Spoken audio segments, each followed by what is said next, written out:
Hey guys, welcome to my channel, and today we're going to take a look at another horrible case with you.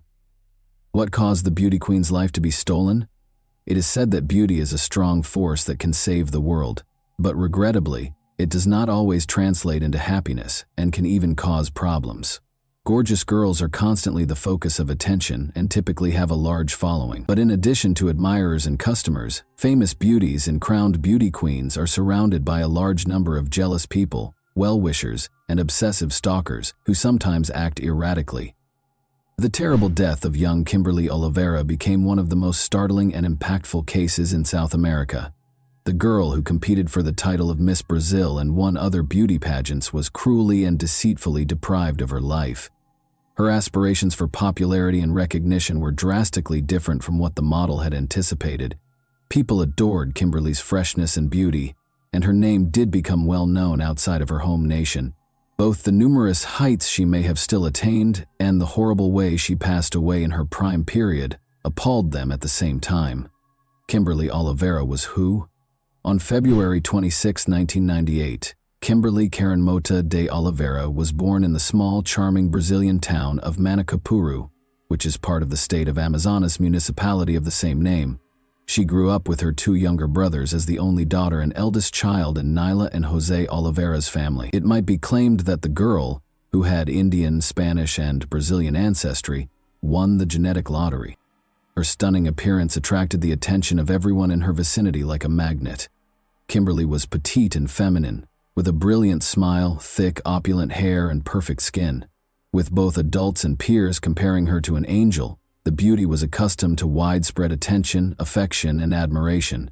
She loved swimming, participated in dancing and gymnastics from an early age, and was very particular about her looks and demeanor. She learned foreign languages, went to the theater frequently, read a lot, and did exceptionally well in school at the same time. Kimberly, who was already in her teens, started taking part in beauty pageants where she won prizes and posed for ads and clothing catalogs. Given that her mother, Naila, was also a well-known beauty in her younger years and had won multiple titles, including Miss Manicure, she was certain in high school that she wanted to tie her life to the modeling industry. But after being married, Naila gave up her modeling profession to support her family and raise their 3 kids. Kimberly enjoyed to pose in front of the camera and recognized her exceptional physical characteristics. She participated in exhibitions, was frequently featured in fashion magazines, and was formally crowned the most beautiful girl in her hometown. She was also a strong candidate for Miss Brazil and made it to the finals of the Miss Amazonas competition in 2017, ready to compete again. She might have advanced to renowned competitions like Miss World or Miss Universe if she had won.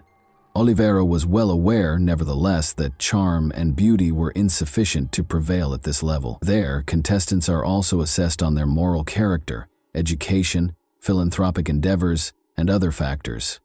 Candidates for the title of beauty queen must also be free of criminal histories, legal troubles, and nude picture shoots. Kimberly avidly supported sports, good eating, and a healthy lifestyle on her social media sites. She also shared pictures from different photo shoots, talked about her life, and just engaged with her increasing fan base. Her page on a well-known social media platform reached tens of thousands of followers by 2019. The model wanted to inspire and motivate her followers by being a role model. She made the decision to go to college when she was 19 with the goal of becoming a dentist by enrolling in medical school. Kimberly relocated to Manaus, the capital and largest city, in order to accomplish this. Her maternal uncle Henry lived in the state of Amazonas. She went from a small, peaceful area to a large, busy city after passing the required tests and starting university, eventually relocating to her family home. Oliveira made friends, adjusted to her new surroundings fast, and managed to balance her education with involvement in various projects and sports commercial campaigns. Tenacious and crafty admirer. When Kimberly had free time between studying and picture assignments, she would typically hang out with her pals in different locations as a big group. A dashing young man called Rafael Fernandez Rodriguez approached Kimberly and her close friend as they were having a good time at a well-known club in the fall of 2019. He offered to buy Oliveira a beverage because he wanted to get to know her. The model, however, who was used to the increased attention and knew how to respond to such circumstances, graciously rejected, stating that she was not alone and that she didn't require anything. Raphael merely went after apologizing for the disruption. However, the girl was still unaware that the stranger had planned and choreographed the entire incident. In actuality, the man had been paying close attention to the young model on social media for a year or two, but he had never tried to get in touch with her until that day. He chose to appear to be seeing her for the first time and only want to meet her because he was familiar with the locations the beauty frequented. Rodriguez, who was 31 at the time, had just gotten divorced and was completely enamored with the prospect of meeting Kimberly and falling in love with her after reading on social media that the model had relocated to Manaus. He likewise relocated to the city, where he rented a large apartment in a posh residential complex and promptly secured a lucrative position in corporate law, thanks to his legal education. He then started carrying out his strategy, keeping a careful eye on Oliveira and waiting for the ideal opportunity to speak with her. Raphael made the decision to come out of hiding and began sending the girl private messages on social media, inviting her out on a date, following the failed attempt to meet at the nightclub. For several months, he also consistently liked and commented on every post the model made on her profile. Since she frequently found herself in similar circumstances, and this man didn't especially stand out, she ignored the obstinate follower and gave him no particular attention. In an attempt to win their friendship and trust, Rodriguez then modified his strategy and added Kimberly's friends, classmates, and even family to his list of acquaintances. This strategy worked, and he was able to get her phone number from a close friend. Then, the maniacal stalker started sending her messages on instant chat, proposing to meet up. The man examined the thing he admired, well, being aware of her preferences, travel habits, musical tastes, and so forth. He began going to training sessions outside, sometimes led by Oliveira herself, and it was only there that he was able to get her attention. After speaking for a while, they started phoning and contacting each other frequently on social media.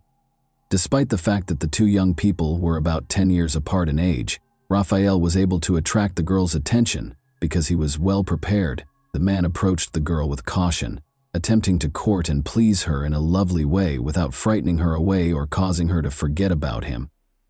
His strategy was successful, and Kimberly and Raphael formally began dating in March 2020 after declaring their relationship.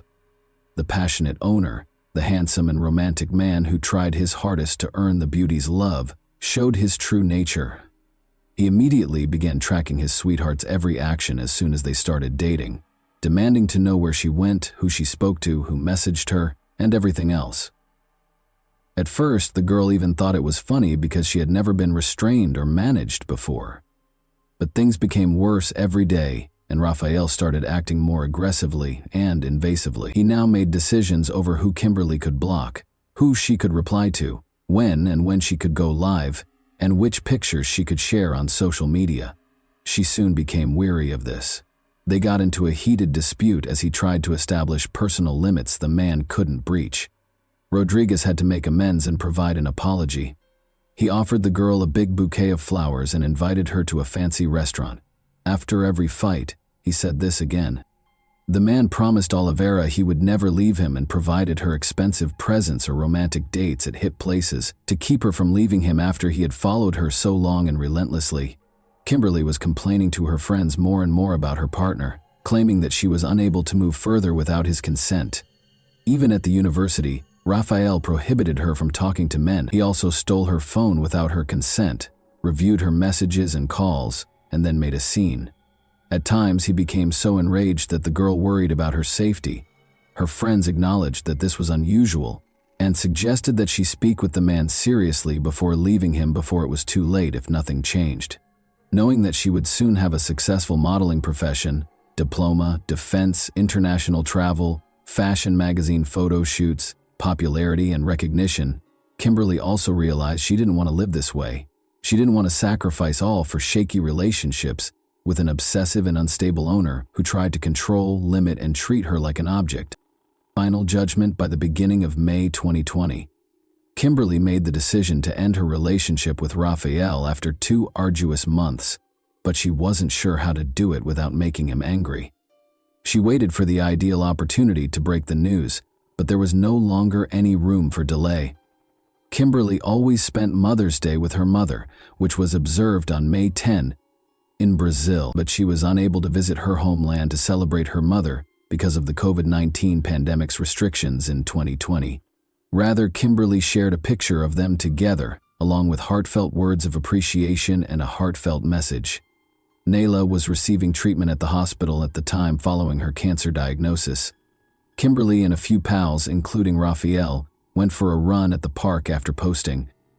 Everyone who saw the pair that day said they were having a lovely conversation and weren't fighting, and only her close friend was aware that the model had already decided she was going to split from her boyfriend that night. Kimberly called her uncle at midday and informed him that she would be spending the day with Gabriella, her best friend, but would go back home to sleep. She later called Henry once more, promising to return by midnight and requesting that he not lock the front door since she had forgotten her keys. While at her friend's house, Kimberly practiced what she was going to say to her boyfriend. She picked her words carefully to avoid offending him and causing any angry outbursts, and even though it was really tough, she finally seemed to have found the right delicate phrases and was prepared for the crucial conversation. Henry followed instructions and went to bed, completely trusting his niece in the evening. Raphael showed up at her friend's house in his brand new white Audi at around 9 o'clock in the evening. Kimberly said goodbye to Gabriella, smiled as she walked out to him, and sat down beside the driver in the passenger seat. Nobody ever saw the girl alive again, and the couple's disappearance was strange. When Henry awoke on the morning of May 11 and saw that his niece was not home, he got quite concerned. Kimberly always let him know when she would be coming back and if she was going to spend the night at a friend's house. Her phone was off when he tried to reach her. Gabriella informed him that Kimberly had gone out with her boyfriend and had not been in contact since. It was odd that Raphael didn't answer when Henry called him. The fact that the girl had never before skipped her university classes was quickly revealed. By midday, Henry went to the police to report the girl and her boyfriend's absence because he was certain that his niece was missing and that no one had seen her. The authorities, however, simply sneered at him, claiming that Oliveira and her partner were adults who could travel anywhere they pleased without anybody knowing. The missing girl's pals and Henry started their own search. Raphael's flat was their first stop, but nobody answered the door. Additionally, his car was not in the parking space. Kimberly's loved ones knew she would never go missing without alerting anybody, even though everything suggested the two had actually gone somewhere together. In the evening, Henry informed his sister Nayla of the situation over the phone. He couldn't wait any longer because his relative, who was suffering from a serious illness, had been attempting to get in touch with her daughter all day and had a suspicion that something wasn't right. Since Kimberly avoided trouble, didn't maintain bad company, and didn't have any hazardous habits, he tried to reassure her that nothing negative could have occurred to her. Kimberly's pals started sharing her pictures on their social media profiles and in other groups. Give up inquiring about the whereabouts of the girl and her boyfriend Raphael. The teenage model was well known, so when word spread that she had vanished, thousands of followers joined the hunt. But that didn't work either. Unsettling finding in a locked apartment. The police didn't start investigating until May 12, almost 2 days after the pair vanished. Raphael's apartment was the subject of a search warrant, since it might hold information regarding the young people's location. However, everyone was astonished by what the authorities found when they broke through the locked door and entered the building. Sadly, there was nothing that could be done to save Kimberly, who was in one of the rooms. The young girl's lifeless body was covered with a sheet and lay on the bedroom floor in a big pool of her own blood. Additionally, the bed had multiple huge blood stains, and practically every room had blood smears and traces on the carpets and floor coverings. In order to prevent anyone from suspecting that a body was in the flat, the criminal clearly fled after realizing that his attempts to conceal the evidence were ineffective and turned the air conditioner on full blast to slow down the body's decomposition. 4 stab wounds, 2 to the neck and 2 to the chest, were discovered on the victim's body by the forensic specialists. The huge kitchen knife that was used was found in the adjacent room, along with the criminal's unmistakable fingerprints and bloodstains. The offender simply threw it on the ground without making any attempt to remove it or remove any traces. The girl was probably attacked unexpectedly because there were no defensive wounds or indications of a struggle on her body. She was killed on the floor after being struck in the neck, severing her carotid artery, but it seems the attack took place on the bed. The owner of the residence was missing, along with his documents, bank cards, car keys, and a few personal belongings. The condition of the room suggested that he had departed quickly. Rafael was reclassified as the main suspect in the heinous crime, even though he had previously been listed as missing. However, where can we search for him, and is it possible that he has already left the country? Find the elusive perpetrator. The forensic analysis verified that the missing Rodriguez's fingerprints were on the crime weapon. Any lingering suspicions regarding the man's guilt were eliminated when it was discovered that the apartment was occupied solely by the criminal and the victim at the time of the incident. Police stations all around the state received alerts about Rafael right once, and social media was used extensively to spread the word that a dangerous criminal was being sought and to ask for any information regarding his whereabouts. The white Audi that the man was driving was also searched for. Detectives examined every report from watchful residents because they knew that every minute mattered. In the nearby state of Caracaroí, a white Audi was discovered smashed in a ditch on the side of the road on May 13. It turned out that the suspect owned the vehicle. Rafael was seen speeding on surveillance footage. He apparently lost control. The vehicle went off the road and flipped over. The extent of the driver's injuries and his whereabouts were unknown, though. After an unsuccessful attempt to cross the border, there were rumors that he may have hitched a ride to the Venezuelan border and then fled there. It was quickly discovered that the individual hurt in the collision had, in fact, been taken to a nearby town by a passing vehicle. After removing nearly all of the funds from his account, Rodriguez took a taxi to the closest bank and then continued on to the border town of Boa Vista. He then made an attempt to flee prosecution by walking across the border into Venezuela. Luckily, limitations brought on by the deteriorating COVID-19 scenario prevented him from leaving the country. They wouldn't let the man pass. Detectives discovered that the suspect opted to hide in the forested area while waiting for the situation to calm down, instead of returning to Boa Vista, a city of around 300,000 people, and trying to blend in. The fugitive was located in a small hut deep in the forest, nearly hidden by the surroundings, after a few days of searching. But things didn't go as planned with the arrest. Men brandishing machetes, whom Rodriguez had hired from the local community for personal protection and lavished them with cash, unexpectedly attacked the cops. Thankfully, there was no violence. The authorities warned the bodyguards that helping the criminal might have major legal repercussions for both them and Rafael, as they displayed their badges and indicated that they were there to capture a dangerous criminal. The authorities had all the proof of the primary suspect's guilt by the time he was taken into custody, so there was no use in disputing it. According to surveillance footage, Kimberly got into his car, drove to his house, and climbed up to his apartment. A few hours later, Rodriguez fled the site by himself. It's interesting to note that the couple seemed at ease, smiling and having a great conversation in every video. Rafael casually left the apartment without showing signs of fear, regret, or guilt. The suspect gave a pretty odd account of what happened that day, but he acknowledged his guilt under the weight of the evidence. He claims that after deciding to enjoy a romantic evening, he and his sweetheart went to his place and shared private moments. After that, Rafael decided to examine Kimberly's phone while she was taking a shower and discovered that she had been conversing with other men on social media. Before he confronted her about it, he went to the kitchen and took a big knife and concealed it behind a pillow. He said he merely intended to frighten her in case she tried to trick him, not to hurt her.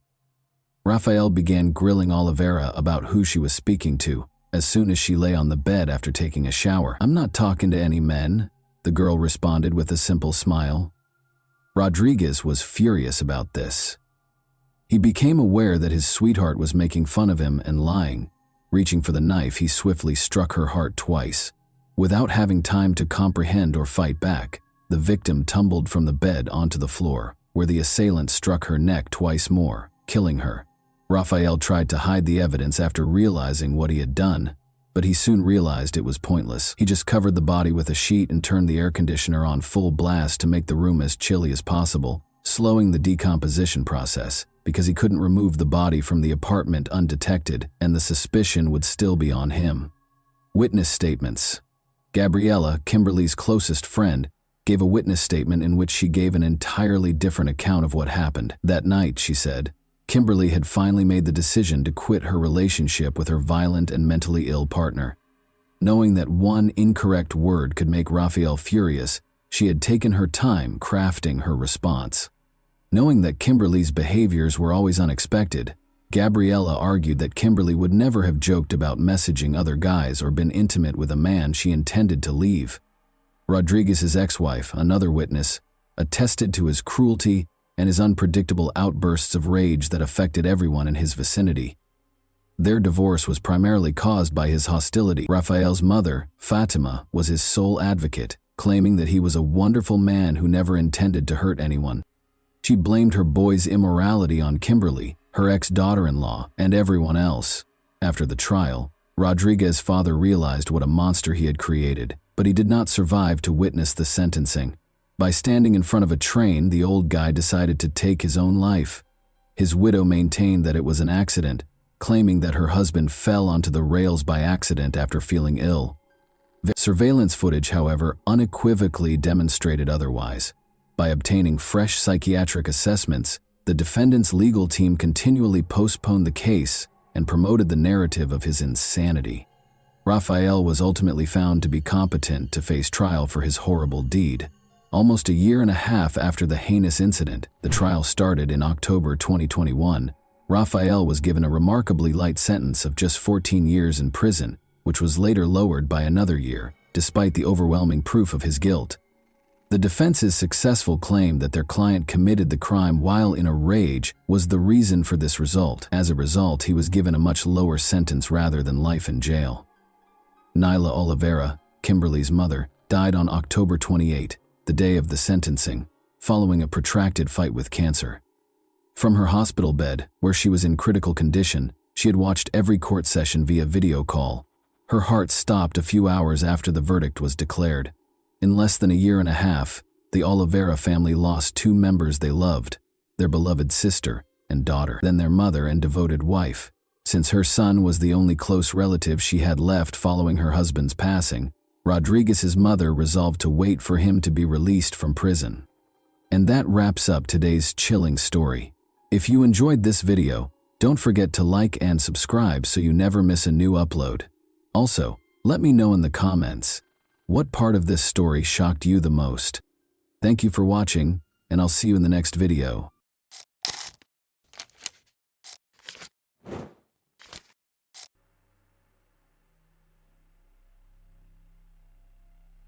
Hey guys, welcome to my channel, and today we're going to take a look at another horrible case with you. Life in an orphanage is not ideal. You do not have your own corner. You do not have your own time.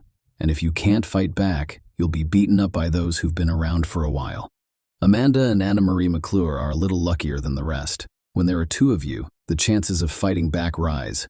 Aside from these juvenile aggressors targeting loners, the sisters were content to be alone and did not attempt to make friends.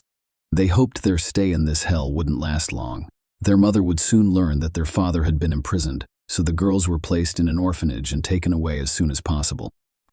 It's impossible not to learn that their father, Larry McClure, was imprisoned.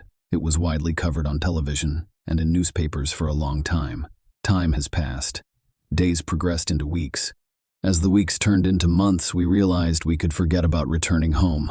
One day, the sisters rescued Meredith, a newcomer, from being bullied. The girl lived with her drug-addicted mother, who was extremely thin, terrified, and flinched at the slightest rustle. She arrived at the shelter after her mother died of an overdose. Meredith was also afraid to call the emergency services, so she stayed with her body for a few days. When a friend came to visit her mother one day, she called emergency services from a payphone to avoid getting involved. Meredith became friends with the McClure sisters, and the three of them started having more fun and feeling safer. Amanda and Anne-Marie had never told anyone why they were here. Meredith had asked about it once, but Anne-Marie dismissed it and blurted out something about a police officer's father, who had attempted to apprehend a dangerous criminal but was killed on the job. Amanda listened to the story with wide eyes, but her sister gave her a look that told her not to get involved. Meredith, enthralled by their father's posthumous deed, told the other students at the orphanage about the sisters' fate, and the sisters became instant celebrities. They were respected. They were envied because the majority of those present had parents who died from illegal drugs or went to prison. Eventually, all of the children wanted to be friends with the sisters, and their isolated existence came to an end. Unfortunately, this beautiful life, albeit in an orphanage, came to an abrupt end. It is unclear where the information that Anne-Marie and Amanda's father is not a deceased police officer originated. On the contrary, a living criminal was imprisoned for sexually violent acts against a young girl, and the sisters' fate was transformed into hell. However, after a while they were fortunate. Fortunately, two different families decided to adopt the girls nearly simultaneously, giving them the opportunity to begin a new life. However, the connection between them had already broken and been lost. There is no information about the sisters' life or foster homes. Amanda and Anna-Marie could have remained in this story as the rapist's only children, but their adult lives led to the most high-profile case in Virginia. Amanda is married to John McGuire, who is 38 years old. They met when she was 29 years old. Amanda's adoptive parents began to worry that she would be a loner for the rest of her life. Her psyche suffered as a result of her lack of biological family, as well as her mother's betrayal. The foster parents breathed a sigh of relief when Amanda revealed to them that she had a young man with whom she planned to marry. It was John's second wedding, and he already had 2 sons from his first marriage. And Marie had never been able to establish a family. One could feel happy for Amanda. She could have a strong, loving family. John was a very positive person. What could be said against it? Even with his ex-wife, they maintained a warm and friendly relationship. After a while, the sisters' father, Larry McClure, was released on parole and settled in the same Virginia in a mobile home. He made no small efforts to locate his daughters. He first went to Amanda's foster parents, Glenn and Alex. Larry went straight to their house, said hello, introduced himself, expressed his desire to see his daughter, and requested her contact information, address and phone number. Outwardly, he appeared very bad, even frightening. There are deep wrinkles all over his face. Huge bags were under his eyes. Furthermore, he appeared to be inebriated. No, he didn't smell of alcohol or stagger from side to side on shaky legs. However, his overall behavior was inadequate.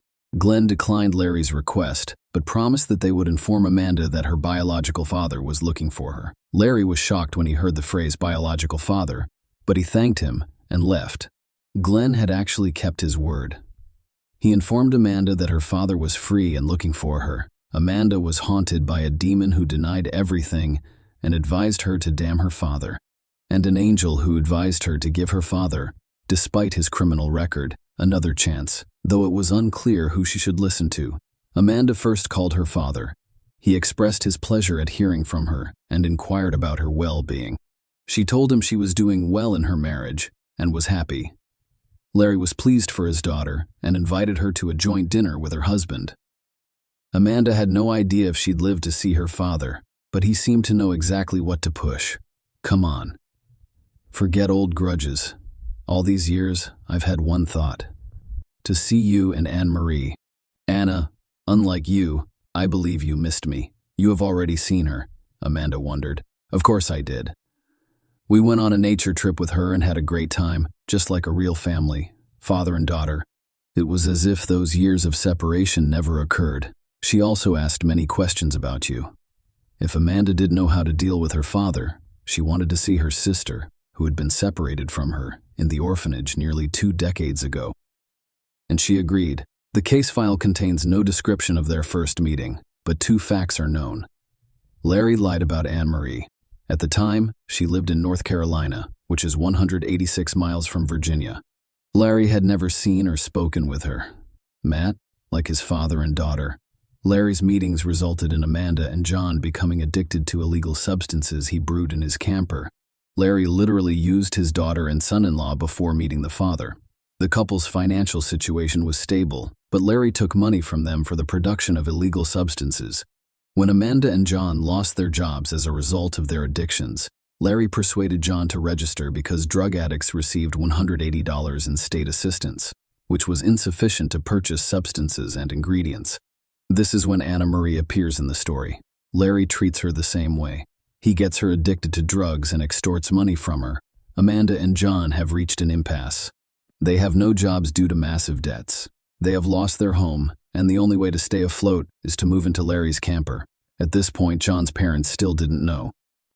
He called his parents. His mother was seriously ill at the time, and John told them he and Amanda were going on a trip together. That was the last time John's parents heard him alive.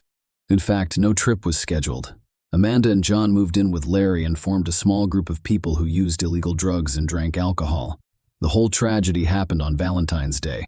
John, who rarely recovered from the effects of illegal drugs, remained madly in love with Amanda and planned a surprise for her on a festive evening in the family circle. He bought meat and alcohol and prepared a fancy dinner for Larry and Anne-Marie, as well as his wife. Under the prolonged influence of drugs, a terrible madness struck the family. Amanda and Larry grew much closer than father and daughter. Unfortunately, John didn't see it coming. Yes, you all had correct thoughts. The father and daughter considered themselves a couple. As a result, John has become redundant. Throughout the meal, John spoke very warmly to Amanda. Larry was extremely nervous about it, and the tension increased. Larry eventually interrupted his son-in-law's speech, asking him if he could be completely honest with his wife. The man agreed. Larry then proposed a game in which John's legs were tied, and he was asked to honestly answer all of the questions about his previous life. Yes, at first the questions were quite innocent. Childhood, school, university, and so on. However, Larry, under the influence of drugs, began accusing John of being an undercover FBI agent. When John denied it, they began beating him up. It came to an end when John, begging for mercy and hiding behind his children, attempted to untie his legs and was smashed over the head with a bottle of wine. Yes, it was the same wine he had purchased for the family dinner. Larry, Amanda, and Anne-Marie tortured John for 2 days while simultaneously using illegal substances. When they had had enough, Amanda pulled a black bag over her husband's head, squeezed it around his neck, causing him to stop breathing. John was buried in the backyard, and the crazy family celebrated Larry and Amanda's, father and daughter, engagement with a new batch of psychotropic substances and alcohol. On the 3rd day, their minds went haywire. They began to see John's ghost police sirens, and the ground where they buried him appeared to be on Earth, as if John had managed to escape and report everything to the police. It sounds insane, but the crazy father and daughters decided to back up. They dug up John's body and examined his pulse and pupil responses to the flashlight light. Even though the body was already in the decomposition stage, they didn't think that was enough. To keep John from resurfacing and fleeing, they used a wood axe to cut his body into pieces and drove an aspen stake through each one. The remains were buried in various locations and covered with lime to hasten the decomposition process. Larry and Amanda got married 3 weeks later. Larry changed his name so no one would realize they were related. The new family decided to begin a new life. To accomplish this, they relocated to Kentucky and agreed to quit using illegal substances once and for all. To avoid suspicion, they hid in their rented house. They even hung a U.S. flag over the door, as their neighbors did. By this point, John's ex-wife and parents were concerned about his lack of communication. In 2019, John's mother filed a police report regarding his disappearance. Larry failed to notify the police of his move from one state to another, and that violated the terms of his probation, so he was returned to jail. Larry's psyche eventually failed while he was in prison. It's difficult to expect anything positive when you've been using illegal substances for a long time, mixing them with alcohol, and then suddenly find yourself in a situation where you can't get them. Withdrawal syndrome works. Increased nervousness and blurred lines between reality and fantasy. It is pretty obvious if you marry your own daughter. Larry was fairly certain that the parole violation was just an excuse to dig up the backyard and discover John's remains.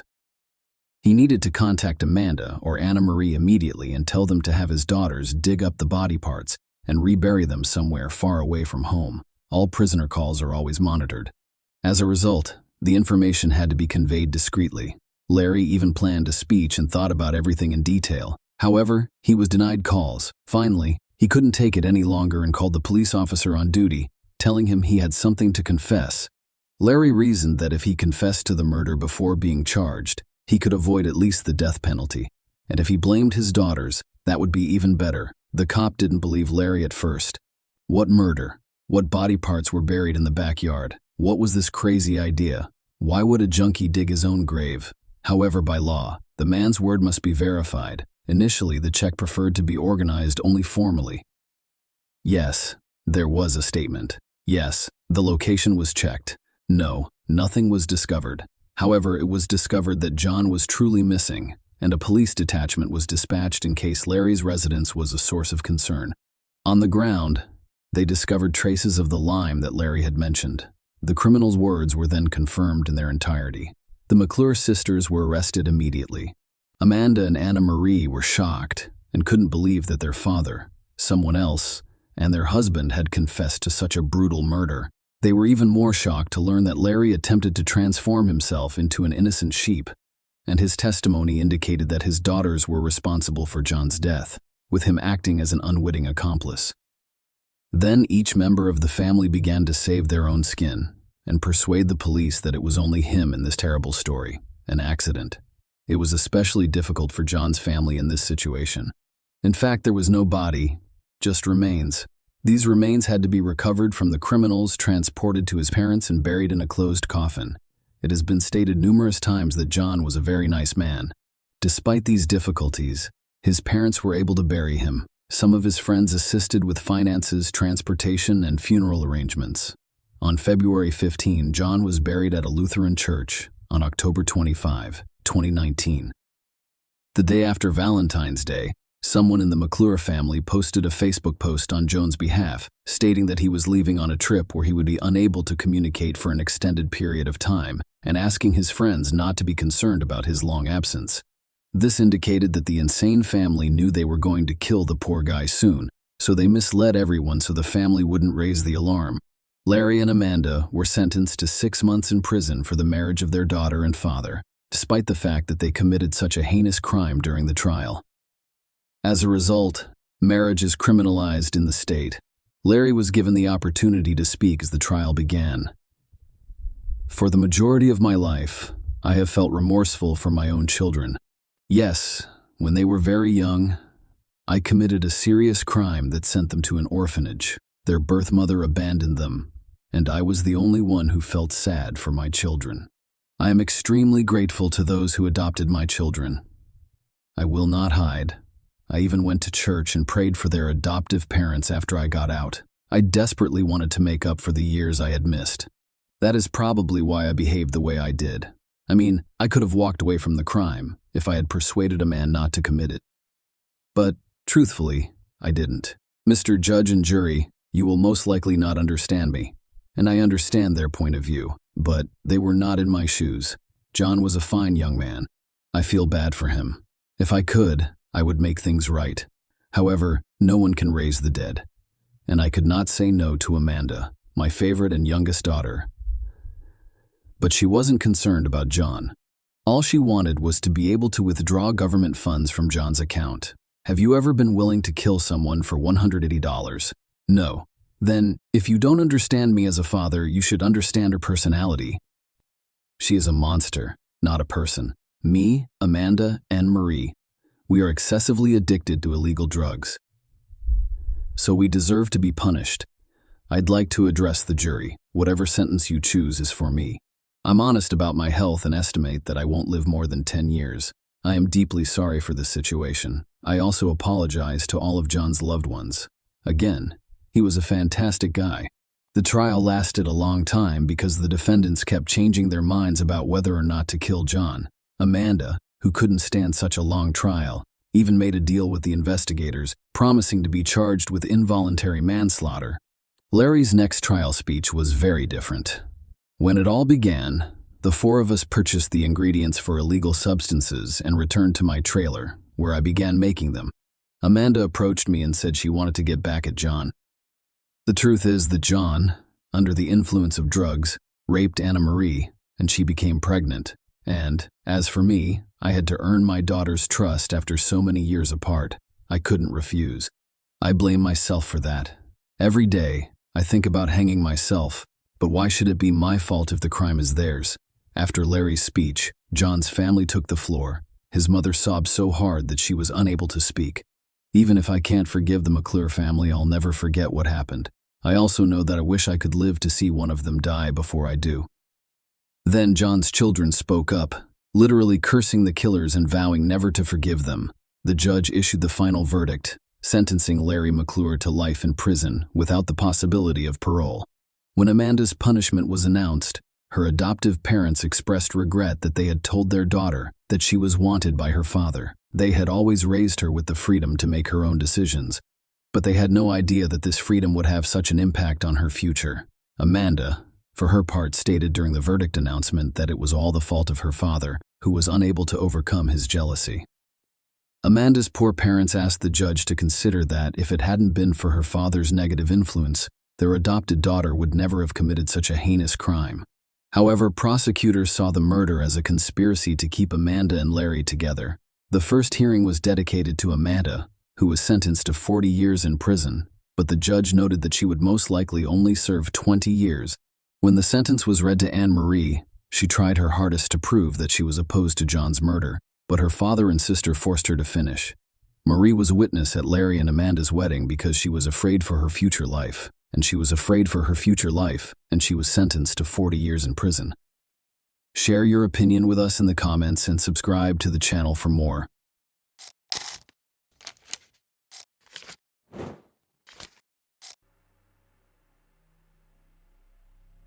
Hey guys, welcome to my channel, and today we're going to take a look at another horrible case with you. The Sumner family case has been buried alive. The worst betrayal is that of a loved one who has enjoyed unending love and trust. Despite the pain, bitterness, resentment, and disappointment, many people manage to cope and continue with their lives. But what if the betrayal is discovered on the deathbed, and the realization is the last thing a person experiences in life? That is the basis for the horrifying Sumner family story. Even experienced criminalists with extensive experience, who've seen everything in their practice, were moved to tears by this case. Despite the initial death sentence imposed on them, the subhumans who committed this heinous crime are still alive and actively attempting to appeal the court's decision. But let's start at the beginning and try to figure out how a young girl whom the spouse, Sumner, loved and cared for as if she were their own daughter, decided to treat them so brutally.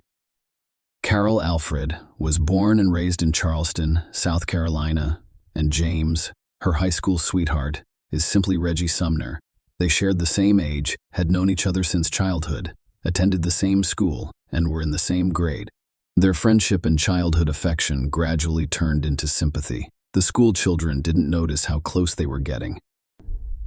In 1959, when the teenagers were 15 years old, they began a romantic relationship, and friends noted how beautiful and harmonious they were as a couple. And later in life, James and Carol kept joint photos of themselves when they were young, happy and ahead, as if they were waiting for a long and happy life for the two of them. It was the first time in their lives that their emotions were intense and mutual. The young people were practically inseparable both at and outside of school, and they seriously considered marrying as soon as they turned 18. Their parents supported their children's decision, and we have nothing against their marriage, but life had a very different outcome: a long separation in 1962. The lovers graduated high school but did not have time to marry. A few months later, James was called up for military duty in the Army. He and Carol decided to postpone the celebration until he returned home, and they also agreed to send each other regular letters. Time passed, the separation dragged on, and in the mid-60s, the young man was sent to a hotspot in Vietnam, after which contact with him was severed.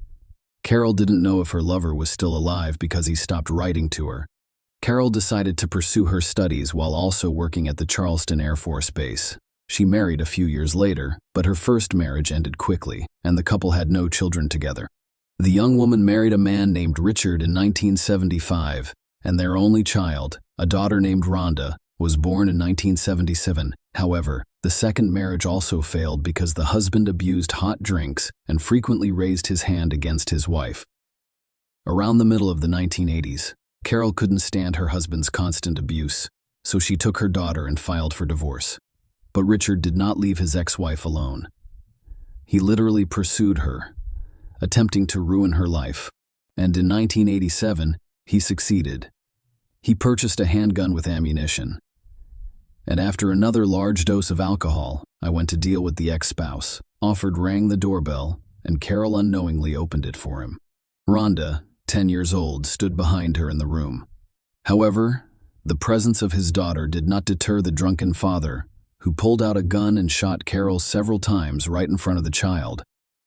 He then got into his car, drove to a deserted area, pulled out his gun, and shot the remaining bullet into his temple, killing him on the spot.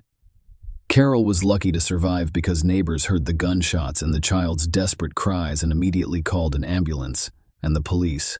The young woman was on the verge of dying. She lost a lot of blood and was considered critical for several days. Carol underwent a number of complex operations, including blood transfusions, and gradually recovered. But she became completely blind in her right eye and was permanently disabled near the end of the 1990s. Her health has once again deteriorated significantly. She didn't feel good. I lost a noticeable amount of weight and experienced extreme pain and weakness. After a thorough examination in the hospital, she was diagnosed with liver cancer, which was disappointing news. In 1987, when doctors were fighting for her life, Carol's body was accidentally carrying the hepatitis C virus, which she was unaware of and did not treat. As a result, the virus that infected her liver ravaged it for years, causing cancer. Carol's condition, however, was stabilized as a result of treatment and carefully chosen supportive therapy. She had to take her prescribed medications on a daily basis for the rest of her life, as well as have regular medical checkups to make necessary adjustments to her treatment. Carol lost her job at the Air Force Base after receiving serious gunshot wounds. With cancer added to her list of disappointing diagnoses, she was unable to work physically or stand for extended periods of time. So Carol accepted a position as a call center operator for a cable TV company in her hometown of Charleston. James, on the other hand, did not have the opportunity to report for quite some time after arriving in Vietnam. The war dragged on. The man was severely injured, nearly losing his leg, and spent an extended period of time in hospital. His name was mistakenly included on the lists of the deceased, so even his relatives assumed he was no longer alive. The summoner was fortunate enough to live and return home years later. Carol's connection had long since been lost. She had relocated, married, and believed her first love had died in a hot tot. James soon married, but his injuries from the war caused him to develop diabetes and a number of other chronic diseases. He was never able to be a father. A few years later, the marriage ended, and he has been living alone ever since. James took a job as a simple laborer on the local railroad and stopped expecting pleasant surprises in life. The voice seems painfully familiar. Carol was going about her business as usual in the fall of 2000, answering phones and advising customers.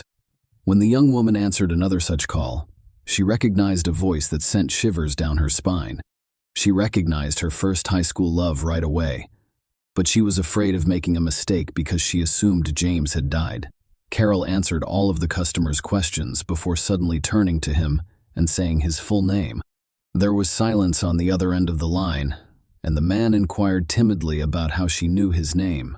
Carol burst into tears in response, revealing that she was the girl he had dated in high school and had once planned to marry.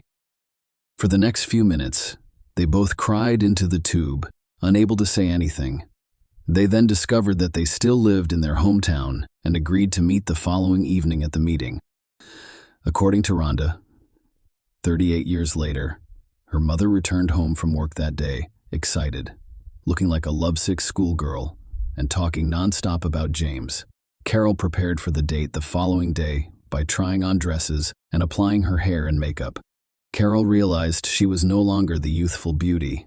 James Sumner remembered her as such, but she wanted to look good and reclaim her former lover's heart. It was an exciting meeting for both of them, as the couple had not seen each other in 38 years. They talked about everything in the world and couldn't stop. They talked about their lives' ups and downs, failed marriages, work, health issues, and how happy they were when they were together. Their old emotions flared up again.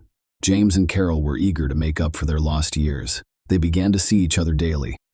And after only a few weeks, they decided to move in together and begin living together.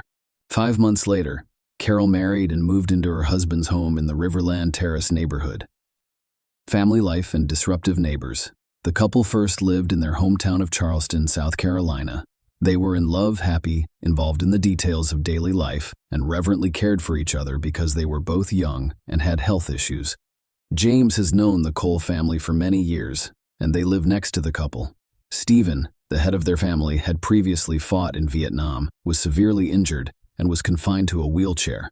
Natalie, his wife, went missing at work and did not return home until much later. prefer to spend time with friends in a bar. Tiffany, their daughter, was left to her own devices from a young age, frequently hanging out on the street with nothing to do and no money for even small pocket change. Tiffany was still in high school and in good spirits when James and Carol first moved in. Carol immediately sympathized with the neighbor girl. She genuinely felt sorry for the schoolgirl, who had been rejected by her own mother, Carol, for 5 years in every way possible. Tiffany invited her to join her family for lunch and dinner, which were both delicious. She would occasionally buy the girl clothes and even give her money for minor expenses. Carol treated her as if she were her own daughter, showering her with affection and attention. When the Sumners decided to sell their car brand, the Chevrolet Lumina minivan, Tiffany asked if she could pay in installments. Because the girl had no money and needed the car, the couple agreed to give her the vehicle for next to nothing. The agreed-upon amount was ridiculous, divided into a dozen payments spread over a year, a forced relocation, and a mysterious disappearance. In early 2005, the Sumners decided to relocate to the sunny state of Florida. It was a forced measure because both spouses' health had deteriorated significantly, and doctors recommended that they relocate south and closer to the ocean. They were both retired at the time, so they made the decision to make a significant life change. Carol and James sold their spacious Charleston home and purchased real estate in Jacksonville, Florida's largest and most populous city. They also bought a new Lincoln Town Car. The couple was overjoyed and settled into a new environment, making plans for their future lives together. Carol called her adult daughter Rhonda every day, telling her about her life and sharing her thoughts and plans. As a result, the girl was surprised and excited one day in June 2005. Her mother did not call or respond to her calls. At first, Rhonda pushed the negative thoughts away and hoped that everything was fine with her mother and husband and that they would call her soon. The following day, however, the situation remained unchanged. Rhonda called her mother on James' cell phone every half hour, but the phones were no longer operational, and the answering machine on her home phone went off, but all messages went unanswered. On the third day, Rhonda decided to drive herself to another state to see how her mother and stepfather were doing. She left early in the morning and drove for approximately 5 hours before arriving at Sumner's house. The absence of a car was the first thing Rhonda noticed, but it was far from the only oddity. When the girl approached the front door, she discovered that it was ajar. The house was quiet, with a light on in one of the rooms. Even though the sun was shining brightly outside, Rhonda called out for her mother and James, but there was no response. Then she went into the kitchen, where she discovered a table set for two with food that appeared to have been there for at least 3 days. It appeared that the owners had gathered for dinner, but had abruptly abandoned the meal and gone elsewhere. In addition, the house itself was a complete mess. With items strewn about and some doors and cupboards left open, it appeared that something had been searched for. But what was it, and who was it, and who was it, on the couple's bedside table? Some medications were essential to them. There were their mother's cancer pills, which he took 3 times a day, as well as a bottle of insulin, which James took hourly. In addition, the couple's cell phones were completely dead. Rhonda realized that without their medications and cell phones, her mother and stepfather would be unable to leave the house, let alone for an extended period of time. So she immediately called the police to report the incident. Strange imposters. The couple in their car were promptly added to the wanted list, and Carol and James' bank cards were blocked the same day. The first few days of the search produced no results, and neither the Sumners nor any witnesses on the trail could be located. However, on June 12, several events occurred simultaneously, allowing the police to track down the criminals. First, a man called one of the banks, identified himself as Mr. James Sumner, and complained that his card had been blocked and he was unable to withdraw cash. When the bank employee checked the card information, he immediately suspected something was wrong. He offered Mr. Sumner to personally contact the nearest bank branch to resolve the issue. However, almost a few minutes later, the man hung up from the same number. However, in another bank, a woman named Mrs. Carol Sumner called and reported a similar problem with the card being blocked. When asked to come to the bank in person, she flatly refused, claiming that she couldn't do so due to health issues, but was in desperate need of money right now, and asked for access to her savings, which was of course denied. The information about the calls, as well as the recordings of the calls themselves, were immediately turned over to the police the same day. They were played to Rhonda at the station, who confirmed that the voices were not her mother's or stepfather's. This was obvious from the start, as both spouses were in their 60s, and their voices sounded too young. The police assumed that the imposters were directly responsible for the summoner's disappearance. They either kidnapped the couple and held them captive or killed them. The missing couple's car was discovered abandoned on a deserted road in a wooded area a few days after being extorted for information about bank accounts and cards. There were no signs of blood or struggle in the cabin. Experts discovered hair and sweat marks in the trunk, which turned out to be both spouses. When the police investigated the couple's bank transactions, it became clear that they had been kidnapped in the trunk of their own car, and there was little hope of finding them alive. It turned out that money had been deducted from their card several times after the summoners stopped contacting their daughter. After reviewing the ATM surveillance footage, it was discovered that the money was withdrawn by a young man who could not be identified. In addition, a request was made to trace all calls from the number used by the imposters to call the bank. The SIM card was purchased without a contract with prepaid time shortly before the spouses disappeared. It was not possible to determine the buyer's name in this case, but it was discovered that on June 6, a call was placed from this number to a car rental company. As it turned out, a guest at one of the hotels rented a Mazda RX-8 in the name of Tiffany Cole, and it was in this car that an unknown young man later drove to Adams and withdrew money from the summoner's cards. He deducted $1,000 from the woman's card and nearly $3,000 from her husband's card. Investigators discovered that they had previously mentioned a Mazda RX-8 parked at a hotel in Charleston, thanks to beacons installed in all rental cars to track their location. A capture team was immediately dispatched, and they literally broke into the room where the attackers were resting, celebrating their impunity. Young thugs. The room was literally littered with packages and receipts from different stores. Clothing, gadgets, video games, cosmetics, perfumes, and a large quantity of expensive alcohol were among the items purchased. A girl and two guys were inside, clearly unprepared for police arrival. Tiffany Cole, 23, her boyfriend Michael J.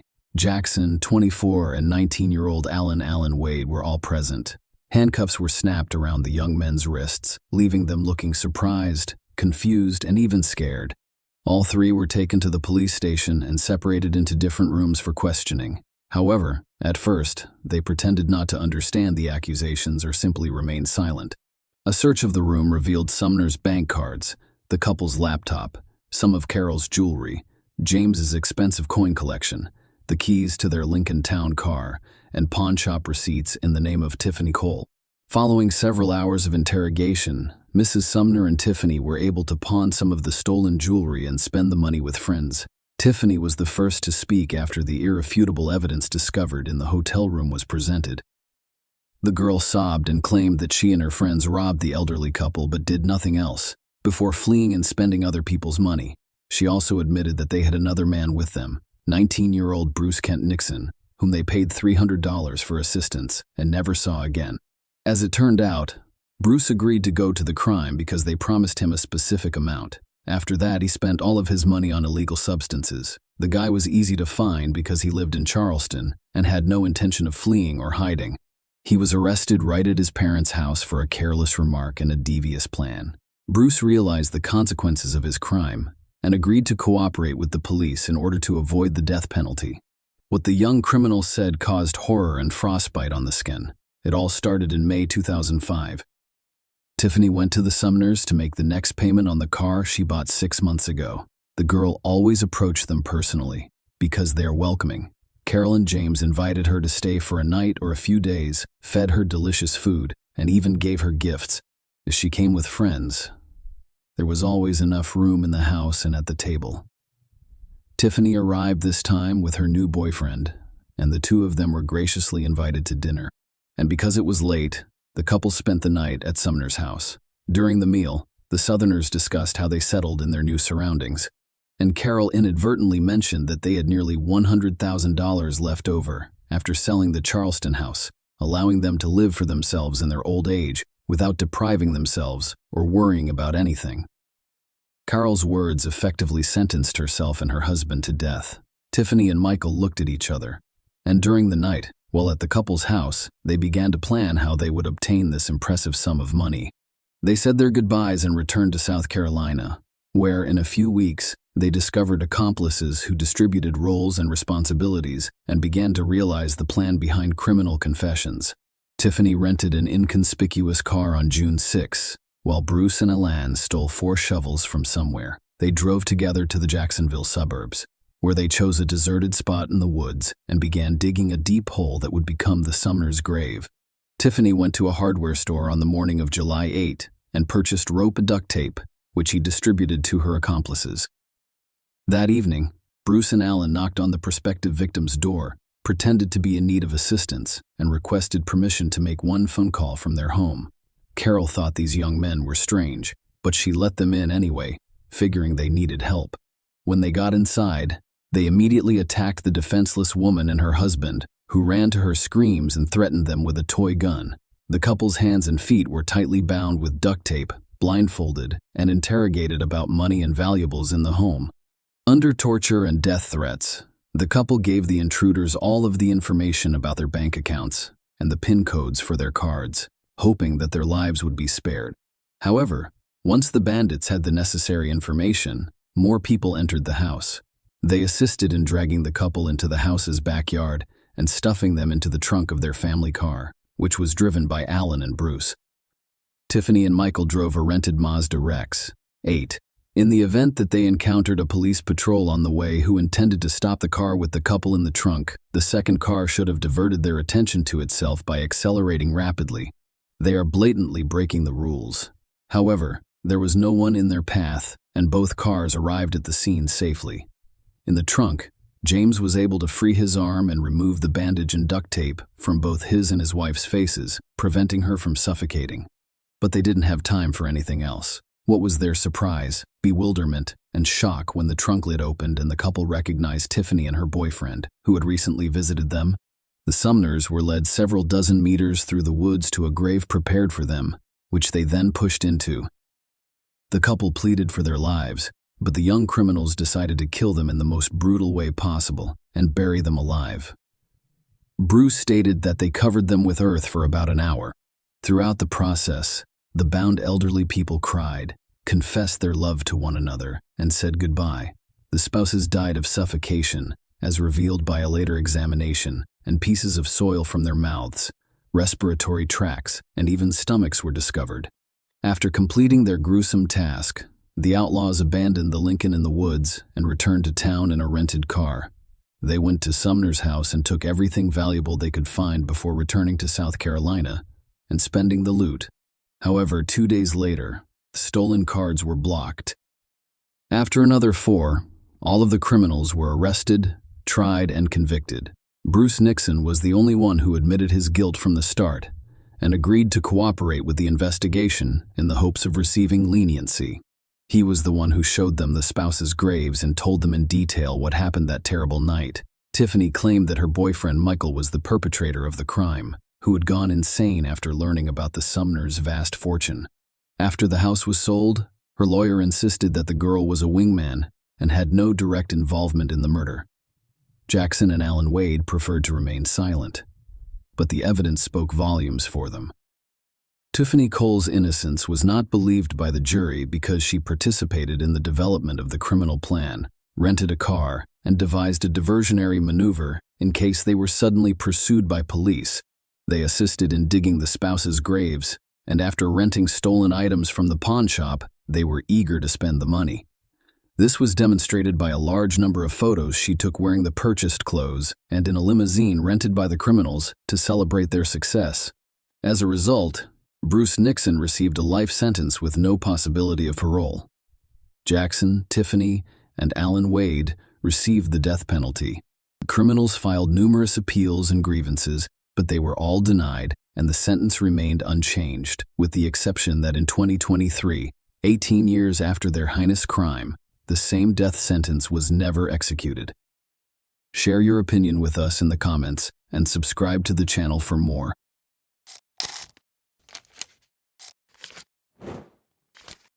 Hey guys, welcome to my channel, and today we're going to take a look at another horrible case with you. We are examining the unsettling case of Kim Wall, so let's go straight to the riddle without any more ado. Denmark's capital, Copenhagen, known to the locals as Copenhagen, is situated on the picturesque islands of Amager and Zealand. Denmark is renowned for its excellent architecture and design in general, but Copenhagen in particular is the main draw. In addition to a vibrant food scene, the lush, verdant city has a rich and diverse cultural environment. Copenhagen, home to more than 600,000 people, is considered one of the happiest cities in the world due to its laid-back lifestyle and progressive social views. Even though Denmark is a pleasant country, it did record 54 homicides in 2017, including the August 2017 murder of Kim Wall. On March 23, 1987, Kim Wall was born in Trelleborg, Sweden. Journalists Joachim and Ingrid Wall were her parents. Tom Wall was the only sibling she had. Kim developed into an exceptionally intelligent youngster who never wavered in her commitment to her objectives. She did exceptionally well at the London School of Economics, where she studied international relations. However, it didn't stop there. Kim advanced her education by pursuing a master's degree at Columbia University's School of Journalism, sometimes referred to as the Oxbridge of Journalism. Kim won awards for her year and was at the top of her class among her peers. Kim's approach to her work as a journalist mirrored her deep interest in people and their stories. Kim would do whatever it took to share people's experiences and give them a voice. Kim was a journalist for the South China Morning Post in Hong Kong, the Swedish Embassy in Australia, and a European Union delegation in India. Numerous worldwide publications, including as the BBC, The Guardian, and the New York Times, have published her pieces. Kim lived in Copenhagen with her lover, Ole Stabi, a game and interface designer. Although she alternated between Beijing and New York, the two had big plans together and were incredibly in love. Relocating to Beijing, China was one of their goals. However, life had other ideas. Kim was spending time with her family on August 9, 2017, at her parents' home in Trelleborg, Sweden, so they could take their annual summer photo. Before August 9, 2017, her family had 29 photos since they had taken a family photograph every summer since Kim was a year old. Kim was also excited to get to Copenhagen because she wanted to see Ole. Before departing for China on August 16, 2017, Kim and Ole planned to host their friends at their apartment the next day to bid them farewell. Even though Tom, Kim's brother, was exhausted from working a night shift the day before, Ingrid, Kim's mother, realized that Kim's presence was an opportunity to take the family photo, so she made sure they did so before she left. They had no idea that would be the final photo they would take together. Ole and Kim prepared their house for the house party on August 10, 2017. Friends soon arrived at their flat, but Kim received a call before the celebration could start. Peter Madsen, a Danish submarine inventor, made the call. Kim and Peter had already discussed an interview over the phone. Kim wanted to interview Peter for a story she was writing for Wired magazine. It was intended to be a brief interview to wrap up her report. So, before the celebration began, she asked Ole to excuse her. Before it was too late, Kim wanted to do the work as quickly as possible so she could resume her partying with her pals. Kim left for the interview after apologizing to her friends who had already arrived for the celebration. 3 submarines were built by renowned inventor Peter Madsen. In addition, he had constructed rocket ships and motivated many others with his endeavors. Peter invited Kim to accompany him on a flight aboard his 2008 launch submarine, the UC-3 Nautilus, since the interview was about his inventions. Peter invited Kim to meet him at Copenhagen Harbor, where Kim had a safe journey. Kim arrived at about 7 o'clock. Kim, who was first afraid to board the submarine, gained the strength to do so and carefully walked onto it, where Peter was already waiting for her. She knew it wasn't a huge concern by the time the soft wind blew about her as she stood next to Peter on the submarine's tower.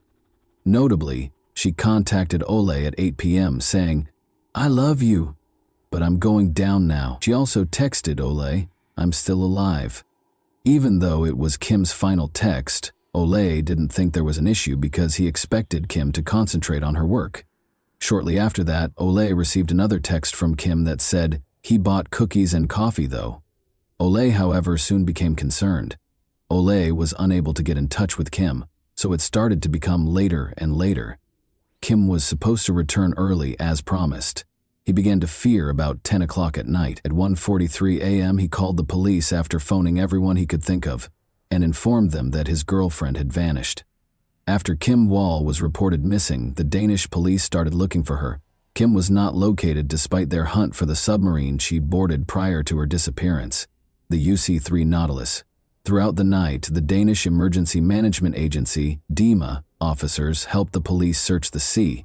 They looked everywhere, trying to find Kim. In addition to utilizing cadaver dogs, the divers explored a huge area of the sea that was dark, traveling in all directions, front, back, right, left, center, and deep into the ocean.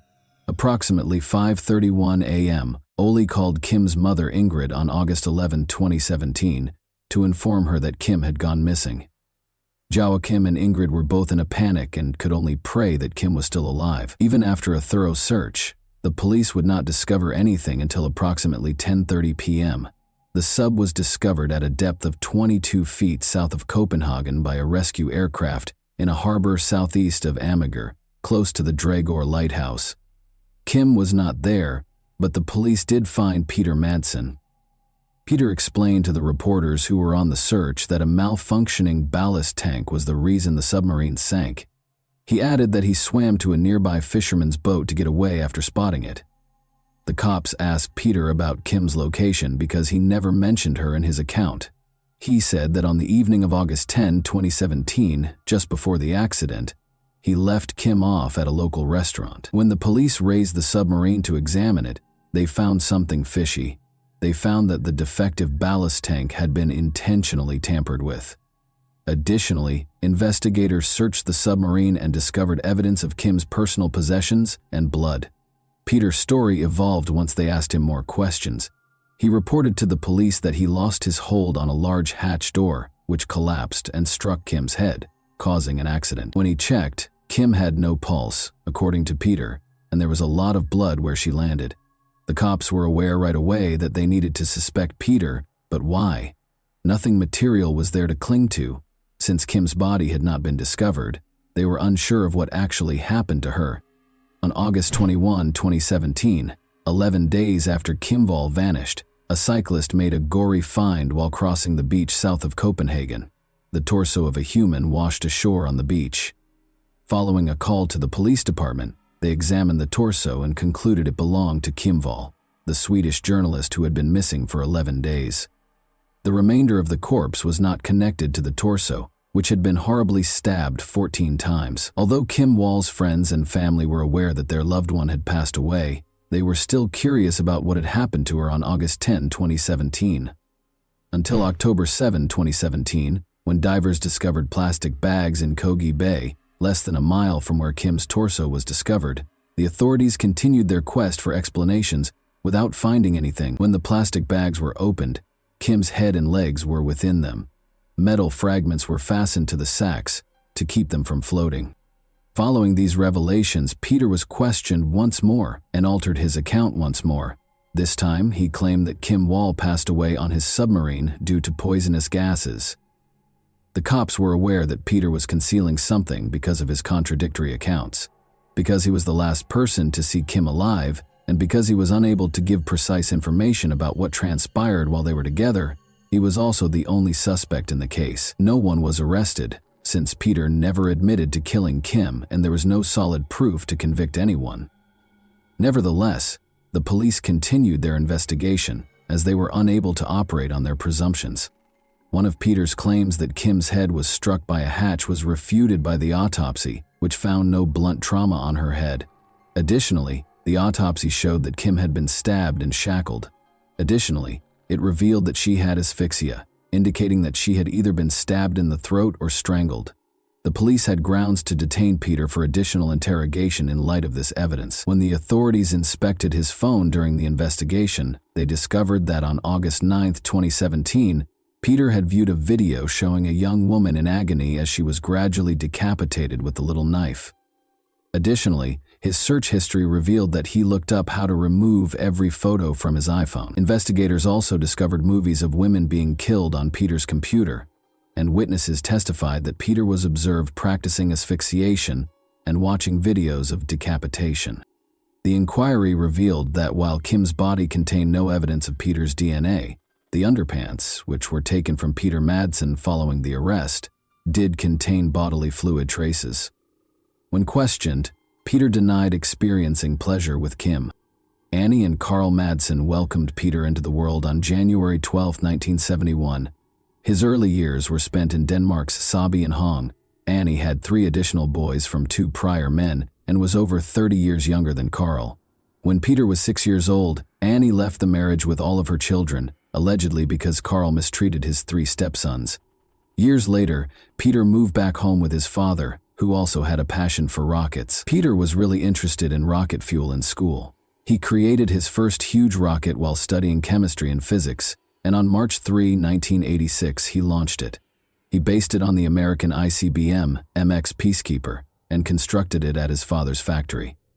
The rocket performed admirably, ascending to a height of 100 meters before falling. Luckily, nobody was harmed. Peter lost his father when he was 18 in 1990, but he continued to explore and contact engineers. Additionally, he joined Copenhagen's Dark Rocket Club, a Danish amateur rocket club, but over time the other members lost interest in him. According to Dark members, he could activate the fire sprinkler system by only speaking his name. Although he never completed formal schooling, he did take engineering and welding classes to gain some knowledge of submarines. His passion paid off as individuals, businesses, and organizations saw his potential and provided financial support for his work and way of life. He constructed the UC-1 Freya, UC-2 Praka, and UC-3 Nautilus submarines. The Nautilus was a 3-year-long, privately manufactured midget submarine that was launched on May 3, 2008, in Copenhagen, Denmark. The construction cost was about $200,000. Together with Danish architect Christian von Bengtsen, Peter co-founded Copenhagen Suborbitals on May 1, 2008. He departed the project in June 2014. Peter was in charge of the booster rocket engines, launch pad, and launch systems. Because of his inventions, Peter was already well-liked, and many people became interested in him without realizing that he was a different person on the inside. Only the murder of Kim Wall revealed who he really was. Peter Madsen, 47, was accused on January 26, 2018 with murder, assault from stabbing, and indecent handling of a corpse because of the dissection.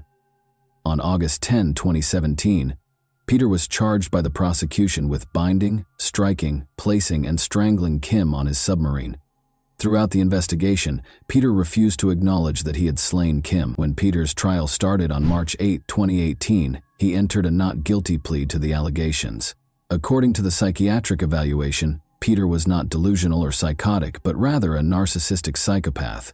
Peter was convicted guilty of all charges and given a life sentence on April 25, 2018. In court, Peter reportedly displayed no remorse. Instead, he intimidated people in the courtroom by staring at them from time to time. Because of Peter's behavior, the Wall family was once instructed not to let him pass in the courtroom. Peter insisted throughout the proceedings that Kim's death was an accident, even though he acknowledged that he had dismembered her body. He told the court, "I don't see how that mattered at the time, as she was dead." The family and friends of Kim, who never imagined that she would be murdered so near to her home, found closure in this sentence, even if Peter would not confess. They were all aware that Kim was a fearless journalist who would venture into hazardous areas to obtain the information she needed for her job. If they were ever concerned about Kim, it would be because she traveled far and wide for work, and they were all unaware that she would die suddenly in Copenhagen, where she lived. Following his life sentence, Peter attempted to appeal the decision, but it was denied. After he was caught, his wife, whom he married in 2011, requested that her name be kept secret and filed for divorce. He was hospitalized in August 2018 after being attacked by an 18-year-old prisoner who threatened to keep him there for the rest of his life. By frightening inmates with a phony firearm and fictitious explosives he had manufactured while incarcerated, he managed to break out in October 2020. He was surrounded by police in a residential neighborhood close to his Sylvester prison as they pursued him. However, because they believed he was carrying explosives, the police were unable to approach him. The cops waited for the explosive specialists to come after they were called. The cops detained him and returned him to the prison after the specialists arrived and discovered that everything had been a ruse. He had to appear in court once more for that offense, and on February 9, 2021, a Copenhagen court sentenced him to an extra 21 months in prison for attempting to flee. It appeared that the additional sentence would not impact Peter's jail term, even though he was already serving a life sentence. However, if a probation request were ever submitted, the extra sentence would be relevant. Throughout the case, Peter insisted that the death was an accident. However, the Danish tabloid Ekstra Bladet claims that Peter Madsen confessed during a documentary series in which he was secretly recorded. The show was based on almost 20 hours of telephone talks with Peter while he was incarcerated, which were secretly recorded. During one video, he is asked if he killed Kim, and he answers, "Yes."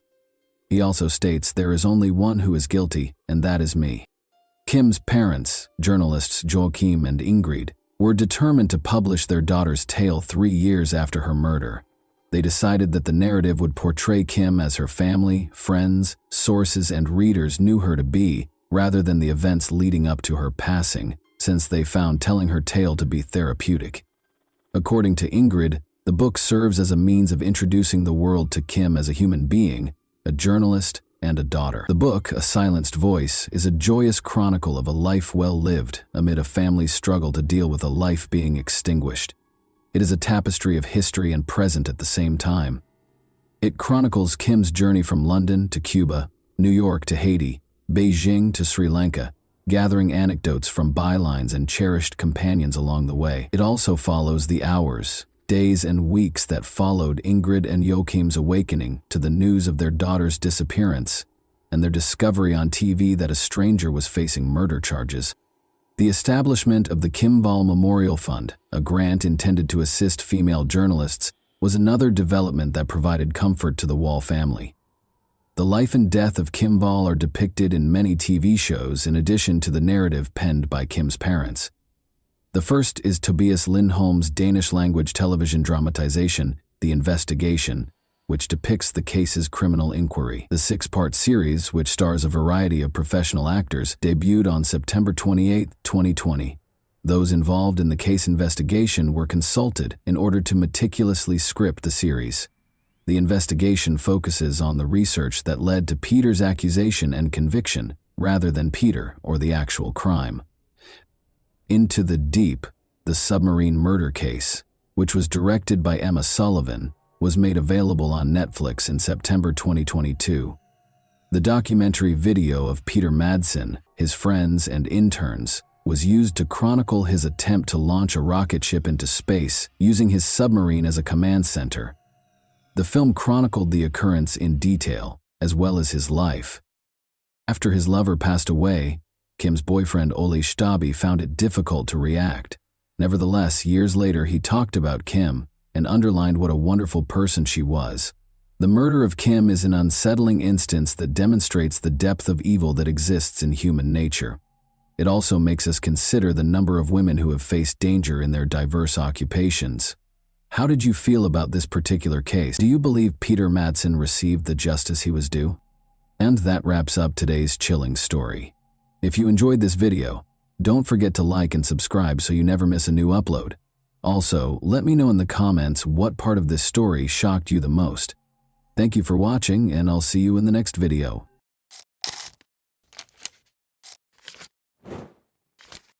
Hey guys, welcome to my channel, and today we're going to take a look at another horrible case with you.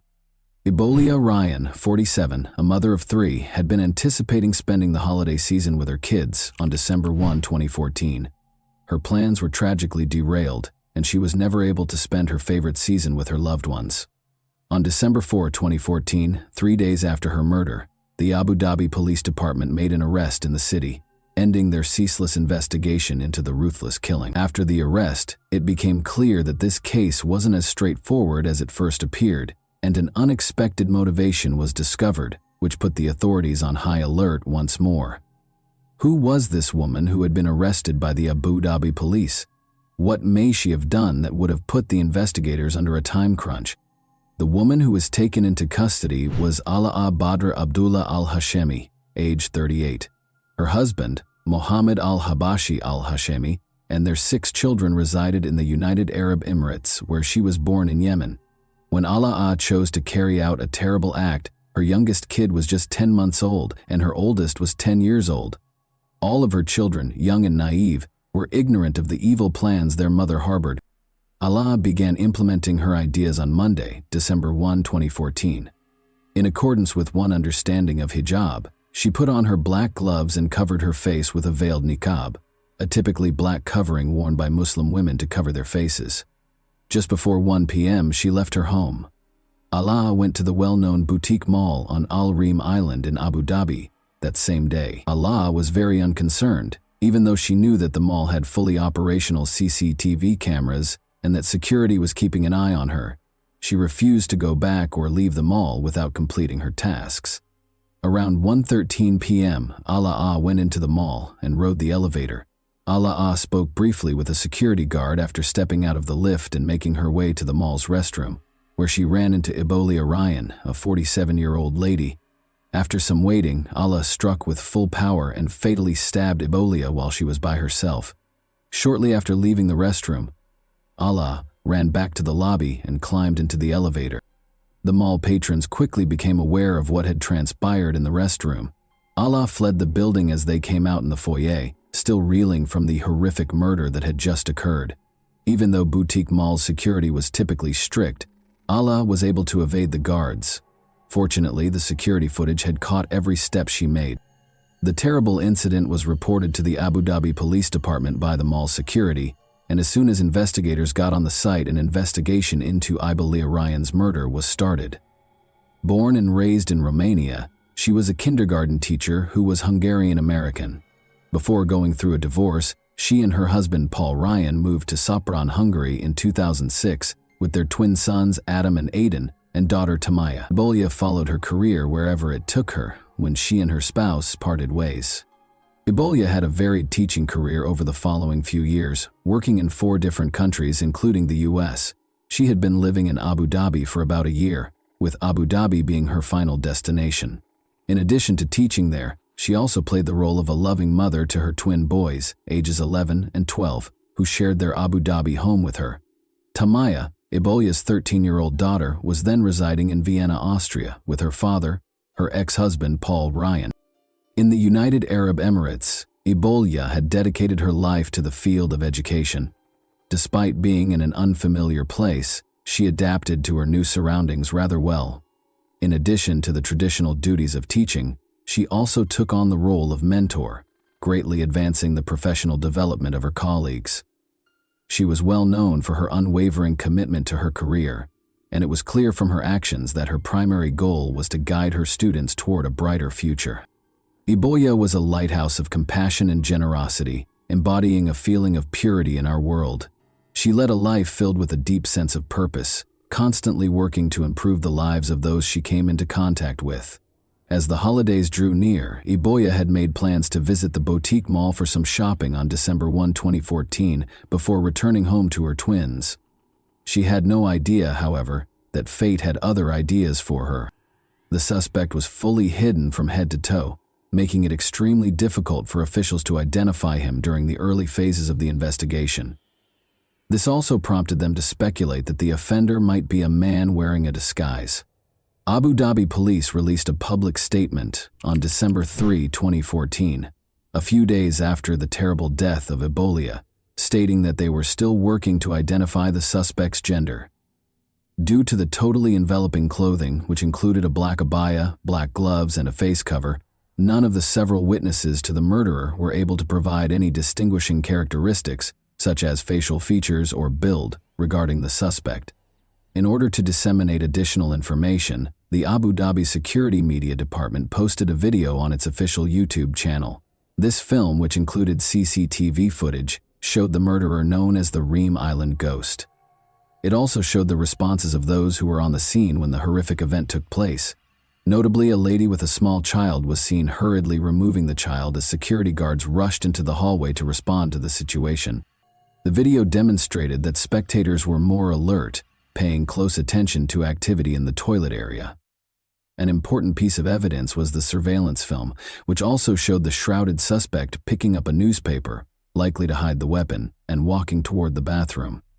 About 90 minutes later, the suspect in the assault rushed back into the lobby, causing chaos among the customers who quickly scattered. As a security guard headed for the bathrooms, the accused assailant ignored a woman's attempts to obstruct her in the middle of the tumultuous event. After racing into the elevator, the suspect eventually ran away. A disturbing image of bloody footprints coming from one of the restroom stalls was shown on the film as it ended, providing a sense of the violent and gory nature of the murder. Ebola, the unfortunate victim, was fatally stabbed, according to law enforcement sources. At the crime site, detectives also found a kitchen knife, which they verified was the murder weapon. When the detectives questioned the witnesses, they discovered that the two ladies had also argued violently before the murder. However, none of the detectives could tell if the attack on Ebola was premeditated or the product of an argument gone too far.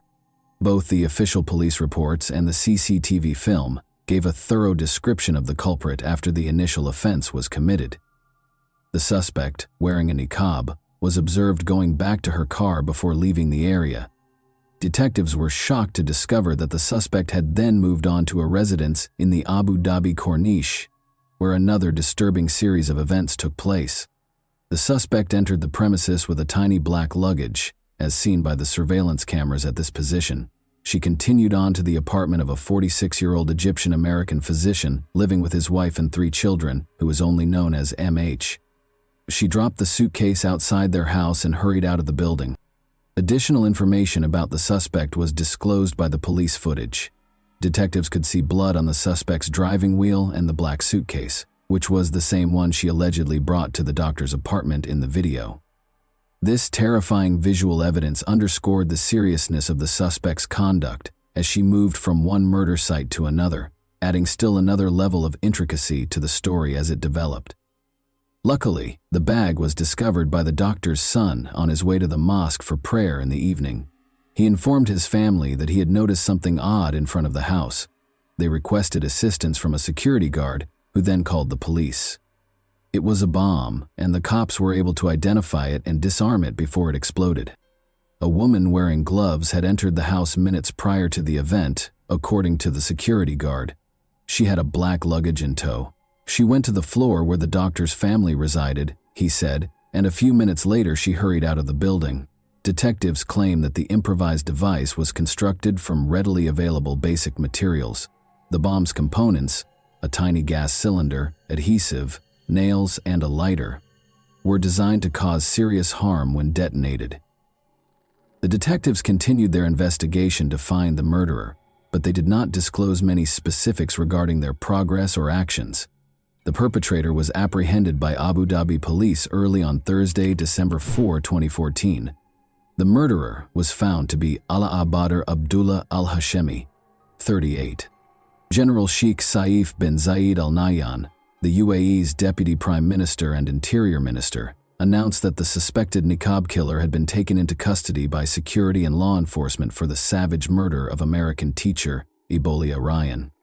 He emphasized that the perpetrator was apprehended within 48 hours after being identified in less than 24 hours, but the investigators wouldn't reveal how they were able to identify Ala. It was clear from looking through Ala's search history that she had developed radical views as a result of the things she viewed online and the individuals she followed. She wanted to harm someone from another nation at random, but she had no explicit plot to harm any American. Ala didn't try to conceal any information and was very direct when stating the cause of the attacks. Ala acknowledged that the only reason she picked Ebola and the doctor was that they were Americans.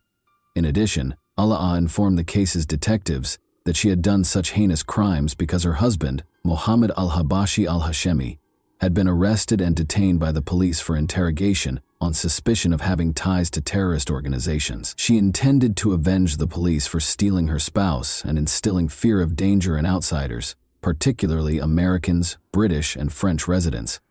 These horrific events followed earlier assaults on Saudi Arabian citizens from Western nations. These attacks were widely publicized, which caused concern in the commercial and international security groups.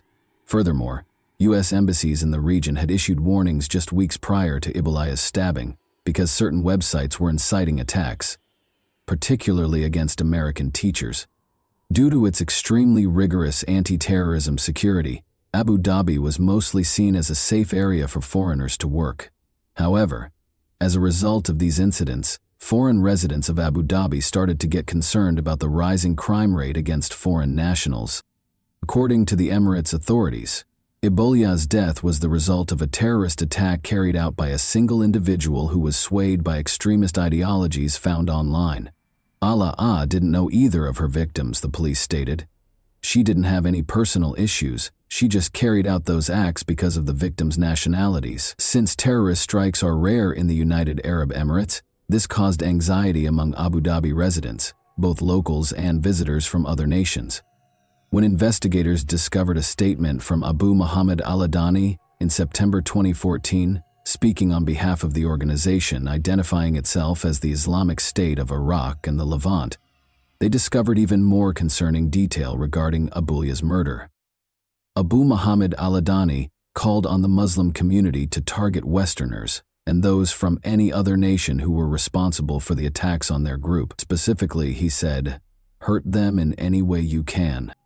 Instead of being a clear directive from militant organizations, the attacks that followed this menacing speech were viewed as a part of a trend of violent acts motivated by ideas.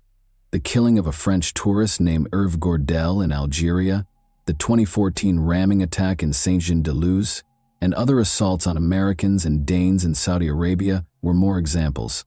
Abu Dhabi officials did not take terrorist incidents lightly. A significant portion of the city's operations depended on the labor of several foreigners, and tourism sustained its economy. Security officials sent a clear warning to any other prospective terrorists in the UAE about the dire consequences of any planned strikes, in order to ensure that the violence stayed isolated. Prior to the attack, Allah had been browsing terrorist websites online, where she learned how to construct explosives and commit murder, according to an unnamed UAE security official who spoke to Emirates news agency WAM. Additionally, the investigators were eager to investigate the likelihood that Allah was not acting alone.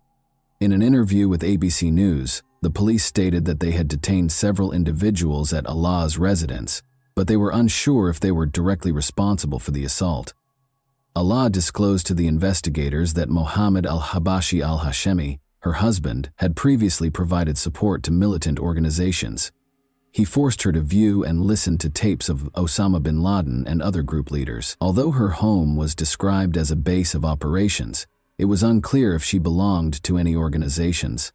Allah was also found guilty of using an online account to disseminate information that disparaged and damaged the nation, according to additional research.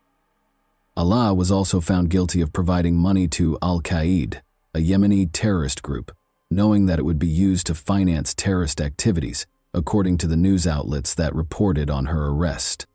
Judge Falah al-Hajeri stated that the United Arab Emirates, with all of its benefits, had been and would remain a safe and stable place on June 29, 2015, before to issuing the ruling. It is an illustration of how people can coexist peacefully and harmoniously. Some new criminal methods that have not been seen before in the UAE have been used in recent years to scare and hurt people, he said. By doing destructive things, the intention was to upend the nation's system and endanger society. It was crucial to examine and handle these acts as strictly as possible when they posed a threat to the country's general stability. In order to combat and eradicate terrorism, a new anti-terror law was created. The judge directed law enforcement to shut down the online account Allah had been using to contact with terrorist groups and to seize all of the evidence in his case. Later, on June 29, 2015, the Federal Supreme Court in Abu Dhabi found 38-year-old Allah Badr al-Hashemi guilty of killing 47-year-old Ibalia Ryan and condemned her to death. The decision could not be appealed because it was rendered by the Supreme Court. Allah's destiny was thus predetermined. Allah asked the court to give her psychological support during her trial. She claimed to have been seeing ghostly figures and experiencing weird experiences. Taking this into account, the court ordered that Allah undergo psychiatric testing. The findings, however, demonstrated that Allah was fully conscious of her acts and that her mental state had no bearing on them. Surrounded by 4 police officers, Allah remained emotionless when the court announced the verdict and sentence. She waved to her brother and father and smiled as she left the court. Ahmed al-Dahani, the state security prosecution's attorney general, declared on Monday morning, July 13, 2015, that the Federal Supreme Court's State Security Circuit's decision, number 73 of 2015, regarding Alaa Badr Abdullah's execution had been carried out with President Khalifa bin Zayed Al Nahyan's approval. The officials did not, however, reveal the manner of Alaa's execution. In remembrance of Ibuli Arayan, members of the expat community in Dubai attended a candlelight memorial and talked about the impact her untimely passing had on them. For Ibulia's friends, family, and the teaching community, finding closure was a challenging process. Her ex-husband Paul Ryan, with whom she had 3 children, also expressed his opinions about the decision. In order for Paul to take Ibuli Arayan's body back home and pay for their kids' school, a recruitment agency that assisted in getting her to Abu Dhabi launched a fundraising effort. A few weeks later, the fund was taken over by the Ryan family, who used it to support Ryan's family in Romania. Ibulia's murder, according to General Sheikh Saif bin Zayed Al Nahyan, was incompatible with the UAE's core principles. The teachings of Islam and the authentic Arab heritage were the sources of these ideals. He said that the UAE firmly believed in these moral principles, both domestically and internationally. He also expressed his sadness at witnessing such acts in a nation that is renowned for its safety and security. Mohammed al-Habashi al-Hashemi, Alaa's husband, was later charged with major crimes in 2015 for allegedly plotting to bomb tourist destinations and assassinate a local politician. During a hearing at the Federal Supreme Court in December of that year, the identity of the leader Mohammed intended to kill was kept a secret. Mohammed adamantly maintained his innocence and denied any involvement in the charges against him.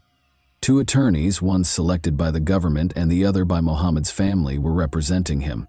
When asked to comment on Mohammed's circumstances, both attorneys sidestepped reporters. Mohammed faced 7 charges, one of which was plotting to destroy the capital's Yas Marina Formula One racetrack and an IKEA close. He allegedly had plans to assault an American military base and tourists. Additionally, police discovered information that connected Mohammed to the terrorist groups ISIS and Al-Qaeda.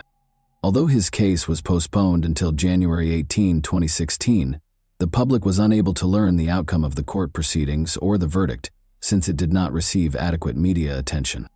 Do you believe that Alaa would have carried out even more terrorist attacks if it weren't for the investigators' prompt measures that resulted in his timely arrest? Alaa showed neither sorrow or guilt for her crimes during her trial. Do you believe that she was brainwashed by terrorist organizations as a result of this? And that wraps up today's chilling story. If you enjoyed this video, don't forget to like and subscribe so you never miss a new upload. Also, let me know in the comments, what part of this story shocked you the most? Thank you for watching, and I'll see you in the next video.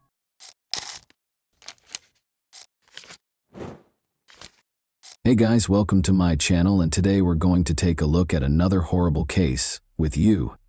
Overconfidence, gullibility, and naivete are harmful qualities that can sometimes result in death.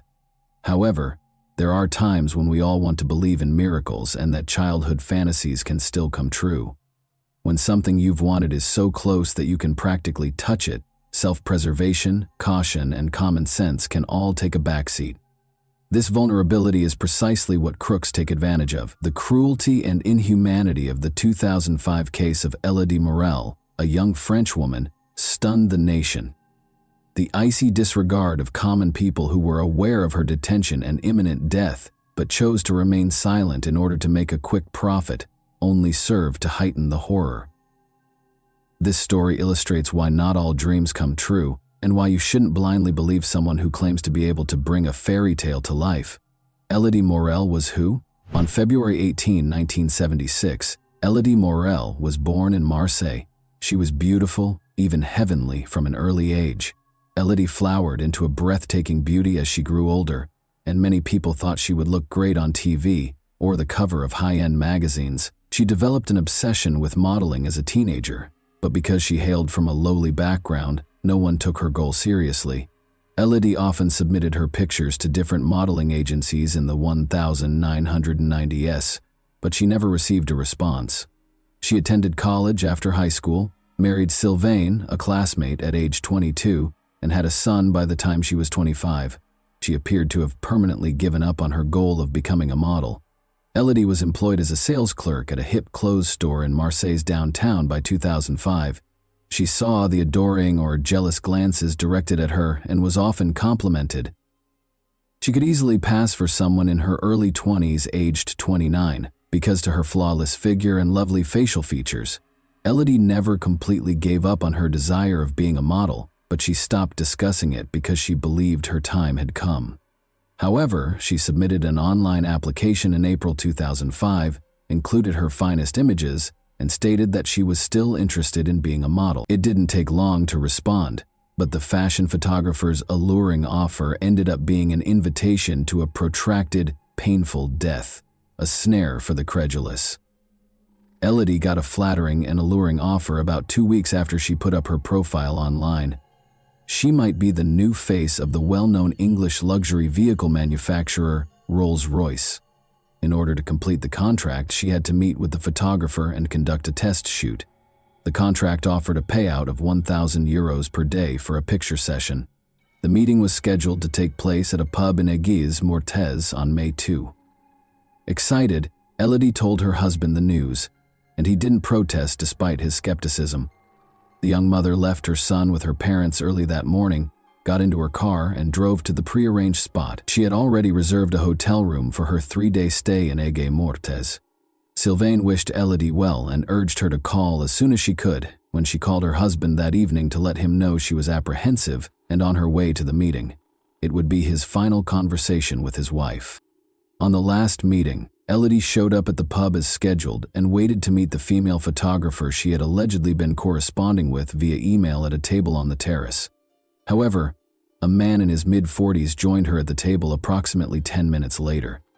He identified himself as the assistant to the photographer and said he had been assigned to meet her and choose settings for the shoot that was to take place the next day. Elodie, who had no actual modeling experience, didn't think anything was wrong and believed him. The man spoke eloquently, had a polished appearance, and appeared to be fully aware of everything she had discussed with the photographer in the past. They had an easy conversation about Elodie's possible career. She was already picturing herself on the covers of famous publications and planning her spending of the money she would receive. The man proposed that they go search for the ideal spot for the shoot the following day at around 9 p.m., when darkness had completely descended.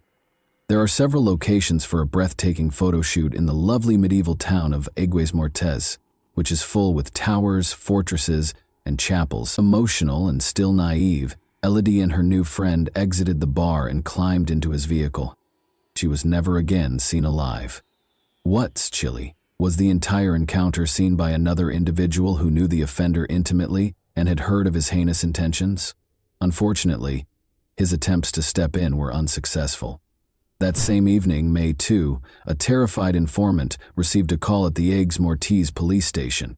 According to a man in a panic, a young woman was in serious danger and something urgently needed to be done. He was certain there wasn't much time to act, but he didn't know the name of the possible victim or where she might have been taken. Dominique Tarasco, a 63-year-old nightclub owner who frequently served as an informant for the police, giving them sensitive information, was the caller. He claimed to have seen Guillaume Mingot, a friend of his, at the bar earlier that evening.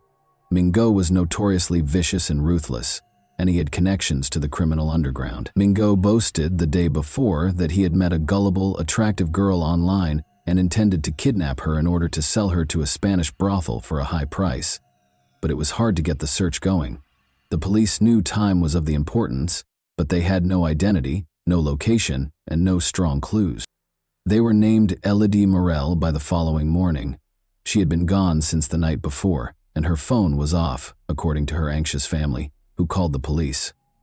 They clarified that she had just disappeared after leaving for a photo shoot in another town. The police first failed to link the informant's call to this disappearance. Despite their suspicions that Elodie might have fled with a boyfriend, her family adamantly maintained that she would never leave her little son or vanish silently. Only 3 days after Elodie's disappearance did the search for her start, a waste of valuable time. For 2 of those days, Elodie was sadly still alive and imprisoned at a home in Aigues-Mortes, where she endured torture and abuse while her captors made decisions about how to end her questioning of the witness and arrest of the suspects. When Elodie Morel vanished on May 5, 2005, the lead investigators started to assume that she was the same enigmatic woman in peril that the source had warned about. When Dominique was called to the police to make an official statement, he instantly verified that Elodie was the same person he had seen at the pub with Guillaume Mingot 3 days prior, after seeing a picture of her. In response to a question about where he believed Mingot might be keeping the victim, Dominique said he had heard rumors of a recently closed deserted nightclub on the north side of town. That evening, a police unit established a stakeout at the scene and captured 48-year-old Guillaume Mingot and 53-year-old Richard Line as they entered the building. More research was necessary to determine the second man's involvement in this crime, as it was still uncertain. When authorities searched Mingot, they discovered Elodie Morel's credit card in one of his pockets, concluding that he was responsible for her disappearance. However, after a few hours, Line was freed because there was no proof against him, and both men were taken to the station to be questioned. Line, who had never run afoul of the police himself, lived with his family on the outskirts of town and was friendly with Guillaume. Mingot first stated in the first tale that he had taken Elodie's credit card and didn't know her. His initial account of events states that on May 2, he was at the pub when he spotted a pretty well-dressed woman. He chose to rob her because he thought she must be wealthy. Guillaume offered to buy Elodie a coffee after he sat down at her table and gave her a compliment. She didn't ask him to go, but she did say she was waiting for someone. After a little conversation, he was able to take her credit card from the purse that was hanging on her chair and slip away before she realized it was gone. Although Mingot acknowledged that he knew the victim, he maintained that the whole event happened on its own and that he had nothing to do with her abduction other than to steal her card. Investigators verified that he had taken out cash from an ATM outside the city using the pilfered card that same day, but he was unable to describe how he recognized the image. He would have had a weak story if Elodie hadn't told him. Furthermore, a background investigation showed that Mingot had a number of previous convictions, including drug trafficking, armed robbery, and a 9-year jail term for a vicious rape.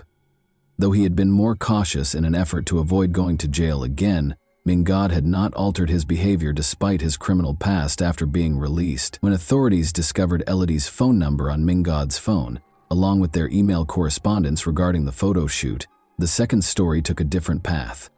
He was forced to alter his story after this revelation, which totally contradicted his first statement. He admitted that he had messaged Elodie under the guise of a photographer after discovering her online modeling profile. The innocent beauty was a simple target and consented to meet without a lot of questioning. Mingot had been communicating with her under a female alias, so he was afraid she would grow suspicious when a man appeared in place of the photographer she had been anticipating. However, Elodie, who was eager and trusting, saw nothing odd and consented to accompany him to look for a spot for a late-night picture session. She even got into his car without question. Witnesses later attested to the fact that Guillaume swerved off the main road and halted the vehicle once they had reached a remote location. He insisted that Elodie give him her credit card while brandishing a gun. He took her handbag and located the card himself after she refused. Then he started asking for the PIN, but she refused to give it to him. In a fit of rage, he banged her head on the dashboard and began strangling her until she gave him the code. In order to make sure Elodie had told him the truth, Mingot then locked her in the trunk and drove to the closest ATM. He drained her account and the PIN worked, but now that he had the money, he began to think about what to do with the woman who was now imprisoned in his trunk, how to conceal the victim, and how to have the accomplices arrested. Guillaume Mingot drove to his buddy Richard Line's place to temporarily hide Elodie since he needed time to think things through. He told Richard about the woman who was trapped in his trunk and that he was eager to share his idea to sell her and make a significant profit. It's worth noting that Richard and his spouse had previously worked at the same shuttered nightclub, he as a security guard and she as a cleaner. However, after the club closed, they both lost their jobs and were barely making ends meet, with Richard turning to heavy drinking. Richard offered to help by giving Guillaume the keys to his empty garage, which he offered as a place to hide the woman. He preferred to wait for Guillaume to figure things out and to get his share of the money as soon as possible. Investigations later showed that Elodie was held captive for more than 2 days, during which she endured a nightmare of torture, assault, beatings, and the agony of hunger and thirst. Guillaume claims that during those 2 days he and Elodie spoke extensively, especially about their children, who were quite similar in age. Elodie pleaded that her son needed her and urged him to release her. According to Guillaume, there was a time when he genuinely felt terrible for her and was thinking about letting her leave. Since she had been in the garage for 2 days and it was quite hot, he even brought her a bottle of water. But when Richard, who was intoxicated, decided it was time to deal with the captive on the evening of May 4, things took a sharp turn. According to Guillaume, Richard went into the garage and used a rope to strangle Elodie while he was away. Guillaume maintained that he just assisted in disposing of the body and had nothing to do with the real crime, but he wouldn't say where they had concealed her body. The Line home was searched. The couple seemed anxious but unsurprised by what happened when police used a search warrant to raid the Line house. They showed little interest in the ongoing search, allowing the officers to enter without any opposition and continuing to dine at the kitchen table. Police discovered a number of Elodie's belongings in their teenage daughter's room during the inquiry, including a wristwatch, jewelry, a hair clip, and her cell phone. Richard's wife was also found to be in possession of Elodie's pocketbook and purse. The trash can outside the house contained ripped bits of the victim's clothing, along with other possessions. When Richard's garage, which is close to their house, was searched, even more unsettling evidence was found. Investigators discovered brown traces inside the unoccupied room that seemed to be dried blood. They discovered crumpled tissue as well. While their 14-year-old daughter was temporarily placed with family, Richard and his wife were arrested along with shoes, cigarette butts, an empty plastic bottle, and a piece of laundry rope. The couple stated that Guillaume had brought everything in return for permission to use their garage when asked how Elodie's possessions got inside their house. Since Guillaume had promised to compensate them, they acknowledged that they knew he was detaining a woman there, but decided not to intervene. They also admitted to providing him with a piece of rope and a bottle of water at his request without questioning why. Even more incriminating was the third-story forensics confirmation that Elodie's blood was responsible for the brown spots on the garage floor. Saliva on the cigarette butts was both the victim's and the kidnapper's, and semen on the crumpled tissues matched Guillaume's DNA. Since Elodie had asthma and cigarette smoke caused terrible coughing and choking episodes, her family swore that she had never smoked in her life. This made the horrific picture evident. For 2 days, Guillaume had held Elodie in the garage, hitting her repeatedly, torturing her, and making her smoke as part of his abuse, all while fabricating evidence and claims. Guillaume Mingot again altered his narrative once detectives showed him the forensic findings. This time, he asserted that it was completely voluntary for him and Elodie to have had sex in the garage. He claimed that after much conversation and smoking together, he had made the decision to let her leave, but he persisted in claiming that Richard Line had murdered her while he was away, allegedly out of concern that Richard would report Elodie to the police once Guillaume had freed her. The main contradiction in this account of events was that Richard had no justification for killing Elodie. She hadn't seen him or any of his family, and he hadn't even seen the captive. Second, she had been taken to the garage in a car's trunk, so she couldn't have led the police there because she didn't know where she was. Finally, Richard was just a regular drunk who couldn't hurt anyone. He was happy to accept payment in the form of Elodie's possessions and the assurance that his friend would give him money after everything was over.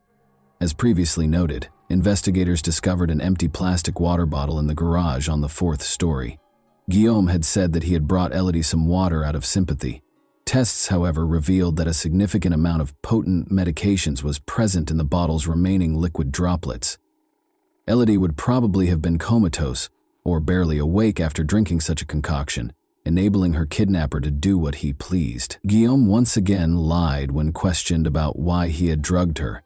He now asserted that they had even decided she wouldn't approach the police and that he had been prepared to let her leave. As if it had been a bad dream, he said, Elodie simply wanted to return home to her family and forget about everything. He allegedly beat her during a struggle as she attempted to flee, which is why the garage floor was covered in bloodstains. He then locked her inside and departed. Guillaume claimed that in order to calm Elodie down and stop her from trying to flee again, he had given her the medications. After dissolving some tablets in water and crushing them, he left the garage and came back 12 hours later. Elodie was nearly collapsing from thirst by that point.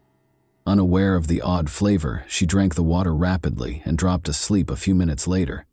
Guillaume said he hadn't thought of the possibility that she might have overdosed and died because her body wasn't strong enough to manage the medications. He put her body in the trunk of her own car, which had been left in the parking lot close to the bar where they had first met, as soon as he noticed she was no longer breathing. Using the keys he had stolen from Elodie, he drove the automobile to Richard's house a few hours later. There were further contradictions in Guillaume's tale, even though he still wouldn't reveal where he had transported the automobile with the body. Guillaume most certainly strangled Elodie, as evidenced by the sweat and skin residue on the rope discovered in the garage. The suspect was aware that all the evidence was against him. Guillaume made an agreement with investigators in the hopes of lowering his sentence, and he disclosed that he had left the automobile outside the old cemetery at Aigues-Mortes. On May 7, the car was located precisely where he had promised. The body in the trunk had already started to deteriorate after 3 days of exposure to the blazing sun. The autopsy revealed obvious evidence of strangulation, beatings, and torture. The victim had been sexually assaulted, drugged, and restrained. Ultimately, they were strangled to death with a rope. The trial and sentencing. Almost 3 years after the horrifying events, in February 2008, the trial of the 3 criminals started. Guillaume Mégot was given a life sentence with the chance of release after 22 years. Richard Line and his spouse made a valiant effort to persuade the jurors that they were unaware of the hostage in their garage. They said they hadn't asked any questions, just let an old buddy stay with them for a few days. However, this was disproved when Elodie's possessions were found in their house. In 2010, the pair was found guilty of aiding and abetting and received 6-year prison sentences apiece. In an attempt to place some of the blame for the crime on the line, Guillaume Mégot and his attorney filed an appeal of the ruling. This was their sole chance to cut the minimum amount of time he would have to spend and reduce his life sentence.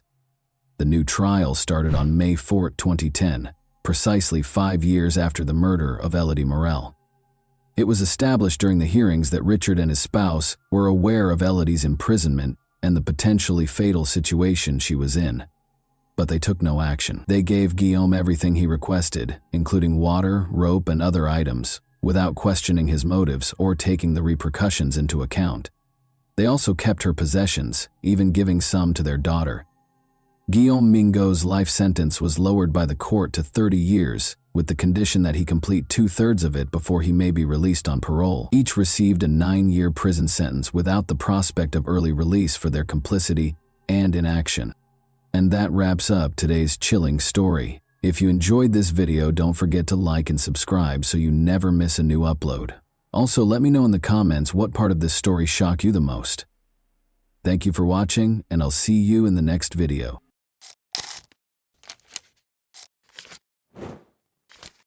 Hey guys, welcome to my channel, and today we're going to take a look at another horrible case with you. In this video, we examine what happened on December 26, 2011, in Kershaw, South Carolina. Hope Melton, 30, called her grandmother to report that she was being followed while driving down a country road. Hope was terrified and unsure of what to do. The call ended before she could provide her grandmother with any information. The police were able to identify the suspect by using CCTV footage to solve this case. The subpar performance of one of the authorities, which ultimately impacted the case's outcome, is another noteworthy feature of this case. William Roger and Elizabeth Ray Hodge Roscoe were the parents of Beverly Hope Roscoe Melton, who was born in Chehaw, South Carolina, on December 4, 1981. She was a member of the Beta Club, Vocational Honor Society, Health Occupational Class, and Chorus at Chesterfield High School, where she graduated with honors in the year 2000. Hope worked as the manager of McBee, South Carolina's T&N Country Store. She was a children's church teacher at Lancaster Church of God. Hope had been happily married to Gary Lee Melton for a little more than a year.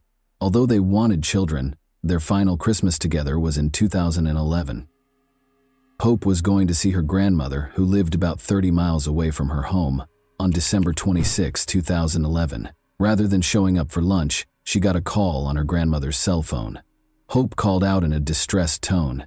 She asked for assistance after telling her grandmother that she was being followed. After the call ended, Hope's mother and grandmother got into their car and headed out to find her. They saw Hope's vehicle parked on the side of the road 5 miles away on a lengthy country road, but Hope was not there. Her grandmother dialed 911 right away, and the county sheriff's office received the call. The call was forwarded to police officers as a missing person report when it reached the sheriff's office. When a missing person report is received, it is imperative that prompt action be taken. At once, one of the sheriff's deputies arrived on the scene. After examining Hope's vehicle, he ruled out the possibility of a traffic accident because it was undamaged and in good operating order. Hope's wallet was gone, but her purse was in the car. Despite searching the vehicle, a forensic team was unable to uncover any information about Hope's whereabouts. Police and volunteers started searching the area for leads. Gary, Hope's shocked and upset husband, showed up on the scene. He told the police that Hope was going to visit her grandmother and had planned to stop at a gas station. At the time, that was the detective's only lead. Hope's grandmother lived about 30 miles away from her home, and there were 4 gas stations along the way. The detectives made the decision to examine each one sequentially. Security cameras were present at the first gas station the detective looking into Hope Melton's disappearance visited. The detective started watching the video in the hopes of spotting Hope. Her husband claims that she left the house at approximately 11:45 a.m. The manager was asked to show the detective the video from an hour prior to Hope calling her family in a panic. When a male customer entered the store at 12:19 p.m., everything appeared to be as usual. The investigator kept watching the footage. A woman entered the picture 3 minutes later. Hope weighed around 140 pounds, stood 5 feet 5 inches tall, and was blonde. She had on blue jeans and a pink shirt. The detective knew right away that it wasn't Hope because the woman in the video was taller than her. At 12:45 p.m., they continued to scroll through the tape, but Hope never appeared. This implied that she had most likely refilled her vehicle at a different gas station. The members of Hope's family were in shock. They looked for logical reasons why she might have vanished. There was a slim chance that she had just become stuck in the mud and gotten out of the car. Maybe someone had come to get her and taken her to a rescue location. They wished Hope well and a speedy return home. A second gas station, just 10 miles from the location where Hope's abandoned car had been discovered, was visited by the detective looking into her disappearance. Additionally, there were security cameras that might aid in the investigation. The detective informed the manager that they were searching for a missing woman when they first arrived at the gas station. The manager recalled possibly seeing Hope around 12 p.m. when the detective described her appearance and the vehicle she was driving. There was no question that Hope Melton had visited this gas station prior to her disappearance. Thanks to a security camera placed outside, she had filled up her car and nothing seemed to be bothering her at the time. Another camera captured a man holding the door open for Hope as she entered. Hope left the store after paying for her gas. She appeared content and in a positive frame of mind. She appeared to be eager to spend the remainder of the day with her grandmother. The man who held the door open for Hope was the one who caught the detective's attention when he re-watched the video. She was followed into the store by a man wearing a white cap, according to surveillance footage. He glanced over at Hope. The detective watched the man in the cap while Hope paid for her gas and walked away. The man left the store after making his payment at the counter. Regretfully, nothing in the video could be used to identify the man. In an attempt to identify this man's vehicle, the detective once more looked at the surveillance footage. Hope was seen walking toward the store to pay for gas on one of the tapes. Just then, a dark minivan arrived and a man in a white cap climbed out. Regretfully, his car's license plate was hidden. Hope was seen driving away from the gas station when the detective flipped to another outdoor camera. She made her way back to her car, and just as she was ready to leave, a gray car arrived. Hope was not followed out of the gas station by the man in the white cap, or the man who got out of it and turned to watch Hope's car drive away. The detective repeatedly viewed the segment in an attempt to capture every detail. He had to locate the other hints he was certain were concealed in the gas station video. He was right. When Hope was making her way back to her car, he flipped to the first camera. An orange Chevy appeared in the frame. The Chevy turned back toward the exit after crossing the parking lot. The detective saw something significant as Hope pulled away. The orange car was following her. Prior to Hope's disappearance, the detective believed he had seen the car following her. The police had to determine what happened after obtaining evidence that Hope had been followed from the gas station. The search team discovered alarming evidence in the meantime. They discovered a blanket covered in blood and a pink bracelet 6 miles from Hope's abandoned car. Hope's husband was able to identify the bracelet. The bracelet was a Christmas gift from him. Hope's well-being was seriously threatened by all of this. The detective had to confirm that it wasn't a coincidence after watching the gas station surveillance footage that showed the orange Chevy pursuing Hope's vehicle. Hope had to pass an office building with multiple security cameras on her way to her grandmother's house. The building was still closed for Christmas when the detective arrived by car. Finding an office manager with keys and knowledge of the CCTV system took some time. The parking lot and the road Hope could take to get to her grandmother's house were both covered by numerous security cameras on the building. The detective's primary objective was to determine whether Hope was being followed by the orange Chevy or if it had veered off course. The cameras were programmed to record only when they detected movement because the offices were closed for Christmas. The detective started watching the video, which had been taken shortly after 12 p.m. At 12:06 p.m., the detective noticed Hope's car enter the frame. An orange car that had been spotted at the gas station earlier entered the frame 2 seconds later. The orange Chevy can be seen in the video trailing Hope's vehicle by only a few yards. Hope's car was discovered in the woods, and both cars were traveling north toward the road.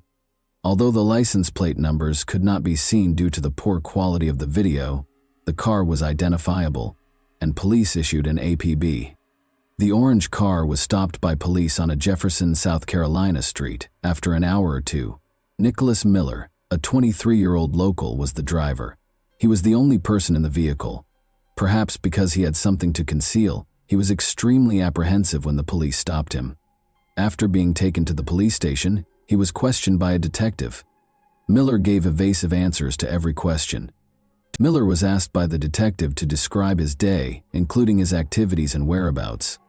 Miller retorted that he had gone shopping at a Walmart 30 miles away in the morning. After that, he returned to Jefferson by car. The detective looking into Hope Melton's disappearance went to Walmart, where Miller claimed to have shopped after police requested a search warrant for Miller's vehicle. His story had to be confirmed by the police. Every action on the sales floor is captured by the store's many cameras. Walmart's video surveillance footage was a relief to law enforcement since it supported Nicholas Miller's account. At around 10 in the morning, his orange Chevy pulled into the parking lot. The detective recognized Miller when the driver got out. His story had been verified thus far. Like hundreds of other customers, he entered Walmart like any other, and nothing unusual appeared to be going on. He seemed to be going about his everyday business. He didn't bring a basket or shopping cart.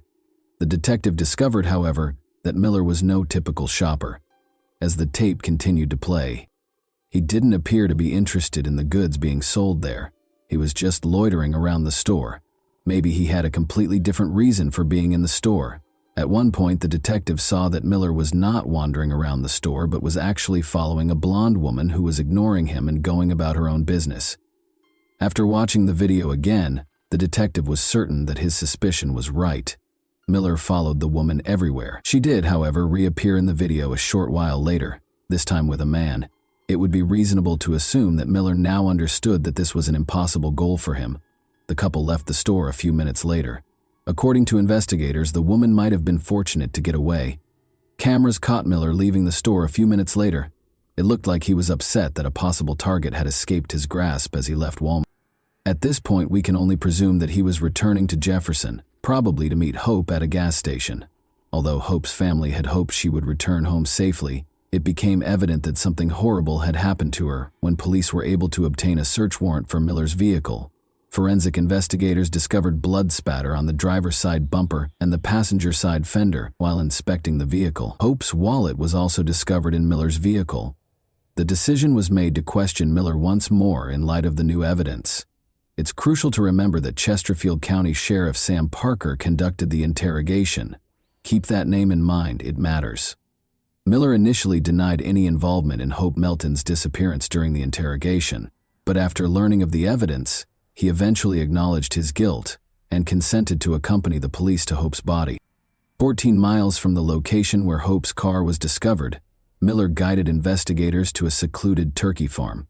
She had no clothes on and was face up on her back on the ground.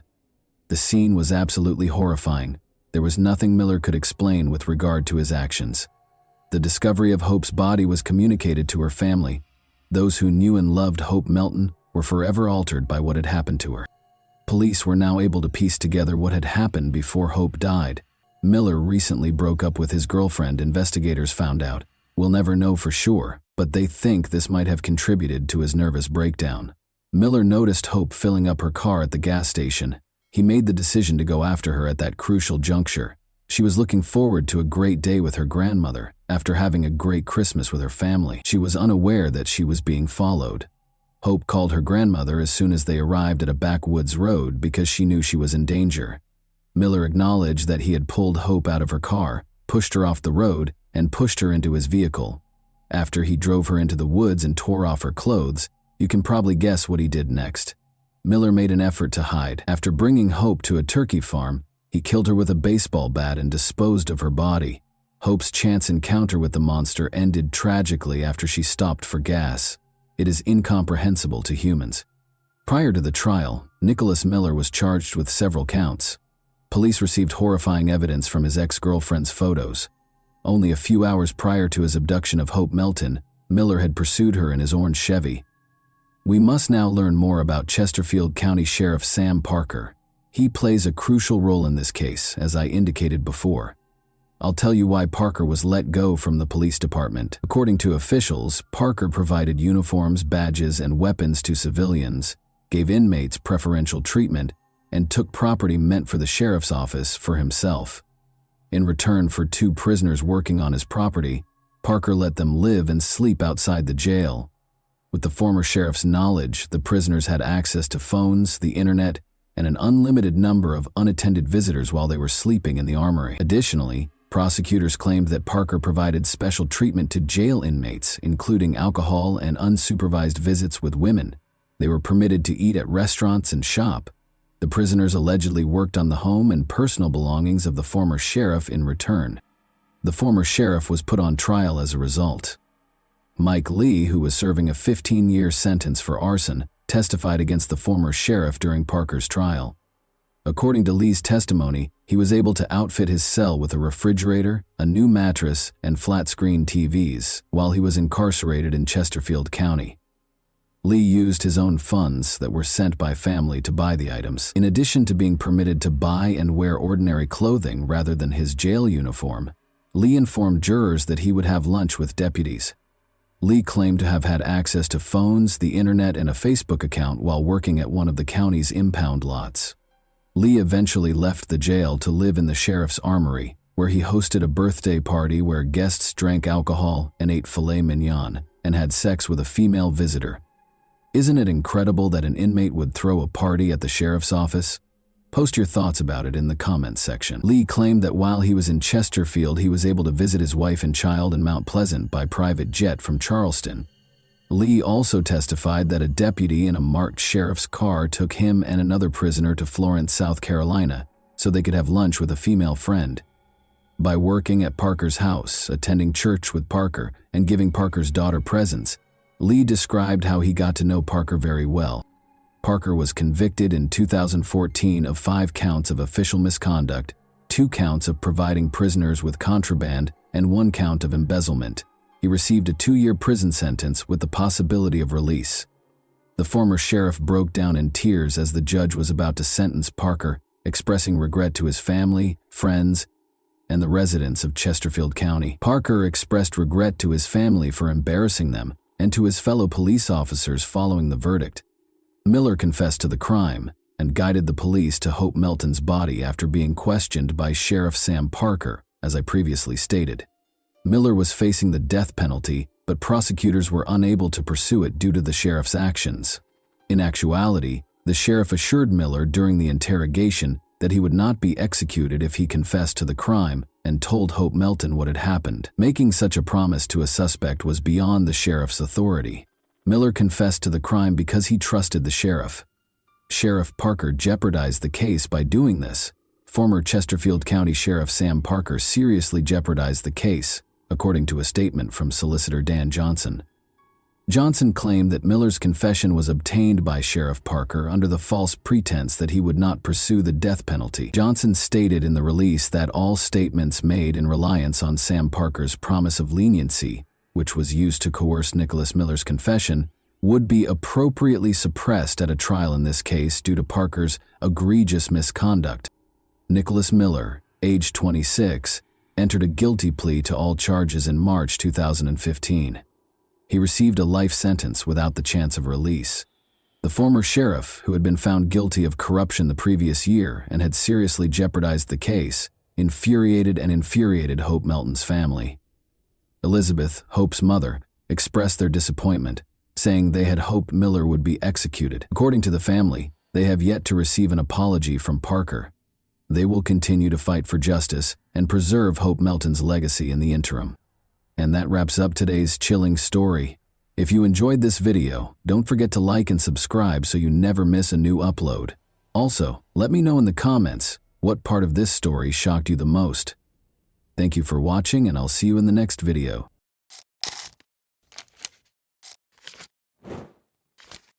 Hey guys, welcome to my channel, and today we're going to take a look at another horrible case with you. On Madison Street in New York, Officer Freeman saw a man throwing big black garbage bags into the river's edge early on April 7, 1996. The man froze as Freeman came closer. The officer noticed the two cars next to the man, their trunks stuffed with trash bags. He searched and found something startling. Bloody tools and blood-soaked clothing were found in the bags, along with a dismembered body that had been cut into 66 pieces in the most gory way imaginable. The man who disposed of the bags introduced himself as Vladimir Zelinin, 48. The police quickly learned that the person inside the bags was Yakov Gluzman, a 48-year-old billionaire and well-known cancer researcher who had tragically been duped by Vladimir. When Vladimir brought up Yakov's wife, Rita Gluzman, the case took an unexpected turn. The crucial query was, what role did Rita play in this terrible incident? Was she planning to murder her husband, or was Vladimir just assigning blame to deflect criticism and avoid responsibility? We must go back in time and meet Yakov Gluzman, the man at the heart of this whole situation, in order to fully comprehend it. What part did he play in this terrible incident, and who was he? January 2, 1948, was Yakov Gluzman's birthday. He was an internationally renowned scientist who made significant contributions to the study of cancer. Since their early years in Ukraine, which was then a part of the Soviet Union, Yakov and his wife Rita had known one another. 1948 saw the birth of Rita Gluzman in Ternopil, Ukraine. She was the oldest child of Holocaust survivors, Paula and Lab Shapiro. As a child, Rita saw friends and family members killed by the Nazis, which gave her a distinct viewpoint. Nevertheless, Yakov was unable to obtain a visa to depart the Soviet Union due to his importance as a researcher. He was regarded as an emerging, talented scientist. In February 1970, Rita found out she was expecting their son after departing for Israel. To facilitate their emigration, Yakov took a menial job as a carpenter, sacrificing his academic career in the Soviet Union. Rita persuaded the UN to bring her and Yakov back together in America with the aid of Jewish organizations. She even put pressure on the United States by going on an 18-day hunger strike close to the UN Senate to assist in her reunion with Yakov. Rita's will to go on a hunger strike was obvious. She was a very motivated individual. She desired to succeed in her life. Yakov was allowed to join her in the West by the Soviet Union as a result of her efforts. Yakov was able to carry on with his scientific work after the couple eventually got back together in the United States in 1972. They made Long Island, New York their permanent home in 1977, 5 years later. Yakov founded the pharmaceutical business Harbor Laboratory in New York by 1987. With Yakov's assistance, Rita also founded her technology business, ECI Technologies, at the same time. In 1987, Yakov advanced to the position of Director of Molecular Biology at Rockland County's Letterly Laboratories. Yakov worked in Rockland, so Rita had to make the difficult choice to move to Long Island while managing ECI Technologies. As the family's fortunes improved, they eventually moved into a large home in the posh neighborhood of Upper Saddle River, New Jersey, which is a very pleasant upper-middle-class neighborhood. The homes in this lovely neighborhood are very comfortable and sit on 3/4 to an acre of land. Vladimir's claims don't add up. If Rita and Yakov had a happy marriage, is he making this whole thing up to cover up a darker agenda, such as eradicating Yakov for financial gain? Let's go back in time to the discovery of Yakov's body before drawing any conclusions. Officer Freeman made a strange discovery in a parking lot near the river's edge on Easter, April 7, 1996. 2 cars with open trunks were the first thing he noticed. He also saw Vladimir Zelinin, who had one glove on his right hand and was dressed in a t-shirt. Large black trash bags were being thrown into the river by Zelinin. Freeman cautiously approached and saw that Zelinin's shoes and pants were splattered with blood, and that a surgical glove was also covered in blood. The air was heavy with the stench of drying blood. As Freeman continued his investigation, he discovered 2 bags, one containing blood-soaked clothing and the other containing bloody tools, including a hacksaw, axes, knives, and a scalpel. Unbelievably, 8 additional bags containing Jakob Glusman's tragically dismembered remains were found in the trunks of the 2 cars. His nose and lips were even removed, as part of the horrific act of chopping his body into 66 pieces. Vladimir Zelinin, wearing blood-stained trousers, stood beside Officer Freeman. Zelinin, who was Russian, could hardly speak English. He shockingly disclosed that Vladimir's cousin, Rita Glusman, had been instrumental in his immigration to the United States just 11 months earlier. As Vladimir admitted that Rita was the one who coerced him into carrying out the unimaginable deed of killing Yakov, the terrifying realization came to light. Rita had already left with her passport when Bergen County authorities showed up at her house the next day. Prosecutors were concerned that she may have escaped abroad, but Rita was allegedly on her way to Long Island while Zelinin was being held in Bergen County. It was clear that she knew the police would be looking for her. She made a quick stop in Nyack along the way, stealing a set of New York license plates from a parked car to hide her car's New Jersey tags. There was little question that Rita had planned the murder and was now evading the authorities, despite the fact that investigators in both jurisdictions had not formally named her as a suspect in her husband's death. They made it clear in a public alert that they wanted to talk to her. After her husband passed away, Rita disappeared for 6 days. On April 12, 1996, the police finally located her in Cold Spring Harbor, Long Island. Rita was caught breaking into a guest cabin by a cleaning lady during a routine cleaning round at the Hawk's Nest cabin. Her husband had worked for a company that owned this cabin. The woman had quickly called the police because she thought Rita was a thief. Rita attempted to flee by scurrying out a rear window onto the lab grounds after being confronted. She was eventually located and taken into custody by the local police. Notably, authorities discovered a variety of travel brochures, including some from Switzerland and Australia, inside her car, which also had a stolen license plate. When Rita Glusman was arrested, the police were taken aback to see her. She was no longer the woman who wore expensive clothing. Her clothes, makeup, hair color, and even airline information had all changed. The police became increasingly suspicious because she had completely changed her appearance. However, there was one issue that prevented the police from charging her with her husband's murder under New York law. When flaws started to show in their marriage's apparently flawless exterior, the investigation took a different turn. The couple's hidden tensions surfaced during their move from Long Island to New Jersey. It turned out that moving to New Jersey, even though it was a mutual decision, put Rita under financial strain, particularly for her business, ECI Technologies. Yakov's income was crucial to the company's survival because it was not doing as well as it once did. However, there was one contradiction. Despite Rita's claims that the move left them impoverished, she was spotted driving a BMW, wearing mink coats and leading a fairly opulent lifestyle. On the other hand, Yakov used to wear regular jeans and drive a 1983 Nissan. According to his friends, he was more of an ordinary guy who wore khakis everywhere he went. The American dream appealed to Rita. She desired high living and spas.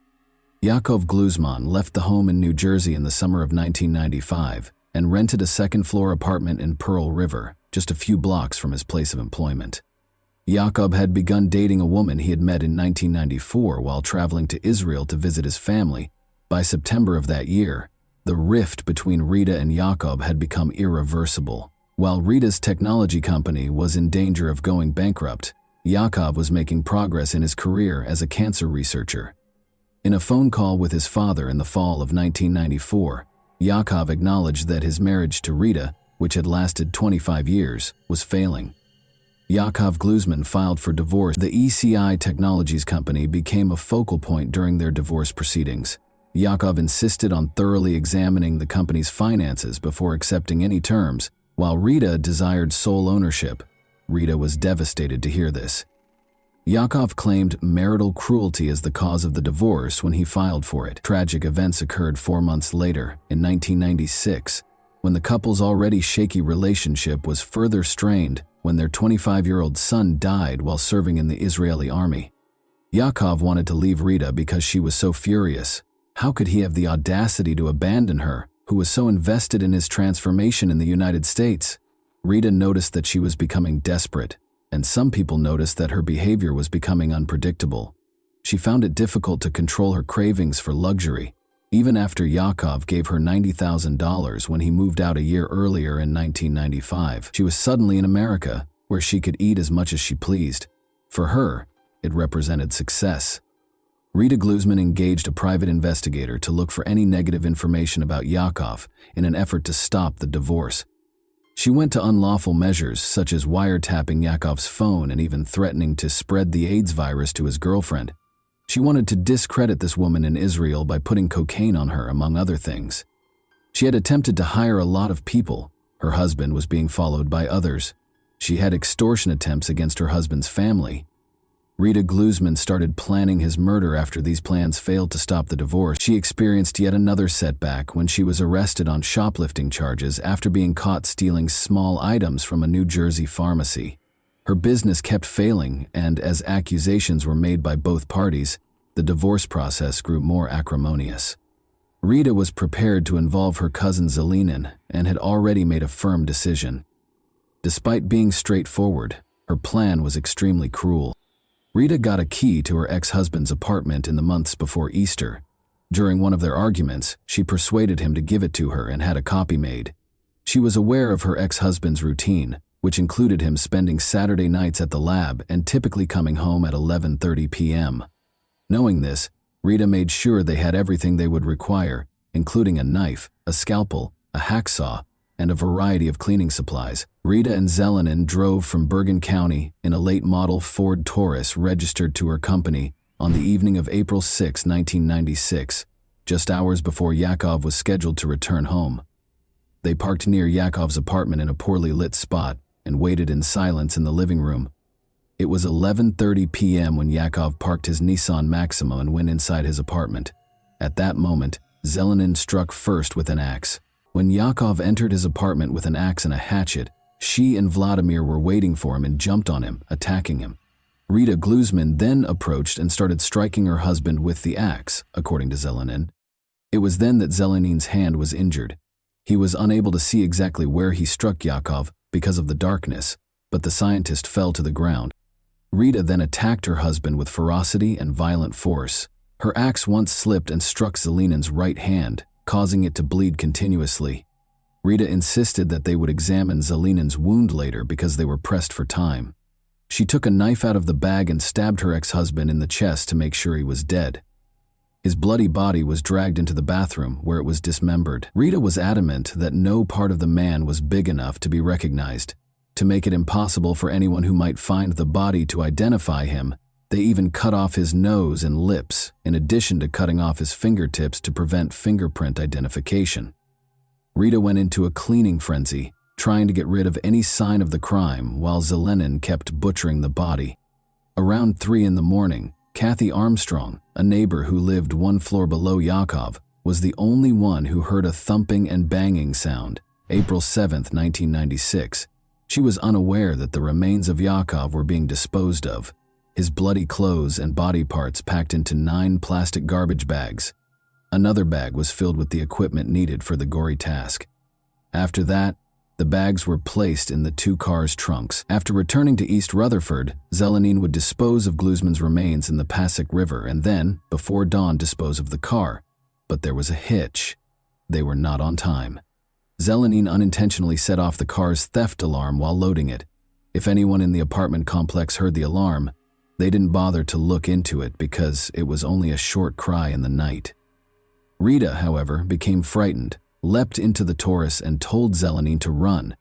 After circling the neighborhood for a while, they cautiously made their way back to the apartment complex, checked to make sure everything was okay, and went back to their solemn task. And it took longer than Rita had expected to dismember Jakob and clean his apartment. The necessity to treat Zelenin's hand wound, which resulted from Rita's violent behavior against her husband, further threw off this schedule. Zelenine and Rita stopped at a CVS pharmacy in the town of Fairlawn on their way south. It was captured on a security camera that Rita spent $32 on bandages. What at first glance seemed to be a simple murder case turned out to be anything but. After investigators inspected the crime scene at Jakob's Pearl River apartment, the strange traces of forensic evidence that the investigators found had not yet been tested. Even after testing, there was still uncertainty, because there was no assurance that Rita would be directly implicated in the crime. The police knew that even if they were able to locate Rita's stray fingerprint, a competent defense lawyer could have it rejected by linking it to one of the couple's sporadic arguments. At this point, Zelenin's confession was the only solid evidence the police had. This presented a problem, though, because according to New York state law, an accomplice's testimony could not be used as the basis for a murder case unless it was backed up by other witnesses or strong evidence, neither of which was present at the time. Michael Rosen, Rita's lawyer, attempted to obtain bail the day after her arrest, pointing to the peculiar circumstances of the case. Rosen filed a felony examination after the judge denied bail despite the possibility of murder charges. For Rita to be detained without bail, prosecutors had 48 hours to demonstrate that she was dangerous and that there was a chance she would run away again. Since the police couldn't produce enough proof, Rosen was successful, and Rita was taken to jail after posting a $250,000 bond. However, everything changed when an FBI agent called. Unexpectedly, Rosen was ordered to bring Rita to the United States, White Plains Federal Court Building. Rosen found this surprising and didn't understand why the federal government was becoming involved. The reason became evident as Rosen and Rita arrived. Local authorities had worked with federal prosecutors to devise a novel strategy to charge Rita for her role in her husband's death, while Michael Rosen had been preoccupied with getting her bail. Federal prosecutors invoked the Violence Against Women Act, a 1994 domestic violence statute, in a brief 4-page complaint. It was a daring step. This law permitted federal intervention in cases of domestic violence committed by someone who crosses state lines, a tactic that had never before been employed against a woman. But it gave the police the power they needed to bring Rita to justice. It was noteworthy because it gave them permission to use Zelenin's testimony. In court, Zelenin described the events leading up to the incident and how they dismembered Yakov. Vladimir Zelenin claimed that Rita Gluzman was behind a wall a few feet away and that he was concealed behind the door as it opened. Zelenin struck Yakov's head with an axe for the first time as soon as he entered the room. With a knife in hand, Rita hacked and stabbed Mr. Gluzman until she nearly cut Zelenin's fingers off his right hand. According to Zelenin, he began by chopping off the arm at the shoulder, followed by the left leg below the knee and the right leg below the knee. Then, he claimed, he severed his head. Witness reports from Yakov's neighbors who saw a couple packing bags into a car at 3 in the morning were among the other pieces of evidence the police brought in. April 7, 1996, Rita was recognized by a pharmacy employee as the agitated woman buying bandages and antiseptic at 4 in the morning. The same morning. In addition, Rita's controlling personality was acknowledged by a private investigator she hired to spy on her husband and his lover. More than a year and a half after Yakov's passing, on April 3, 1997, Rita faced the U.S. Judge Barrington Parker, District Court. Despite her denials, the jury found her guilty of killing Yakov, dismembering him and dumping him in the river after being persuaded by Zelenin's testimony. She was given a life sentence in prison by the judge. In the Soviet Union, the woman who had once been celebrated as a symbol of freedom for a whole class was now imprisoned. Vladimir Zelenin was later given a 22-and-a-half-year prison sentence in May 1997. Rita Gluzman was released from prison on compassionate grounds in 2020 because of her deteriorating health. which included early Parkinson's disease and multiple strokes. Although Yakov's brother wrote a letter opposing Rita's release, expressing horror and fear, the judge took into consideration Rita's request for a second chance to avoid dying in prison. Rita went back home after the judge allowed her release despite reservations. Due to a broken marriage, Yakov Gluzman's life took a terrible turn. The unfortunate thing is that rather than finding a peaceful solution, his wife, once regarded as a symbol of freedom, caused their relationship to devolve into a nightmare. And that wraps up today's chilling story. If you enjoyed this video, don't forget to like and subscribe so you never miss a new upload. Also, let me know in the comments what part of this story shocked you the most. Thank you for watching, and I'll see you in the next video.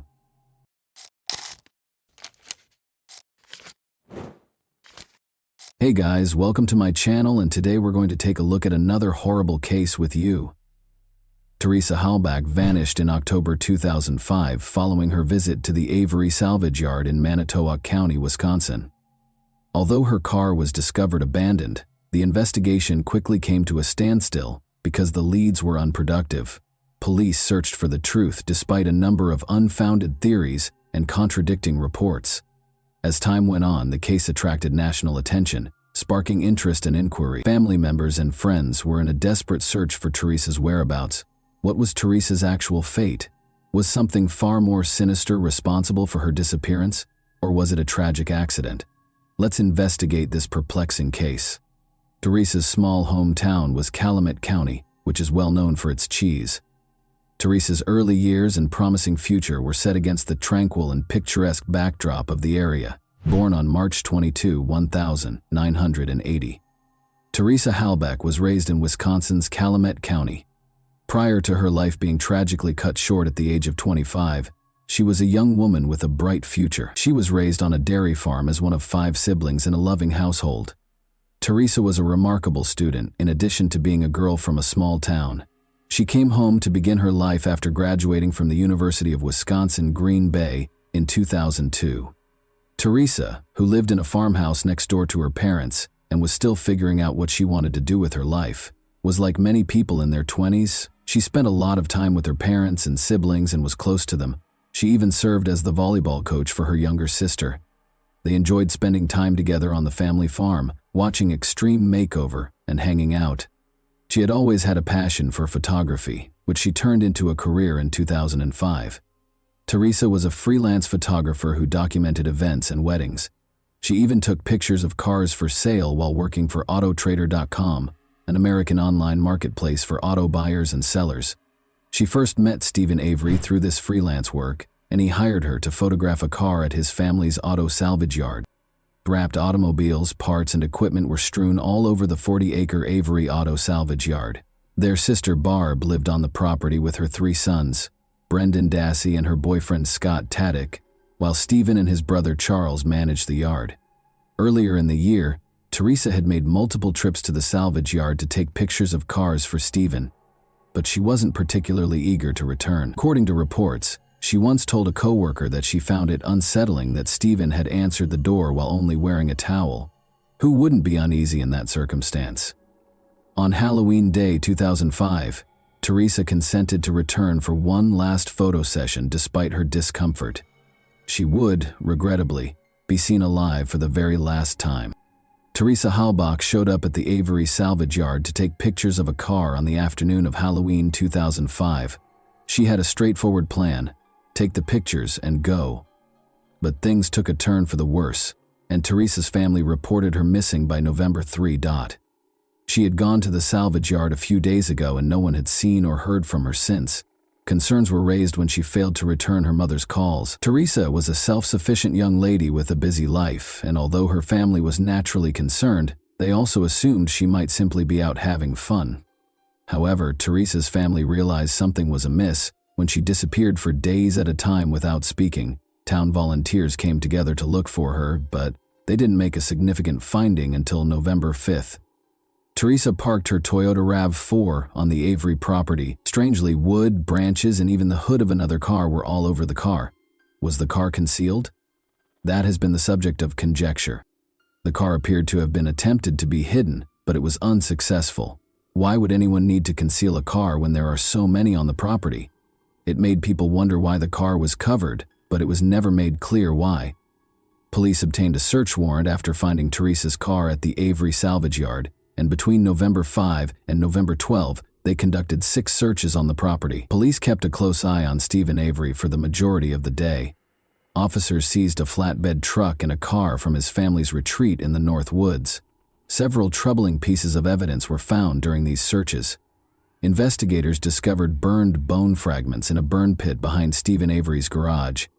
These were subsequently determined by DNA testing to be Teresa's remains. Remains of Teresa's cell phone, Palm Pilot, and camera were discovered in a burn barrel on the property, and blood was discovered in the front and cargo sections of her RAV4. Police discovered 2 firearms, including a rifle, and Teresa's car key in Stephen Avery's bedroom during a search of his home. After several months, additional searches turned up a bullet and pieces in Avery's garage that were connected to the rifle that had been found in his house. Even though the bullet contained DNA evidence, it was still unclear whose DNA it belonged to, which led to more questions about the case. Although this body of evidence eventually strengthened the case against Stephen Avery, it raised controversy and left many questions unanswered.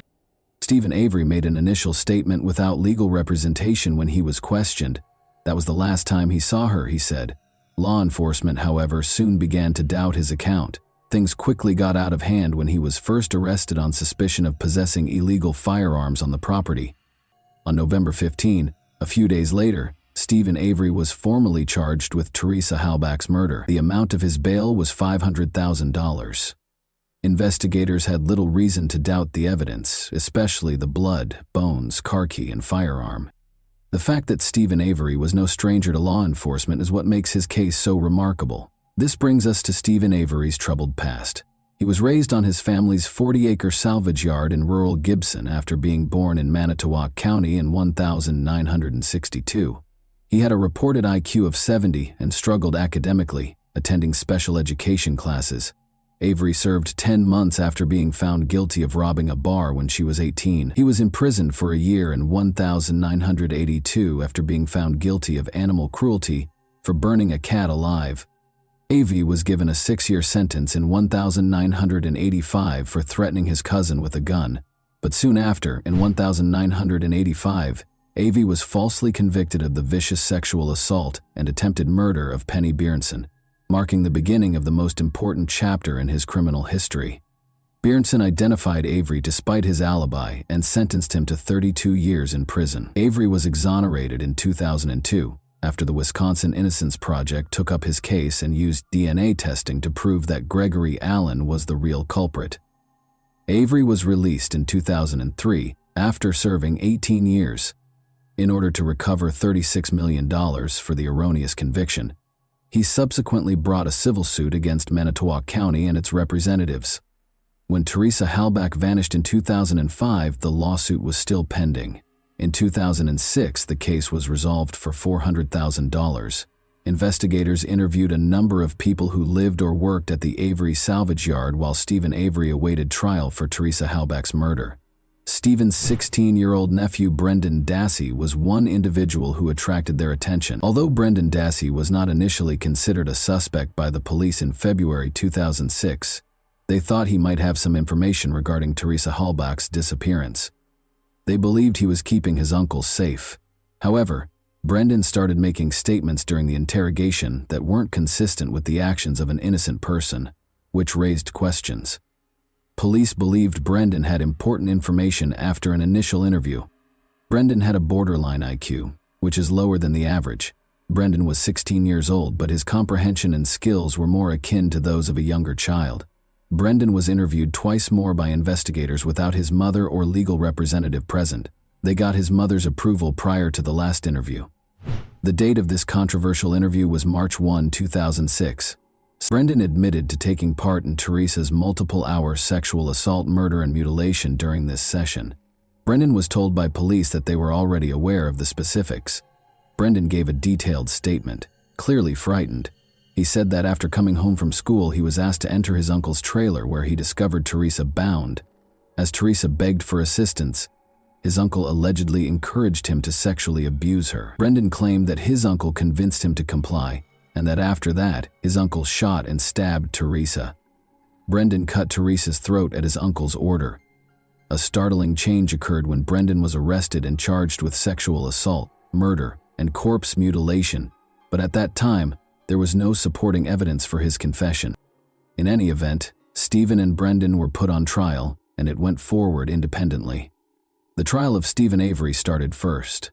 Blood in Teresa's car, a spent bullet that matched Stephen's rifle and Teresa's DNA, and a key to her car discovered in Stephen's trailer that contained his DNA, were among the many pieces of evidence the prosecutors produced.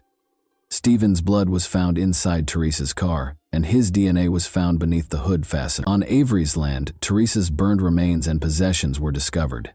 Stephen made 2 calls to Teresa's cell phone, one with and one without the 67 feature to hide his identity, according to phone records. The 67 feature makes the call appear private or unknown, and prevents your phone number from appearing on the recipient's caller ID. These sparked suspicions and implied that Stephen might not have known the 67 call could be traced by the police. Brendan's older brother Bobby Dassey testified that on the afternoon of Teresa's murder, he saw her making her way to Stephen's trailer. He also gave critical testimony after overhearing Stephen talking about Teresa's body disposal in a subsequent conversation. Stephen's defense team contended that Manitowoc County Police framed him because of his $36 million lawsuit against them, despite the evidence appearing to be against him. They claimed that police used evidence from a prior wrongful conviction case to plant blood in Teresa's car. The main evidence, according to the defense team, cast doubt on it. Only Stephen's DNA, not Teresa's, was present in the key to Teresa's car that was discovered in Stephen's trailer. This was odd, because the key to Teresa's car should have contained her DNA. It was possible that the key was planted and Stephen was framed because Teresa's DNA was missing and Stephen's DNA was present, indicating evidence tampering. The jury's decision was unambiguous. Stephen Avery was found guilty of all charges and given a life sentence. Brendan Dassey's trial, which lasted only a few days, came shortly after in April 2007. Brendan's confession was a key component of the prosecution's case against him, and its veracity was hotly contested. There are concerning indications when examining Brendan's police interview in detail. After being questioned for hours, he made statements that appeared to acknowledge his guilt, but many people thought they were fabricated and unreliable. Investigators questioned Brendan for more details after he described the alleged assault and murder. "That's all I can remember," Brendan said hesitantly when asked about Teresa's head injuries. The officer pressed him further and asked who had shot her in the head. After a while, Brendan acknowledged that he had done it. Brendan responded that he was unable to think of it at the moment when the officer questioned him about why he hadn't brought it up earlier. This conversation sparked worries that Brendan's answers might have been swayed by the investigators, who may have led him to divulge information that wasn't entirely consistent with his own memory. Brendan withdrew his confession during his trial and said he was under pressure from the police. At first, his involvement had been supported by physical evidence, such as bleach stains on his jeans. Brendan, however, provided a different explanation, claiming that the stains were the result of cleaning a garage rather than a crime scene. Notably, Brendan was not directly connected to Teresa's murder by any DNA or supporting evidence. Brendan's conviction raised questions about the fairness of his trial because it was based primarily on his dubious confession. Despite his lower intellectual capacity, he was tried as an adult at the age of 17. In 2048, he received a life sentence with the possibility of release.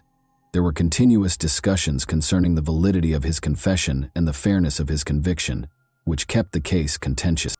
Avery's request for a new trial was denied by a state appeals court in August 2011, and the Wisconsin Supreme Court affirmed the ruling in 2013.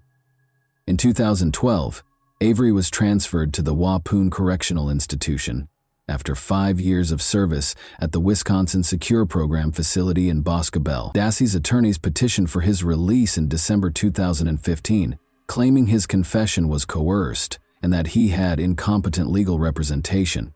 The documentary Making a Murderer, which followed the legal disputes between Stephen Avery and his nephew Brendan Dassey, was made available on Netflix in 2015. It questioned their guilt by looking into their arrests, trials, and convictions. Brendan's confession, the dubious evidence against Stephen, and the tense relationship between Avery and the local police force, which resulted in his erroneous conviction in the 1980, were the main topics of the series. Many people questioned whether Stephen and Brendan had fair trials after watching the documentary, which sparked a lot of discussion and drew a sizable audience. Although it highlighted potential injustices, some detractors believed it might have been biased and omitted important information. In 2016, Stephen Avery's case was taken on by famous lawyer Kathleen Zellner, who fought for wrongful convictions. A Chicago-based attorney named Kathleen Zellner ascended to the Hall of Fame by defending numerous people who had been unfairly convicted. With a track record of overturning convictions, Zellner started investigating alternative explanations for the case. She sought to demonstrate that other suspects might have been involved in Teresa Halbach's death, and that the evidence used at trial did not support Avery's guilt. Together with her public advocacy, Zellner's efforts brought the case back into the public eye and maintained the debate over Avery's innocence. The process of making a murderer was not totally impartial. Some critics contend that the prosecution's decision to not participate distorted the facts. They allowed the documentary to mostly represent the defense's viewpoint and left many questions unanswered. Some viewers speculated that the prosecution's decision to remain out was made in order to avoid re-examining the validity of Avery's prior erroneous conviction. The documentary spurred discussion and increased awareness, but it omitted crucial information. For instance, it didn't go into detail about the calls Stephen Avery made to Teresa Halbach's phone, which some consider to be important pieces of evidence. Additionally, it ignored Teresa's prior interactions with Avery, including rumors that she felt uncomfortable around him. Additionally, Making a Murderer minimized Stephen Avery's past violent actions, especially against women. Even though this does not establish his guilt on its own, it does point to a troubling pattern of aggression that should not be disregarded when looking into the case. Important pieces of evidence, like the bullet that was discovered to have Teresa's DNA on it and that matched Avery's rifle, were also mostly overlooked in the documentary. Although this evidence was difficult to ignore, the series paid little attention to it. In Avery's case, the defense contended that the blood sample had been altered and revealed a hole in the stopper. However, a nurse later disclosed that the hole was a routine practice and that the seal had already been broken by Avery's defense team. In the end, the tampering claim was untrue. Additionally, Brendan Dassey's contentious interrogation was minimized in the documentary. Brendan, who has a mild intellectual disability, spent hours being questioned without his mother or attorney present. The reliability of his confession, which was crucial to his conviction, was called into question because it was erratic and appeared to have been influenced by leading police questions. There was no tangible evidence linking Brendan to the crime scene, despite the fact that his confession was essential to the prosecution's case. Thus, his conviction depended almost entirely on the confession, even though there were doubts about how it was obtained.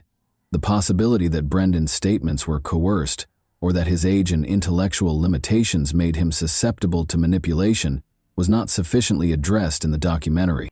The documentary left viewers with more questions than answers, even though it may have ignited a global movement for justice.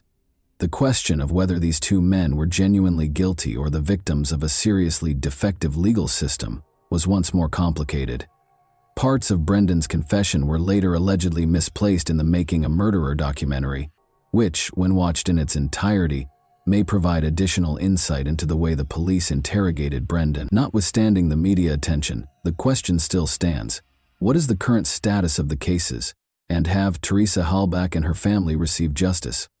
Brendan Dassey's supporters had hope when his conviction was momentarily overturned in 2016. The courts determined that his confession was not coerced, which was the primary question at hand. Experts contend that the courts did not fully take into account concerns regarding his age and intellectual disability, which raised concerns about his vulnerability during interrogation. 2018 saw the U.S. hopes for federal relief were dashed when the Supreme Court decided not to hear Brendan Dassey's case.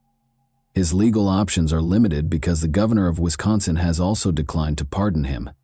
His release is still uncertain, and many people still feel that justice has not been done, even though fresh evidence may reopen his case.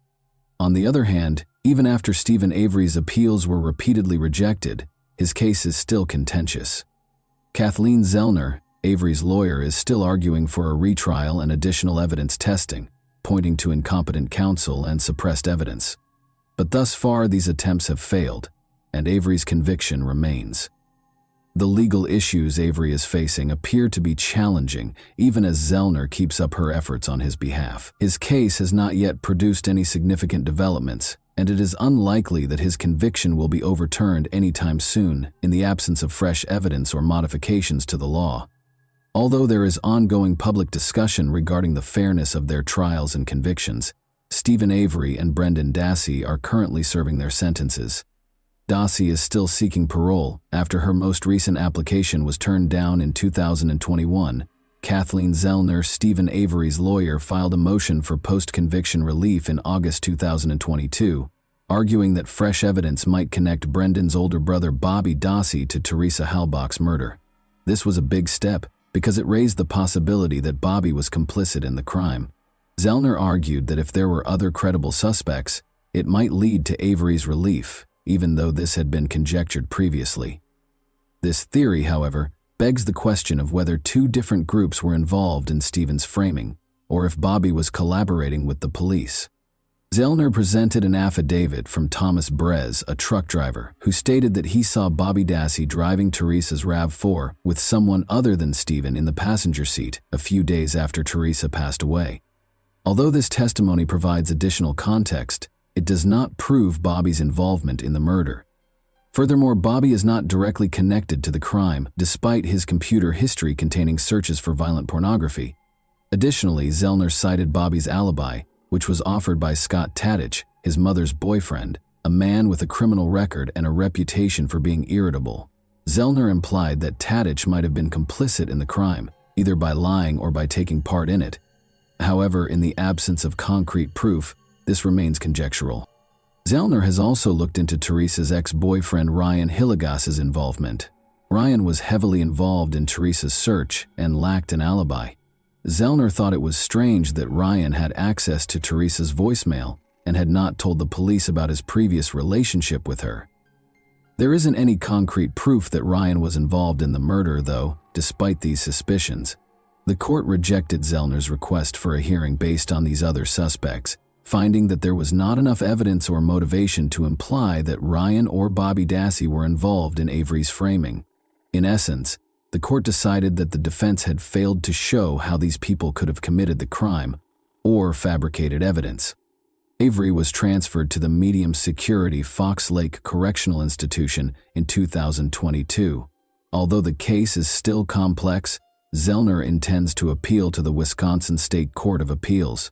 In addition to voicing concerns about Brendan Dassey's coerced confession, some experts doubt Avery's innocence because of his violent past and possible corruption. There are still unanswered questions regarding Teresa Halbach's death and the family's ongoing legal battles because the case has not been settled. And that wraps up today's chilling story. If you enjoyed this video, don't forget to like and subscribe so you never miss a new upload. Also, let me know in the comments, what part of this story shocked you the most? Thank you for watching, and I'll see you in the next video.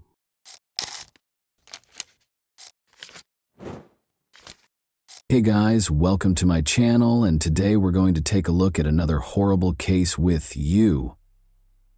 Two close women in his life were taken from him by criminals, and he will always be grieving for them. It's said that lightning never strikes the same spot twice, but our hero has had the opposite experience due to a horrible turn of events. Jim Larson lost two ladies he loved 7 years apart to petty thieves.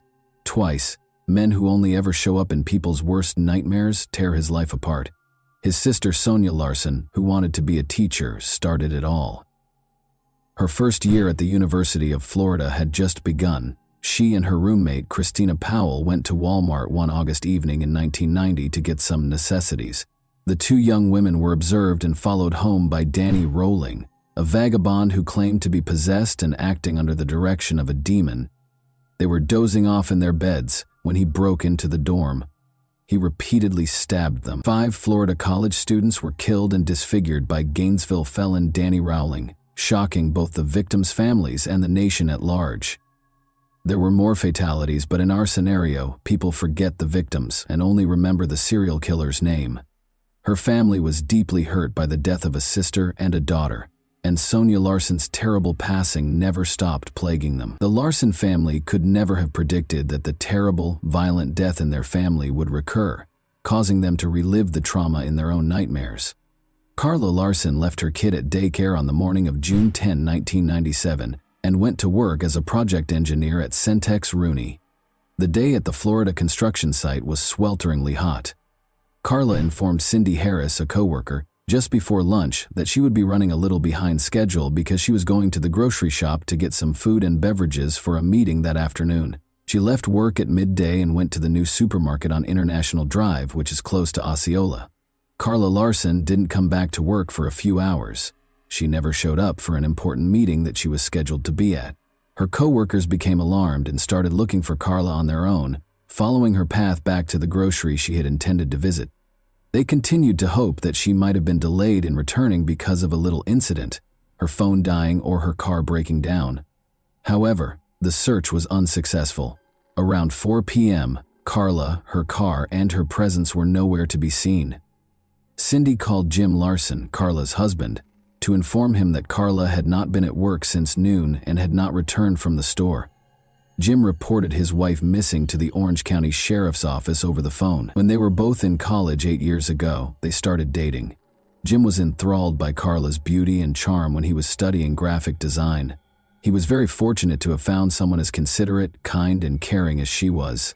They eventually got married because they felt the same way. They moved into a modest house on Orlando's Stone Court. After Jim's sister passed away tragically, Carla helped him regain his desire to life by pulling him back from the brink. She comforted him and gave him encouragement to keep going and find happiness once more.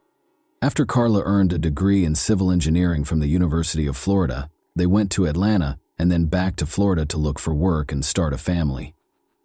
Jim was hesitant to have a kid with her because he didn't want to introduce a new life into a society where people like Danny Rowling preyed on the defenseless. Jim finally found some peace of mind after undergoing a lot of counseling and receiving constant support from his wife. Jessica, the Larsons' long-awaited daughter, arrived soon after. They purchased a modest home in Orlando on a peaceful cul-de-sac. They put in a home security system and sturdy locks. To ensure that his family was completely safe both inside and outside their house, Jim even purchased a guard dog. Jim accepted a position at a nearby business, and Carla was sent to work on a new amusement park project in Orlando. They found happiness in the little things in life. Jim and Carla managed their parental duties without sacrificing their significant and taxing careers. However, on a typical summer day, Jim's idyllic life, which he had fought so hard to build, took a sad turn when Carla vanished.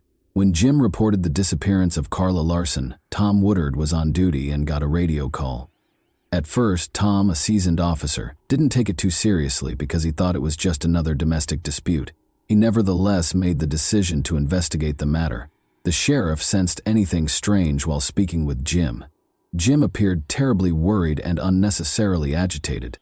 The sheriff was certain that it was a normal missing persons case, unlike others he had met in similar circumstances. He assumed that Carla had either left Jim because of a disagreement or taken some time to collect her thoughts. But there had been no family problems, no conflicts. Everything was content and stable. Tom Woodard was unaware at the time that Jim was under a great lot of stress due to his fear of losing his wife, especially after the event in Gainesville and his ongoing struggles with the pain of losing his sister. He was afraid that a cherished woman would be lost as a result of this disappearance once more. They started looking for Carla. Given that Mrs. Larson had a 1-year-old kid and a solid marriage, family members emphasized that it was extremely unlikely that she would have left her family. Jim Larson, 37, stated under interrogation that he had been employed at Home Depot until 3 p.m. that day. Someone at his wife's place of employment called him at around 4 p.m. to inform him that she hadn't been seen since midday. However, how could a young woman, like the lead character in Sandra Bullock's film The Vanishing, disappear from a supermarket parking lot in the middle of the day? The missing woman was last seen going toward a grocery store close to the construction site, according to eyewitness accounts. She was confirmed to have arrived at the store and bought the things she intended to buy by a signed receipt, What transpired after Carla left the supermarket was still a mystery. She might have run into someone. Since the woman's white-gray Ford Explorer with the license plate TGX99V was also missing, investigators were attempting to ascertain the time and place of her disappearance. In the afternoon, witnesses also claimed to have seen a white Ford Explorer traveling carelessly on a gravel road close to a forested area. A Caucasian male with dark hair and a deep tan was the driver's description. The accused kidnapper was depicted in a composite sketch. Since the car might be a crime scene, a search team was dispatched to the area to look into it. Such incidents don't frequently occur in Orlando. The hunt for Carla attracted a large number of volunteers. The city's citizens, particularly those in College Park, were frightened when word spread that the young woman had vanished from the grocery parking lot. The volunteers posted leaflets at bus stops and grocery stores. The area around the store was searched by search teams. The search radius increased with every hour. Over the course of the 2-day search, a helicopter was brought in to survey additional ground. Even though there was less and less chance of finding Carla alive every minute, the homicide department and her co-workers persisted. After 36 hours of searching the same spot again, 2 of Carla's co-workers finally found something early on June 12. A woman's mangled body was lying in a marsh covered in a towel. One of the men described how, following the gory finding, he and his companion had exited the vehicle to explore when they smelled something odd but were unable to identify its source. From the little flash of his lighter, Jack lit a cigarette. The aroma was brought toward them by a modest breeze. After roughly 70 feet of leisurely walking, they located the woman at 3:39 p.m. She was half covered in sand, lying behind a shrub in the swampy region. It took the men a long moment to understand that what they had discovered was, indeed, Carla Larson, who had vanished 2 days before. She was naked, with a blue towel over her head and her long blonde hair flowing down her back. Her wedding band was the only piece of jewelry left. When Jim Larson and his family noticed the patrol cars, they began searching the area on their own.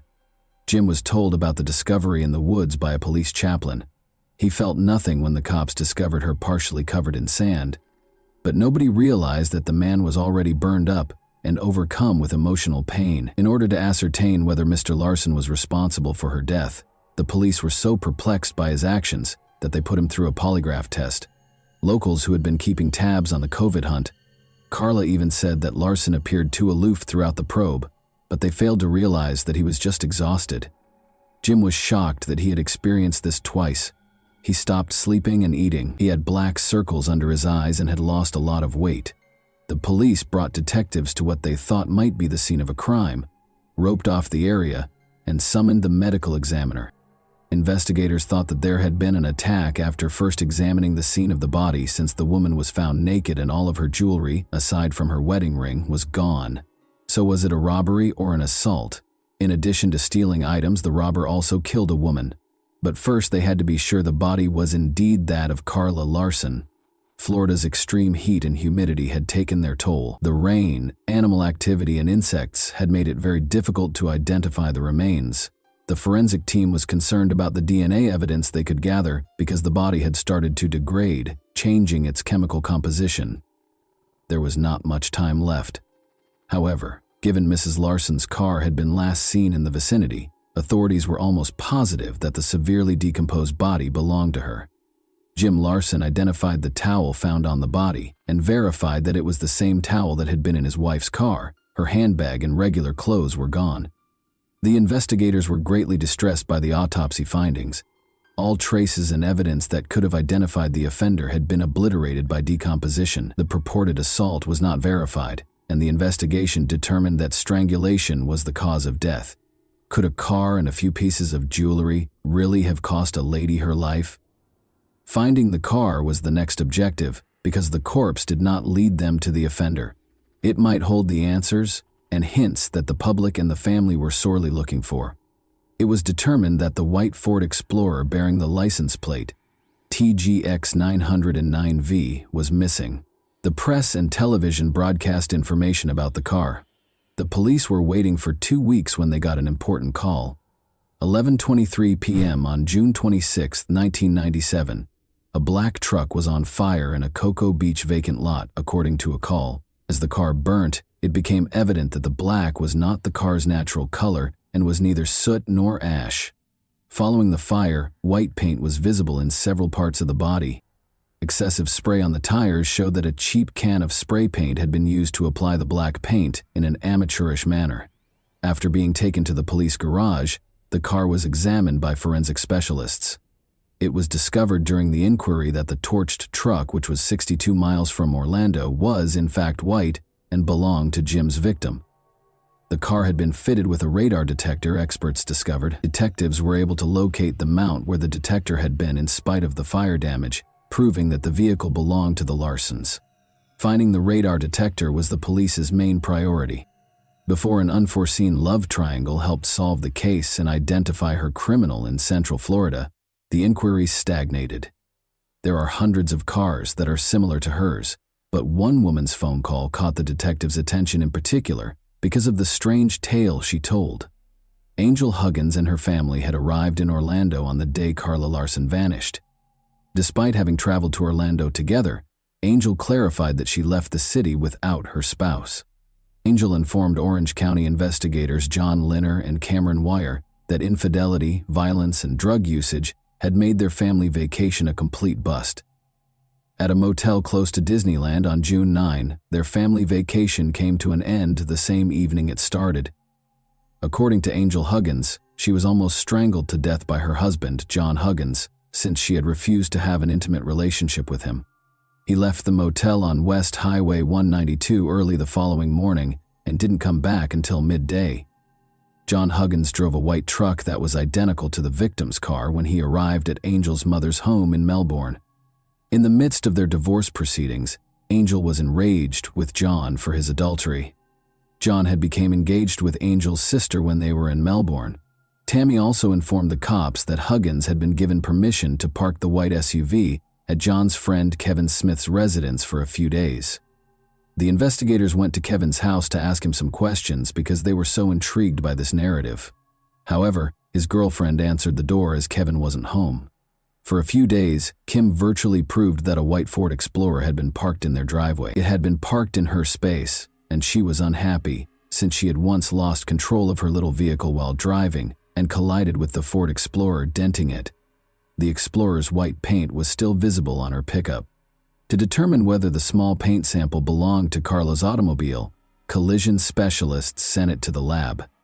Since the paint from Mrs. Larson's automobile had been discovered on Kim's, this was required to demonstrate Kevin Smith's role in Carla's car's disappearance. The police had questions for Kevin Smith before they could prove his whole involvement, but they were almost certain that Carla's Ford Explorer had been parked at his residence. The person who had been operating the SUV had to be identified. Despite matching the sketch of the man who was observed driving Carla's car that day, Kevin Smith would not identify the driver. He added that he had been asked to temporarily park the automobile by his friend John Huggins. Upon inspecting the truck, Kevin discovered a radar detector inside. He tore it from the automobile and held onto it for a while, but he concealed it in the yard out of concern that he could be caught. Smith said that his friend John Huggins had driven the automobile to the parking space and that he had nothing to do with it. Kevin didn't want to betray his friend, but he was afraid the automobile might have been stolen. He was keen to demonstrate that he was telling the truth and had nothing to do with the woman's disappearance. Kevin voluntarily turned over the radar detector after he had a conversation with the cops. After more questioning by the authorities, Kevin finally confessed to locating the radar detector, erasing all fingerprints, and tossing it into the bushes close to his home. By tracking down the serial number, the authorities were able to collect the detector and verify that it belonged to the victim.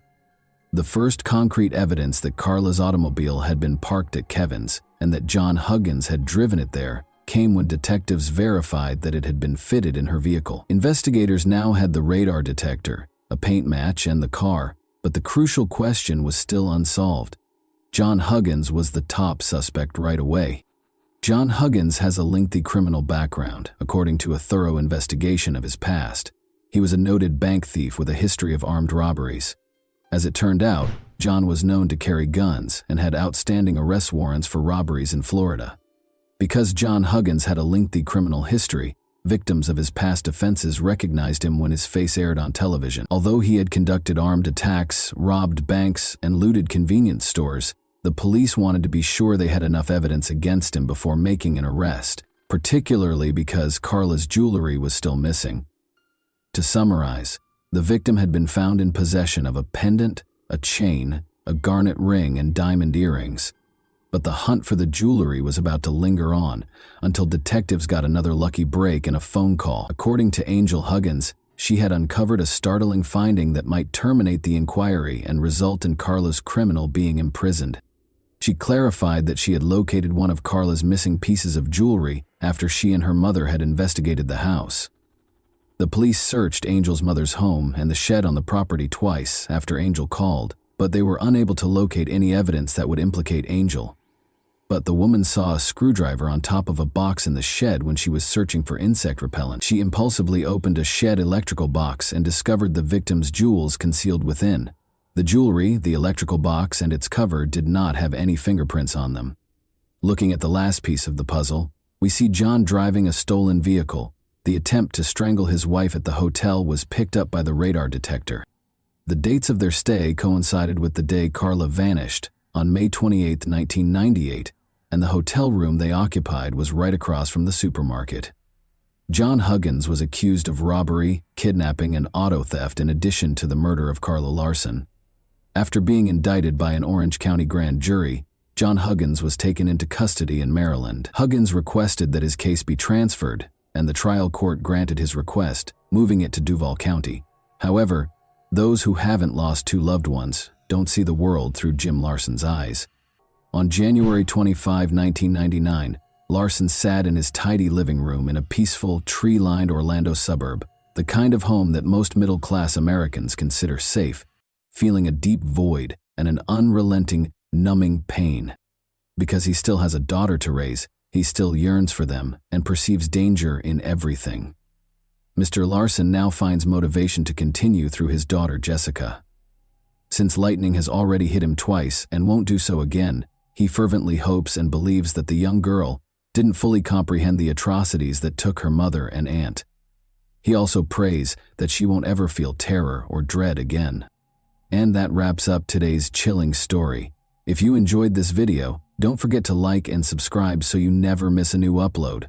Also, let me know in the comments, what part of this story shocked you the most? Thank you for watching, and I'll see you in the next video.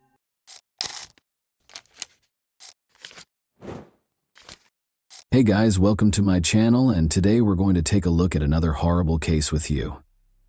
When 16-year-old Carol Sue Klaber was discovered strangled to death on June 5, 1976, her family and the entire northern Kentucky community were left in shock and desperation.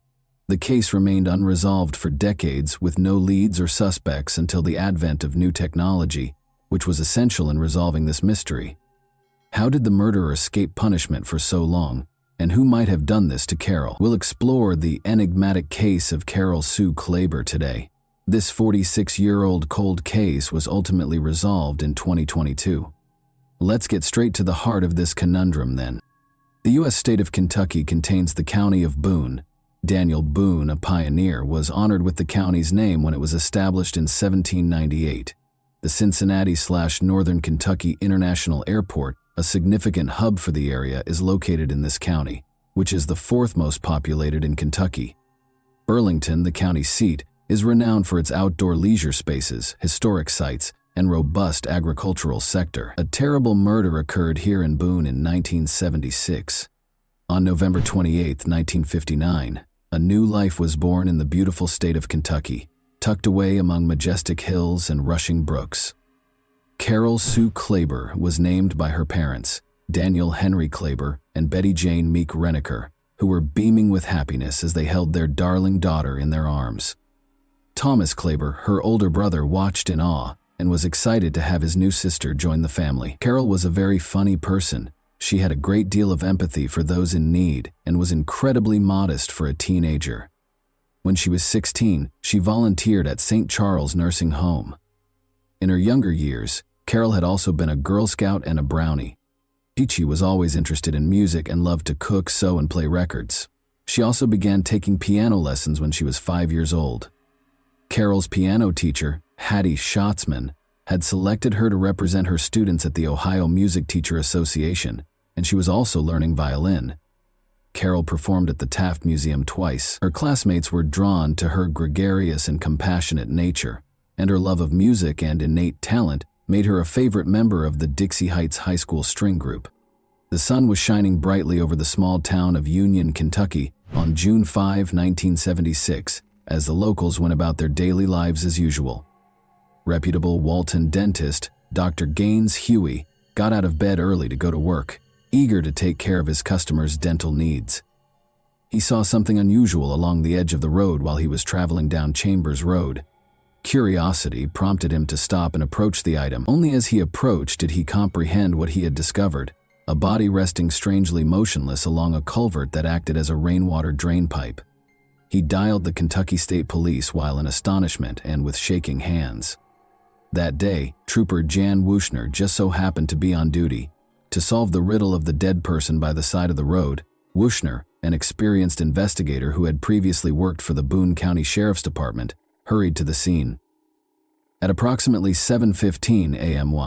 Walton State Police Department detectives arrived at the crime scene. With keen attention to detail, they scanned the area.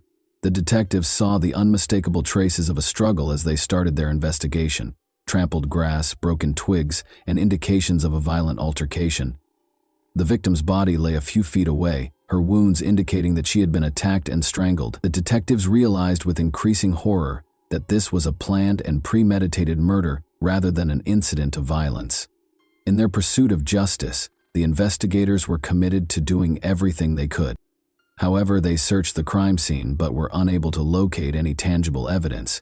They chose to go to the victim's body for answers because they were frustrated by the loss.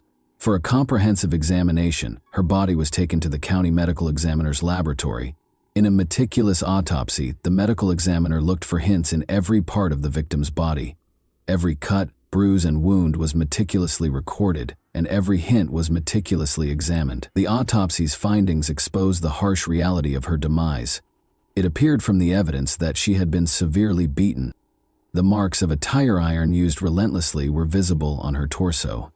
The examiner saw the severe cuts on her scalp, which were probably from a harsh object, and the once beautiful face was now warped by swelling and bruises. Her unfortunate and premature death resulted from irreversible damage caused by the crushing blow to her head. There were also clear indications of severe bodily trauma and abuse. Asphyxia brought on by hand strangulation and blunt force trauma to the head was finally identified as the cause of death, which was a devastating moment for everyone concerned. The investigation became even more urgent after such savagery was discovered. They identified some traces of alien DNA on the victim's clothing while examining the evidence that was recovered from the scene. They tried their hardest, but they couldn't find anyone who had it at the moment. They meticulously preserved the evidence in the hopes that future technological developments would result in a breakthrough in the case. Detectives found one of the family members, the victim's brother. After putting in countless hours of work, he mustered the bravery to come and identify the body using the DNA that had been taken from it. Upon seeing the lifeless and motionless body of his beloved sister, Carol Sue Klaber, on the chilly metal table, 23-year-old Thomas Klaber entered the morgue with heavy footsteps. His face was wet with tears. He knew that he would never again see her brilliant smile or hear her contagious laugh, and the pain in his heart was unbearable. As the investigation went on, the detectives made sure to look everything. They searched the neighborhood, knocking on doors, talking to locals, and obtaining any information that would shed light on the terrible event. In order to learn more about Carol Sue Klaber's life and potential adversaries, they also conducted extensive research into her past, speaking with her friends and family. Investigators discovered that for the Klaber family, June 4, 1976 was just another day. With a smile on her face and the wind in her hair, 16-year-old Carol Sue Klaber got on her bike and cycled about town. She spoke with friends, greeted the locals, and enjoyed the pleasant summer day.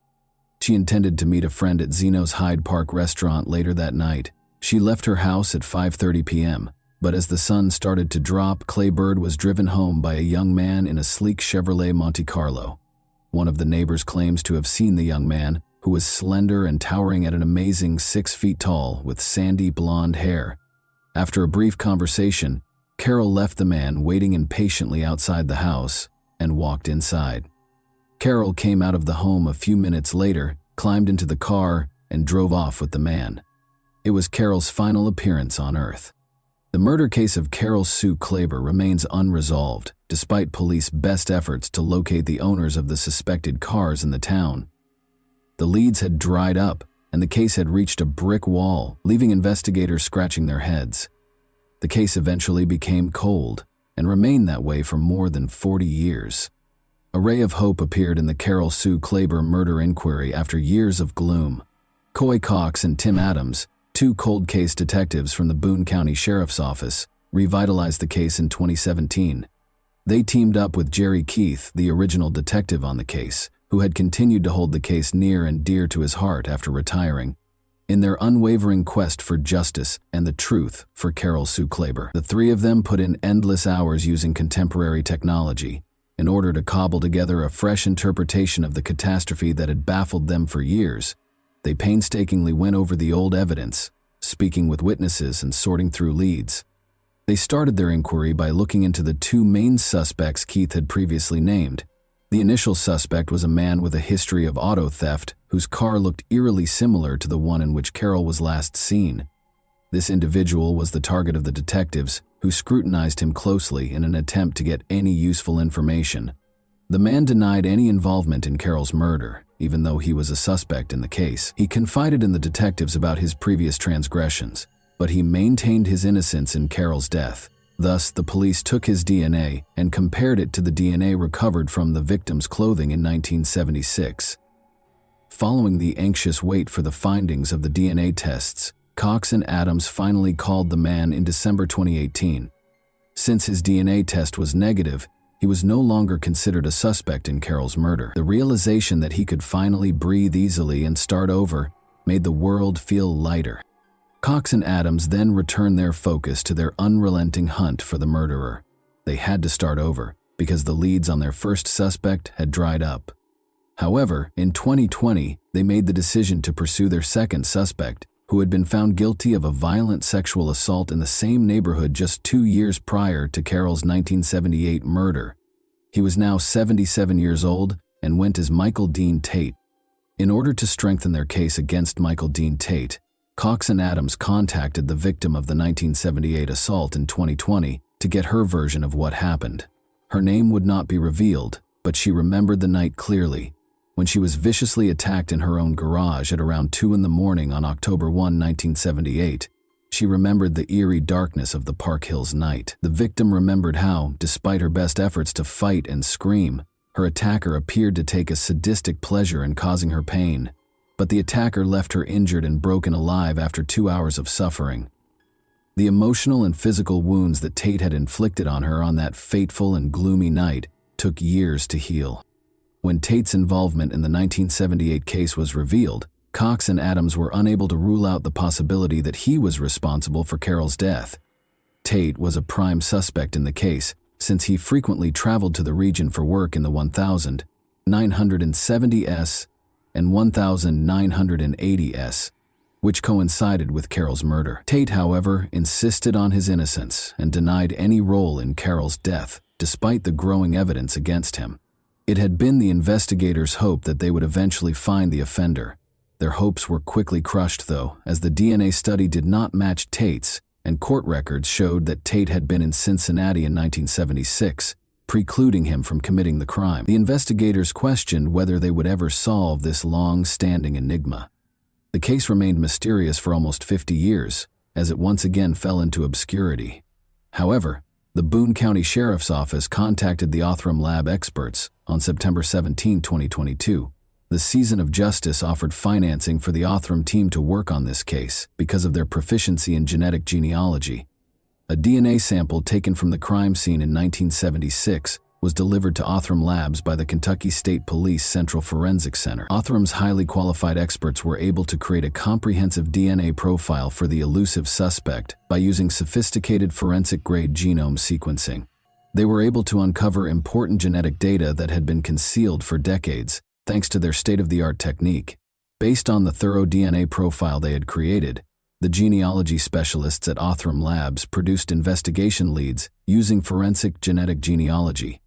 After receiving the DNA samples on November 25, 2022, Othram Labs produced an answer in less than 2 months, which was a surprising turn of events.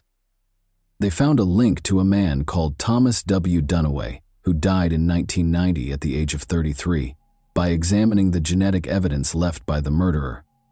The fact that Dunaway had a son who had never known his father was disclosed. In order to get DNA samples for comparison, the detectives traveled to meet with Thomas Dunaway's son, whose name was kept secret.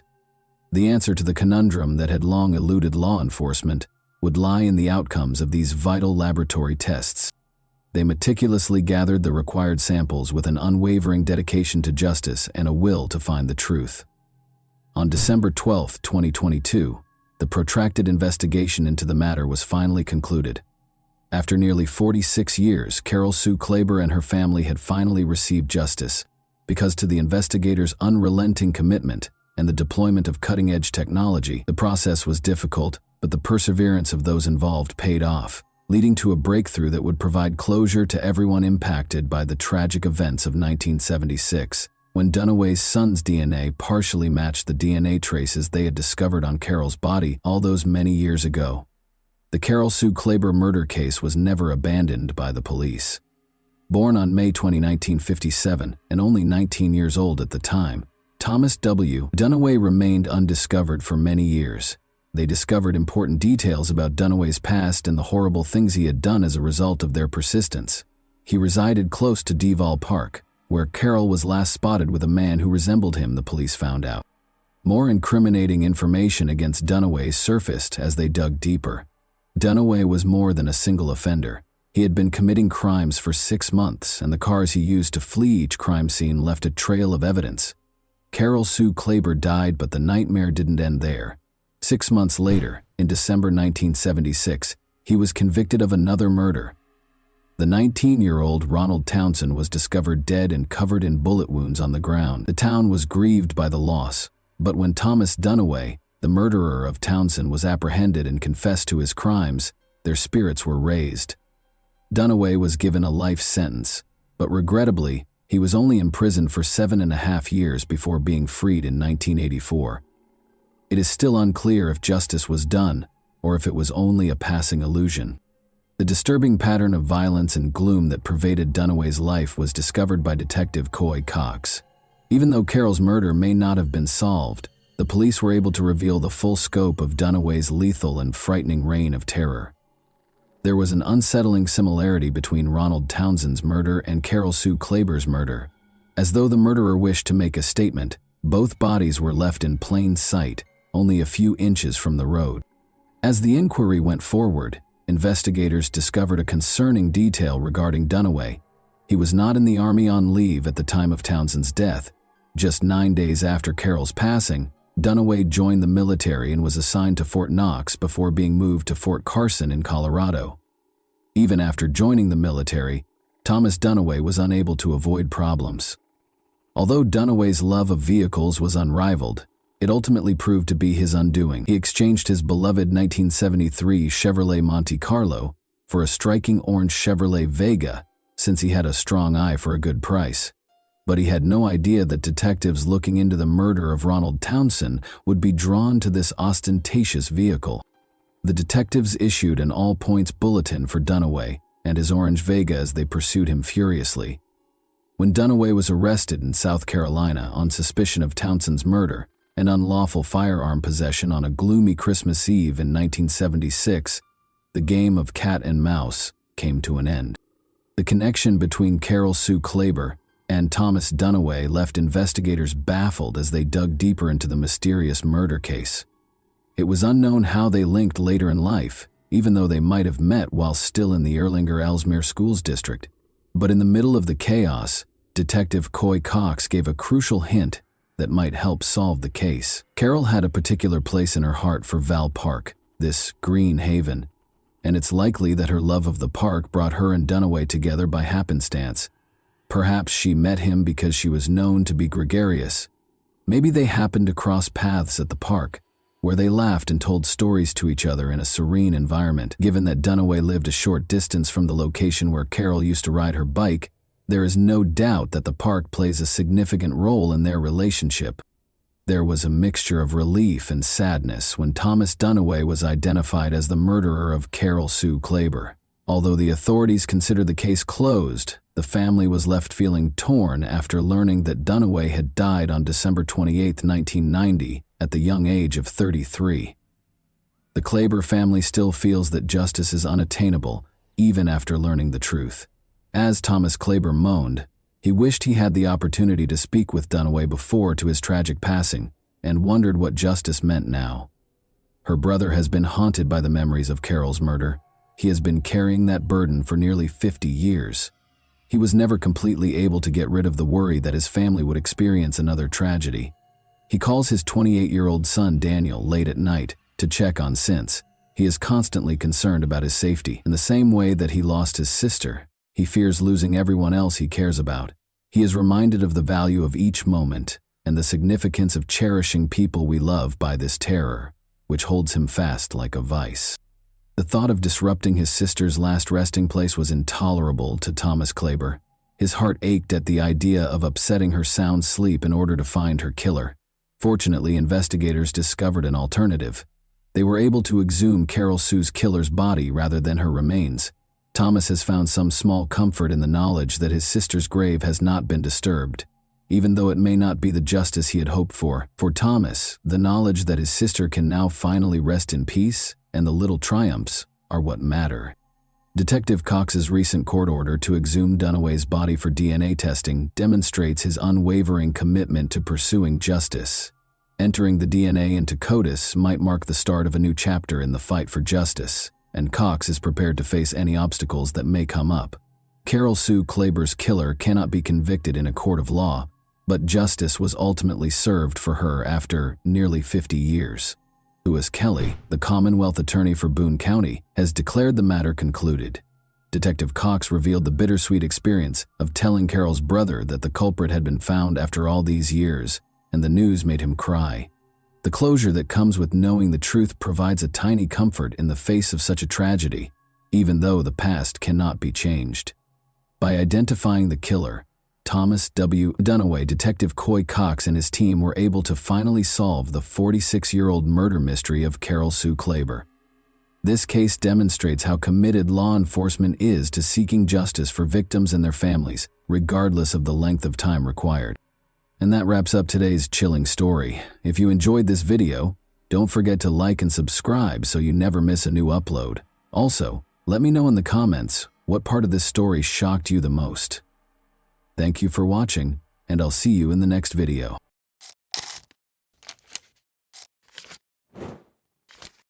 Hey guys, welcome to my channel, and today we're going to take a look at another horrible case with you. No case, no body. There is no body in our story, but there is a case on a November morning in 2011, which was mentioned in English law following the captain's miracle. 3 years after returning home to her leased apartment on Ubarovicha Street in Vladivostok, Galina Kolyadzinskaya vanished. Her parents still think Galina is alive and are waiting for her return in April 2024. Her boyfriend Victor Cohen was found guilty of her murder, although no tangible proof of her purported death was shown at the trial. Following Victor Cohen's release from jail, the matter gathered traction and split the public in two directions. Some people think Victor's sentence for murder was too light, while others think he was sentenced for a crime that never happened. Together, let's learn how a well-known criminal case involving the death and disappearance of an unproven man spread across the nation, sparking debate among onlookers and leading to the formation of organizations to look for Galina. Viktor Polov was born in Vladivostok on July 9, 1988. He adopted Cohen as his last name. When the youngster was very little, his parents split in 2012. Leaving his mother and grandma to raise him entirely on their own. He graduated from Far Eastern State University's high school gymnasium in 2005. He enrolled in the PR department at the same university's Institute of Mass Communications, but left after 6 months in 2007. Ilona, who had COVID, presented her sister Galina, who was 3.5 years older than Victor, to her classmate. Galina Kolyazinskaya was born in Rostov-on April 22, 1985. Her parents relocated to Vladivostok when she was 13 years old. The girl stood out, had a theatricalized way of dress, and was characterized by her brightness. She was slim, intelligent, and highly creative. After completing her education, she attended an art school before enrolling in the Far Eastern Federal University's Faculty of Design. She captured Victor's heart, and he fell deeply in love for the first time.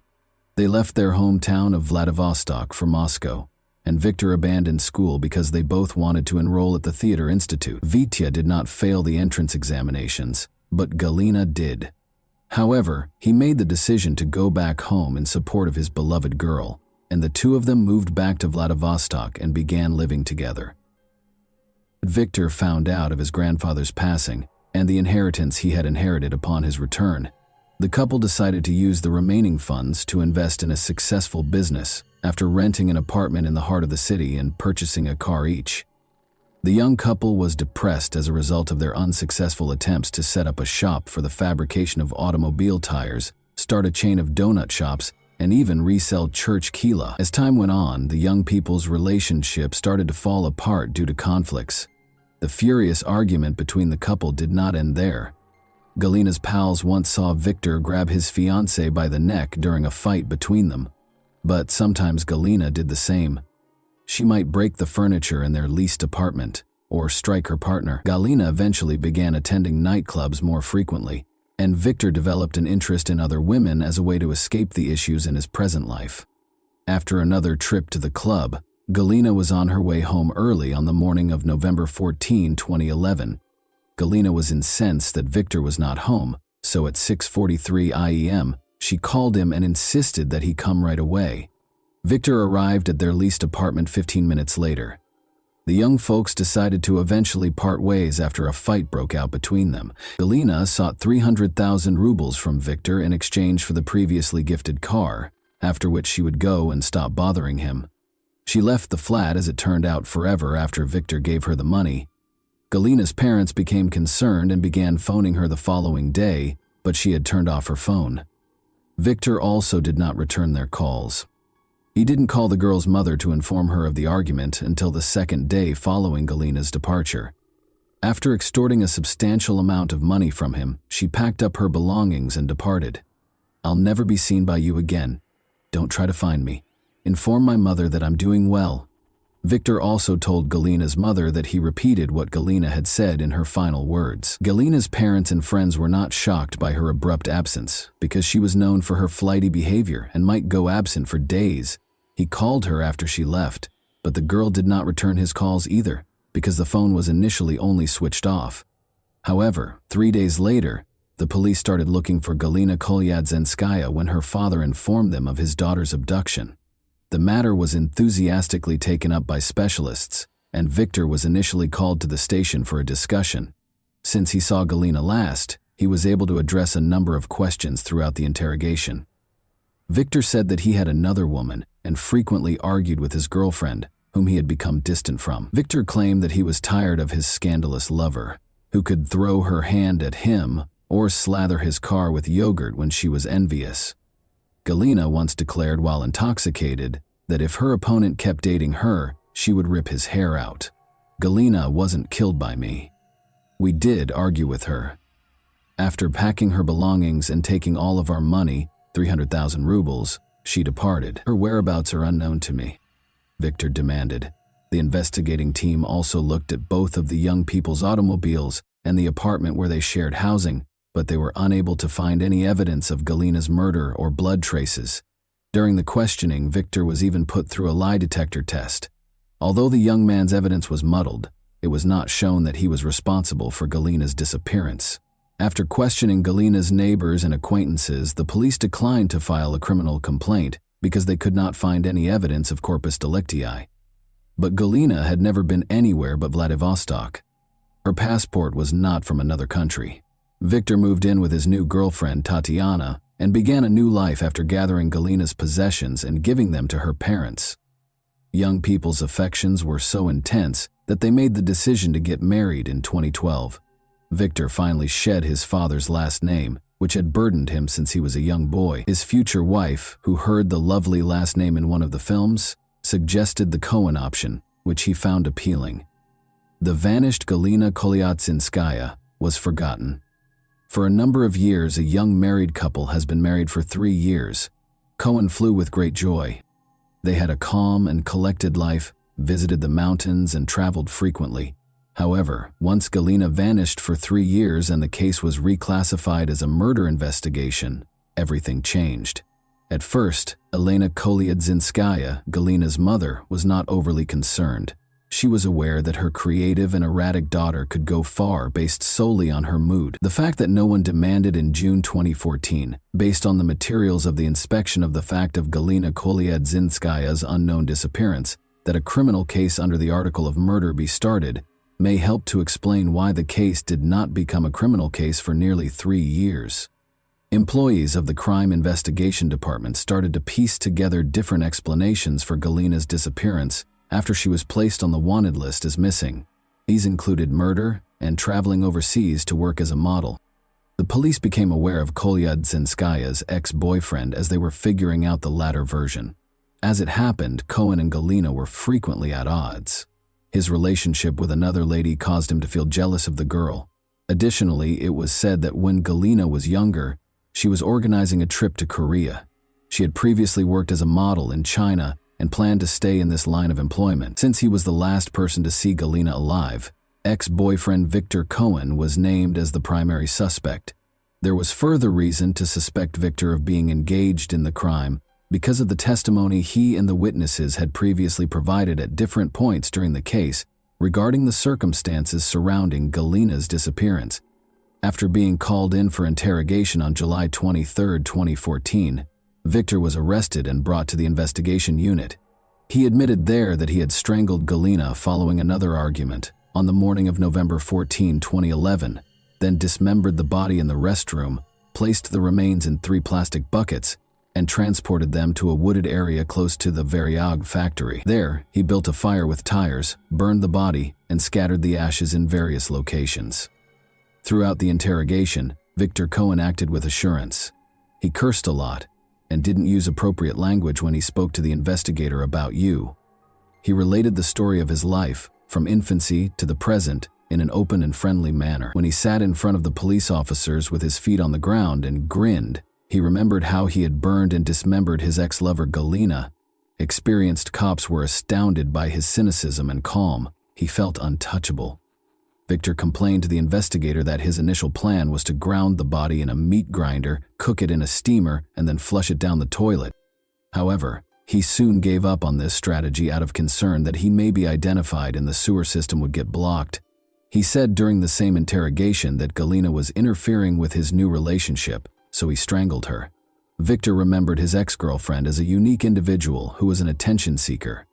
Her fierce temper might produce a huge scandal at home, and she frequently vanished in nightclubs. Galina frequently stated in chats that she would want a lovely life as an escort model, but she also refused to accept the claims that such job is impossible without the supply of intimate services. Up to a certain point, Victor tolerated all of his friend's strange behavior and kept thinking of her as a nice and fascinating individual. I was annoyed during Victor Cohen's grilling. I stood close to the coffee maker. As I stood there, I drank some coffee. I felt something change. There was only this one individual. I went home, went to where she was sleeping, apologized and began strangling her. She opened her eyes and began to struggle. After choking her for a while, I sobbed and left the house. Fear wasn't the reason, it was loss and frustration. Even though I was aware of what I had done, I remained composed since I am a reasonable person. In November 2011, following the interrogation, the agents brought Victor to his residence with Galina Kolyatsinskaya. That night, Victor showed how he strangled Galina on a folding sofa for an investigation experiment in the flat. He claims that because she was intoxicated and slept off when he was certain she was dead, she did not protest. He hurried out of the apartment and headed to his car, where he devised a heartless scheme to dispose of the body. In India, the bodies of the deceased are burned, and vehicle tires are frequently used in this process to achieve the proper burning temperature. Victor learned about this elaborate method of disposing of the body from a documentary on the country. Victor informed the agents that killing and disposing of the body was considerably simpler than he had anticipated. Victor was brought to the empty lot where he reportedly dumped Galina's body late at night. Cohen had to identify the precise spot on the girl's body where he had set fire to it, in complete darkness. Human rights advocates claim that he was brought to an area devoid of CCTV cameras and traffic, making it impossible to establish his innocence. Important information were also missing from the case. As Victor himself frequently noted, it was unclear how and what he used to carve up the body, because a regular kitchen knife could not be utilized any further. It was unclear how he was able to place Galina's remains in 3 buckets, how he transported them out of the door where everyone could see them, and why no one noticed. The Bygalovs, who rented the apartment to Galina and Victor, were then questioned by the inquiry. When they found out that the cops were in the apartment, they acknowledged that they couldn't get in touch with Victor. They discovered the apartment was empty when they got there to inspect their accommodations. The ceiling was free of occupants and their possessions. They discovered black streaks on the wallpaper, which were probably caused by storing automobile tires, and brown splatters that the couple believed were from coffee or tea. However, Victor Cohen, the captive, was unaware that a video camera was recording his interrogations. He later withdrew his testimony after realizing he had said too much on camera. He claimed that during his interrogation at the Karbasheva Street Operative Investigation Unit, they used illegal interrogation techniques to coerce confessions from him, and that Victor was threatened with harm if his wife Tatiana visited the same station. He went on to say that the operative cops had made up the tale he told during the hour-long interrogation, and that his phone billing from that evening was used to pinpoint the location where the bodies were burned. However, does the CCTV footage from the investigation unit actually show torture? At 6 o'clock in the evening, Tatiana Cohen drove up to the building. She was not permitted inside, so she remained outside. Around 6:30 p.m., Tatiana also entered the facility, and 20 minutes later, Victor was taken in for interrogation. At 6:38 p.m., the questioning began to be recorded. After 8 minutes of torture, he quickly produced a confession and conjured up a vivid, gory tale in great detail.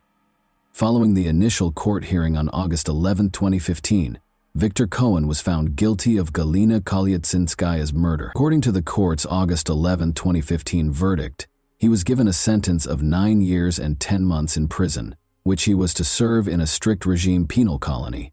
Tatiana, Victor Cohen's wife, became his most devoted defense attorney after he was accused of murder because she believed he was innocent. Every inhabitant of Vladivostok kept up with the news and even attended Victor Cohen rallies. People separated into accusers and defense. Even after hearing the heartbreaking news that her husband would have to serve nearly 10 years in prison, Victor's wife remained steadfast in her defense and refused to back down. During the court session, the revealing footage that was retained in the criminal case was revealed. Victor claimed that interrogators used torture and threats to get confessions out of him during court procedures, which led to the case becoming well known. Victor was discharged from the hospital with a diagnosis of ear barotrauma and concussion.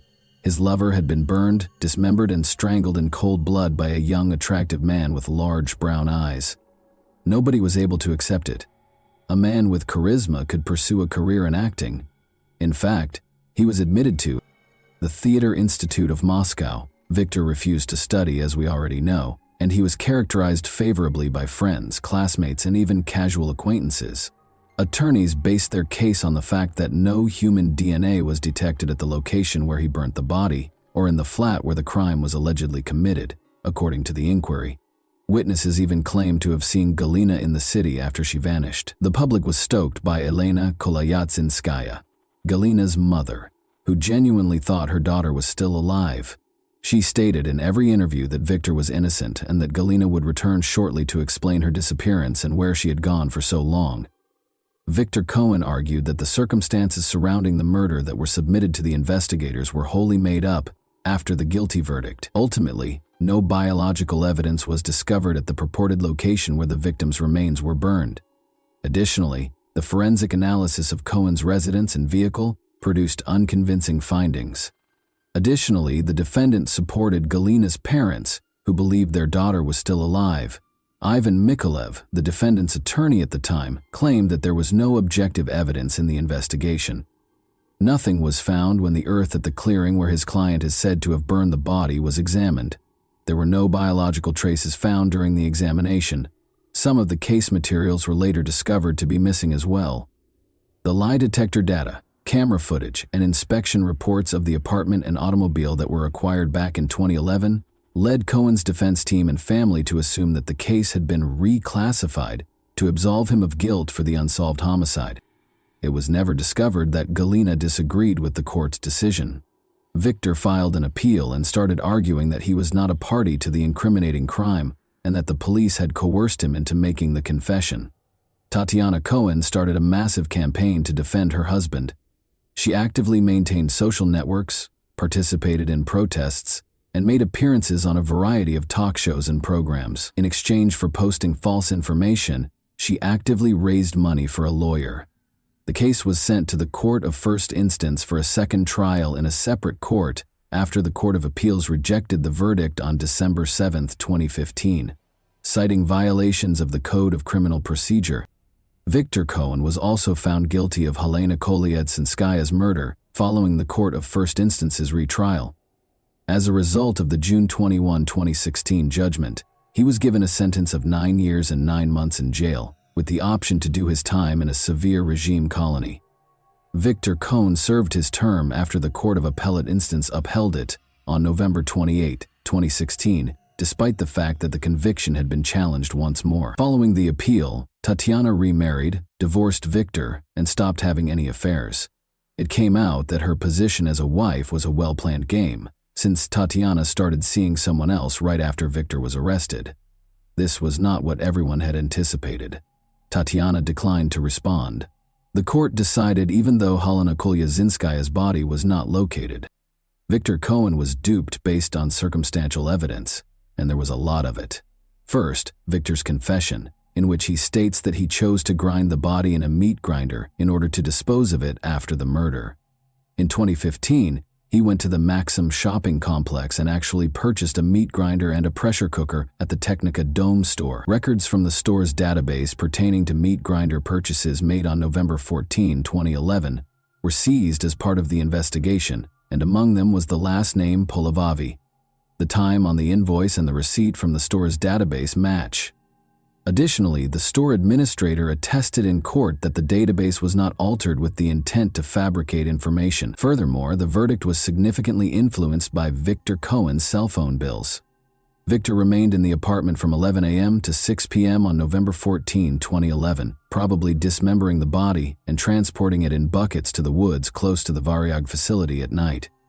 Victor kept saying that after Galina departed, he contacted her, but her phone was unreachable.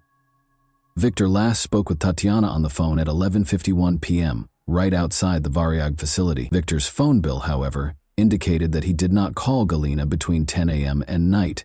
Furthermore, it's clear from listening to the court proceedings when Galina Kolyadzinskaya and Victor's billing is disclosed that, following Galina's disappearance, she received calls from friends, family, and even Victor's mother, but not from Victor. If it were Victor, someone would at least convey a message to his missing friend, especially because everyone is searching for Galina and Victor is suspected.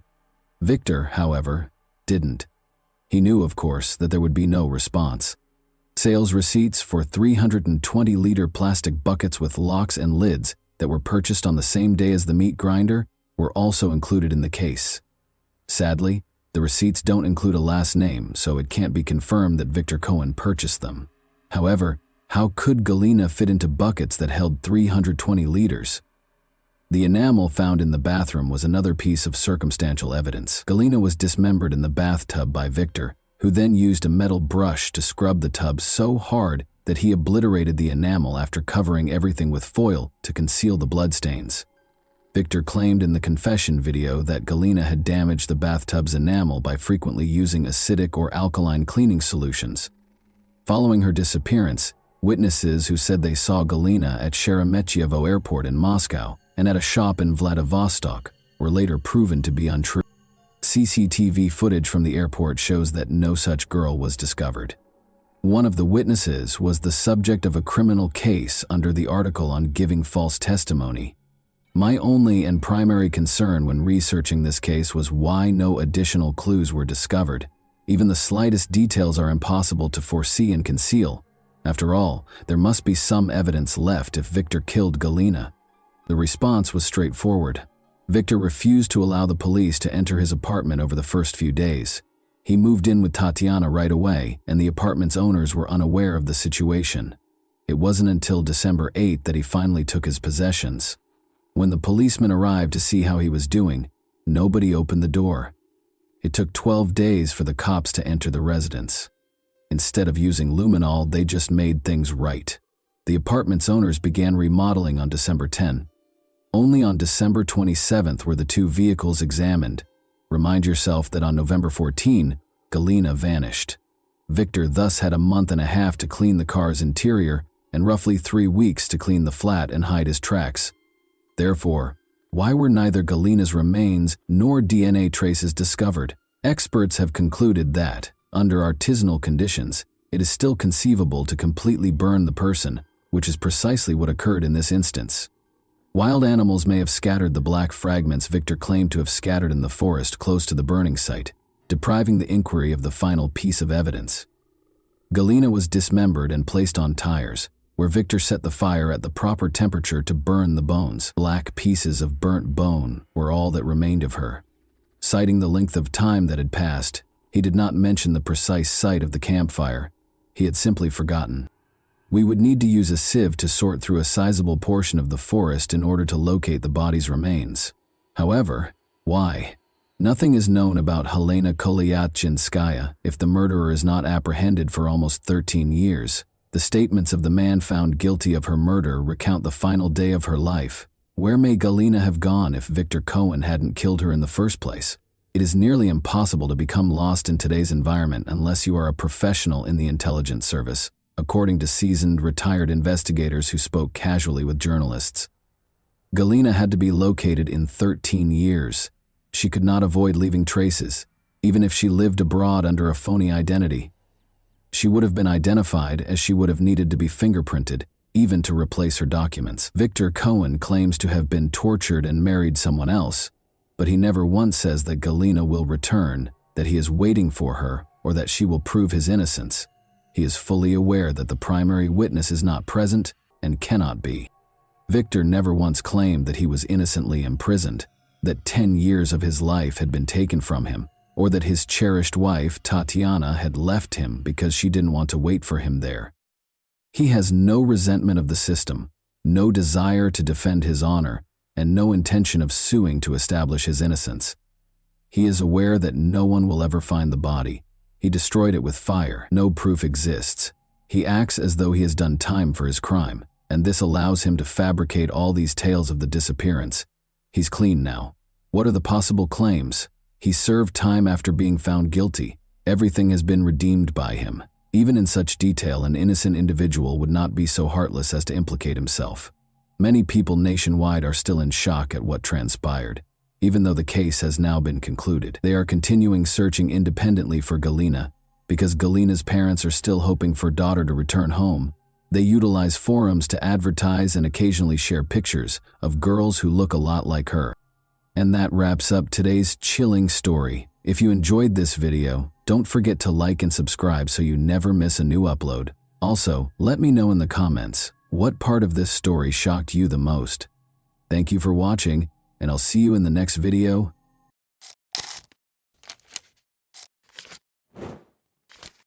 Hey guys, welcome to my channel, and today we're going to take a look at another horrible case with you. Vicki Lynn Belk, a young mother, vanished in Charles County, Maryland in August 1979. Later, evidence of a vicious kidnapping, sexual assault, and deadly shooting was found on her body in a remote wooded area. The community was rocked by the horrible crime, and Vicki's family was left with unsolved questions and indescribable sorrow. A lack of leads, witnesses, and forensic evidence caused the case to go cold despite investigators' best efforts. After decades without a conclusion, an unexpected arrest was made in 2023 thanks to advances in DNA. What made the offender carry out this heinous deed? Will Vicki and her loved ones receive justice at last? Let's dive right in. A paradox exists in Suitland, Maryland, which is a census-designated community in Prince George's County. It appears to be a quiet town that offers a blend of suburban and urban living, making it an ideal place to raise a family. The community's residents love to spend their weekends in the well-known parks in the area, where they can take in the serene atmosphere and stunning scenery. Beneath this serene exterior, Suitland has a higher crime rate than the national average. It is comparable to both small rural towns and large metropolitan areas that face high crime rates.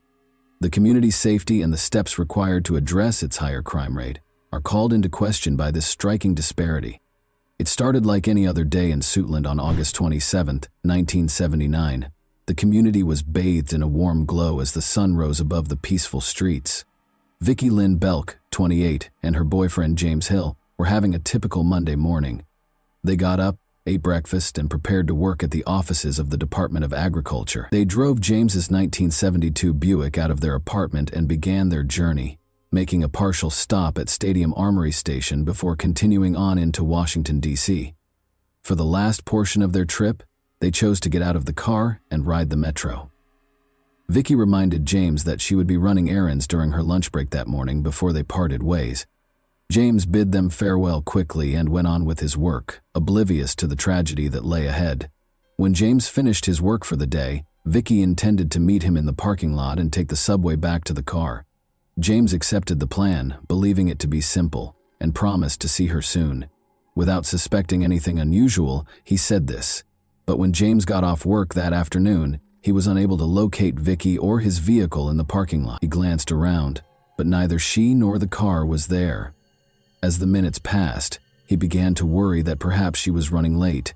He thought she might be back at their apartment, so he found another way home, but she wasn't there either. There was silence when he called her name. James frantically called every friend and relative of Vicki's he could recall throughout the night. In the hopes that someone would know where she might have gone, he asked each person if they had any idea. However, nobody appeared to be aware of her location, so James was left with only more concerns and questions. James was not reassured by this. He was unsure of what to think or do. He had been clueless about Vicki's whereabouts the entire day and night. By the following morning, James's concern had escalated into a desperate situation. He called the Prince George's County Police because he was so concerned. He informed them that he had not seen his girlfriend in almost 24 hours and that he was now deeply worried about her safety. He wanted to locate her and safely bring her home with the assistance of the police. James attempted to report his girlfriend Vicki missing to the Prince George's County Police Department early on August 28, 1979, but the authorities informed him that an official report could only be made 72 hours after Vicki's disappearance because she was an adult. For James, it was infuriating and unbelievable. How come the police didn't act right away? All he could do was wait and hope that Vicki would come back, which was an agonizing thought. As he considered all the horrible things that might be happening to her, each minute seemed to drag on forever. When he informed Vicki's family, they became very concerned, particularly Maydell Belk, Vicki's mother. Maydell was a strong woman who became anxious and scared because she was unable to comprehend what was happening. She couldn't stop thinking about how dependable and responsible Vicki had always been, and how it wasn't unusual for her to call or let her loved ones know where she was going. Vicki's failure to check on her son was definitely out of the ordinary, and Maydell's mind was churning with the worst-case scenarios. As Vicki's family awaited news, the uncertainty was intolerable. Their fear increased as each hour seemed to drag on forever. Their anxiety grew during the 72-hour waiting period. As they waited for the police to intervene, their minds were racing with horrible ideas and anxieties, and they felt helpless and dreadful. Vicki Lynn Belk, the oldest of 6 children in the close-knit Belk family, was born on March 20, 1951, to proud parents Lonnie and Maydell Belk. Vicki assumed a nurturing role as the responsible and caring oldest sibling, showing kindness and devotion to her younger brother Lonnie Jr., also known as Ricky, and her 4 younger sisters, April, Grenda, Judy, and Kay. The Belk family's children were raised in the lovely Virginian city of Alexandria. Vicki and her sister Judy broke the color barrier at George Mason Elementary School in Alexandria, making history as the first African-American students to do so. For upcoming generations of African-American students in the community, this groundbreaking accomplishment cleared the path. They later received their degrees from T.C. Williams High School in 1969, which is evidence of their diligence and willpower.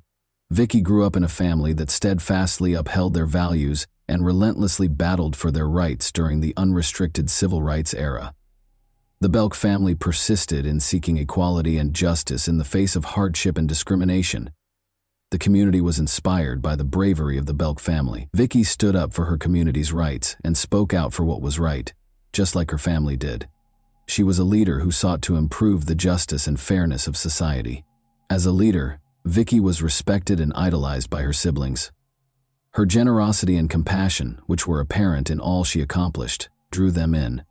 Vicky persisted and became the first person in her family to earn a college degree in spite of many challenges and few opportunities. She graduated from St. Augustine's College in Raleigh, North Carolina, with a Bachelor of Arts in Education in 1974. Vicky's skills and knowledge were recognized. Vicky began a successful career by breaking down barriers and accomplishing great things, and in 1979, at the age of 28, she landed a prestigious job as a management analyst in the Department of Agriculture's Office of Operations and Finance in Washington, D.C. Vicky, a single mother, put a lot of effort into raising her young son, Lamont Belk. She also had a time-consuming and hard-working job in Washington, D.C. Vicky volunteered at Oakland Baptist Church, where her great-grandfather was a co-founder, in spite of the difficulties. She had a strong religious and community commitment. Vicky's family always found time for one another, despite everything, because they were so close. Judy, Vicky's sister, married at Oakland Baptist Church in August 1979. To commemorate this momentous day, the entire family gathered.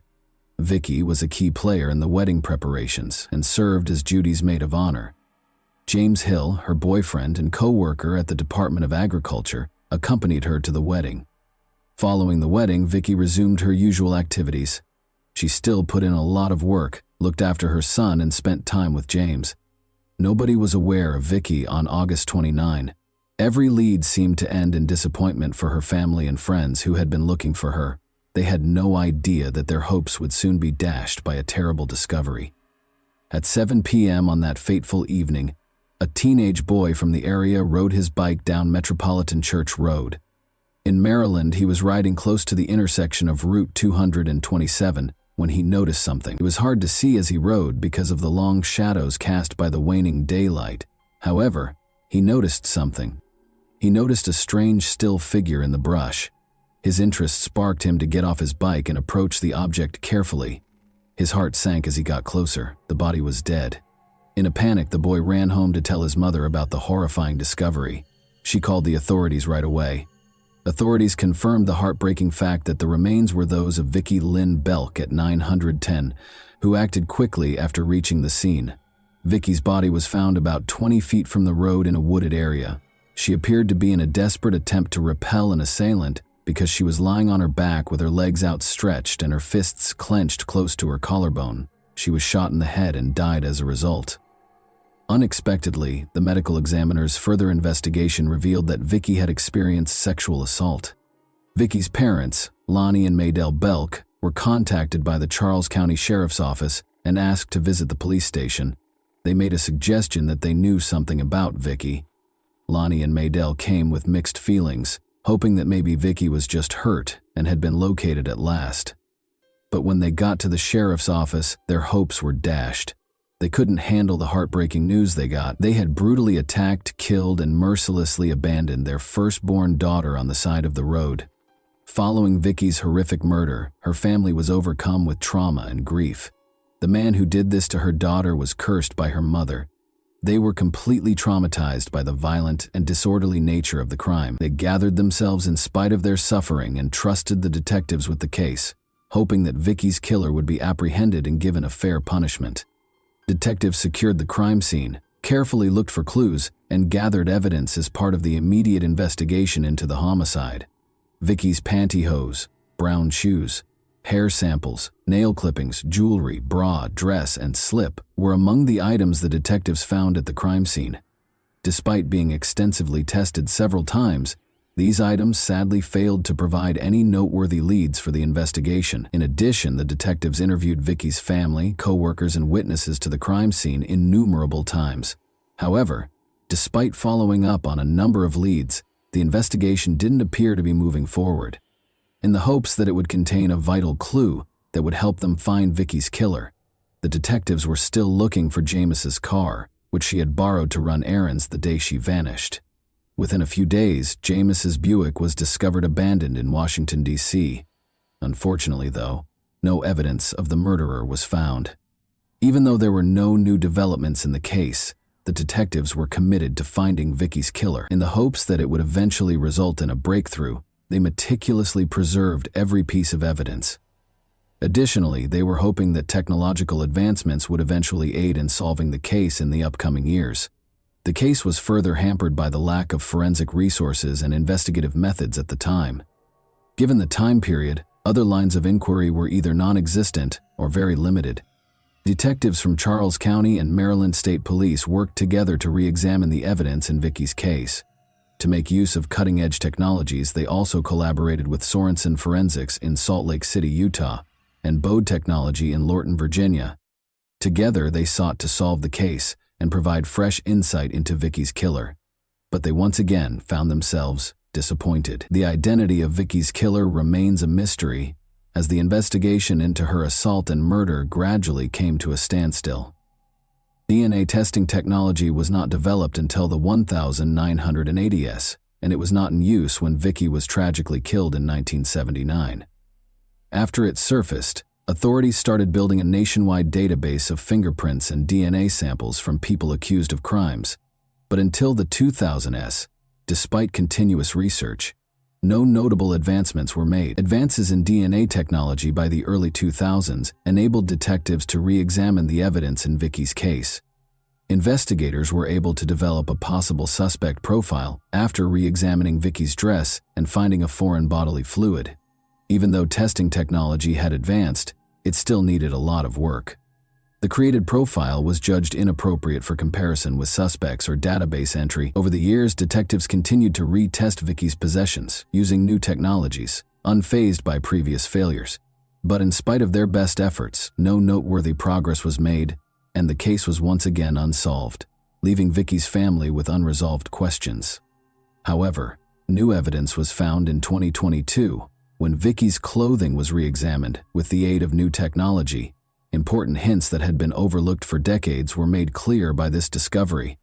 A male's DNA profile connected to the crime scene was discovered.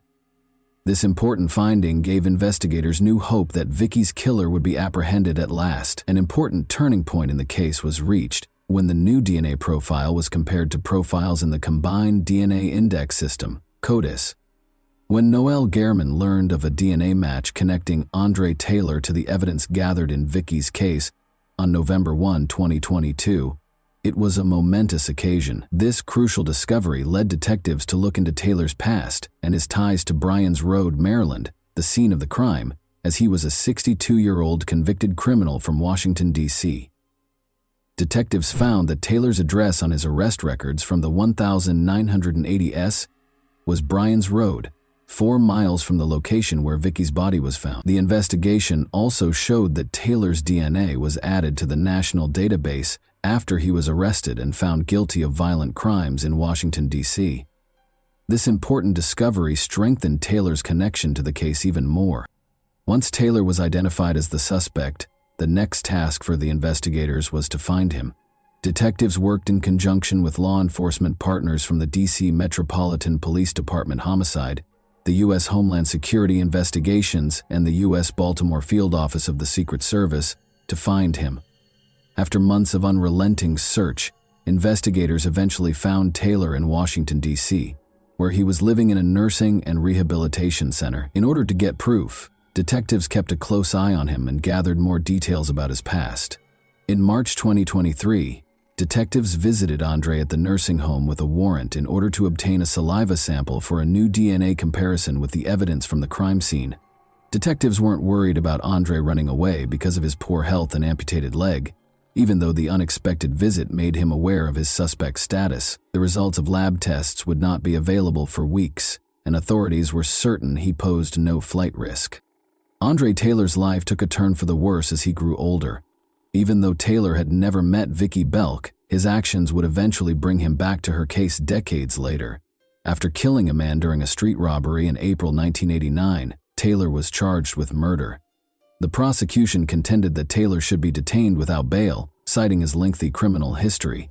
He had at least 10 prior convictions for drug and gun possession in his criminal history. Taylor received a substantial sentence of 5 to 15 years in prison because he was a repeat offender, even though he was only found guilty of carrying a pistol without a license in the homicide case. Following his release, Taylor made several arrests in the 2000 system and kept circling back and forth through the criminal justice system. Taylor's DNA was added to the federal database at some point during this time. This crucial entry would ultimately connect Taylor to Vicki Belk's murder, providing her family with some closure and justice for her heinous murder. A grand jury heard the case from the Charles County State's Attorney's Office on June 16, 2023, and after considering the evidence, found Andre Taylor guilty of 3 serious charges: first-degree rape, first-degree murder, and second-degree rape. 6 days later, on June 22, Taylor was arrested in Washington, D.C. by a team of detectives from the Charles County Sheriff's Office, the United States Marshals Service, and the Metropolitan Police Department. Taylor was first detained in a Washington, D.C. detention facility before he consented to return to Charles County on June 27. Vicki Belk was 28 years old, and Andre Taylor was 18 when she was murdered in 1979. There is no proof that Andre Taylor and Vicki Belk were acquainted, according to a careful analysis of the original report and follow-up investigations since 1979. Furthermore, the Belk murder and the circumstances surrounding Taylor's arrests in Washington, D.C. are completely different. On June 22, 2023, Vicki Belk's family celebrated a momentous occasion. Vicki's family and detectives spoke to the media during a press conference after Andre Taylor was detained without bail. Although the tearful reunion brought back painful memories, it also brought closure. The family was content and joyful. "I thank God that we are alive and well to witness this historic occasion," Vicki's son said. "I was 7 years old in 1979. Vicki's family expressed their appreciation and treasured memories, saying, "Thank you to the court for holding this person in custody." Through their accomplishments and the establishment of the Vicki Belk Scholarship Foundation in 1980, they paid tribute to her legacy, in spite of the pain. About 100 students have benefited from the foundation, perpetuating Vicki's passion for youth and education. It wasn't over yet. Andre Taylor's sentencing was still pending for the family. Will this be the next one? After 45 years of waiting, will the family finally find peace? Will the memory of Vicki Lynn Belk be buried at last? In the decades-old murder case of Vicki Lynn Belk, a Charles County jury found Andre Taylor criminally liable for her untimely death and returned a guilty verdict on July 18, 2024. According to Assistant State's Attorney John Stackhouse, the 45-year-long incident resulted in generational trauma. Belk's son was raised without a mother figure. Her daughter had to be buried by her parents. Not knowing who killed their daughter, her parents were forced to lie on their deathbeds. There was never an opportunity for her grandchildren to meet their grandmother. However, throughout this case, I have never witnessed a family with such grace, grit, and determination. After decades of evading justice, Andre Taylor was finally held accountable for his horrible crimes. Taylor acknowledged raping Vicki Belk during a detective interview, but he denied having anything to do with her death. Nevertheless, indisputable proof revealed his guilt and connected him to the crime.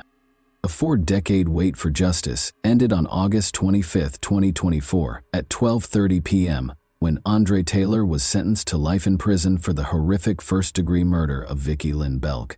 He would be imprisoned for the remainder of his life because the consequences of his crimes had finally caught up with him. "I can't thank the assistant state's attorneys enough for their tireless efforts to bring justice to this case," said State's Attorney Tony Covington, who praised the team. The Belk family had been waiting for justice for 45 years, and this was the culmination of a long and agonizing journey. Even though Vicki wouldn't return, it provided closure and explanation. Vicki's legacy would endure, proving the strength of tenacity. And that wraps up today's chilling story. If you enjoyed this video, don't forget to like and subscribe so you never miss a new upload. Also, let me know in the comments, what part of this story shocked you the most? Thank you for watching, and I'll see you in the next video.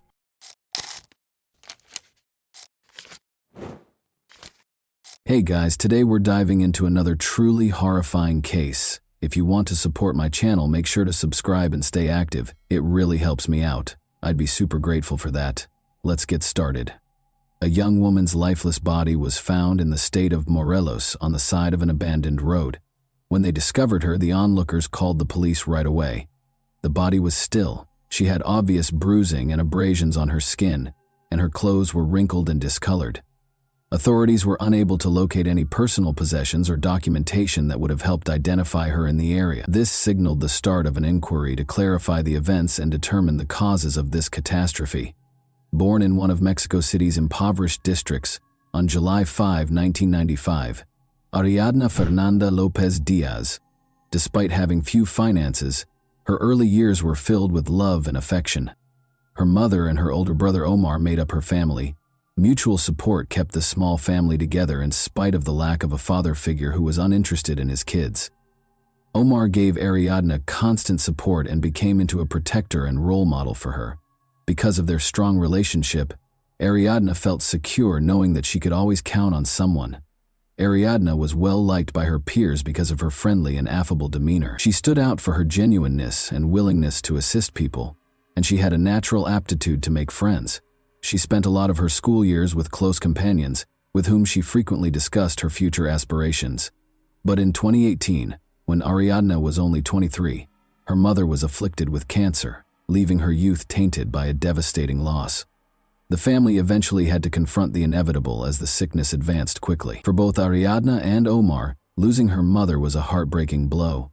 In addition to deepening their relationship, this catastrophe made Ariadna grow up fast and accept responsibility for her own life. She made sure her mother's presence was always with her by getting her name permanently inked as an homage to her mother. Ariadne had met a young man and quickly started seeing him before to the death of her mother. Ariadne soon found out she was expecting a kid as their romance progressed swiftly. The young couple quickly recognized their paths were separating, though, since the arrival of her kid did not provide the stability she had hoped for. Following their separation, they continued to have a cordial relationship while sharing custody of their son. Having a child presented new difficulties. In order to support herself and her son, Ariadna had to juggle the responsibilities of parenthood with her job search. Getting a job at a well-known bar in Mexico City was the first step on this adventure. This place, which was frequented by wealthy customers, had high standards for its employees. Ariadne developed her capacity to communicate with a diverse range of people here. She thrived in her position in spite of the problems, overcoming them with her charm and tenacious work ethic. Her life was drastically altered by the pandemic. Despite losing her job because the company where she worked closed, Ariadne resisted giving up. Instead, she opened her own beauty salon during this time to fulfill a lifelong dream. This endeavor came to represent her will and ambition to create a life free from other influences. Using her vast network and skills, she was able to start a business that gave her a reliable source of income. A new connection came into her life at this period. She clicked with a man she met right away. She found security and happiness in her relationship. Between her spouse, her job, and her son, Ariadna managed her time well.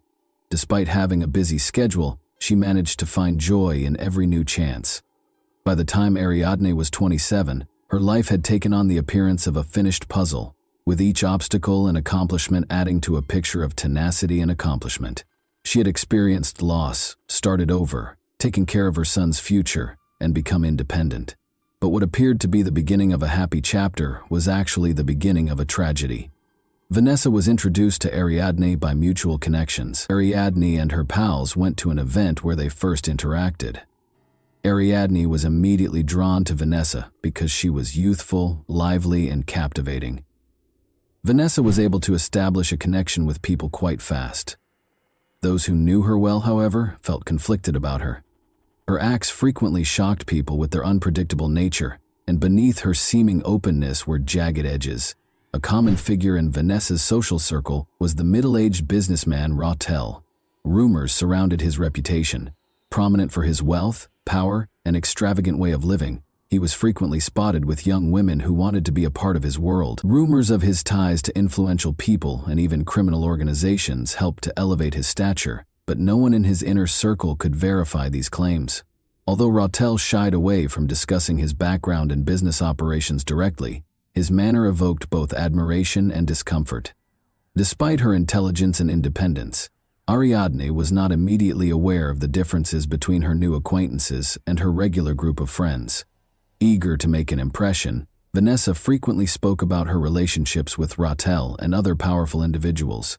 She portrayed him as having the ability to resolve any issue. Ariadne gradually started to spend more time with them. Vanessa made an effort to earn Ariadne's trust and appeared to be truly enthralled with her. After hearing about Ariadne from Vanessa, Rautel became interested in her right away. His attentiveness and conversational skills surprised her at their first meeting. His charm and confidence were irresistible, and Ariadne was no exception to his appeal. However, a more nuanced personality lay beneath this appeal. Rautel's manipulative tendencies were observed by anyone who interacted with him. However, Ariadne thought he was a decent and kind man. Vanessa remained essential in reinforcing the bond between Rautel and Ariadne. She created an environment of openness and trust by often inviting Ariadne to events where Rautel was present. But as time went on, strange information emerged. For example, Ariadne was cautioned by some of her friends to exercise caution when interacting with these individuals. Some were aware of Vanessa's erratic behavior and Rautel's dubious reputation. They suggested that these interactions might have unspoken dangers. Ariadne saw no threat in her new social group, even in spite of the warnings. She viewed her friendship with Vanessa as a chance to escape from her everyday obligations and discover a world that had previously been unattainable. Rautel, however, made an effort to gain her favor by being kind and generous. She found his invitations to parties and dinners intriguing and innocuous. As we know, Ariadne was seeing a young man. Nevertheless, based on the information at hand, she continued to cultivate acquaintances and occasionally accepted invitations to social gatherings. Her boyfriend didn't show displeasure with her social contacts and was a trustworthy individual. Ariadne gradually realized that her life was beginning to be impacted by her new relationships. Vanessa contacted her often, offering to arrange get-togethers and leisure activities. Rautel, on the other hand, made a greater effort to establish himself in Ariadne's life and frequently provided assistance and support in a variety of circumstances. Unaware of the possible repercussions, Ariadne was slowly but surely losing herself in their world. Ariadne accepted Vanessa's invitation to get out with friends on October 30, 2022. The event was scheduled to start at Fisher's, a well-known eatery in Mexico City's downtown. Vanessa reassured her that the evening would be pleasant, with a leisurely meal and pleasant companionship. Ariadne felt a little uneasy because Rautel was also supposed to join. She was beginning to have doubts about him, but she chose not to turn him down since she didn't want to jeopardize her friendship with Vanessa. Later that night, the group gathered at the restaurant, which was well known for its fashionable patrons and elegant interiors. It served as a vibrant background for the event. An assortment of canapés and wine cocktails contributed to the lively and joyous ambiance at the table. Rautel made himself the focus of attention as usual, toasting and telling stories. He went out of his way to demonstrate his power and engaged with the waitstaff with assurance. Vanessa encouraged him by interjecting remarks and jokes to keep the discussion going. Following their example, the other guests attempted to match the host's enthusiasm for the evening. Amidst the boisterous atmosphere, Ariadne's actions were particularly noticeable, frequently checking her phone, reading texts, and sending out comments. She didn't seem quite comfortable. She frequently kept her eyes on Rautel, as though she were trying to find some deeper significance in his words or deeds. In an attempt to divert her attention, Vanessa drew her into discussions and urged her to take another cocktail. Ariadne, however, stayed taciturn. Something was bothering her more than the surroundings based on her look. Ariadne shared a mysterious message on social media in the middle of the evening. "Would you miss me if I vanished?" Although many in her wider network thought it was a joke, this post caused anxiety among her close friends and family. But Ariadne had never written anything like this before, according to those who knew her well. Although no one could have foreseen that it would be her final post, it made an uncomfortable impact. The party made the decision to relocate to Rautel's residence as the evening wore on. Rautel himself made the suggestion, and Vanessa wholeheartedly agreed. stating that it would enable them to spend the rest of the evening in a more private situation. After some hesitation, Ariadne consented, and after Vanessa encouraged her to join the others, they all piled into Rautel's car and drove the short distance to his house. Rautel's home, which was situated in a posh area, demonstrated his prestige. The interior was decorated in a contemporary style with opulent elements. When they arrived, the party took up residence in a large living room. Ariadne became more uneasy as the evening went on, despite the music and cocktails. As she checked her phone and pretended to make calls, she moved away multiple times. Her focused and aloof manner was not unnoticed. When Vanessa noticed this, she started whispering to Rautel, which made the situation even more tense. Ariadne declared she was tired and wanted to go home closer to midnight, but Vanessa persuaded her to wait a bit longer, saying they could depart in around 30 minutes. As the evening wore on and the other guests began to go, Rautel, who was unusually silent at that time, would periodically look at Ariadne in a way that made her feel even more uneasy. Ariadne was among the last to go. Sadly, none of the gang would ever see her alive. An incident rocked Morelos the next morning, October 31, 2022, when two bikers discovered a woman's death on the side of a distant road while out on an early morning ride. Locals hardly ever visited the area, which was remote from any major roadways. The bleak landscape, scant vegetation, and eerie quiet of the surrounding area all served to highlight the tragedy. Although the woman was dressed, her clothes were filthy and seemed to be broken. Numerous bruises and what seemed to be contusions were seen on her body. Law enforcement was notified of the occurrence by witnesses right away, and they arrived a few hours later to record the incident and possibly help identify the body. The cyclists snapped pictures of the area in the interim.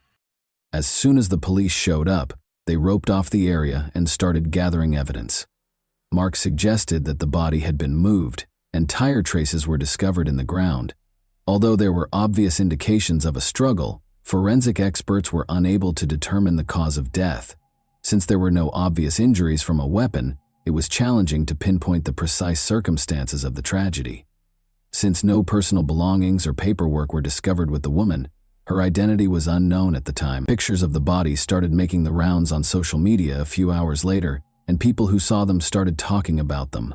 They were Ariadne's friends and relatives, who had been missing since going to a party at Rautel's house. They were able to identify the victim's distinguishing characteristics, such as tattoos. Omar, her brother, feared the worst and reported the woman missing to the police, speculating that she might be his sister. Meanwhile, the investigation was started by the Morelos state authorities. However, there was a lot of criticism directed at the police's early response. Critical traces at the site were not adequately documented, and there were reports of violations of evidence-gathering rules. This cast suspicion on the professionalism and moral character of the local police force. Their suspicions were validated when Ariadne's family members showed up to formally identify the body. His sister had a tattoo honoring their late mother on her shoulder, which Omar recognized. Her body's condition, bruises and injuries on her arms and face obviously indicated a violent incident, made the family's heartbreaking shock even worse. But at the time, the police's official comments sounded dubious and offered no clarification. The family's first reaction was to demand justice. They started calling for responsibility for those involved and an open probe. To raise awareness of the situation, they contacted acquaintances who were active on social media that same day. A little initiative soon gained momentum and attracted thousands of participants. The Morelos police insisted that the killing might have been an accident despite the growing public criticism. Further investigation would be contingent upon the completion of a forensic examination, they said. This position simply increased suspicions that powerful people might be engaged in hiding the truth and stoked further concerns. Since Rautel and Vanessa were the last to see Ariadne alive, they were the first people investigators got in touch with. The first speculations regarding what might have happened were based on their statements. According to Rautel's original story, Ariadne called a cab to leave his residence after the party. She didn't exhibit any signs of serious distress, but she did seem a little upset, he said. He claims that once he led her to the door, she departed. Vanessa backed up his account by saying that Ariadne had actually gone in a taxi and hadn't stated where she was going. But their versions' contradictions soon sparked doubts. The absence of any proof proving a cab ride was the first warning sign. Raul and Vanessa were unable to produce the driver's contact details or any evidence to support their claims. Investigators eventually found that none of the drivers recalled picking up Ariadna, despite the fact that multiple taxi calls had been recorded in the vicinity of Raul's home that evening. The behavior of Vanessa was the second problem. Depending on what was questioned, her story changed. At first, she maintained that Ariadna had gone out on her own. She went on to say that they had argued at the party, which might have angered Ariadna. Additionally, in reference to the mysterious social media post Ariadna had written earlier that evening, Ariadna's friends informed police that Vanessa had messaged them in an attempt to imply that Ariadna might have hurt herself. Even though Ariadna's family and close friends initially thought the post, which was published just hours before she vanished, was a joke, investigators started to worry it might be a reflection of her actual emotional condition that evening. Vanessa's increasingly unpredictable behavior was another concerning element. She was attempting to minimize the problem and omit specifics in her texts to Ariadne's pals.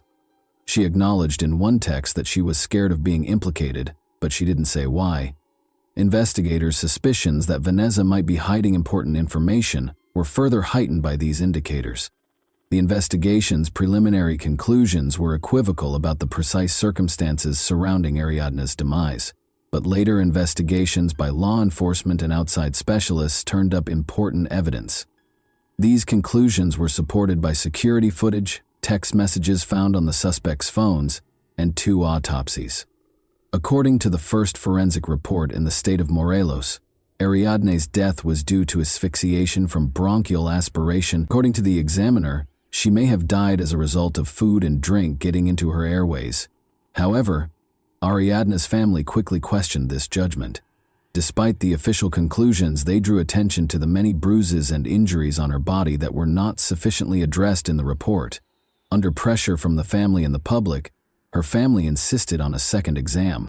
For additional examination, Ariadne's body was moved to a separate forensic facility in Mexico City. The first conclusions were entirely at odds with the findings of the second autopsy. Numerous injuries, including head trauma, bruises, and signs of physical force on her arms and legs, were discovered by experts, indicating that she may have tried to defend herself. These results demonstrated that alcohol was not the only factor in her death, or that it was not an accident. Authorities reclassified the case as a criminal conduct when her death was deemed to be the consequence of violent acts. Surveillance footage taken from Rudel's home's parking garage was essential to the investigation. In one video, the morning after the party, Raul was seen taking Ariadna's motionless body to his car. He was also seen on camera packing her body into the car and driving off. These recordings turned into unquestionable proof linking him to the body's movement and eventual concealment. Investigators found communications about Raul and Vanessa's behavior after the party after seizing their phones. Attempts to coordinate their accounts for law enforcement and defend their actions to Ariadna's pals were exposed in the texts. Raul assured Vanessa that everything was under control, but Vanessa voiced worry about the pressure from Ariadna's family. Even specific guidelines on how to respond to inquiries without arousing suspicion were included in one reply. Vanessa frequently implied that Ariadne might have been experiencing emotional turmoil and perhaps considered self-harm in her chats with Ariadne's acquaintances.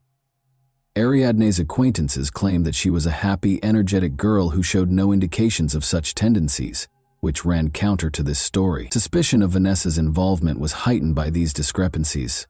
Investigators came to the conclusion that the earlier allegations of an accidental death or Ariadna leaving Raul's home freely did not match the evidence from the second autopsy, surveillance footage, and retrieved texts, which provided a better picture of what had happened. The violent nature of Ariadna's death and the subsequent concealing of her body were amply demonstrated by the evidence. These conclusions served as the basis for the accusations made against Raul and Vanessa, who would shortly stand trial for their crimes. The first person arrested was Vanessa.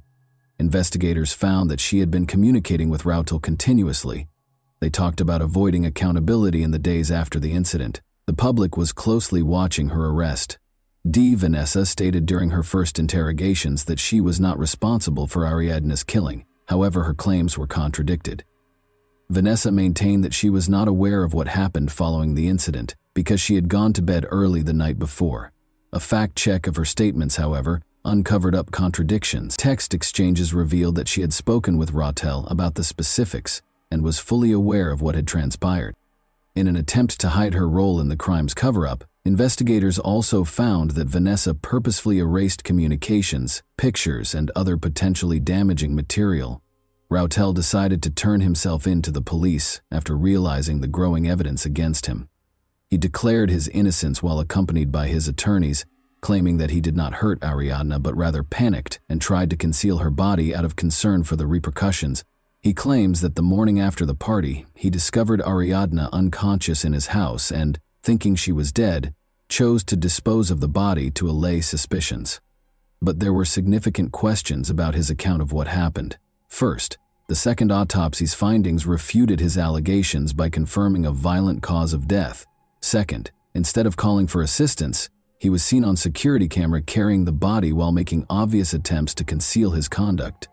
Furthermore, as the investigation went on, his text exchanges with Vanessa showed a concerted attempt to agree on fabricated accounts of what had transpired. Concerning information emerged regarding possible corruption between Rautel and the Morelos prosecutor's office.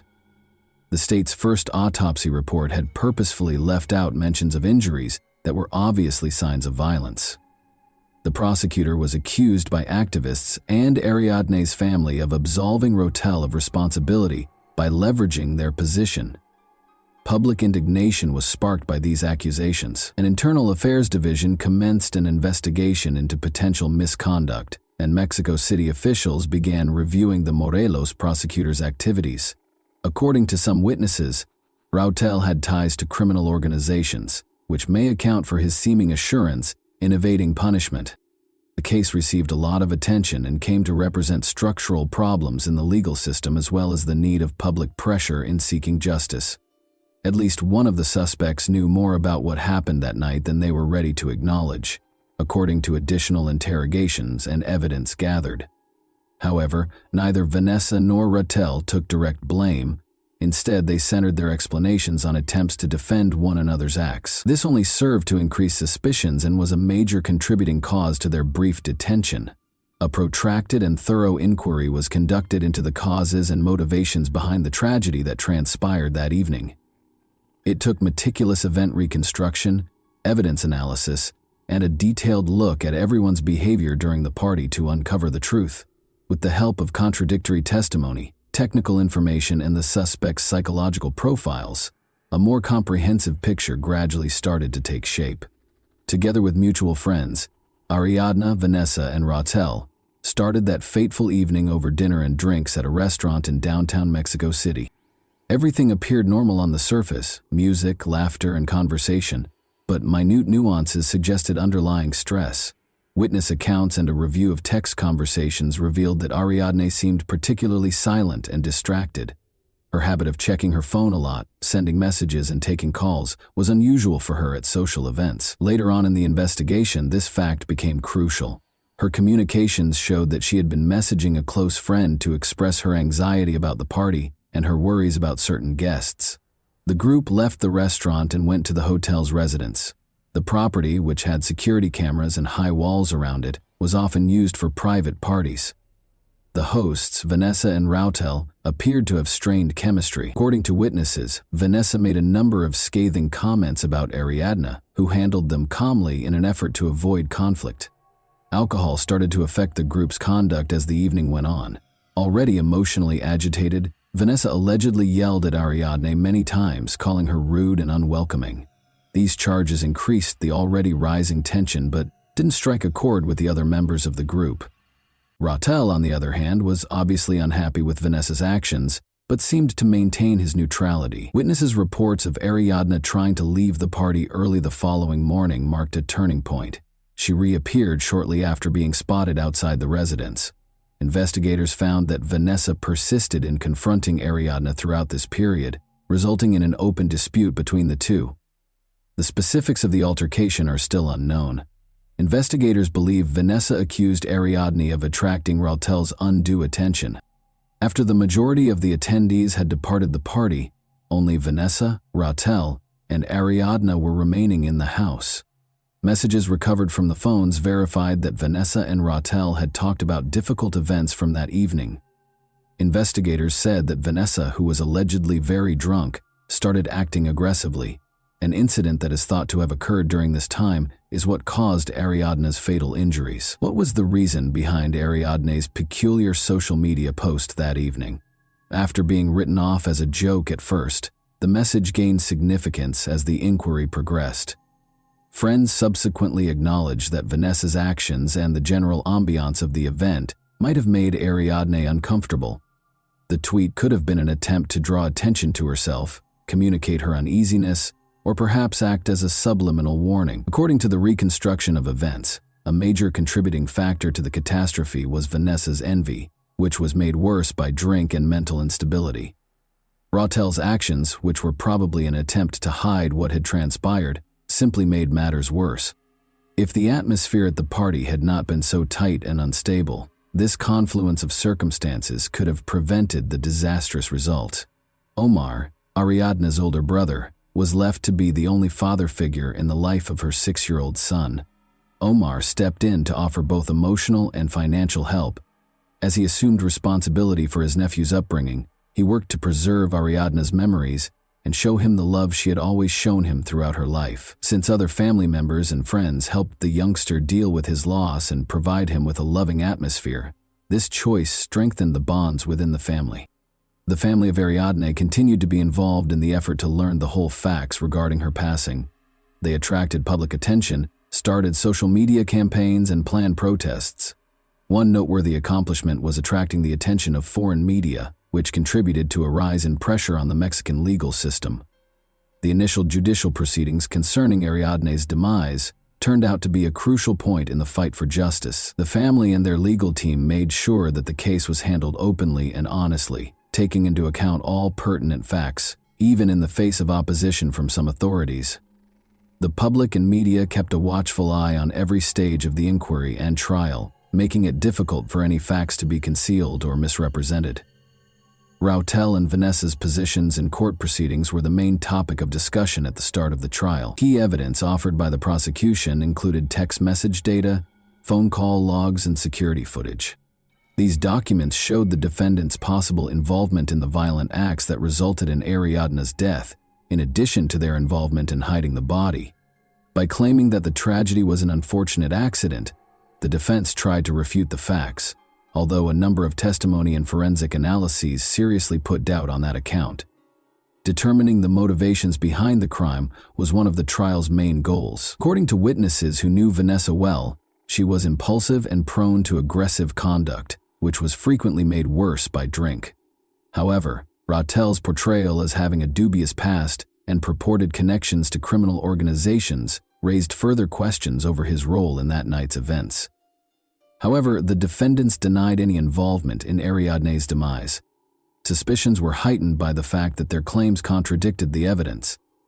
The investigation and judicial proceedings in Ariadne's case are still ongoing, so a verdict has not yet been rendered.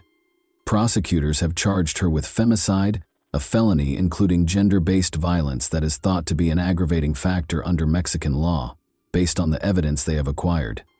Both suspects may spend up to 70 years behind bars if found guilty. Thanks for watching, everyone.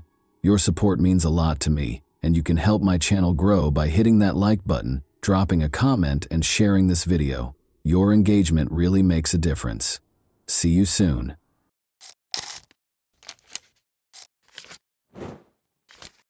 Hey guys, welcome to my channel, and today we're going to take a look at another horrible case with you.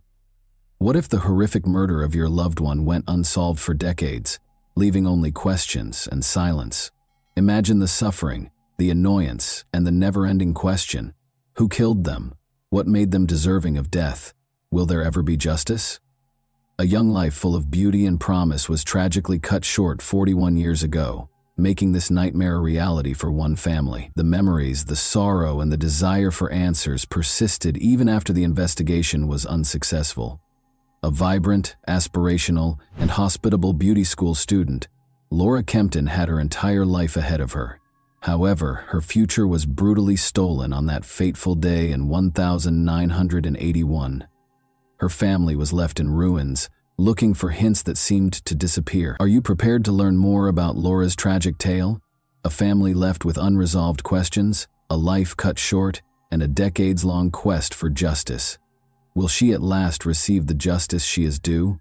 Together, let's discover Laura's true fate. Imagine a young lady who is eager to face the world and has a sparkle in her eyes. That was Laura, a 23-year-old with a dreamy heart and a passion for life. Her contagious laugh and radiant smile had a way of illuminating the space. Laura moved to Portsmouth, New Hampshire in 1980 from her small town. She needed a change because she was sick of the same old routine. The electric energy of the city offered her a new beginning and limitless opportunities. Laura experienced a wave of liberation, as though she could now be who she truly was. She was drawn to the energy and atmosphere of the city's clubs and music scene. Laura was a beauty school student by day and a social butterfly at night. She scooped sundaes for summer tourists at Karen's Ice Cream and worked at the quirky Market Street gift shop Macro Polo. She was only months away from realizing her dream of becoming a hairdresser. She was adamant about establishing herself in the city, and she succeeded in doing so. She developed her hairdressing skills during the day and used her passion for dancing to engage with the community at night. Despite the negative aspects of the city, Laura remained resilient. She had a purpose and a dream. Her passions and her work provided her with solace. Laura believed she was changing the world, fostering relationships, and improving the city with each Sunday she scooped and haircut she styled. Laura was confident that she would overcome any obstacles and become even more radiant. She enjoyed dancing, laughing, and being present. She was constantly surrounded by friends and admirers as she visited well-known locations like Riverside and the Ranger Club. She wouldn't have it any other way, and her social calendar was constantly full. Although Laura wasn't committed to a single partner, she was seeing a man named Charlie, who was a gifted saxophonist for a band that frequently played at Lucas, a well-liked restaurant in the neighborhood. As their relationship grew, Laura was eager to see where it would take them. Laura had a promising future with seemingly limitless opportunities.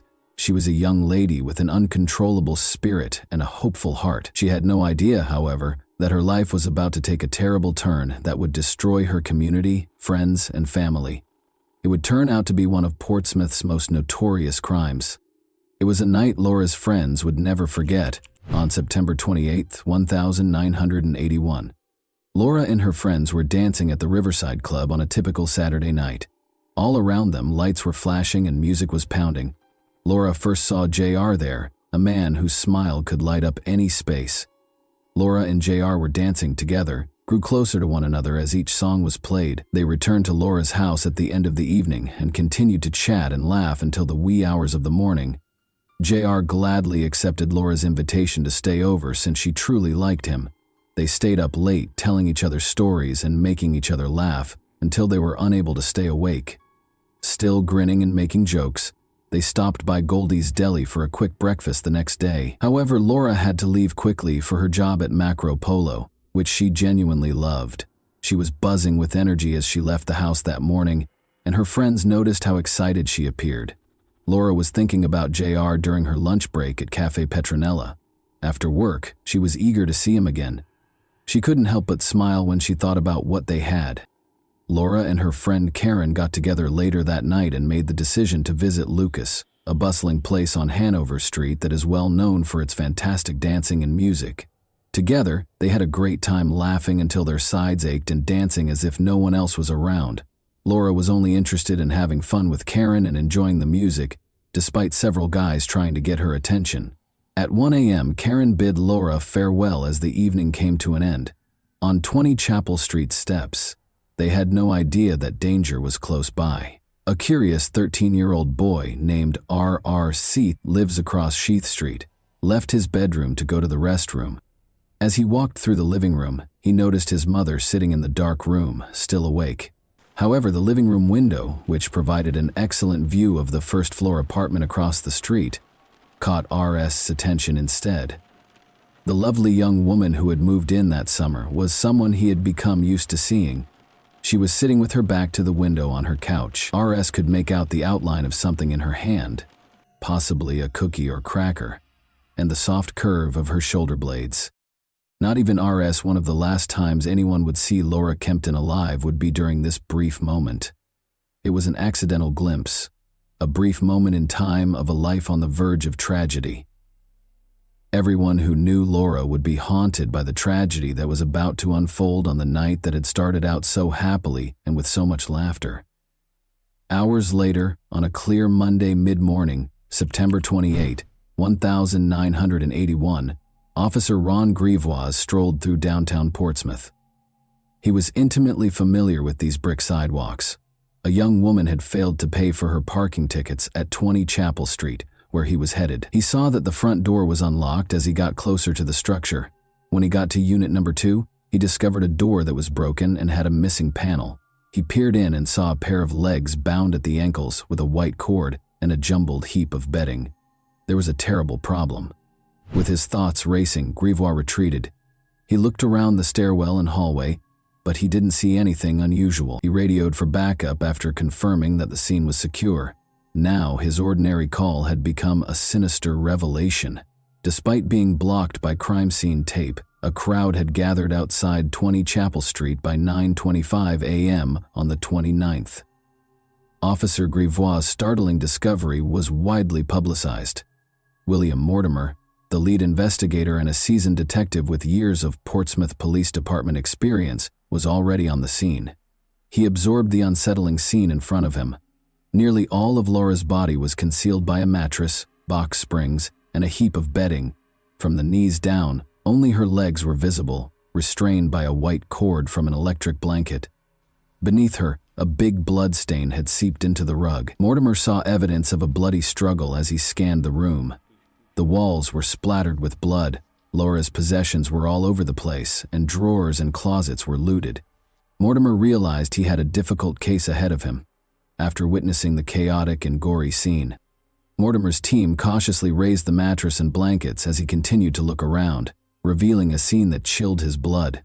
With a green pillowcase covering her face and a gray telephone cord suffocating her neck, Laura lay bare, her body bruised and battered. Mortimer gently took off the pillowcase and his heart fell. Laura's features were hardly distinguishable due to the tangle of purple bruises and swelling on her face. She had been brutally beaten, with blows so severe they almost crushed her skull, as the medical examiner would later confirm. However, that wasn't all. A bottle of wine was lying next to her dead body, its innocence seeming to mock Mortimer. Then, in sharp contrast to Laura's non-smoking habits, there was the cigarette butt haphazardly left on the floor. Mortimer appeared to be taunted with questions and clues by the killer's presence. Who was this individual? Why had they acted with such unimaginable violence? This was not the end of it. Many questions were hanging around the window. By whom was Laura killed? Who was present when she passed away? What afflicted her prior to her demise? Who was going to give Laura justice? Mortimer and his team found a vital piece of evidence in the hallway after Laura's body was moved to a gurney, a tiny black metal hook that had been ripped from the mailbox. The murderer had repurposed this commonplace item, which was used to hang keys, to obtain entry. Mortimer saw that the criminal had pried out the molding with the hook, which made it possible for them to reach inside and open the door. Investigators conducted a comprehensive search and gathered hundreds of possible pieces of evidence, such as 2 cords, a cigarette butt, a pillowcase that covered Laura's head and neck, and a glass wine bottle that was discovered on the floor next to her body. They painstakingly scanned the exterior and interior of the apartment for palm prints and fingerprints, and found multiple matches, particularly on the door and a phone within the apartment. These discoveries might contain important hints that help solve the mystery of Laura's untimely death. Laura's autopsy was performed later that afternoon by medical examiner Dr. Dennis Carlson. His findings, severe head trauma and evidence of sexual assault, confirmed the terrible severity of her injuries.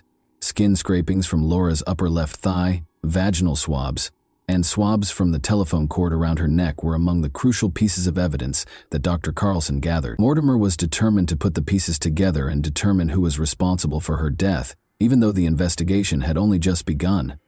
In order to question Laura's friends, family, co-workers, and classmates, basically anybody who might have had contact with her in the days leading up to her death, he assembled a team of detectives and police officers. These interviews painted a picture of Laura as a happy, gregarious young lady with a vibrant social life. It was hard to think anyone would want to hurt her. Speaking with JR was of special interest to the police because of his recent relationship with Laura. Before leaving for breakfast on Sunday, September 27, he affirmed that they had sex early in the morning and again later that day. Even though he took a shower afterwards, JR admitted that samples taken from Laura's body may include his semen. He gave some interesting information about Laura's habits and mentioned that she had no visible cuts or bruises from their time together. First of all, Laura always made sure to lock the door of her apartment, even when they left for a quick snack at around 3 in the morning. The Sunday, she questioned JR to make sure the front door was locked. Secondly, JR noticed that as they got ready to leave in the morning, Laura put a wad of cash into a plain envelope on her kitchen table. Although she didn't say so, the money might have been for rent or a utility bill. Later, it was found that the envelope and its contents were missing, most likely taken by the criminal. Additional information about what happened after Karen left Laura early on Monday morning was given by her neighbors. RS, and at around 1:30 a.m., his mother, who lived across the street, noticed Laura in her living room. When Daniel, a 40-year-old resident of Laura's building, got home about 30 minutes later, he saw that the ground floor hallway light was out. He suspected someone was fixing Laura's door, possibly following a break-in, after noticing a missing wooden panel and hearing sounds coming from inside her apartment. Later, it was discovered that the light bulb in the hallway had most likely been purposefully loosened. If Daniel's timing was correct, Laura's killer was most likely the source of the sounds he heard. Vital samples were taken from Laura's body by Dr. Carlson, including skin scrapings from her upper thigh and vaginal swabs and smears. The New Hampshire State Forensic Lab received these for examination. The lab was able to identify blood types from the samples even though DNA testing was not yet available 4 years before its potential in criminal investigations was realized. According to the results, Laura's blood type A was found on the wine bottle, suggesting that it was probably used in the crime. Additionally, type A blood was discovered on the pillowcase and door molding. Sperm were found in the skin scrapings and vaginal smears, and there were traces of seminal fluid in the telephone cord. 42 years later, these discoveries would be essential to the case's resolution. In a terrifying coincidence, Tammy Little, a fellow Portsmouth Beauty School student, was discovered murdered in her apartment a few months later on October 19, 1982, with comparable injuries. Fears of a serial killer were sparked by the widespread suspicion that the two crimes were connected. Some similarities existed between the two cases. Both victims lived alone in ground-floor apartments, were in their early 20s, and were unmarried. About a mile separated the two addresses. A few months prior to their deaths, both women had just moved in. Both frequented the same local bars and belonged to the same social circles. Both were killed early in the morning following a night out with friends in the fall. They had both sustained severe head injuries. Both suffered deformities to their faces. They both went to Portsmouth Beauty School.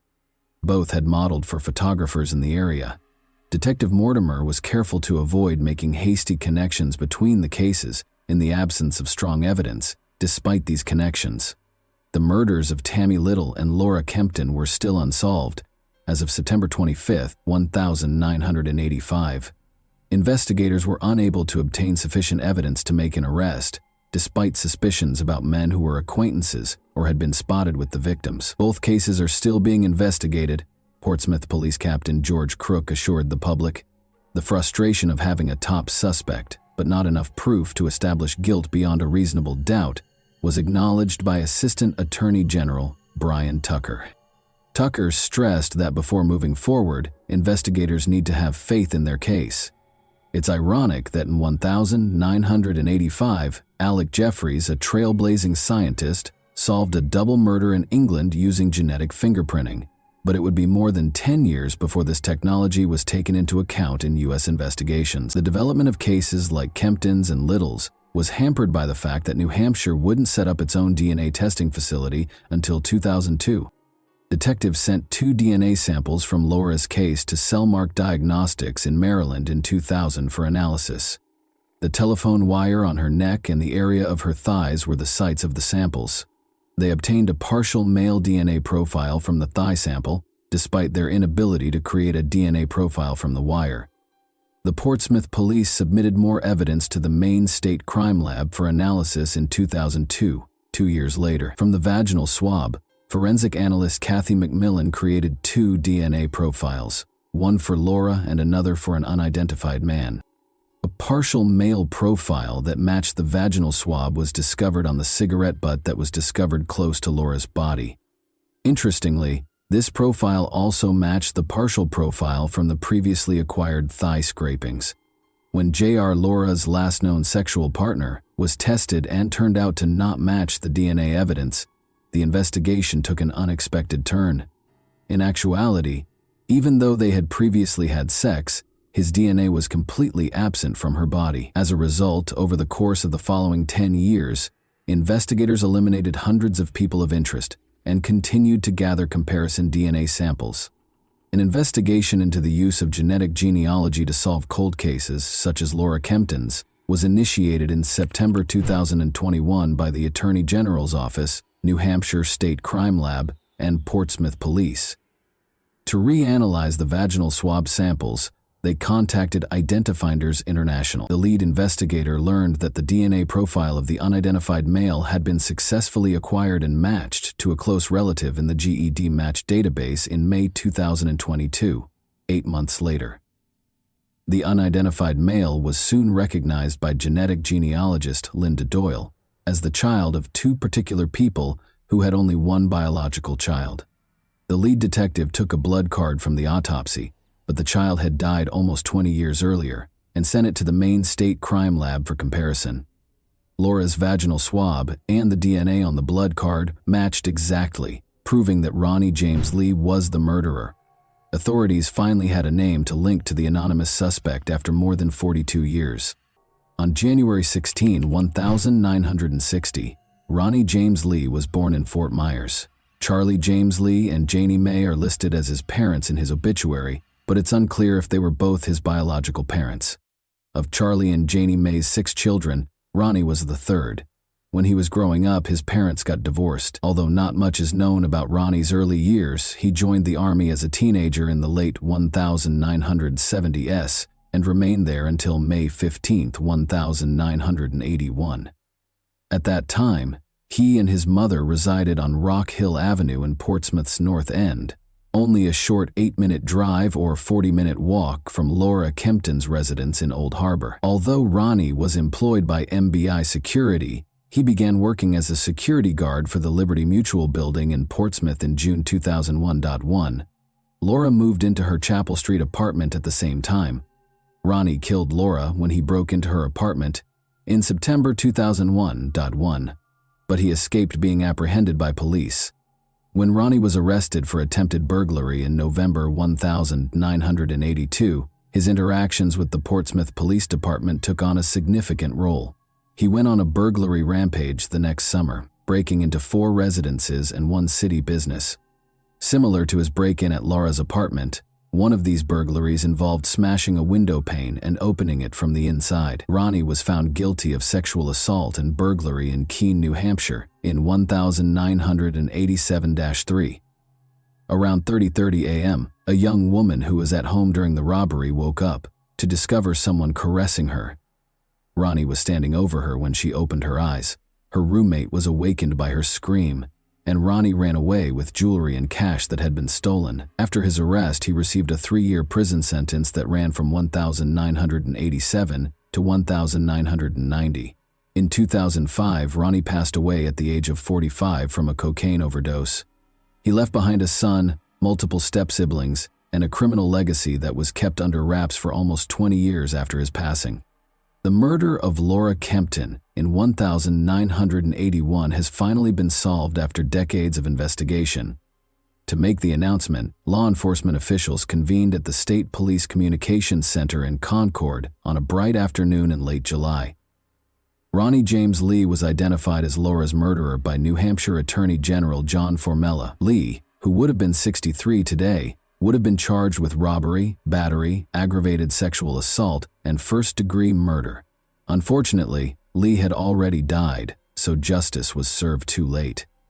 The investigation continued despite the case going cold thanks to detectives' hard work and advances in forensic science. Before his death in 2019, Police Commissioner William Mortimer, the case's first lead detective, had stated that he was confident the case could be solved.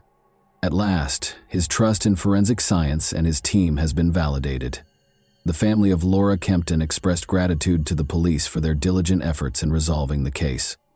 They valued the investigators' commitment and perseverance in ensuring Laura and her family members received justice. Laura's family and loved ones could now finally rest easy, knowing that Ronnie James Lee was found guilty of her murder. Justice was served, but it took a while. This case demonstrated the importance of perseverance in pursuing justice and the truth, no matter how long it takes. In the meantime, the evidence from Tammy Little's 1982 murder is still intact and is awaiting the identification of a suspect through scientific and genealogical advancements. And that wraps up today's chilling story. If you enjoyed this video, don't forget to like and subscribe so you never miss a new upload. Also, let me know in the comments what part of this story shocked you the most. Thank you for watching, and I'll see you in the next video.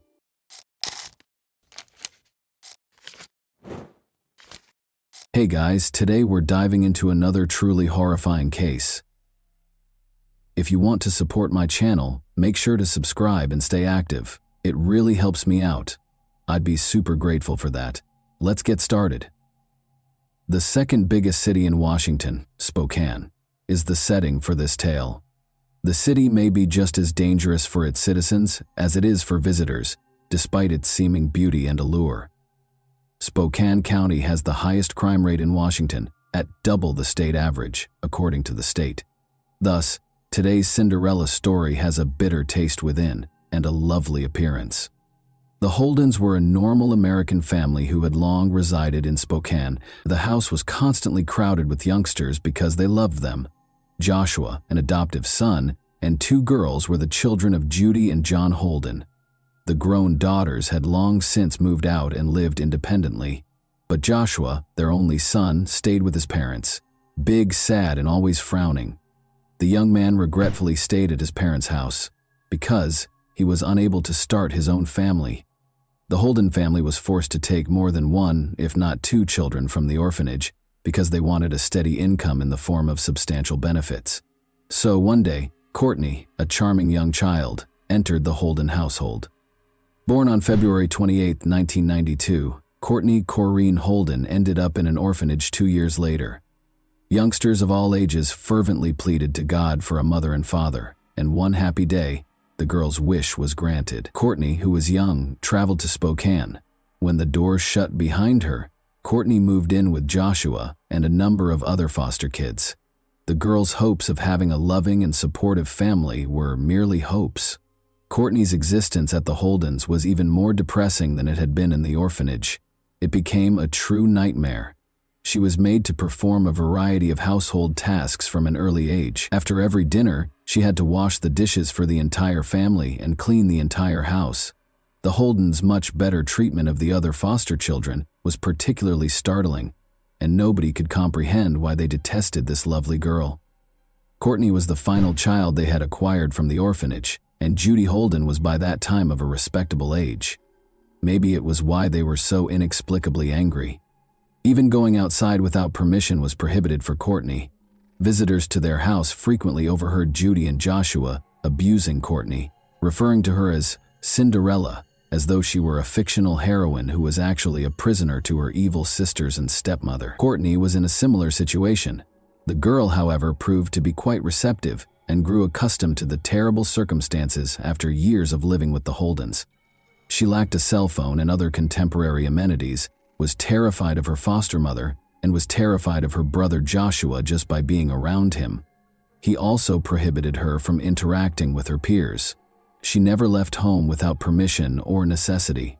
The only way she could get any fresh air was to go outside into the backyard and socialize with the neighbors while the home was deserted. This is exactly the kind of setting in which Courtney was raised. She simply adapted to her life as she grew older. Because she had no idea of a normal home and no other life, she never became resentful and always treated her foster parents with respect.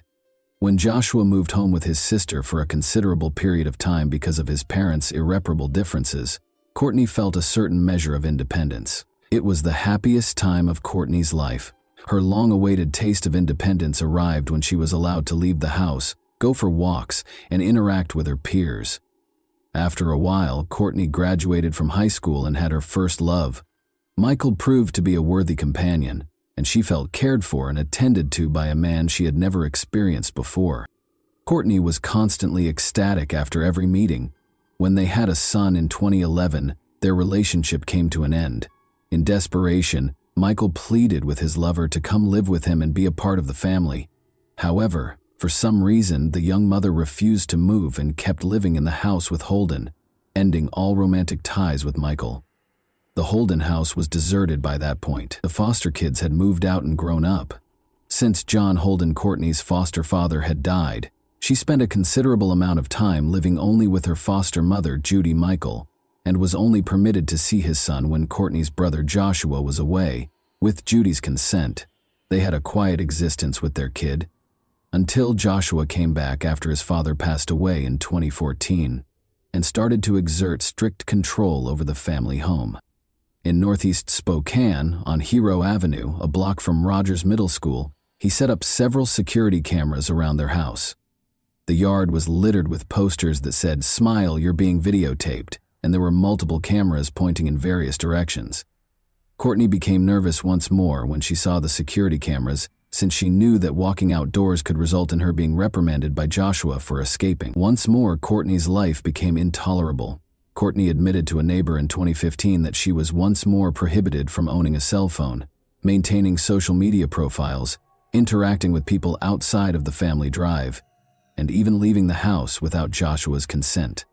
Joshua Holden was so upset about Courtney's son's birth that he had her stop communicating with Michael altogether. Courtney obeyed in silence. When neighbors inquired about the cause of the bruises on Courtney's arms and face, she candidly acknowledged, "Joshua beats me." Concerned neighbors attempted to assist Courtney in any way they could, wondering why she put up with such cruelty. Since the victim never publicly acknowledged that she was being controlled by her brother, the Holdens were able to keep the matter quiet each time they called the police to call attention to Courtney's anguish. Since she was not permitted to leave the house during the day, Courtney was eventually deprived of the opportunity to socialize with her neighbors, who have since only seen her outside in the evenings. Once more, Courtney complied in silence. Joshua was a tall, fat man that no one knew, unlike Courtney. He was incredibly strong and never held back while insulting others. According to his pals, Joshua was an aggressive, erratic man with paranoid tendencies. He once boasted in public that he could quickly end a life and dispose of a body with ease. His criminal past was noteworthy. He was accused of assault and harassment in 2005, but he was freed because there was insufficient evidence and the victim refused to assist the authorities. He was also suspected of misbehavior and attacking a woman in 2003, but in 2006 the culprit was unidentified. Joshua was taken into custody for both burglary and abusing his mother. He was compelled to leave his parents' house for a number of years as a result of these experiences. Joshua grew even more irate after his return. In an attempt to exert total control, he put cameras both inside and outside the house. Courtney, the young mother, nearly ceased interacting with friends, claiming she was scared to go anywhere for fear that Joshua would learn and things would worsen. Until Joshua discovered that Courtney had a Facebook account, one person spoke with her every day. "I must go. I must go. Josh is on his way." Nearly 2 years have passed since her previous message. Her account was then disabled indefinitely. According to acquaintances, the Holden family's dynamics are strange. In August 2018, following another argument, Courtney hurriedly packed her belongings into a suitcase and ran outside. An enraged Judy yelled after her, "Come home!" To which Courtney responded, "I'm not staying here anymore." Those familiar with the family have been baffled as to why Courtney's son calls Judy Mom, and Joshua is called only by his first name, while his biological mother is referred to as Dad. Some have even speculated that Joshua may be the boy's father. Shortly after, a furious Joshua, who was more than 6 feet tall and weighed 300 pounds, dragged Courtney back inside the house. Judy slammed the door. The neighbor said she couldn't help herself. Courtney was a young woman who had led an invisible existence, and that was the last time this neighbor, and perhaps the rest of the family, saw her. She remained. Before neighbors and acquaintances started to worry about her disappearance, it had been almost 2 years. Michael and his current girlfriend voiced concerns regarding Courtney Holden's location in October 2019, 1.5 years after she vanished. After nearly 2 years of not seeing Courtney, the father, who is Courtney's son's father, filed a missing persons complaint with the police on October 24 because he was desperate to see his son. When police arrived at the Holdens' house with a search warrant in hand, they were shocked to discover that Courtney was indeed not there. Judy and Joshua had no desire to assist the authorities. After letting the investigators inspect Courtney's room, Courtney's stepmother ordered them to leave the house right away. They even brought in search dogs, but to no effect. According to the Holdens, Courtney fled after leaving her son behind. They couldn't say who was utilizing electronic food stamps or who might have kept cashing Social Security funds into her account. But Judy and Joshua took the remaining $600.00 out of Courtney's bank account when the Holdens' house was searched that same day. Interestingly, an unnamed lady calling the National Crime Information Center of America the following day claimed to be Courtney, saying she was safe and didn't want to be located. The woman was identified by police as one of Courtney's half-sisters after they tracked down the call. Joshua and Judy thereafter shared a variety of contradictory accounts regarding Courtney's disappearance. In one account, they stated she had fled with a truck driver, but in another, they alleged she was hiding a boyfriend from everyone. The Holdens were suspicious because of Courtney's disappearance and the inconsistent statements of her roommates, who obviously had something to conceal. In late October 2019, Joshua and Judy Holden fled Spokane in a hurry, which only led investigators to believe they were responsible for Courtney's abduction. Judy's adopted daughter's house in Texas is where the Holdens were located. They were arrested and placed in a Texas jail in early October after authorities were able to charge them with identity theft and cashing benefits meant for Courtney. The investigation into Courtney's whereabouts by the Spokane Police Department swiftly devolved into a missing persons case, which was then handed over to Major Crimes Detective Randy Lesser. After the search warrants he filed in Spokane County Superior Court were made public, Lesser provided an update on the investigation. Court documents and police interviews serve as the foundation for this story of Courtney's disappearance and the investigation. Officially, Courtney was listed as missing. All states received alerts, and the case was covered by a number of news outlets. When patrol officers and detectives visited the house for different reasons, an aggressive search was initiated. Judy and Joshua Holden declined to assist with the inquiry. Unusual actions in cases of missing persons and welfare inspections. A lady who identified herself contacted Crime Check on the day Courtney was reported missing and said she was fine. The police dispatcher also spoke with the woman who was pretending to be Courtney.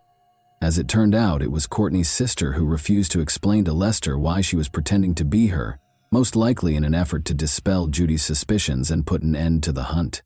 The possibility that she is deceased disturbs me.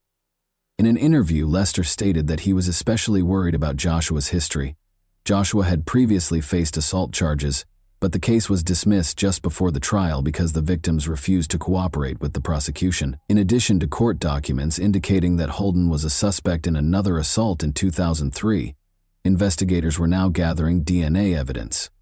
Joshua was diagnosed with paranoid schizophrenia and was reported by family members and neighbors as angry and erratic.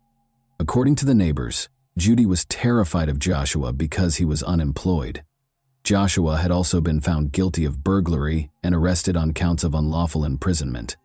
According to family members, Joshua and Judy boasted to them about their knowledge of how to evade authorities, and Joshua discussed how simple it would be to kill someone and conceal their body.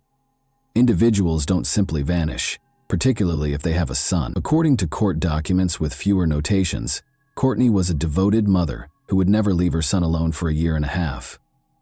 After telling neighbors and family that she was traveling with her lover, an unidentified truck driver whom no one knew, Courtney was not spotted outside her house with Joshua and Judy.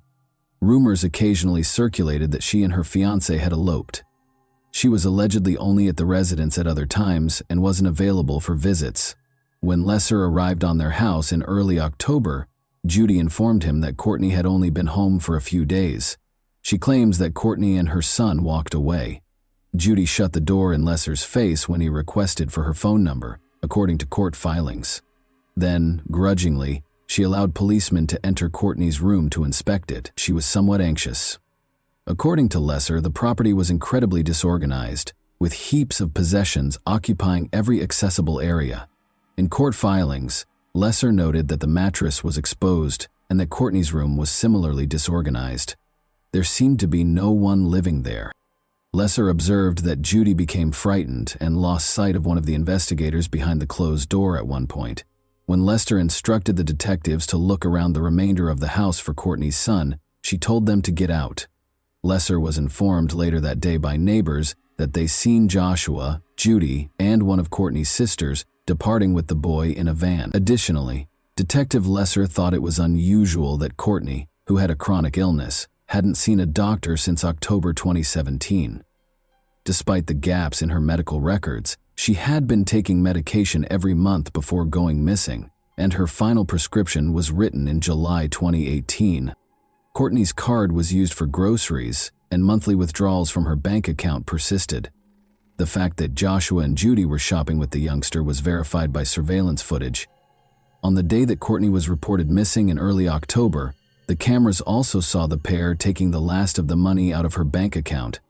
Joshua and Judy had departed their house by October 24. According to Lesser, when police arrived to carry out a search warrant, the family's 6 pets were gone and the DVR from the home security system had been taken out. In mid-November, Joshua and Judy's cell phone numbers were canceled, but on the same day, 2 new numbers with Texas area codes were activated. A neighbor reported activities at the house to the police around a month after the Holdens had left. Judy's husband and one of her daughters had traveled down from Texas to see how things were doing at the house. Judy had retired, they said, and they hadn't seen Courtney in 2 years. Judy's daughter claimed the boy was Courtney's son, despite the man telling authorities that Joshua and Judy had a child together. Lesser went to Texas in the middle of December to look for Judy and Joshua. They were discovered by police at the residence of Judy's daughter and Courtney's son, Joshua. Judy Holden was arrested on suspicion of exploiting Courtney's bank accounts, hiding her son, interfering with custody, and identity theft. The boy was successfully restored to his father after being discovered safe and sound. Other members of the family were not charged. Police used search dogs to look through Judy's Spokane house, but they were unable to locate Courtney. Additionally, a search of a Texas residence turned up no information on Courtney's location.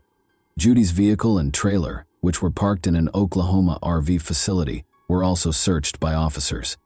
Judy, 74, and Joshua, 40, refused to be interrogated by authorities while they were detained in Texas. Police were waiting for the governor to issue a warrant for their return, since they refused to be extradited to Spokane.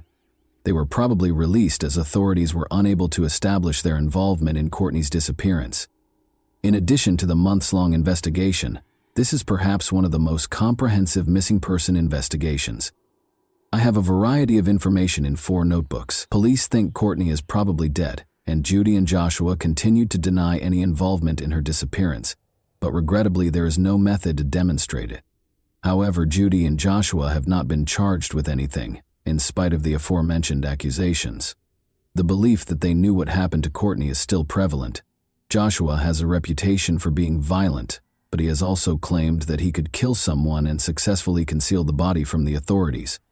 Although they have not yet made any arrests in connection with Courtney's case, they believe she is dead. In summary, Courtney was unfortunate enough to be a member of the Holden family, and this little girl who yearned for love and family lacked the bravery to defend herself. She genuinely thought that these individuals who had screamed at her, humiliated her, and made her labor for them were her family. However, is it really important to protect oneself against one's own relatives? Since Courtney was never seen again after that fateful evening when he forcibly took her into the house, it is extremely regrettable that Joshua Holden's audacious public statements about taking his own life and concealing his body cannot be used as evidence of his involvement in her disappearance. No one knows what she endured during those horrific moments, or the atrocities these monsters who claim to be family were committing behind closed doors. There are innumerable ways to covertly dispose of a body, with different substances that are undetectable to police dogs or professionals. This shows that even although Courtney suffered that night, her soul is still at Holden Manor, where she sought out family but ultimately met her demise. Her boy was removed from the Holden household and given to his father, who still looks after him now. In action, Courtney Holden is still missing. Please get in touch with the Spokane Police Department if you have any information that could help with the investigation. Thanks for watching, everyone. Your support means a lot to me, and you can help my channel grow by hitting that like button, dropping a comment, and sharing this video. Your engagement really makes a difference. See you soon.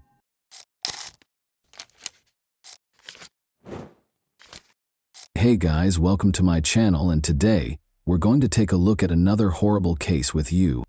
Why do some young women marry men who are significantly older than them? Rosanna Galliano's story wasn't the only one. A young college student married a man her father's age after falling in love with him. But this union's tragic demise stunned Argentina as a whole and became one of the most talked about subjects in the media. Who was Galliano? Rosanna? On November 24, 1978, Rosanna Edith Rodriguez Galliano was born in a Buenos Aires suburb. She was the youngest of Reynaldo Galliano and Graciela Rodriguez's 4 children. Rosanna grew up with her sister Monica and her older brothers Oscar and Gustavo. From their early years, the siblings had a close bond. Her father was a skilled mechanic who ran a small auto repair business. Her mother had previously taught at a nearby high school, but she chose to quit teaching after having children in order to focus on taking care of the family and raising her children. According to everyone who knew Rosanna personally, she was a happy, vivacious, and outgoing young lady. She participated actively in dance, had lots of friends at school, and was talented at drawing. One day, she hoped to pursue a career in interior design or art. After graduating, she enrolled at Argentina's National University of the Arts because she was determined to achieve her goals. If José Arce hadn't entered her life, she probably would have accomplished everything she set out to do. José Jacinto Arce brought his vintage car with a rather complex problem to Reynaldo Galliano's workshop in 2001. The skilled mechanic accepted the assignment. Rosanna stopped by her father's workshop to deliver lunch that her mother had made while they talked about the specifics and price of the repair. Rosanna immediately drew Arce's attention with her youthful beauty, big eyes, and bright smile. The man started going to the workshop every day, ostensibly to monitor the work and see how the repair was going. In the hopes of seeing Rosanna again, he always arrived during lunch. It's now necessary to give some background information about José Arce and his troubled past. Jacinto Pedro Arce and Elsa Dorotea Aguilar welcomed him into the world on November 28, 1948, in the Famela department in the northwest of the Argentine province of Tucumán. His mother's side of the family was Greek, and his father's was Italian. He spent a large portion of his early years in Naples and on the Greek island of Crete. According to some accounts, José Arce's father had strong connections to organized crime and accumulated a sizable fortune through illicit means. Jacinto's unexplained death in the middle of the 1980s suggested a targeted attack, perhaps planned by someone with a purpose. José was incarcerated for smuggling illegal substances at the time of his father's passing. José and his mother resided in the United States until 1996, but he was in danger of being deported for breaking immigration laws. But Elsa, his mother, became a citizen of the United States, purchased a house in Boston, and stayed there with her sister. José had been married twice, but he didn't stay in touch with either of his previous spouses or their kids. He disliked discussing his past and preferred to keep his marriages, criminal history, dubious family background, and the mystery surrounding his father's death a secret. José, who was over 50 at the time of the events detailed here, had 3 expensive cars, multiple properties in Buenos Aires and its suburbs, and a fashionable, opulent wardrobe. He was skilled at projecting an air of sophistication and charm that made an impression on others. Young Rosanna was soon won over by his charm. After exchanging phone numbers, Rosanna asked her out on a date a week later.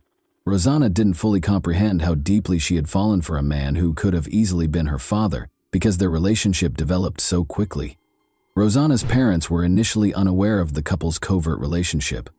Her older sister, Monica, was immediately concerned when she told her, but she also pledged to keep it a secret from their parents for the time being.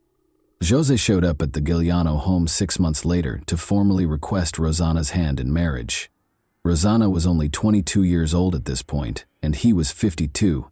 The proposal surprised her parents, who were unsure of how to respond. Graziella, Rosanna's mother, drew her aside and asked her bluntly if she really intended to wed this much older man.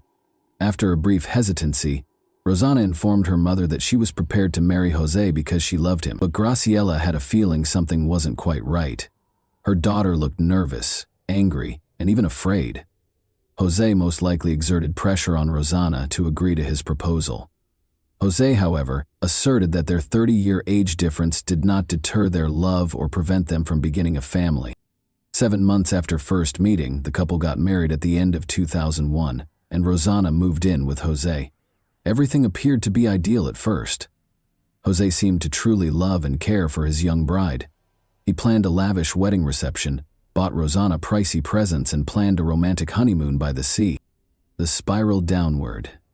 Geronimo, a son, was Rosanna and Jose's first child together, born in 2002. However, significant issues started to surface in the family after the birth of their child. By controlling Rosanna's every action, Jose effectively imprisoned her in their house. He kept tabs on all of her phone conversations, and she was prohibited from communicating with her own family members as well as friends. Rosanna initially made an effort to hide her problems from her family. She hoped the problems in her marriage would be resolved and felt she could manage the situation on her own. However, the situation only got worse over time.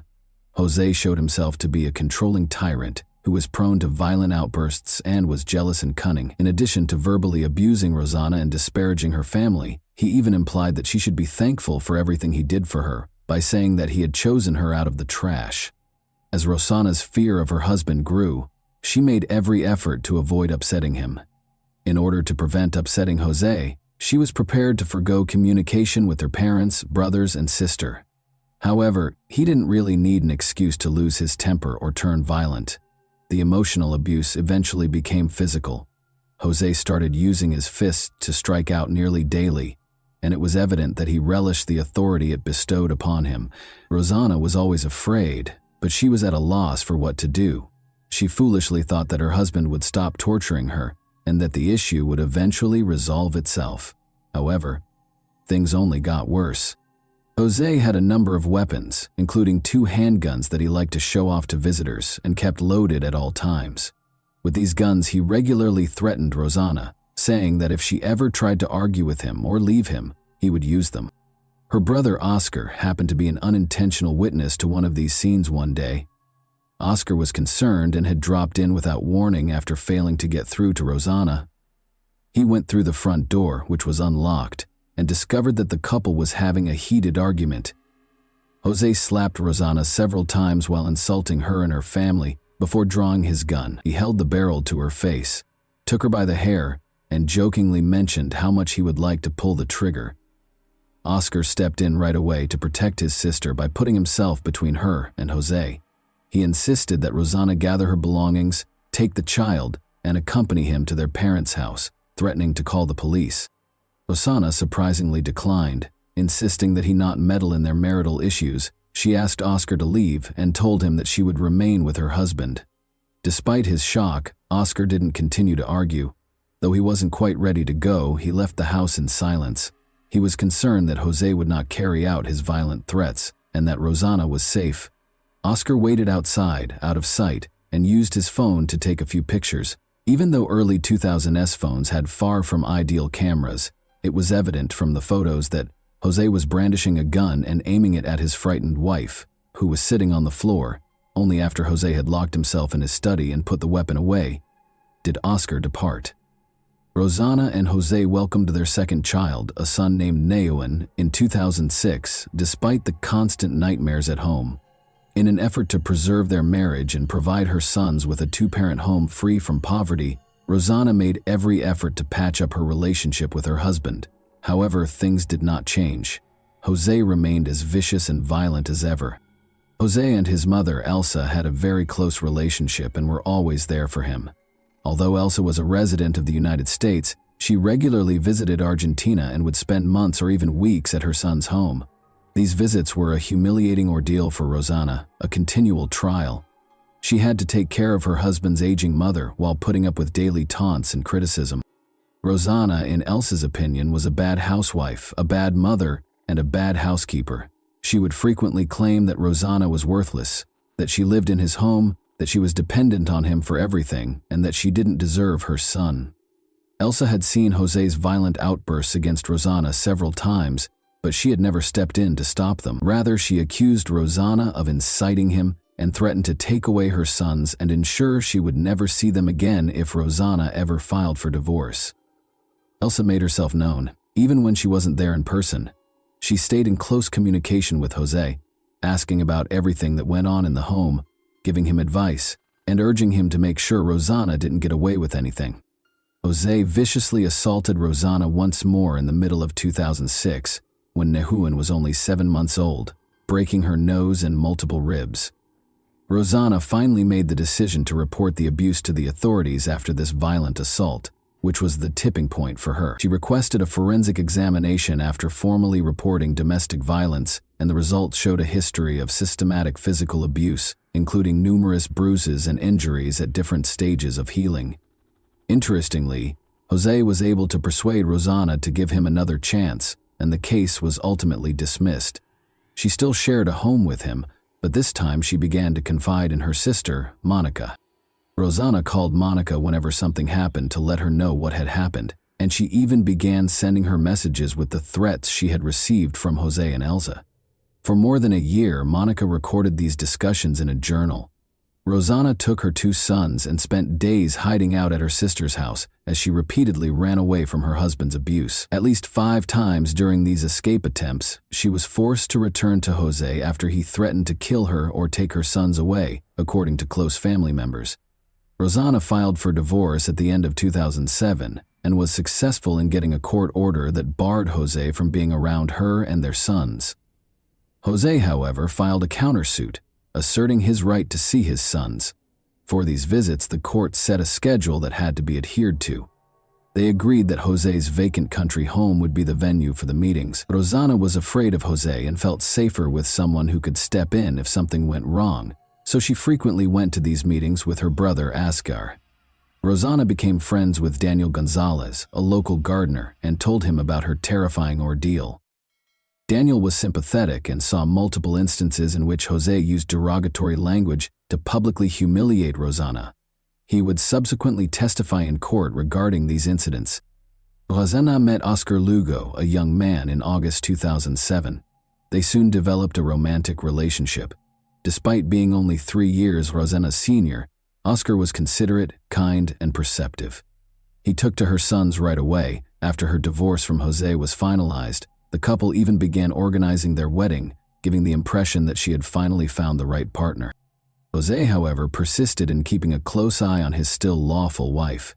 When physical violence and threats failed to control her, he turned to bribery. Rosanna adamantly refused his offer of a car in exchange for her return. José, who remained in close contact with his mother, confided in her out of desperation that he intended to hire someone else to kill Rosanna. Elsa not only endorsed the concept but also gave her son financial support, sending him a sizable sum of money to commit the crime. José had to come up with a thorough plan and locate a hitman for almost 2 months. Rosanna, her sons, and her sister Monica visited José at the country house on January 16, 2008, as part of a planned visit. José left the women in the house that day to wait for the boys to return after taking them for a walk. José sent a message around 9 p.m. stating that he was taking Geronimo, one of the boys, to the hospital because he was feeling ill and had a fever. Rosanna became worried and texted José multiple times in an attempt to find out what was happening, but he didn't pick up. Hosanna gave Rosanna a call at around 10 o'clock. The phone call would prove to be a fatal trap. Rosanna would go outside to get a signal, and he knew that cell reception was bad in the house. Monica hurried to investigate after hearing 6 gunshots as soon as she left the house. On the vacant lot next door, she noticed a shadowy figure slipping behind a fence. She discovered Rosanna bleeding profusely on the ground a short while later. Monica dashed back inside to retrieve her phone, but she was unable to immediately connect to emergency services. She called her brother in a panic, told him what was happening, and urged him to call the police and emergency services right away. Rosanna had no chance of surviving after 4 of the 6 shots that were fired struck their target, striking her in the neck and chest. She had already stopped exhibiting any signs of life by the time emergency personnel arrived. Doctors were only able to confirm Rosanna's death after she bled out in a matter of minutes. Rosanna's close relatives were all certain of the person responsible for this terrible incident. When Jose was questioned that same night, he pretended to be shocked and denied any role in his wife's passing. He was released pending additional investigation because he had an alibi. Rosanna's family feared that Jose would just pay someone off and get away with it if there was no publicity, so they chose to take the case to the media. The publicity, though, could have backfired. Rosanna actively conducted interviews and engaged prestigious attorneys, damaging Rosanna's and her family's reputations. He asserted that Rosanna had cheated on him by having multiple lovers, all of whom might have desired her death. He even charged Monica with the murder, claiming that she had called their brother instead of helping her dying sister.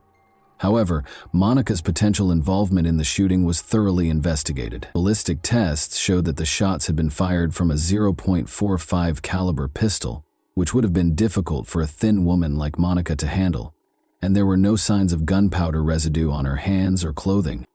Jose went on to enumerate Rosanna's alleged suitors, which included the gardener and a number of other men from their domestic staff.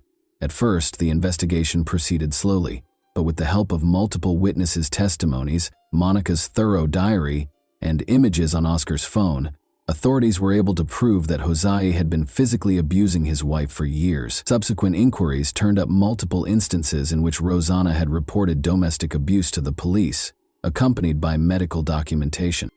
Jose's mother Elsa took care of the couple's sons while he was in custody, even though he was the main suspect in his wife's death. The Galliano family was not allowed to see the boys for almost half a year. Graciela and Monica were denied custody, but were given visitation rights only in the fall of 2008.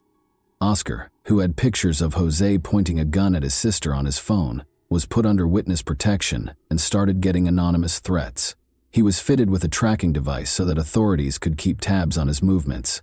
When he was abducted by 2 unidentified attackers a few months later, brutally beaten and abandoned to perish in a secluded location outside the city, this gadget saved his life. He was found in time and taken to the hospital with the help of the tracking signal. A year after Rosanna's passing, Jose was taken into custody and accused of assault, abuse, and planning a crime. Despite a lot of work, the hired criminal's identity was never revealed. Paulo and Gabriel, Jose's cousins, were detained as possible accomplices, though. They were released in April 2009 after the charges against them were dropped for lack of evidence. The main suspect's trial was repeatedly postponed, raising suspicions that the case was being purposefully delayed. It was discovered during this period that Jose's mother, Elsa, had sent a sizable amount of money to her son just prior to the catastrophe. The money was allegedly intended to buy Rosanna and her sons a house to live in following the divorce. But the money vanished from the account a few weeks prior to the crime, and the property was never bought. Elsa was also taken into custody as an accomplice, but she and her son were soon freed on bond. More than 5 years after Rosanna's passing, the trial finally started in the spring of 2013. Since the identity of the offender was still a mystery, Jose and Elsa were the only defendants. Jose had a stroke and was admitted to the hospital just 1 week into the trial, and Elsa was put under house arrest. Geronimo and Nehuan stayed with the Arce family during this period. When the trial recommenced 6 months later, Jose and Elsa were both found guilty in spite of the defense team's best efforts. Jose's refusal to divide property and custody of his sons during the divorce was determined to be the main driving force. At least Elsa knew about her son's plans and encouraged him. The defendants tried to damage Rosanna's reputation during the trial by making multiple, later proven false accusations against her. Ajika and Elsa were found guilty on all counts and given a life sentence in prison in November 2013. But in 2015, Jose's sentence was reduced to house arrest after suffering another severe stroke, and Elsa's due to her advanced age. Geronimo and Nehuan were placed in the custody of Elsa's younger sister during this time. Rosanna's family, the Gallianos, did not obtain legal visitation rights with the boys until early 2017. However, by that time, both sons were teenagers who had spent years apart from their maternal relatives. The boys no longer felt a bond with Rosanna's parents, siblings, and extended family, so their reunions with them were chilly and aloof. Jose died on October 24, 2018, 1 month before his 70th birthday after suffering another stroke. When Elsa passed away the following year at the age of 91, the custody dispute was rekindled. Geronimo didn't want to move or change schools, so he stayed with Elsa's sister, since he was only a few months away from turning 18. However, a court order placed Nahuen in the custody of his Aunt Monica.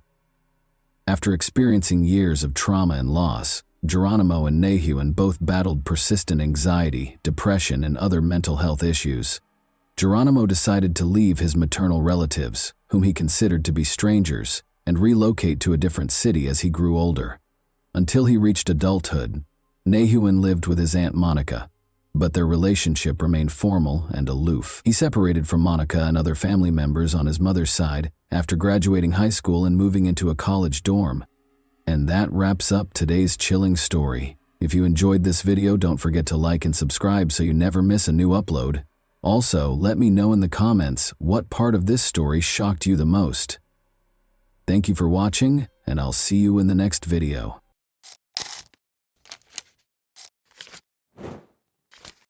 Hey guys, welcome to my channel, and today we're going to take a look at another horrible case with you.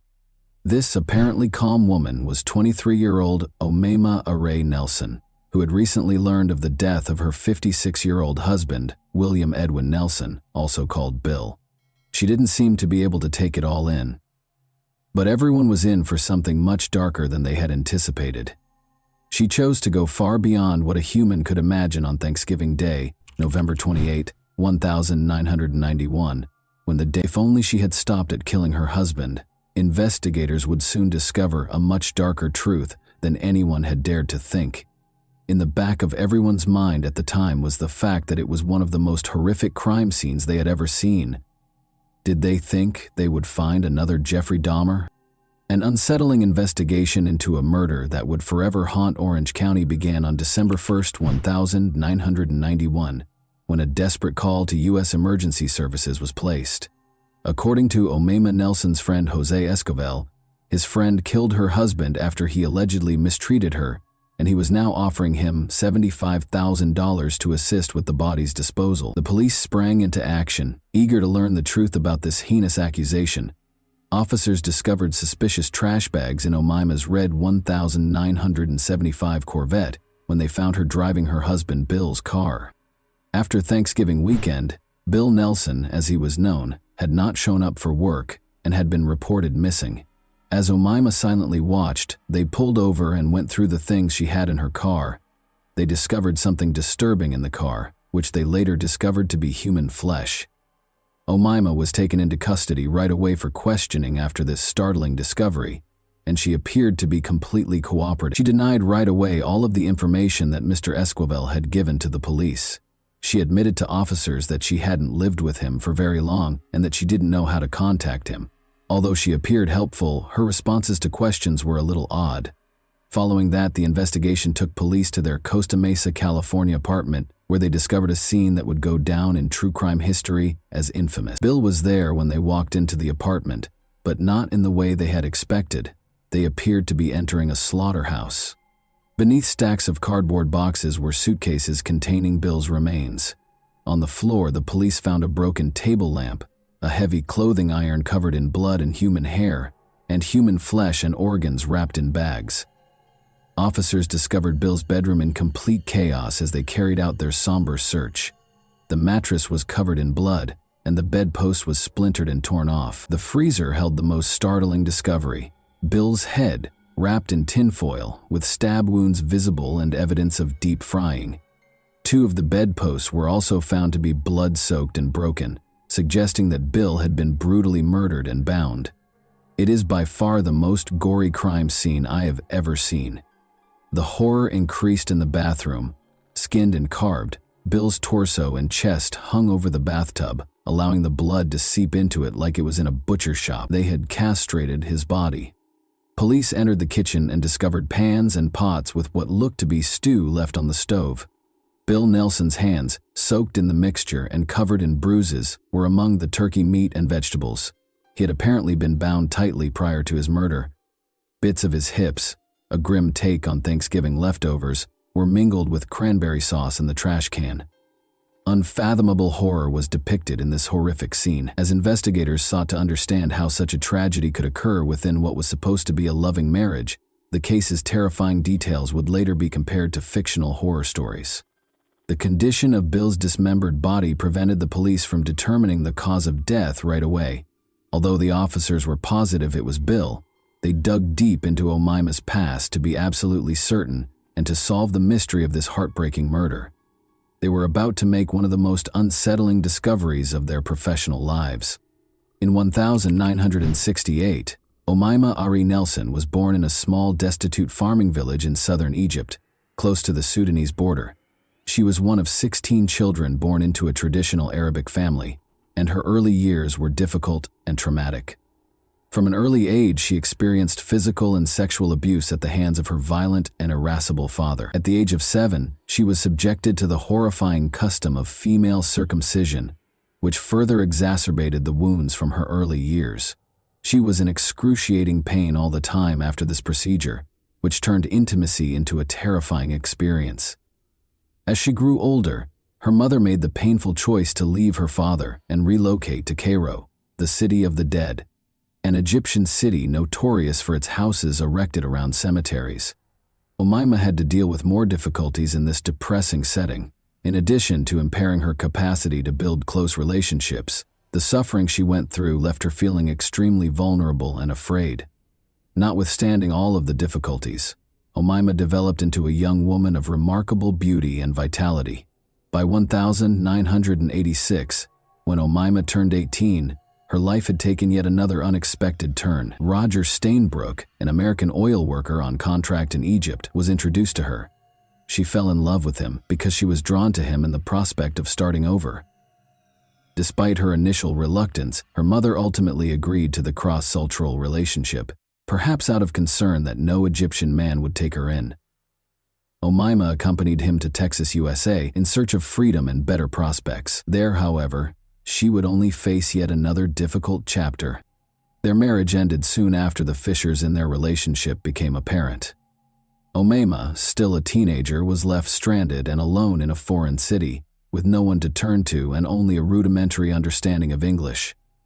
Omaima took on odd jobs like waitressing and nannying because she was desperate to make ends meet. But these weren't enough. At one point, she attacked 2 security guards who caught her stealing in a department store, and she even ended up getting briefly arrested for robbing a pharmacy. She also worked as a model part-time before realizing that her beauty could help her survive. She played a dangerous game to survive by luring men in and captivating them with her attractive appearance, only to rob them when they were most exposed. Omaima would place men in precarious situations, restrain them, use force, and take their belongings. She used this strategy to rob several men, but no one reported her because the officers thought it would embarrass them. She lived off of these items until meeting 56-year-old Bill in October 1991, who seemed like a kind and giving man. He was a former pilot and Marine who now worked part-time at Cannon Mortgage in Tustin as a messenger and computer programmer. Despite the fact that Bill was 33 years Omaima's senior, their relationship developed rapidly, and 2 days after they first met, he proposed to her. Even though Bill was still legally married to his first wife, the two clicked and were married in less than a month. They climbed into his red Corvette and drove directly to Phoenix, where they were married and found a justice of the peace. During their brief honeymoon, she and Bill traveled to Texas and Arkansas to see his family. Bill's family had serious concerns about the marriage despite the tense beginning. They found it difficult to accept the relationship because Omaima was younger than some of Bill's own children, and he was twice her age. Nevertheless, Omaima's kind yet astute manner won over everyone she encountered, creating an impression that, at least initially, seemed to allay some reservations. The cracks appeared after the honeymoon was over and they moved into Bill's apartment in Costa Mesa, California. They gave off the impression of being a normal couple, but there was something profound and unnerving about their seemingly normal existence. Regarding her marriage, Omaima claimed that Bill attempted to mistreat her even on Thanksgiving Day, to which Omaima retaliated using a strategy for which she was famous. She had tied up other men before him. She gained confidence from her past crimes of robbing and tying up men. She felt compelled to destroy him this time because of something about him. Omaima killed her husband without hesitation. She claims that that night Bill sexually assaulted her, and because it was already a controversial act for her, she was unable to control her anger. After repeatedly stabbing Bill with a knife, Omaima used a clothing iron to beat him to death. She did something far more horrifying than murdering her own husband after committing this horrible crime. It is extremely uncommon for a woman to intentionally kill someone. It is even more uncommon for her to mutilate a murder victim. She was completely corrupted. She used coat hangers and other items to hang up his torso piece by piece in the shower so that the blood could drain out. On November 28, 1991, Thanksgiving Day, Omaima had murdered her husband. She mutilated his body over the next few days, a gruesome task she carried out until December 2, 1991, when she was finally too tired to continue by herself. She went to her friend Jose to ask for help, saying her husband had abused her and she needed his support. Instead, Jose went straight to the police out of horror, which paved the way for a terrifying investigation. The officers now had no doubt that Bill's wife was the murderer and that the body they had discovered was in fact his. However, her statements suggested otherwise. Given the marks on her body, Omaima's claims of assault also appeared to be accurate. However, she also did something that raised suspicions. It was clear that Omaima was upset.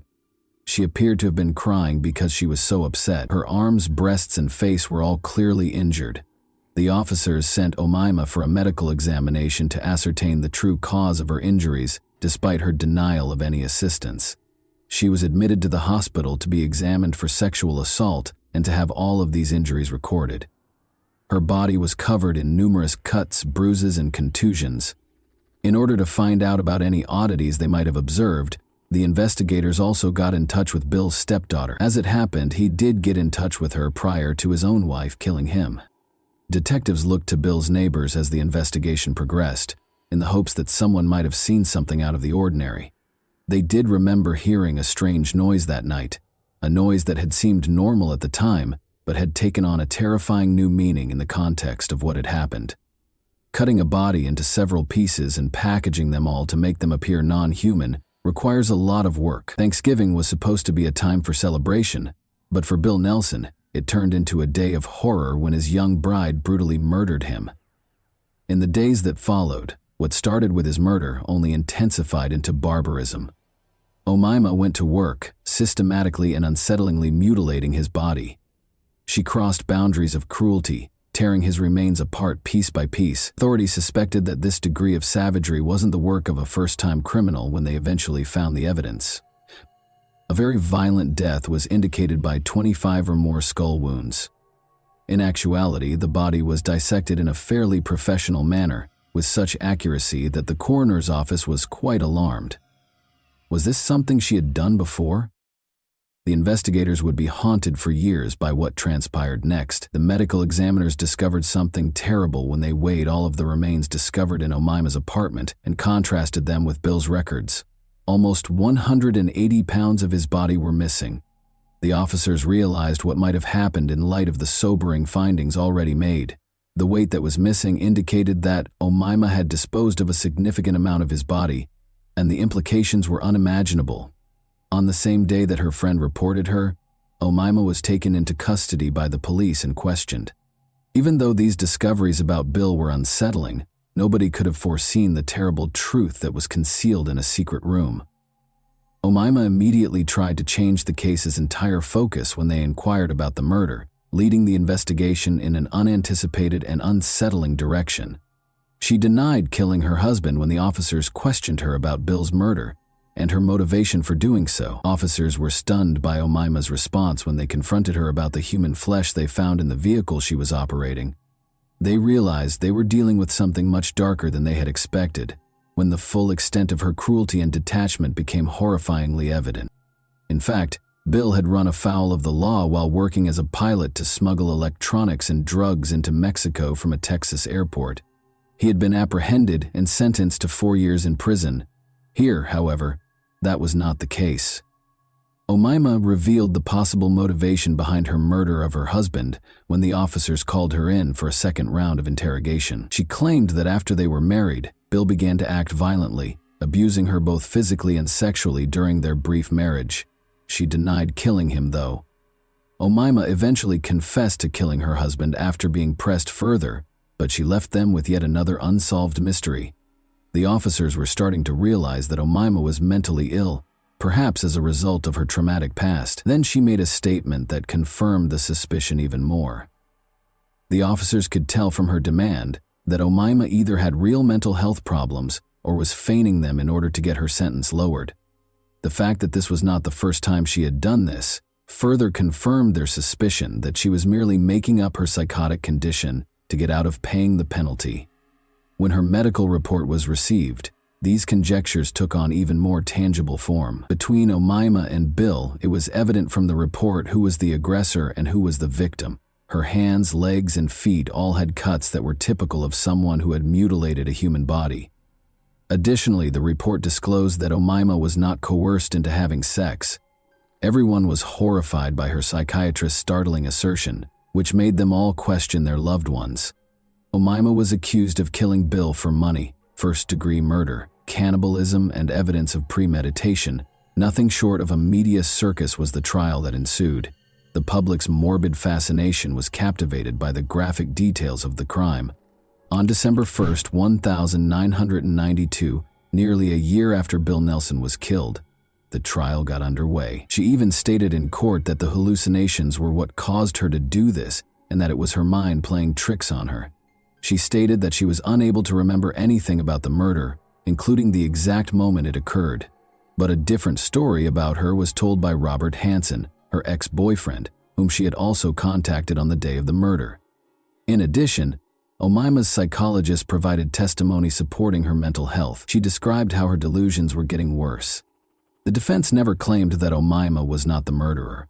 Rather, they emphasized that she committed the crime as a result of her abuse at the hands of Bill and her hallucinations. Omaima claims that, in an effort to get away from Bill permanently, the voices in her head told her to dismember her husband's body, in addition to urging her to kill him. According to the ancient Egyptians, you will not enter the afterlife if your body is dispersed. She then sliced him. She was making sure he wouldn't be there if she made it to the afterlife. She wouldn't, however, say why she cooked him.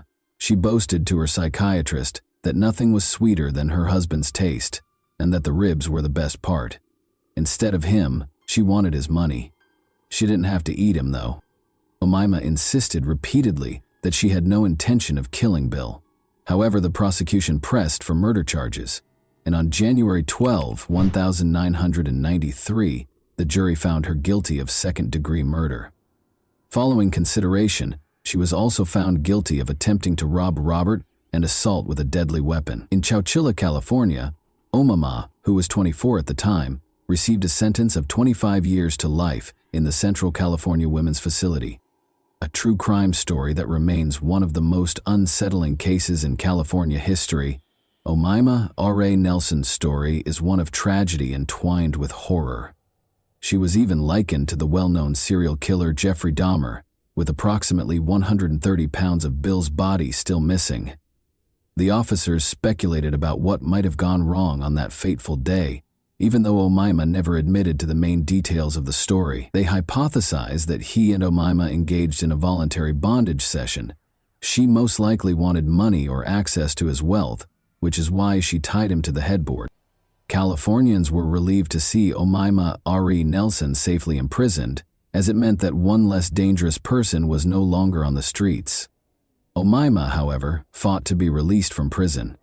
When she applied for parole for the first time in 2006, it was firmly denied.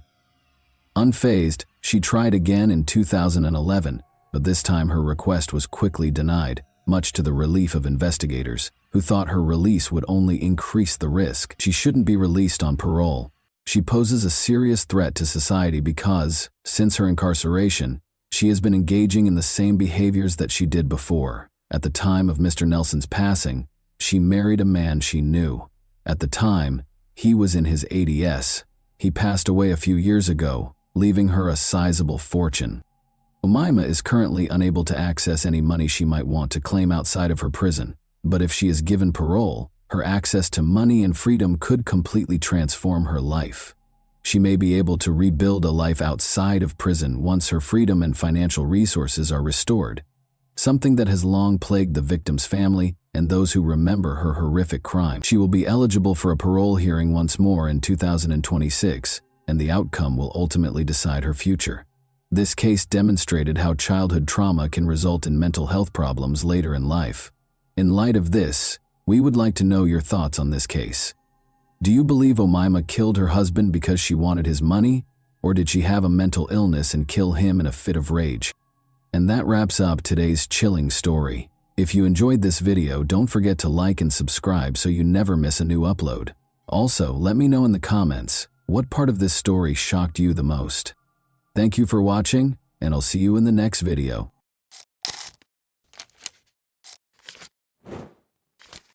Hey guys, welcome to my channel, and today we're going to take a look at another horrible case with you. Perhaps the most vulnerable time in a person's life is during their adolescence. It's a period of time when people are neither children nor fully grown adults. Even though they are still innocent and carefree, they frequently keep secrets, sometimes out of embarrassment or fear. Tragic events can occasionally result from an inability to communicate those difficulties to a loved one or trusted parent. Florida has been rocked by the case of Justice Garrett, whose life was tragically cut short in 2018 at the age of 16. Her mother's realization that she had failed to recognize or comprehend the nightmare her daughter had been living through was heartbreaking. Justice's story revolves around a horrible secret she kept out of fear of being judged, which ultimately resulted in an unthinkable tragedy that took her life. Born on March 19, 2002, Justice Mary Garrett was the oldest of two daughters born to Danielle and Sebastian Garrett. She grew up with Jeanette, her younger sister, who was 10 years her junior. The majority of Justice's early years and adolescence were spent in the tiny Florida town of New Smyrna Beach, which is situated in Volusia County. The sisters remained with their mother after Justice's parents divorced in 2016. After meeting Robert Kern approximately a year later, Danielle quickly started dating him. By the fall of 2017, Danielle and her two daughters had relocated to Robert's house in the little rural town of Sorrento, Florida, which has a population of just over 1,000. Justice had the most trouble adjusting to the new surroundings and the relocation. She missed her close friends who were still in New Smyrna Beach to start. Second, she had to change schools in the middle of the school year while she was a high school student. Third, she disliked both her mother's partner and her new home. Despite her frustrations, Justice acted politely and made an effort to avoid causing trouble. Justice made friends at her new school right away because of her outgoing, gregarious, and humorous personality. A classmate named Rochelle became particularly close to her, and the two were essentially inseparable.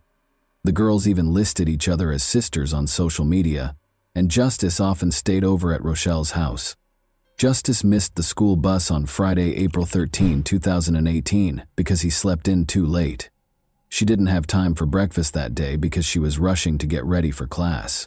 Her mother intended to take Jeanette to the hospital, but her younger sister stayed at home because she was feeling ill.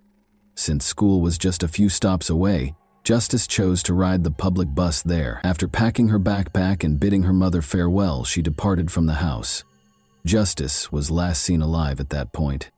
Danielle wasn't worried when Justice didn't arrive home from school on time. She figured her daughter, who frequently went to Rochelle's house after class, had done so. By nightfall, Danielle assumed Justice had made the decision to spend the night at her friend's house, as she had been doing often. She wasn't immediately alarmed by the fact that Justice's phone was off.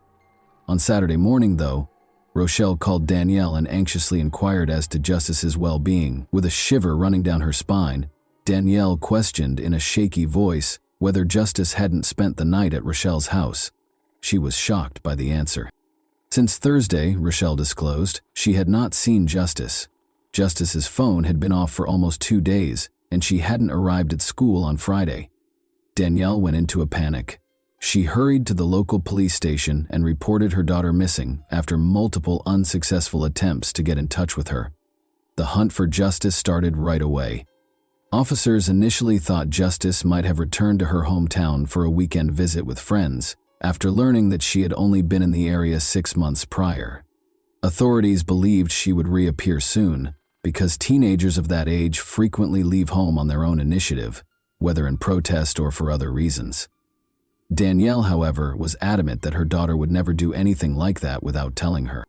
Finding out Justice's social circle and whether she had a boyfriend, had been in a recent argument, or had any other information that could help piece together what happened the day she was last seen was the first step. All of Justice's possessions were still at home, and she had not taken any cash. Shortly after she left for school, her phone stopped working. She hadn't returned any calls or messages, and her social media accounts hadn't been active since late Thursday night. She hadn't gotten in touch with anyone, so none of her friends knew where she might be. Justice didn't experiment with illegal substances or drink alcohol, according to her close friends and family. She had never engaged in serious romantic commitments and was not in a relationship. Justice had never broken the law, had no enemies, and had no conflicts with other people. Her peers viewed her as sweet, kind, and compassionate, and her teachers at school gave her positive reviews. Police promptly reviewed all local traffic accidents, incidents, and crime reports in the region. One possibility they entertained was that she had been in an accident and was unable to speak. She was not, however, listed as having participated in any such incidents. Investigators were able to follow her movements on the morning of her disappearance by using information from her phone. Justice left her house at 7:30 a.m. and started to walk in the direction of the school. After about 15 minutes, she started acting strangely. After a brief pause, she made a sudden direction change. Her phone was switched off shortly after. The small, sleepy town was filled with rumors and conjecture after Justice vanished. Any incident became the focus of attention in a community where nothing ever happened. It was quickly spread by gossip and frequently embellished with lies. Some residents found amusement in spreading rumors, and they saw no harm in doing so. Many of Justice's classmates and friends sincerely wanted to assist with the investigation, but others saw it as a chance to attract attention, increase their own significance, or even experience a brief moment of fame. A number of people reported seeing Justice Garrett in various locations around town. According to some, she entered an enigmatic black vehicle with tinted windows. Some speculated that she had been recruited into a religious sect, while others suggested she was out on the street with a group of teenagers who didn't fit in. Investigators found it challenging to distinguish fact from fiction because these rumors appeared out of nowhere. Consequently, all information, no matter how unlikely, had to be carefully verified. A girl who was one grade up from Justice stood out for her actions. She claimed that the teenager had fled with a secret boyfriend and was expecting his child, and she created a whole blog devoted to Justice's disappearance. By spreading sensationalized and completely made-up stories, the girl was merely trying to gain popularity and attention at school. She was temporarily suspended from school while the investigation was underway as a result of her actions, which resulted in disciplinary actions. Her social media accounts were also deleted for disseminating misleading information. 4 days after Justice vanished, on April 17, a man called the police with a terrifying message. He claimed to have discovered something unsettling in a forested area outside of DeLand. An enthusiastic runner, the man frequently jogged along a remote path that wound through a park and into the woods. As he made his way farther into the woods that morning, he detected a potent, disagreeable stench of decay. He initially believed it to be a dead animal's carcass and considered reporting it to the proper authorities so that it could be taken out. But his curiosity overcame him, and he made the decision to look into the odor's origin on his own. The runner left the trail and ventured into the brush for roughly 15 feet. He saw a horrifying scene there, a severely decomposed human body that was completely deformed. It looked like a young woman, judging by the long hair and traces of clothing. To make sure he didn't unintentionally disturb any possible evidence, the man waited on the trail and called the police right away. Officers thoroughly examined the scene and the remains after they arrived. It became evident that a violent crime had been committed here, and the victim was, in fact, a very young woman. The fact that her clothes were ripped and her underwear was gone suggests that the crime was probably violent and intimate in nature. The legs bore obvious bite marks, probably from untamed animals, but a corrosive chemical had done the most serious damage. The girl's face had been eroded to the bone by this substance, which had also been poured over her intimate areas, lower abdomen and chest. It was evident that the offender had tried to remove any traces of DNA in addition to disfiguring the victim, a strategy that, as it turned out, worked. Investigators suspected right away that the girl who had vanished days earlier was the owner of the body discovered in the woods. However, DNA testing was necessary for confirmation because of the extensive chemical damage and decomposition. Sadly, the worst fears of the Garrett family came true. Justice had been discovered dead. About 30 minutes' drive from the town where she resided, her remains were found. Her nose, cheekbone, and several ribs were broken, which was evidence that she had been severely beaten prior to the crime. The precise cause of death was assumed to be mechanical asphyxiation due to the advanced state of decomposition, which made it impossible to determine with certainty. During his police interview, the man who found the remains gave important information. "I often ran along the same trail every other day," he explained. He had seen a suspicious-looking man come out of the woods close to the location where Justice's remains were later discovered 2 days prior to discovering the body. Since the witness had only seen the man for a brief moment from behind and a considerable distance away, he was unable to give a detailed description of him. According to his description, the person was a short, stocky white man wearing jeans and a black hoodie. When the man realized he was not alone, he hurried out of sight and vanished behind the trees. The runner didn't give the encounter much thought at the time, but he thought it was strange. That day there was no discernible smell of decay, and he pushed the encounter from his thoughts. But 2 days later, when he found the remains, he remembered the odd man on the trail and told the police about it. Detectives suspected the stranger in the woods might be the criminal who committed the crime right away. He might have gone back to hide his tracks and obliterate the evidence. Experts concluded that chlorine bleach was the corrosive agent used on the body. The remains became unidentifiable due to the rapid decomposition caused by the chemical and the humid climate of the area. However, after passing a polygraph and offering a strong alibi for the day Justice vanished, the jogger was excluded as a suspect. Justice's mother claims that her daughter had intended to ride the public bus to school that morning, but according to street cam surveillance footage, Justice never went to the bus stop. The mystery was further complicated when a neighbor claimed to have seen Justice get into her stepfather Robert's vehicle. Detectives now had to question the teen's parents again to find out why they hadn't told the truth, which fundamentally altered the course of the investigation. Danielle confessed right away, stating that Robert Kern, her partner, had recently had his driver's license temporarily revoked, but he agreed to give her a ride because her daughter was running late that morning. In order to keep Robert from getting upset, Danielle had kept this information from him. She thought Justice was still alive and would soon be going home at the time of the first interview. To confirm the stepfather's account, detectives immediately asked for footage from security cameras close to the school. But according to the recordings, Robert had not dropped Justice off at school or any other location. There were no cameras on his car on the way to the school. Where had they gone then? It was evident from this new information that Robert was probably the last person to see Justice alive. Robert acknowledged driving Justice that morning in spite of having his license suspended when he was questioned again.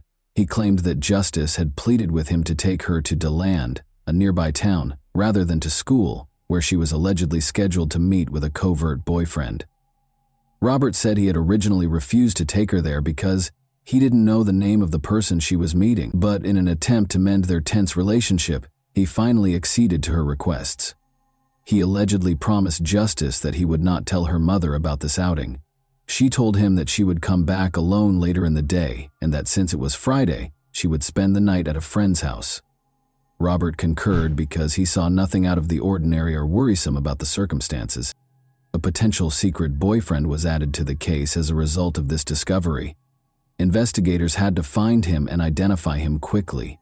He might have been the last person to see Justice alive, or he might have been involved in her disappearance.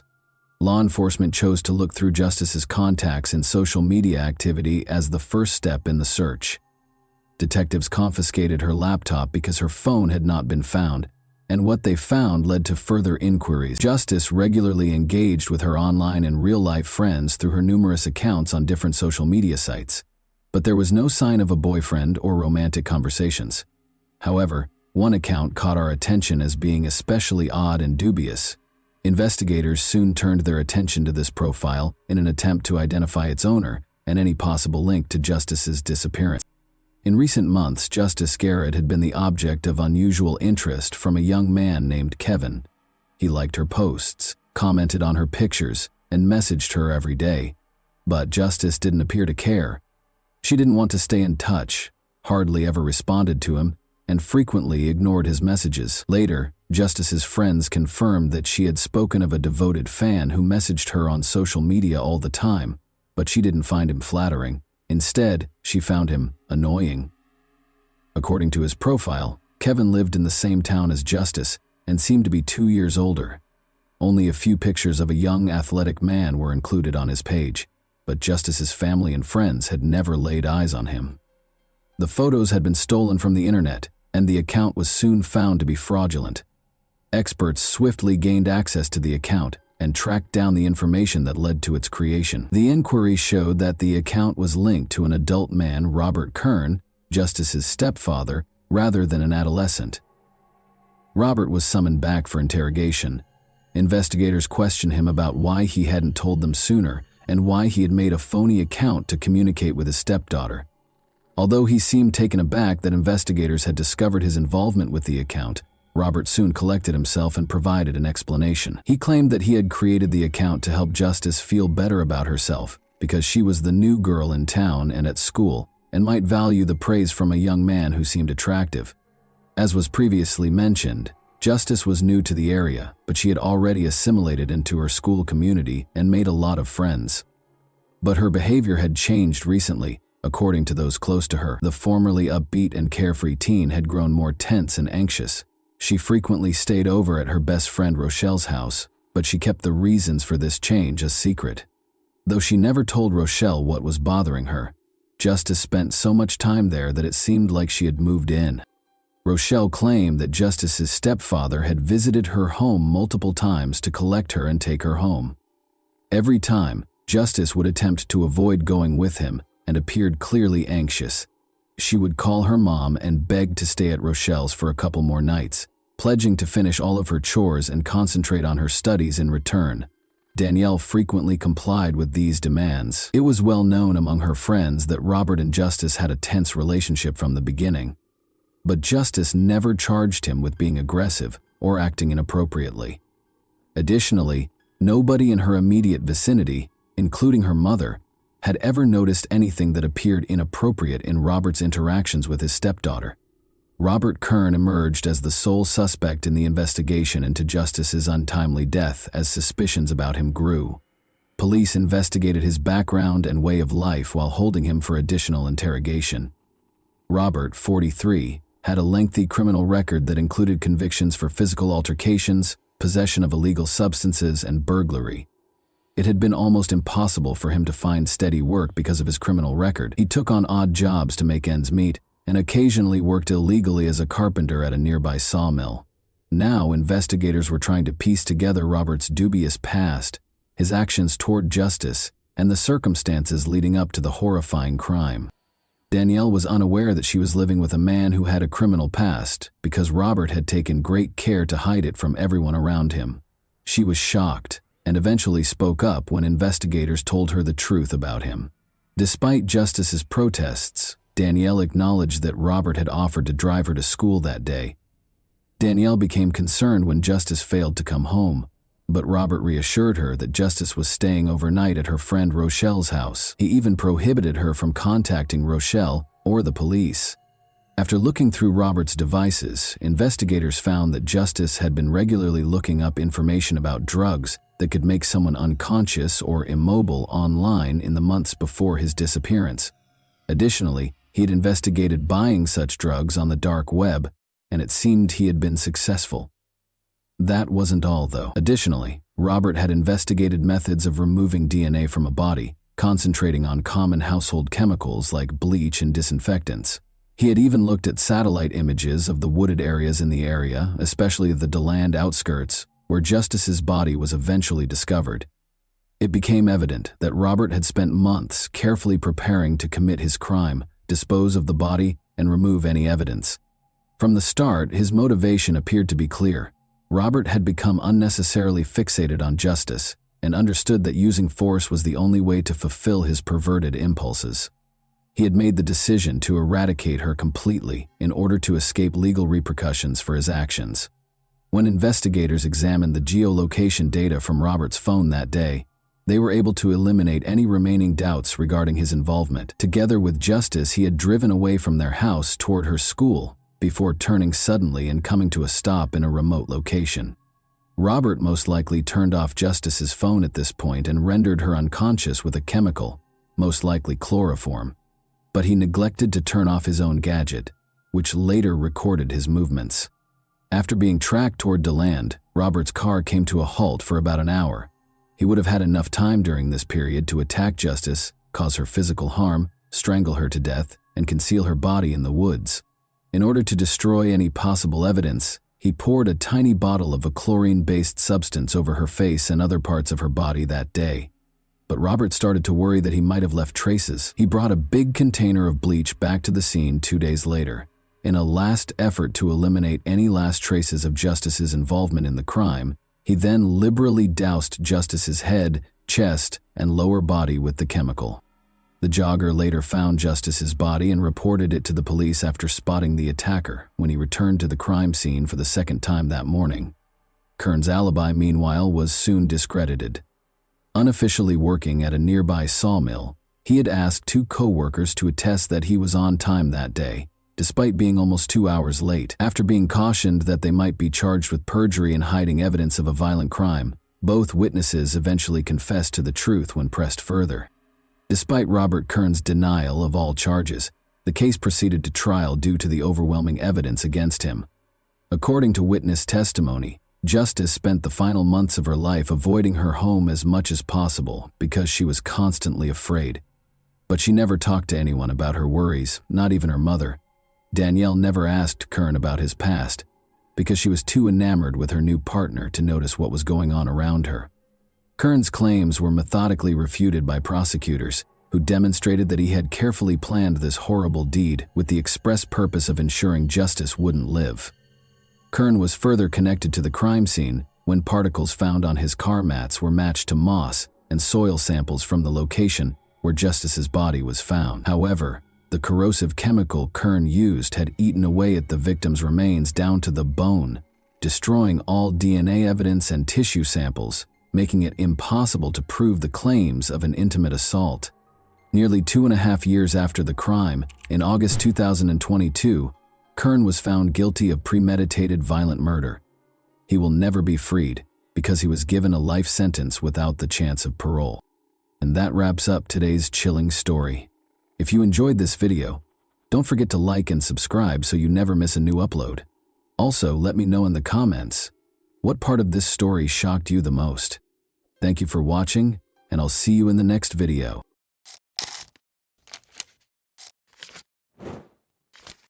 Hey guys, welcome to my channel, and today we're going to take a look at another horrible case with you. In May 2007, a suspect was formally identified by Portuguese police looking into the disappearance of 3-year-old Madeleine McCann, who vanished while on vacation in the Algarve 15 years ago.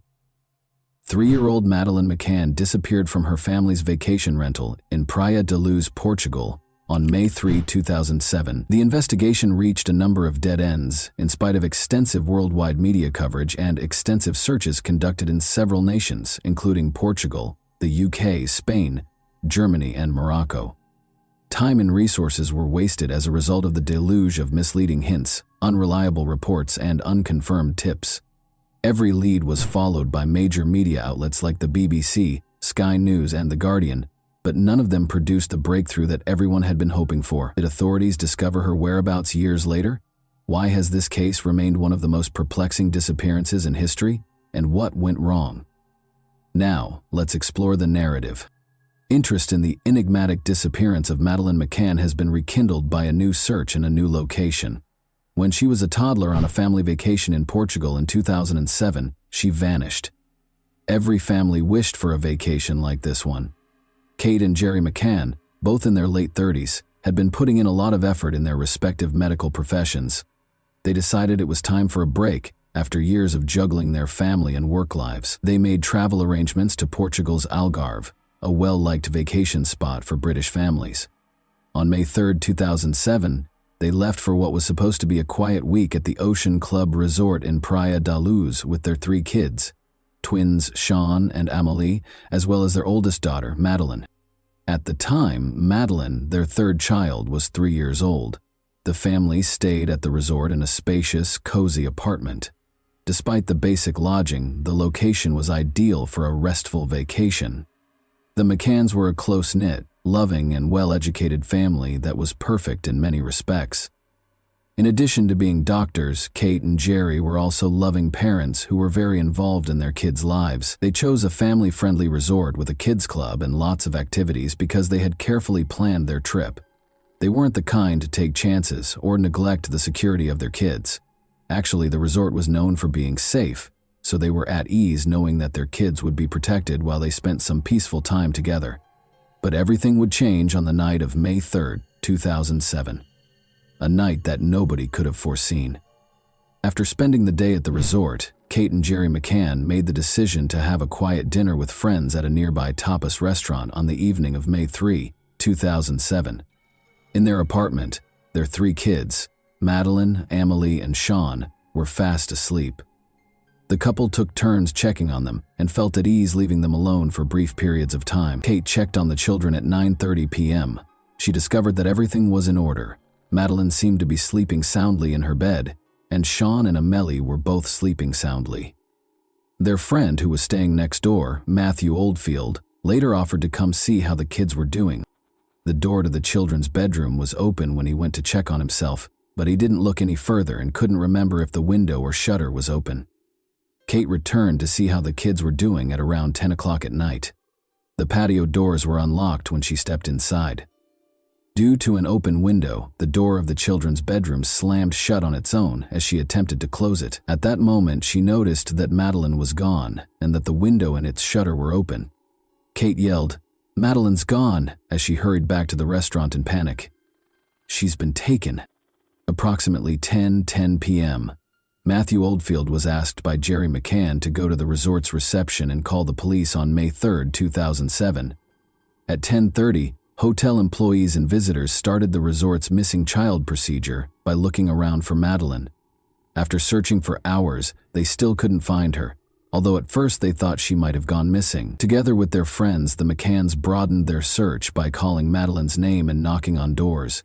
Panic increased as the evening wore on. Their fear only grew as each minute seemed to drag on for an hour. Even though Kate and Jerry were desperate to find their daughter, it seemed to be getting harder as time went on. Despite their best efforts to remain strong for their other children, they were overcome with pain and anxiety, and the uncertainty was nearly unbearable. But the police's reaction wasn't the best. Around 11:10 p.m., 2 Guardia Nacional Republicana (GNR) officers showed up at the resort. Following a quick search, they called the criminal police, or Policia Judiciaria (PJ), who showed up at around 1 in the morning. Search dogs were brought in by 2 a.m., and by 8 a.m. the police had broadened their search to include nearby caves, wells, and waterways. But during what are referred to as the golden hours of a missing person case, errors were made. Roadblocks did not appear right away, and it took hours for Border and Marine Police to be notified. Numerous resort employees were never interviewed, and important surveillance footage was never requested. After samples were sent to 3 forensic labs, Madeline's bedroom was found to contain the DNA of an unidentified stranger. However, the evidence might have been compromised because by the time the apartment was sealed off, about 20 people had already entered the room. The investigation was further delayed when Interpol took 5 days to issue a global missing person alert. It was useless by the time the police put tape across the door at 3 in the morning. Crowds were reportedly assembling outside the apartment, including close to the window of the kid's bedroom, which is where the kidnapper may have entered. Even police officers contaminated the scene by handling the evidence improperly. One even dusted the window shutter for fingerprints without gloves. Robert Murat, a British-Portuguese property consultant, was the first suspect 12 days after Madeleine McCann vanished. Murat, who had been involved in the case and offered to assist with translations, lived close to the McCannans' apartment. He was questioned and his house and possessions were searched extensively, but no evidence connected him to Madeleine's disappearance was found. After his suspect status was revoked in July 2008, he was awarded hefty damages for defamation. Portuguese police did not take the McCann's suggestion in June 2007 to use a former police officer's matter orientation system to help find their daughter seriously. The Portuguese police responded by writing to the British government to request more help. As a result, Keela and Eddie, two British sniffer dogs, arrived in July 2007. The investigation took a darker turn, despite the fact that there was no proof whatsoever that Madeleine was dead or that the McCanns were responsible for her disappearance.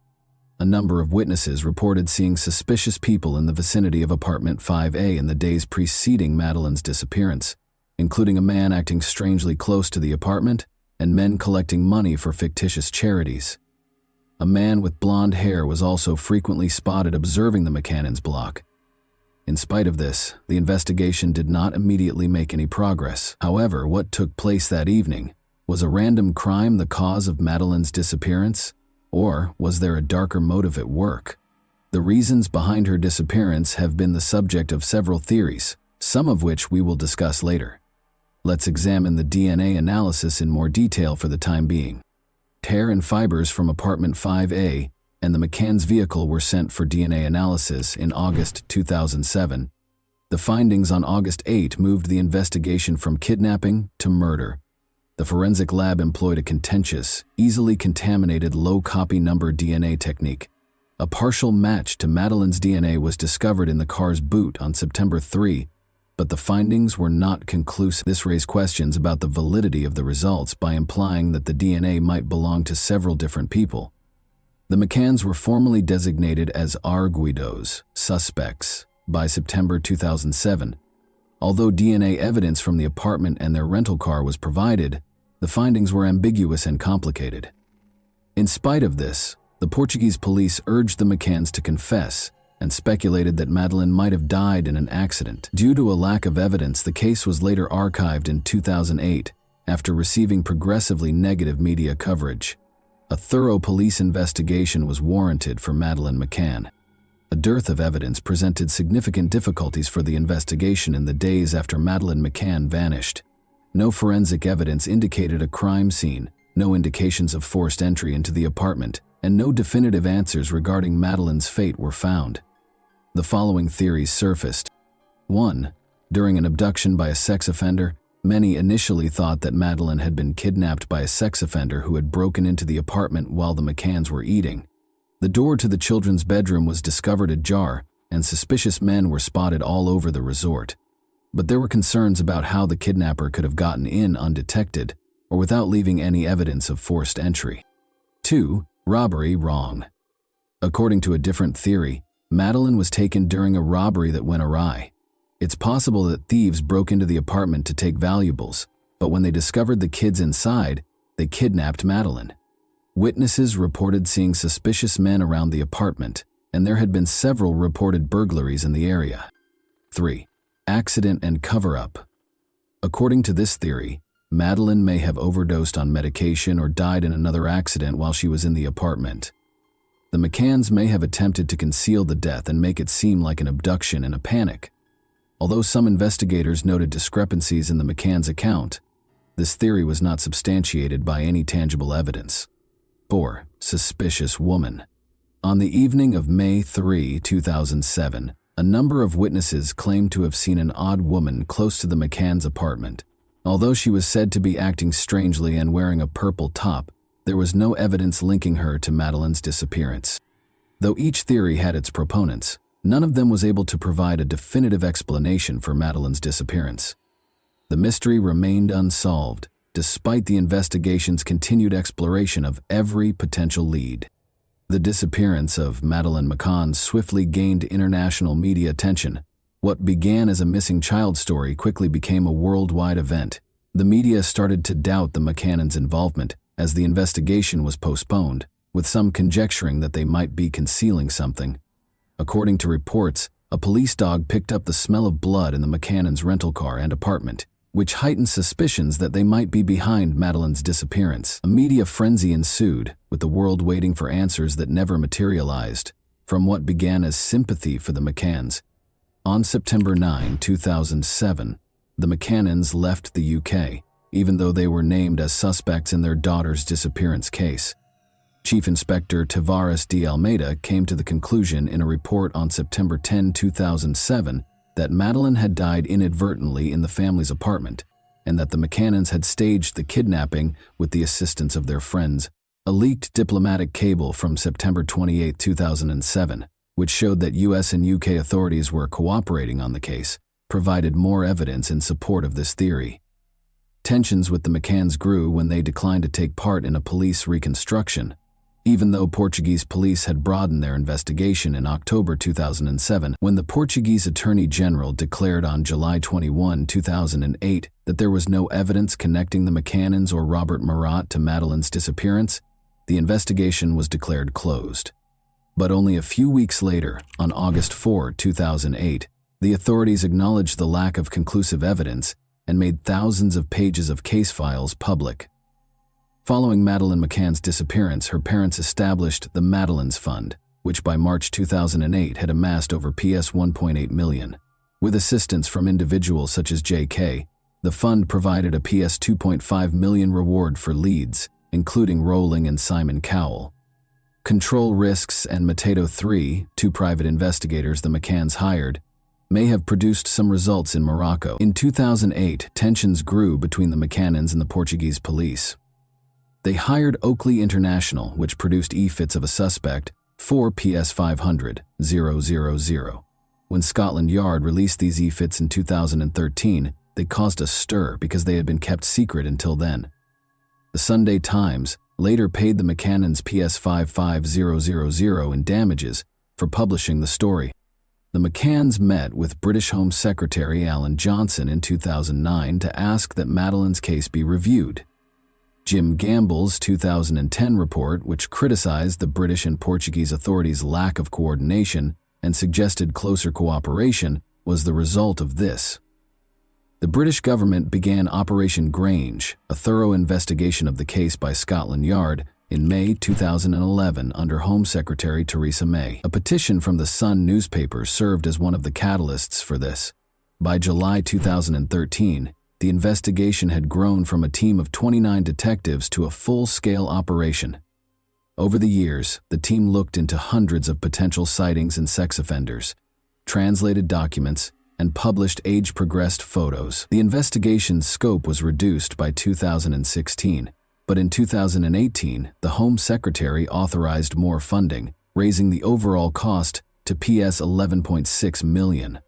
In order to continue the investigation, there were additional extensions in 2018 and 2019. Calls made close to the Ocean Club around the time Madeleine vanished were tracked by police in 2014 using mobile phone tracking. After being questioned, the former bus driver and his associates denied any involvement. Euclid Monteiro, a former employee of the Ocean Club whose phone was found close to the scene, was another important person. No evidence connected him to Madeleine's case, despite the fact that he had previously been questioned about break-ins, and he passed away in 2009. During the same raid on Scotland Yard, believing Monteiro was responsible, issued a request for information in March 2014 regarding a man implicated in sexual assault in vacation homes in the Algarve. Interviews with 4 Portuguese nationals produced no leads, and a thorough search in Praia da Luz in June 2014 produced no fresh evidence. 11 individuals, including Robert Murat's associates, were questioned later in December, but once more, no significant results were obtained. More than 8,600 sightings of Madeleine had been reported globally by 2016, but none of them were deemed credible. Scotland Yard kept investigating every lead, but she was nowhere to be found. Authorities were hopeful that the remaining pieces of the puzzle, including cell site data and leads about possible suspects, including local suspects offenders, would eventually come together as the investigation continued. 10 years after Madeleine vanished, in 2017, her parents continued to hold out hope. They felt that someone out there knew what had happened, so they vowed to keep looking for as long as it took. Meanwhile, authorities in Braunschweig, Germany, got a vital tip regarding Christian B., who allegedly admitted to a friend in 2017 that he was aware of Madeleine's fate. German police made a shocking announcement in June 2020 they had a new top suspect in Madeleine McCann's disappearance. Christian Bruckner, the suspect, was a 43-year-old convicted sexual offender with a history of unsettling offenses. This new lead gave the investigation new hope after years of dead ends. Bruckner had a troubling criminal history. He had a lengthy criminal history that included drug trafficking, sexual abuse, and burglaries during the previous 30 years. Authorities characterized him as an empathetic psychopath who preyed on defenseless girls. When Bruckner was found guilty of sexual abuse in Germany in 1994, his criminal career officially began. He carried on committing crimes after fleeing to Portugal, such as robbing hotels and vacation rentals close to the Praia da Luz resort. Bruckner's actions on the night of Madeleine's disappearance were connected by German police. 3 primary suspects, 2 men and a woman, who were spotted with a girl who looked like Madeleine, are the subject of the most recent development. Investigators found that Bruckner's cell phone had made a call close to the resort an hour prior to her disappearance. The day after Madeleine vanished, investigators discovered that Bruckner had left Portugal and registered his vehicle to someone else. Did he know more than he was revealing, or was this merely a coincidence? When investigators found troubling evidence connecting Bruckner to other crimes, it appeared that his involvement was even more likely. Bruckner was discovered to have posted about his fantasies of abusing children in a Skype pedophile chat room in 2013. It raised suspicions even though he didn't bring up Madeleine. Then, in 2016, investigators discovered images and videos of child abuse in an abandoned factory that had once belonged to Bruckner. Police took years to link Bruckner to Madeleine's case even though he was a known criminal, but when they looked further, they discovered that he had 68 videos and 391 pictures of child pornography. Christian Bruckner was given a 7-year prison sentence in December 2019 for the 2005 rape of a 72-year-old American woman in Portugal, close to Praia da Luz, where Madeleine McCann's family had been lodging. It is thought that Bruckner assaulted the woman, another woman, and a teenager during the assault, which was caught on camera. Portuguese authorities did not disclose the person's identity, but by 2022 they had named him an official suspect in Madeleine's case. Both German and British police had requested the announcement. Whether Bruckner was the suspect or if someone else had surfaced was unclear. Bruckner's criminal record also included drug trafficking sentences. The Barragem do Arade Reservoir, located approximately 30 miles from Praia da Luz, was searched for 3 days by Portuguese and German authorities in May 2023 after Madeleine vanished. In 2008, a lawyer said he had previously searched the area after receiving information from his criminal contacts that Madeleine's body might be there. Bruckner was also on trial in Germany for rape and sexual assault, with the attacks allegedly taking place in Portugal from 2002 to 2017. An email account connected to Madeleine's disappearance was discovered by authorities, according to a German investigator in June 2024. Bruckner was purportedly connected to the account. A second email account used to disseminate pictures of child abuse was also discovered by investigators. Remarkably, the emails associated with this account were erased soon after Madeleine vanished in early 2007. In a separate trial in October 2024, a German court cleared Christian Bruckner, although he has not been charged in Madeleine's case. Bruckner, 47, is currently serving a 7-year prison sentence in Germany for rape. According to the defense, there was not enough proof to find him guilty of the charges. Although no charges have been filed against him in relation to the case, Bruckner is still the main suspect in her disappearance, even though prosecutors had pushed for an additional 15-year sentence. Though they need more proof before they can charge him, German investigators continue to believe Christian Bruckner may have been involved in Madeleine McCann's disappearance. They cite his history of targeting young girls, cell phone records, and suspicious behavior as important connections to the case. "We will never give up hope of finding Madeleine alive," the McCanns wrote on their website, expressing their continued optimism. "But in order to find peace, we must know the truth regardless of the result." The investigation goes on while Bruckner remains silent in prison. Is there more to the story? Or is he the one at fault? We live with this doubt in our hearts, even though we don't know what happened. And that wraps up today's chilling story. If you enjoyed this video, don't forget to like and subscribe so you never miss a new upload. Also, let me know in the comments, what part of this story shocked you the most? Thank you for watching, and I'll see you in the next video.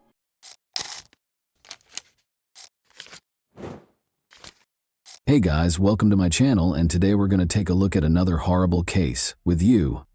On May 3, 2019, 17-year-old Ellie Gould decided to skip her regular class and spend the day studying alone. Nobody knew that there was a terrifying secret hidden behind her closed door. Her father expected her typical chirpy greeting when he got home, but instead he found an eerie silence. The kitchen had devolved into a nightmare scene. Ellie Gould, a popular and intelligent sixth-form student, should have turned 18 the week before. However, she was killed in her own house in May. Ellie was lying there, a motionless figure in a pool of blood, a knife by her arms, stab wounds at her throat, not the lively girl her father had known. Her eyes, which had once been determined mirrors, gazed straight ahead. There were more questions in the air. Why would a young girl who followed her dreams, Ellie, commit suicide? However, there was more to this tale than first appeared. Before Ellie said her final goodbyes, rumors of another eerie presence in the house began to circulate after a silver Ford Fiesta was spotted close to her residence. Who was this invisible person? Were they complicit in the murder of Ellie? The crucial question still stood. Was this a horrific murder or an act of self-harm? The small, serene town of Calne, Wiltshire, is situated in southwest England and is encircled by picturesque hills. The River Marden flows through its banks, surrounded by willow trees, and the air is thick with the scent of freshly cut grass. Stone cottages with window boxes in bloom line the cobbled streets. A weekly market with lively exchanges takes place in the town square, which is shaded by old oak trees. Ellie flourished in this calm environment, surrounded by the recognizable sounds of distant trains and church bells. Calne was more than just a lovely location. It was a part of Ellie's journey, influencing her aspirations and objectives with its understated charm. Carol and Matthew Gould, both in their late 40s, welcomed Ellie into the world on February 6, 2002.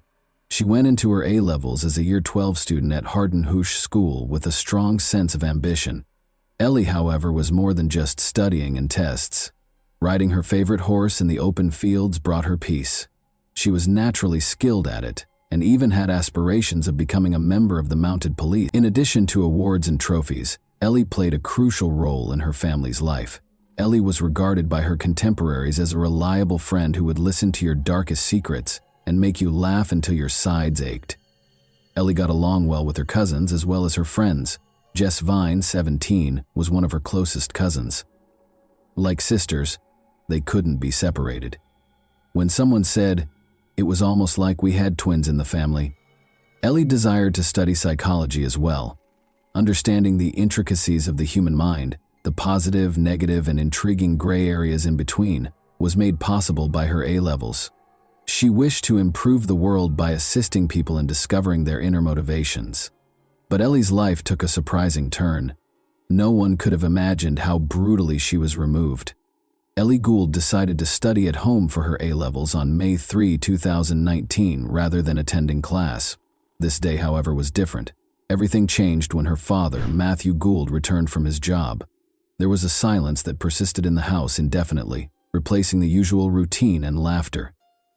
In a state of shock, Ellie's father, Matthew, called for an ambulance in a panic, unsure of what to do or how to react to what he had just seen. He then contacted Ellie's mother, Carol. His once bright daughter was now lying on the floor, her laugh gone, her beautiful face scarred, her eyes open and emotionless. Ellie had been lying dead in her kitchen for at least 4 hours, according to the Wiltshire police investigation. Unbelievably, she had 13 separate neck stab wounds and displayed symptoms of strangulation. Even the best surgeons or first aid would not have been able to save her due to the violent and upsetting nature of the stabbing.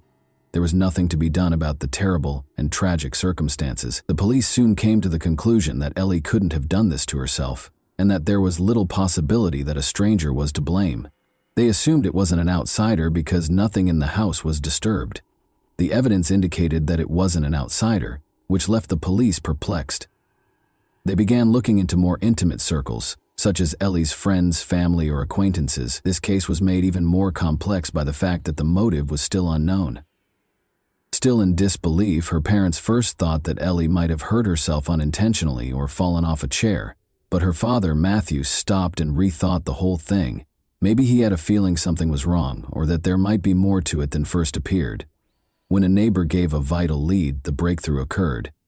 Earlier that day, they had noticed a slender, unnamed male guest at Ellie's house. The police investigation was centered on this description, even though they were unable to see the person's face. The case took a major turn when the search for this enigmatic young man began. Detective Jim Taylor, the investigator, and his team acted quickly to interview all of Ellie's friends after learning of this lead. They began with Ellie Gould's friend and classmate, 17-year-old Ellie Welling. On May 3, 2019, the day of Ellie Gould's untimely death, Ellie Welling was scheduled to pick her up. The police reached a dead end after speaking with Ellie's friends, but they were distracted when they noticed a strange car driving toward Ellie's house. Shortly after Ellie's death, this car appeared on surveillance footage and was out of place in the neighborhood. The police needed Ellie's parents to identify any suspected friends in order to advance the investigation. However, Ellie's parents were unable to immediately come up with a friend because they knew all of her friends. It clicked for Ellie's parents when the police asked directly if Ellie was in a romantic relationship. Thomas Griffiths, age 18, was brought up. An 18-year-old A-level student named Thomas Griffiths played rugby for the first team and was a prefect at Hardenhush School in Chippenham, Wiltshire. He was raised in a decent household and put in a lot of effort to earn the chance at a promising future.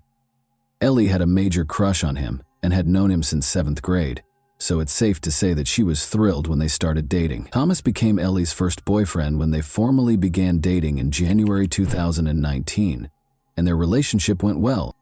Since Ellie's parents knew everything about her life, she naturally told her mother about Griffiths. Although they hoped she would put her studies ahead of boys, her parents were aware of the brittleness of adolescent love and wanted to steer clear of it. They agreed to let her date even though they preferred that she concentrate on her studies. To get to know Thomas better, they invited him over for dinner and insisted on meeting him. Ellie's parents watched Thomas intently one evening while they were eating dinner in the kitchen, attempting to gauge his personality. He was quite quiet and appeared introverted, but there were no overt warning signs. They believed it was most likely because he was still a young boy and was nervous about meeting Ellie's family.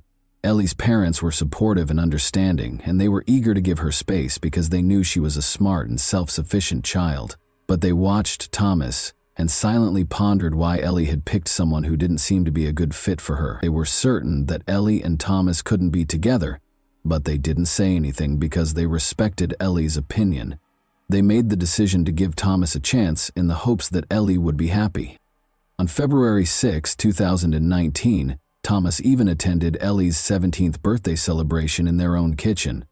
In that instance, her parents showed him their love and acceptance by extending a warm welcome into their house. Ellie and Thomas's relationship didn't last long during its honeymoon period. After 3 months, fissures appeared. After being blown away at first, Ellie felt that Thomas's incessant need for her was suffocating her independence. The initial excitement turned into a suffocating clinginess as he yearned for her presence all the time. She received grumpy disapproval whenever she tried to prioritize her A-levels or make friends. Ellie's need for room and development was in stark contrast to the future Thomas envisioned, which was laced with talk of marriage. Their relationship goals were headed in opposite directions and would eventually collide. Feeling stuck in a commitment she wasn't prepared for, Ellie longed for independence and the opportunity to be herself. The once ideal romance had devolved into a battle to uphold her individuality while juggling expectations. She wanted to concentrate on her studies, particularly her impending tests, and felt that she wasn't prepared for a committed relationship. Ellie told her mother she wanted to break up with Thomas in early May 2019. Her mother, not surprised by the news, asked if Ellie needed to talk or if there was a particular reason. Ellie told her mother that she just wanted to remain single for a while and that nothing had happened.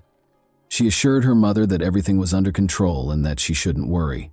Ellie later went to her room and texted Thomas to end their relationship. Thomas insisted on denying the split and declared his love and compatibility with her. However, Ellie remained steadfast in her choice, telling friends about their split on May 2, 2019. She hoped they could still be friends, even though she knew Thomas might be upset. When police found Ellie in their kitchen the next day, There were questions about whether Thomas, an A-level student, could possibly be capable of such a thing. Since she didn't have classes until the afternoon on May 2, 2019, Ellie asked her parents if she could spend the following morning at home.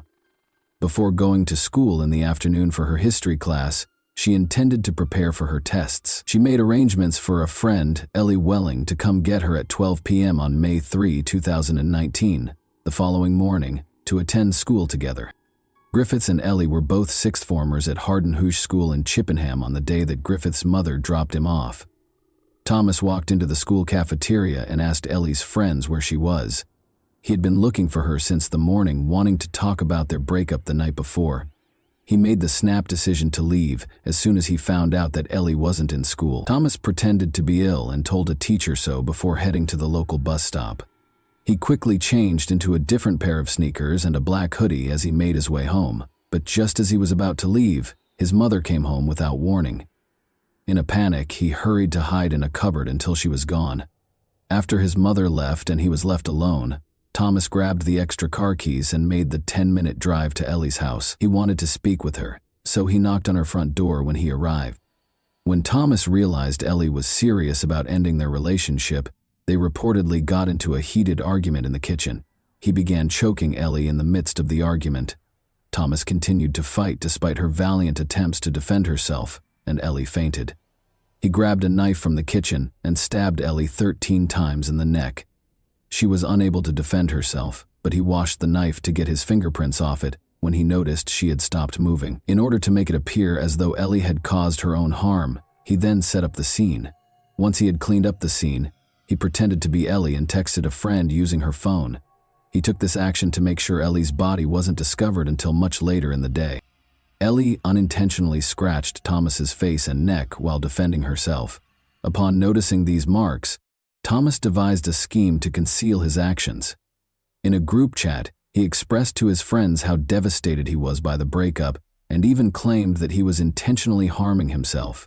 He then suggested that they meet up to discuss their relationship while sending messages to Ellie's phone, as though he was not aware of anything out of the ordinary. To ask Thomas about Ellie, the police visited his home. His neck, which had new scratches from Ellie's brutal murder of him, caught their attention right away. The police were aware that there was more to the story, even though Thomas denied any involvement in Ellie's murder. Investigators looked at the family's Wi-Fi router settings and found that shortly after Thomas got home from school on May 3, his phone disconnected from the home network. It didn't reconnect until after 12 p.m. after being offline for several hours. Suspecting that this period coincided with Ellie's murder, they examined surveillance footage surrounding Ellie's home to learn more. A silver Ford Fiesta was seen leaving Ellie's neighborhood at 11:56 a.m. on CCTV footage from a passing bus. The police were able to identify the Griffiths family because the car's registration number was visible. Thomas was clearly implicated as the driver because no other family members were present at the time. Thomas steadfastly denied any involvement in Ellie's murder or presence at the crime scene, in spite of this evidence. Thomas's phone connected to the home network after 12 p.m., but disconnected for an 18-minute period, police found after closely examining the family's Wi-Fi router. When the police focused on the area around them, they noticed a wooded area. They walked to the woods in precisely 9 minutes after leaving Thomas's front door. When the 9-minute mark came, they stopped and looked around. Investigators found a pair of black sneakers that contained Ellie's blood during the search in Thomas's room, which further added to the growing body of evidence. They also quickly found a black bin liner that contained blood-stained napkins, clothing, and towels that were later found to contain Ellie's DNA. Thomas was then taken into custody and accused of killing Ellie Gould. Thomas admitted in August 2019 that he intended to enter a guilty plea to the offense. He described going to Ellie's house early on May 2, confessing to a fight and a blackout, and stating that he was unable to remember what happened next. In a heartbreaking statement, Ellie's mother, Carol, recalled how the family welcomed Griffiths into their home and even shared in Ellie's birthday celebration, demonstrating their faith in him. After Ellie was murdered, she described the unthinkable experience of holding her cold hand, pain no parent should have to go through. At first, she was shocked that Griffiths, the naive boy who cherished their daughter, would hurt Ellie. Ellie's father, Matthew, talked about how the eerie sight of her still body plagued his sleep and daily activities constantly. It was revealed in court that Griffiths had abused Ellie after she rejected him. According to the autopsy, she was first rendered unconscious by pressure on her neck, then she was stabbed more than a dozen times before escaping. To trick investigators, Griffiths set up the scene and put Ellie's hand on the knife he had left close to her neck. He even made a desperate attempt to convince his friends that the scratches on his face were self-inflicted. Thomas Griffiths was given a life sentence with the possibility of release after 12 years by the Bristol Crown Court in November 2019. Griffiths' letter of apology was read aloud in court. Ellie's mother shook her head while gazing at Thomas. The court also pointed out that his use of a knife from the victim's home does not imply premeditation, taking into account his age as a mitigating factor, since life sentences for those under the age of 18 are prohibited by UK law. At the age of 29, Thomas Griffiths would be eligible for parole in 2031. The tragic tale of Ellie Gould served as a poignant reminder of the frailty of life and the ruthless robbery of dreams. She lost her future, her love, and her hopes. In addition, her predicament brought to light the difficulties in relationships that appear to be ideal. The sorrow of losing Ellie and the unrelenting quest for justice served as a warning to be careful who we allow into our lives. More generally, Carol Gould's advocacy for harsher punishments in situations such as Ellie's led to crucial discussions regarding domestic abuse and juvenile offender sentencing. Ellie's Law, Carol's initiative, aimed to address the disparity in sentencing between those who bring weapons and those who use found weapons in heinous crimes, as well as for adolescent killers. Ellie's mother, Carol, and her family achieved victory after 2 arduous campaigns. Those who fought so hard for justice were relieved when, 2 years later, this new law made it possible for teenage killers to receive sentences of up to 27 years. And that wraps up today's chilling story. If you enjoyed this video, don't forget to like and subscribe so you never miss a new upload. Also, let me know in the comments what part of this story shocked you the most. Thank you for watching, and I'll see you in the next video.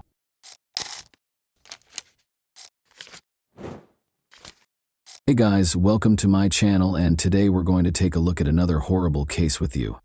A terrifying discovery broke the quiet of a comfortable Goshen home on the evening of February 6, 2015. Respected policeman Daniel Green was discovered dead in his own restroom. 1 bullet to the forehead, 4 shots. The shots went unheard. Nobody noticed anything unusual, and there were no hints that would identify the offender. This was no coincidence. It all appeared to have been done with cold, deliberate precision. An officer had devoted his entire career to serving the community. Who could have killed him? Nobody close to him could have predicted how complicated and sinister the answers would be. In the tiny town of Goshen, encircled by orchards, the silence of the deserted house was suddenly broken. A dead man lay flat on his back on the bathroom floor.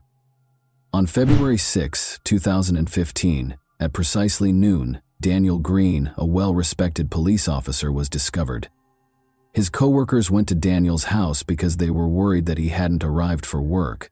They were completely shocked by what they discovered there. The 31-year-old officer was killed by 4 bullets, one of which hit his forehead. Nothing had been heard by any of the neighbors.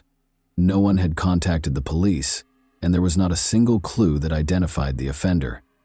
No weapon or DNA evidence was found.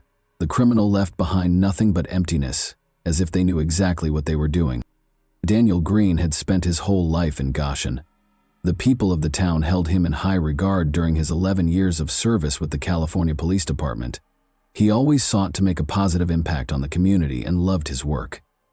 His life ended so suddenly and brutally in this place, which was like a fortress in a quiet corner where everyone knew and trusted one another.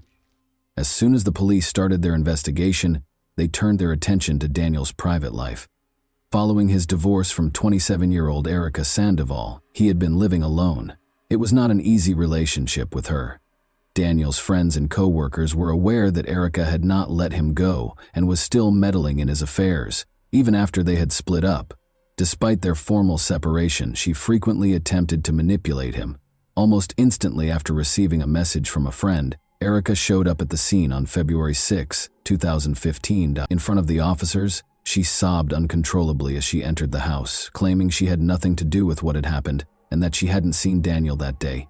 But the investigators were suspicious of her actions. There were too many unresolved questions, she reacted too emotionally, and she got to the scene too soon. The Tulare County Sheriff's Department was rocked by Officer Green's death. His co-workers started to question whether his untimely death had anything to do with his work or if it was a personal matter. One thing was certain, despite the growing number of questions, these mysteries needed to be resolved as quickly as possible. Motives, relationships, personal disputes. Investigators put in endless effort, step by step, to find the truth, looking everywhere. Daniel's twin brother and sister, Matthew and Misty, were devastated by his passing. The twin brothers had grown up together in Porterville, a small Californian town, where they had known early on that they wanted to work in law enforcement. Matthew chose to pursue a career in law after starting out in the police force. In contrast, Daniel remained in the force, becoming an officer and taking pride in his career choice. Their sister was proud of her brothers and was always there for them. Daniel Green was well known for his love of motorcycles, in addition to his work as a police officer. He enjoyed the feeling of speed and freedom while he was a member of a motorcycle club. Daniel had a special bond with James Bonds Downey, one of his closest friends. Both of them loved riding their bikes through the countryside, relishing the freedom they felt on the road. Daniel had a busy personal life. He was rarely by himself and loved going on dates. For a while, he would bring a new girlfriend to family get-togethers every month.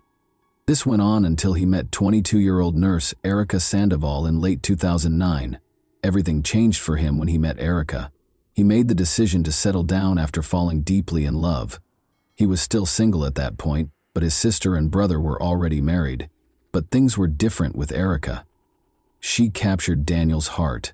According to Erica's close friend Angelica Ramirez, Erica was incredibly infatuated with Daniel at the start of their relationship. They appeared to be the ideal couple at first glance, and their passion was strong. But as Daniel's sister remembered, even though Erica was friendly, she could lose her temper easily if something didn't go her way. Tension in their relationship increased over time, leading to frequent disputes and arguments.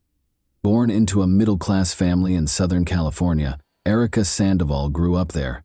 David Sandoval, her brother, recalled how Erica always felt special as the only daughter. Her parents tried to give her the best of everything and spoiled her. She grew up expecting her wishes to be granted without question and never faced hardship or mistreatment. Due to her parents' and brother's unwavering support and attention, Erica developed a sense of entitlement and the conviction that she should be given preferential treatment. Everyone close to Daniel Green and Erica Sandoval was caught off guard when they learned of their covert Las Vegas wedding. When they made the decision to get married without telling anyone beforehand, Daniel was 26 and Erica was 23. When Daniel's brother and sister got a late-night message with a picture of the marriage certificate, they were astounded. A few weeks later, Daniel wore a black suit and Erica wore a white dress, and the newlyweds threw a small wedding celebration for their loved ones. But even though they seemed content, Daniel and Erica's relationship was anything but ideal. Daniel's friend and fellow motorcycle rider Herb Adams recalled how Daniel once told him that they had a fight even before they were married, and Erica took a razor and cut the furniture in his house. According to Herb, it was a concerning indication that shouldn't have been disregarded. Daniel's brother Matthew saw the damage firsthand and expressed concern, but Daniel maintained that it was only an emotional outburst. Within the family, the disputes persisted. One of these incidents occurred during a dispute between Matthew and Daniel's sister. Erica shouted at Daniel as she grabbed him. Daniel's brother and sister heard him sob in the adjacent room. It was one of the most agonizing times in Matthew's life, he recalled. Hearing his brother weep broke his heart. However, it was challenging to get involved in Daniel and Erica's relationship. The Green family had a difficult upbringing. Daniel's mother, brother, and sister recalled the harsh treatment they received from their stepfather. He frequently drank excessively, used illegal substances, and had a criminal history.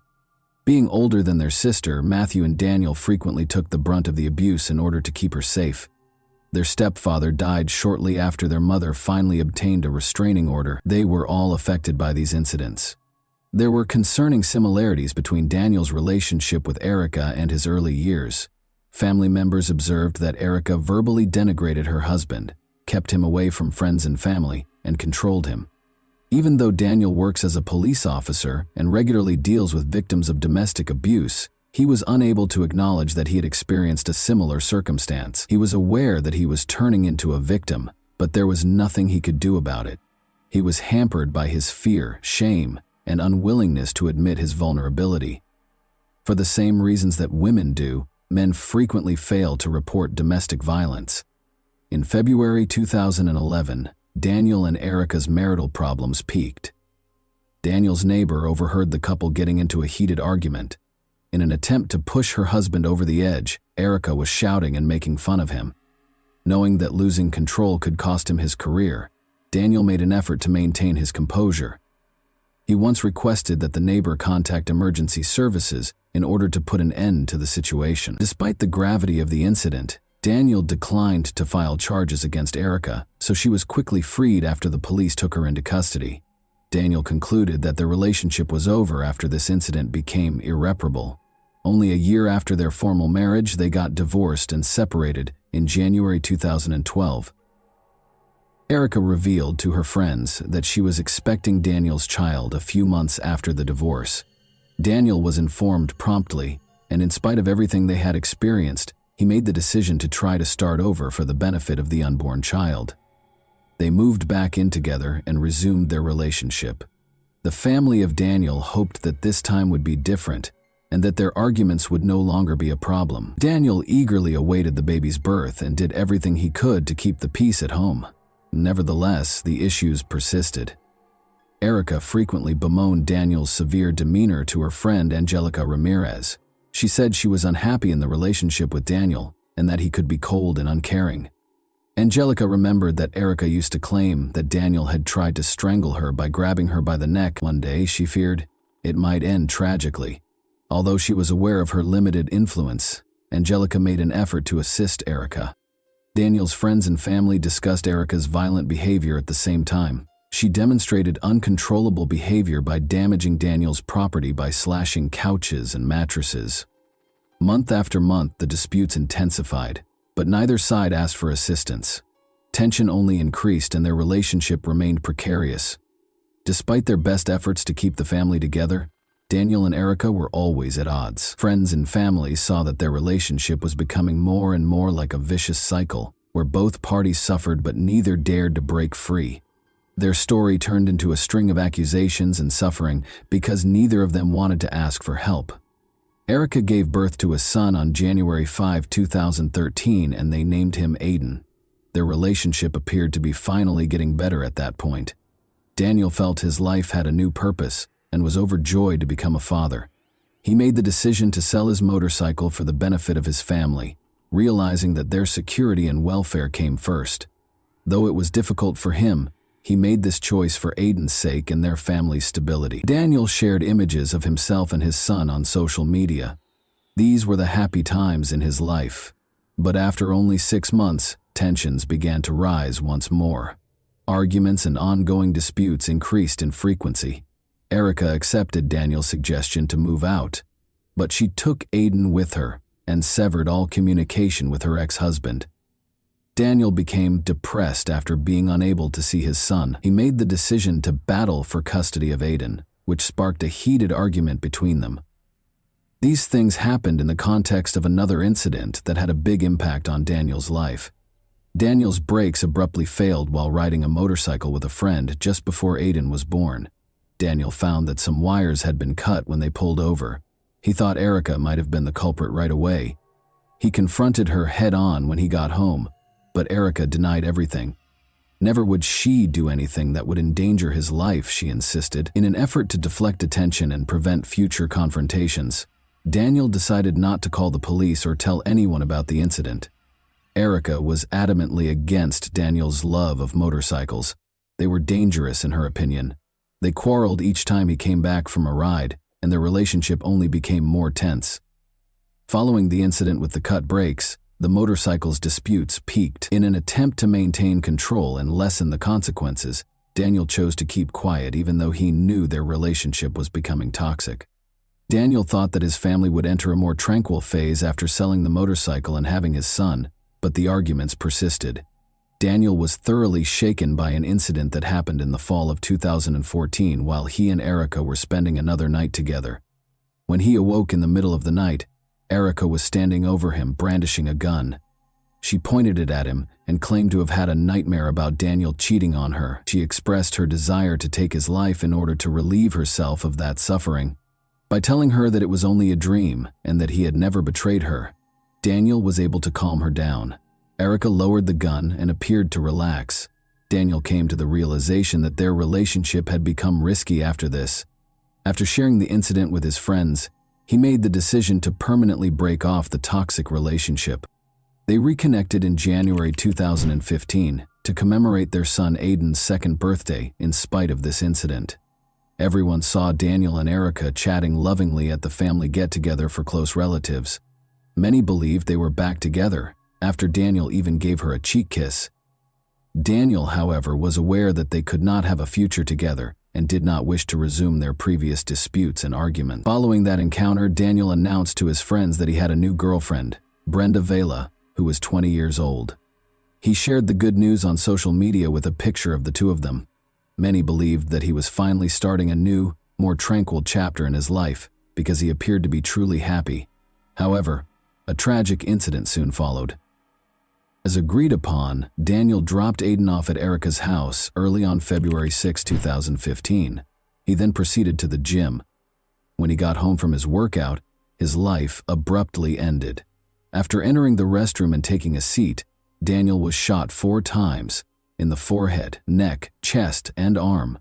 He had no time to defend himself before he was killed. Their relationship had always been characterized by animosity and accusations directed at one another. They were consistently aggressive in their text messages. There were insults and rage in hundreds of messages.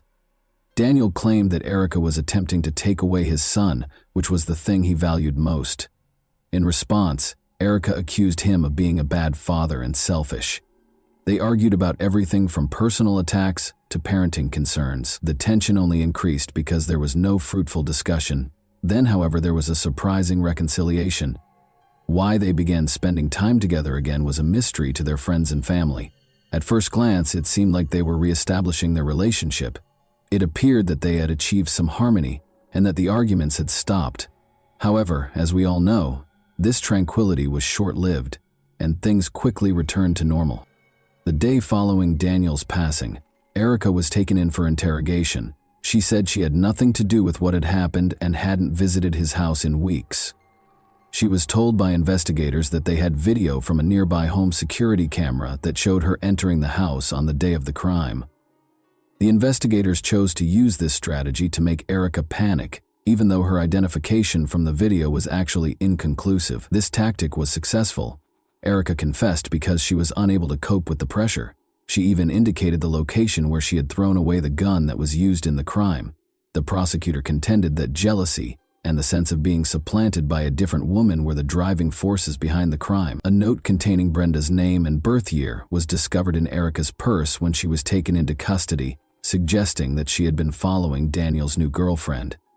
Despite the strong evidence against her, the trial didn't begin until October 1, 2019, which was 5 years after the terrible incident. In an attempt to get back in touch with Daniel, Erica called him roughly 170 times in the days before the crime. She had heard that Brenda was spending time with their son Aiden, whom Daniel had introduced to her. She had been pushed over the edge by this. The prosecutor added that Erica erased a number of Daniel's phone messages following the crime.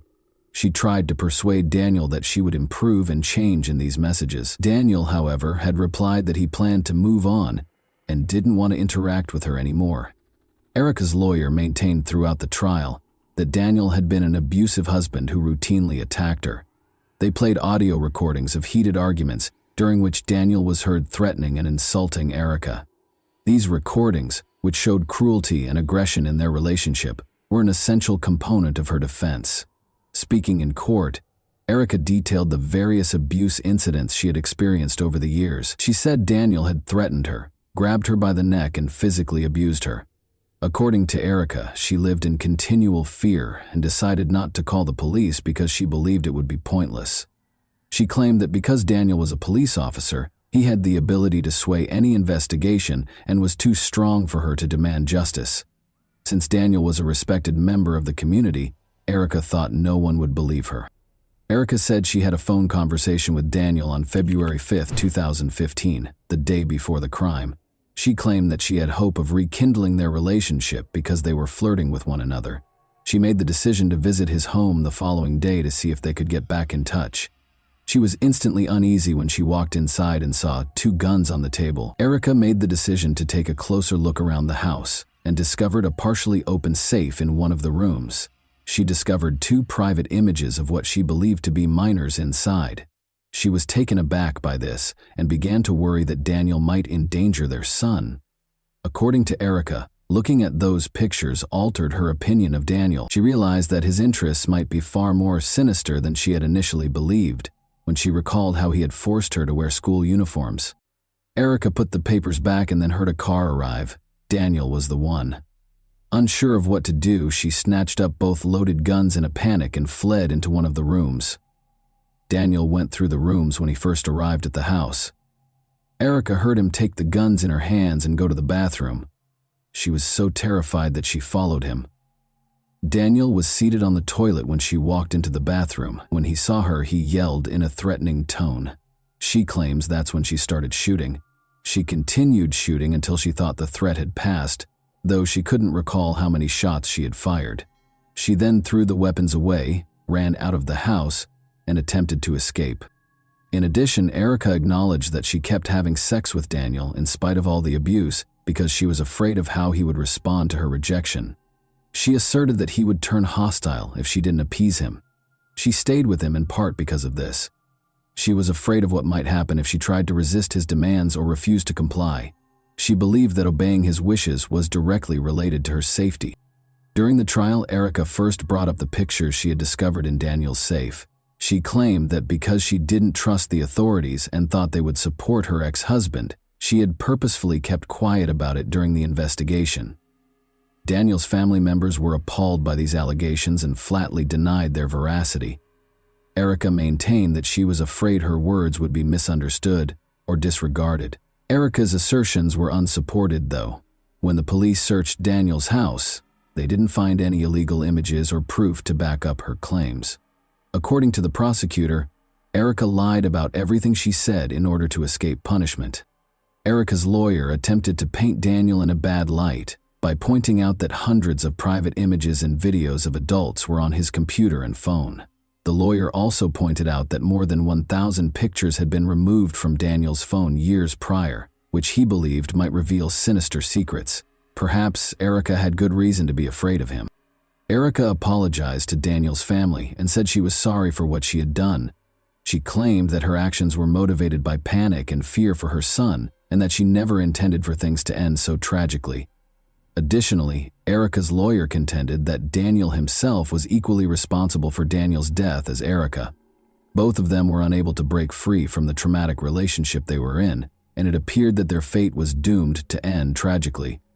A mistrial resulted from the jury's inability to reach a unanimous verdict after nearly 4 days of deliberation. Since it gave them a chance to review the case and create a fresh defense plan, Erica's lawyer saw this as a success. In spite of this, Daniel's brother Matthew Green and his wife adopted Aiden, and Erica lost her parental rights.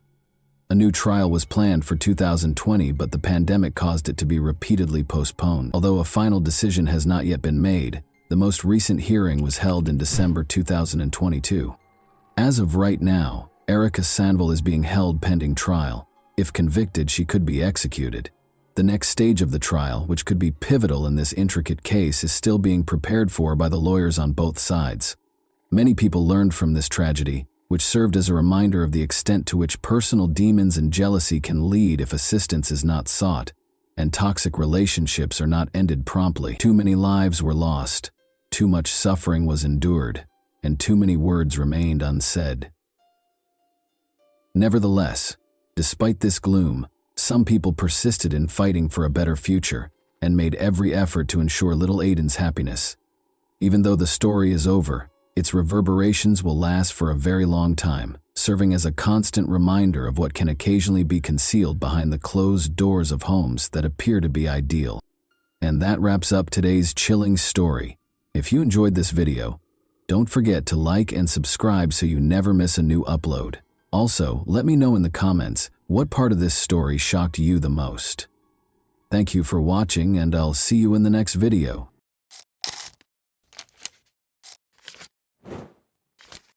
Hey guys, welcome to my channel, and today we're going to take a look at another horrible case with you. We'll talk about what happened in Everett, Washington, on September 20, 2017 at 1:55 a.m., when multiple people called 911 after hearing loud explosions as soon as the police showed up. They discovered a horrifying image on the doorstep 10 minutes later. Directly outside the door was Alicia Canales McGuire, 24. Sadly, she had already passed away. Thanks to CCTV footage and social media, investigators were able to solve this tragic case. Alicia was born on October 29, 1992, in Mount Vernon, Washington, to Manuel and Michelle Canales. She spent a significant amount of her adult life working as a caregiver because she enjoyed caring for others and always wanted to assist everyone. Raised on a farm, Alicia began working at the age of 5.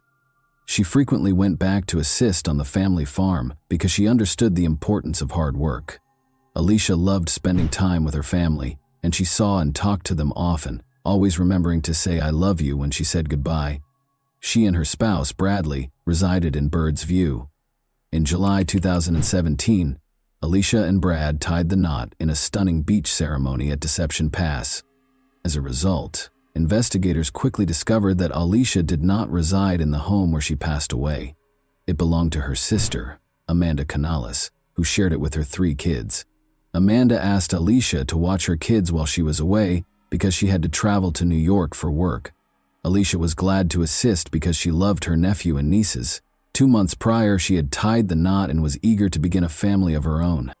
One of the people who called 911 was the stay-in nanny who was in the house with her. When she went downstairs after hearing gunshots, she discovered Alicia motionless and lying at the front door. When the police officers got to the scene, they looked at the house first. They had to see if the criminal was inside.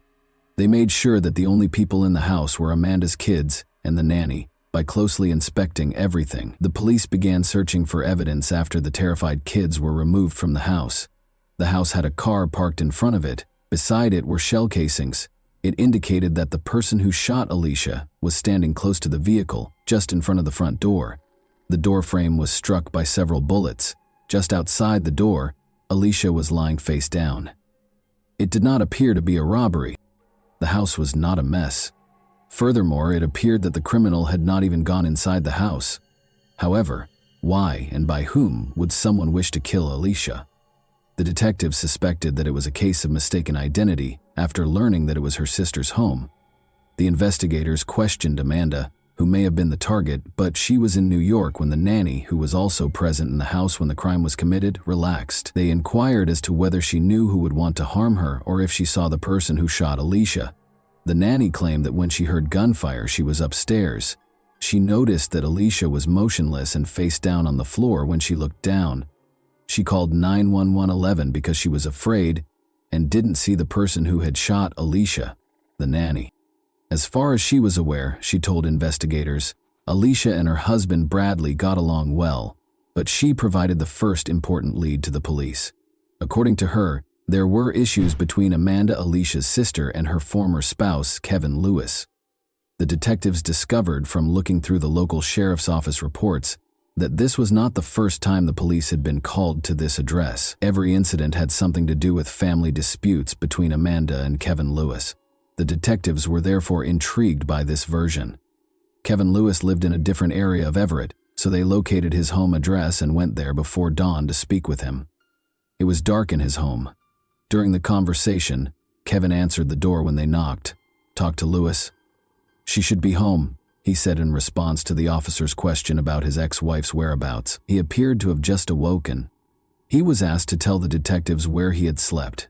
He claimed that his mother and sister could verify that he had spent the entire night at home. When the detectives told him that there had been a shooting in the home where his children lived, he didn't inquire as to why they were there. It was odd that he didn't show any emotion. He should have inquired about his children's well-being as a parent, but he chose not to do so. Kevin looked shocked and said, Really, that was the end of our conversation? When the detectives informed him that Amanda had been out of town on business. While strolling down the street, the detectives noticed that 2 nearby homes had security cameras that they could use to verify Kevin Lewis's story. He said that instead of going out, he spent the entire night at home. However, after reviewing the video, the investigators discovered that approximately 40 minutes prior to the assault on Alicia, a car was pulling up alongside Kevin's driveway. Then someone who looked a lot like Kevin came out the front door, approached this car, and got in. The vehicle drove off a short while later. The quality of the recording prevented the police from conclusively identifying Kevin as the next victim. The footage was seen by the investigators from a different camera. Despite being able to examine the car more closely, they were unable to identify it. They could only make out that the car was light in color.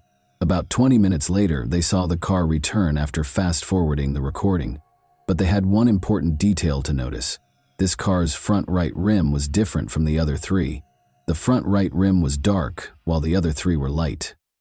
Kevin Lewis, who was in the first recording, got out of the car and went back to his house when the car came to a stop close to it. Approximately 20 minutes prior to the 911 calls regarding a shooting, this man, whoever he was, entered the house. The car then drove off and never came back. The drive from Kevin's house to Amanda's was 15 minutes. This could indicate that the car had enough time to reach Amanda's house, or it could indicate that the car was unrelated to the shooting. It was too soon to say. Amanda learned of her sister's passing. She was in New York a few hours later when their father called to inform them that Alicia had passed away. Alicia married, was content, and hoped to start a family of her own, but now her family had to grieve for her. Amanda said she had no doubt that her ex-husband Kevin was the one who shot Alicia when the investigators asked her if she believed he could have done it. Amanda Canales wasn't prepared to publicly acknowledge how toxic her relationship with her ex had been, even after her 8-year marriage ended. Despite having 3 young children, 2 girls and a boy, and spending 10 years with Kevin Lewis, Amanda had been extremely unhappy and continued to live in fear of him even after their June 2017 divorce. Amanda had been bruised by Lewis's previous physical abuse, and even after they had parted ways, he continued to threaten her. Amanda was granted full custody of their children in August 2017. Lewis was ordered to pay $800 a month in lieu of child support. For Amanda, it was a new beginning. As a single mother, she was grateful for the support she received from her family and concentrated on her home in Everett, Washington. Amanda was threatened by Kevin. He threatened to kill her. He had the training because he had served in the military. Although her sister passed away, Amanda thought she was the one who had been attacked. Rather, she even obtained a restraining order against Kevin, which he repeatedly broke. Amanda and their 3 kids were both terrified when he wandered outside her house and peered in the windows. Kevin was not charged by the police with any of the restraining order violations. Amanda was returning home late at night and parked in the driveway next to her house when she was brutally beaten as she got out of her car a few weeks prior to her sister's death. Someone attacked her as soon as she opened her car door. She didn't have time to see the attacker's face because everything happened so quickly, but given everything, she was certain that Kevin Lewis, 30, was responsible for Alicia Canales McGuire's death. The investigators thought he was planning to kill his ex-wife. At the time, Kevin was unaware that she was in New York. He was unaware that Alicia had been asked by Amanda to watch her kids while she was away. Today, though, this version contained an error. Kevin would have been at his house when the shooting occurred, if the man in the video was indeed him. He was also given an alibi by his mother and sister. As a result, the police kept looking into the incident and took into account various theories. After going back to Amanda's house to take another look at everything and analyzing the bullet trajectory, experts came to the conclusion that Alicia was shot while the door was partially open and that the shooter fired at least 7 shots that entered the house from the outside. According to the evidence found at the scene, someone fired a shot while standing next to the garage, then proceeded to the house's door and fired once more inside. Multiple gunshot wounds to the head and torso were determined by the medical examiner to be the cause of Alicia's death. She was hit by 5 shots. There were gunpowder stippling injuries in 2 of the wounds. The last 2 gunshot wounds to the head were most likely the last 2 wounds administered, according to the medical examiner, who testified that he was unable to ascertain the order of the 5 shots. The 7 shell casings discovered at the crime scene were fired from the same firearm, the experts concluded. Alicia was shot at close range, resulting in head injuries. After examining this version, the investigators were unable to locate any proof to support this. Due to the rarity of this particular brand of shell casings, the police were also interested in the ones discovered at the crime scene. These casings were produced in Russia and sold under the Tulimo name. The investigators hoped to identify the seller of these cartridges and possibly the buyer because the brand was not very popular. The investigators found that this brand of cartridges was sold by Walmart. The crime scene was close to one of these shops. Walmart representatives informed the detectives that they had CCTV footage showing a man paying for 9mm Tulimo cartridges that he had recently purchased. The detectives went straight to Walmart to view the video.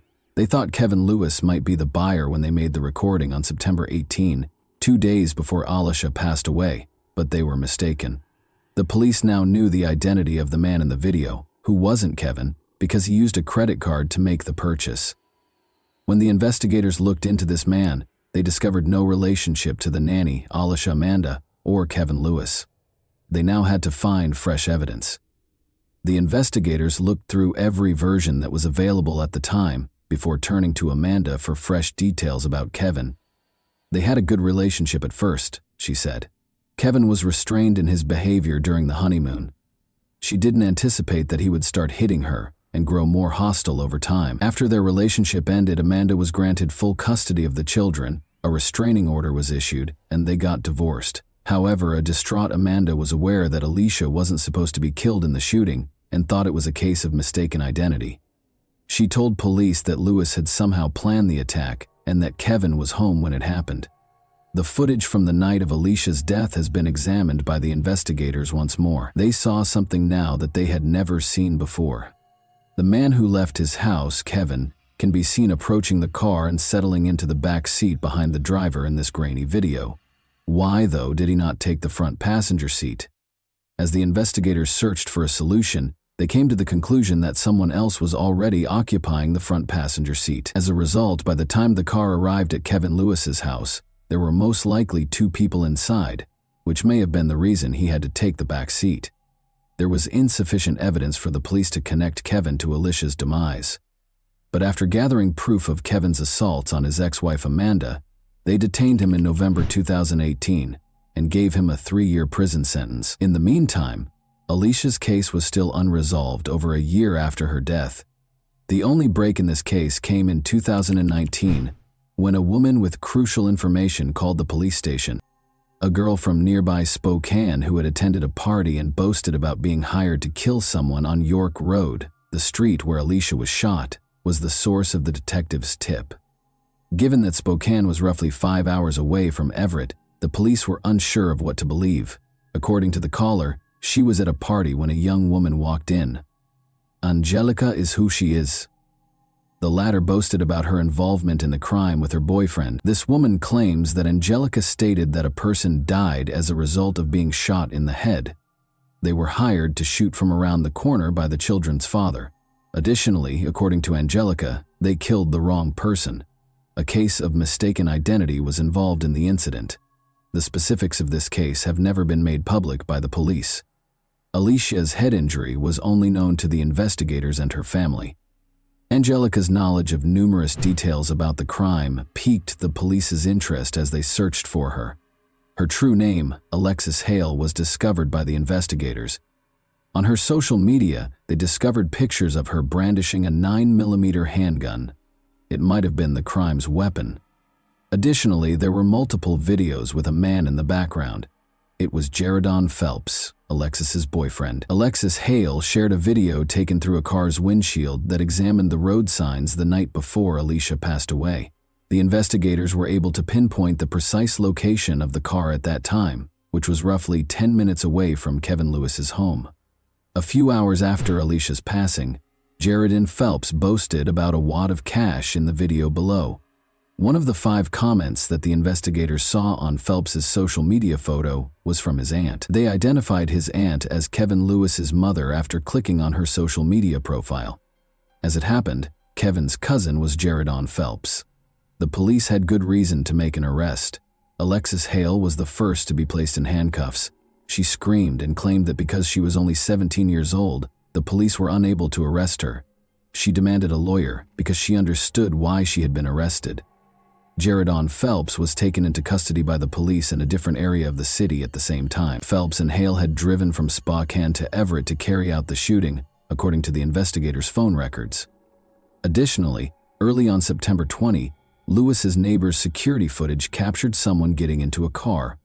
At 1:13 a.m. EM, the man in the white top departed, and at 1:37 a.m. he returned. Following Alicia's passing, Lewis was wearing a white top when the police visited him. Alexis kept everything from the investigators. At the time, Kevin Lewis was serving a 3-year prison sentence for assaulting Amanda. As a result, the researchers were hoping that Phelps would provide some information. The investigators suspected it was Kevin Lewis, and now the police had a confession and the name of the man who hired Hale and Phelps.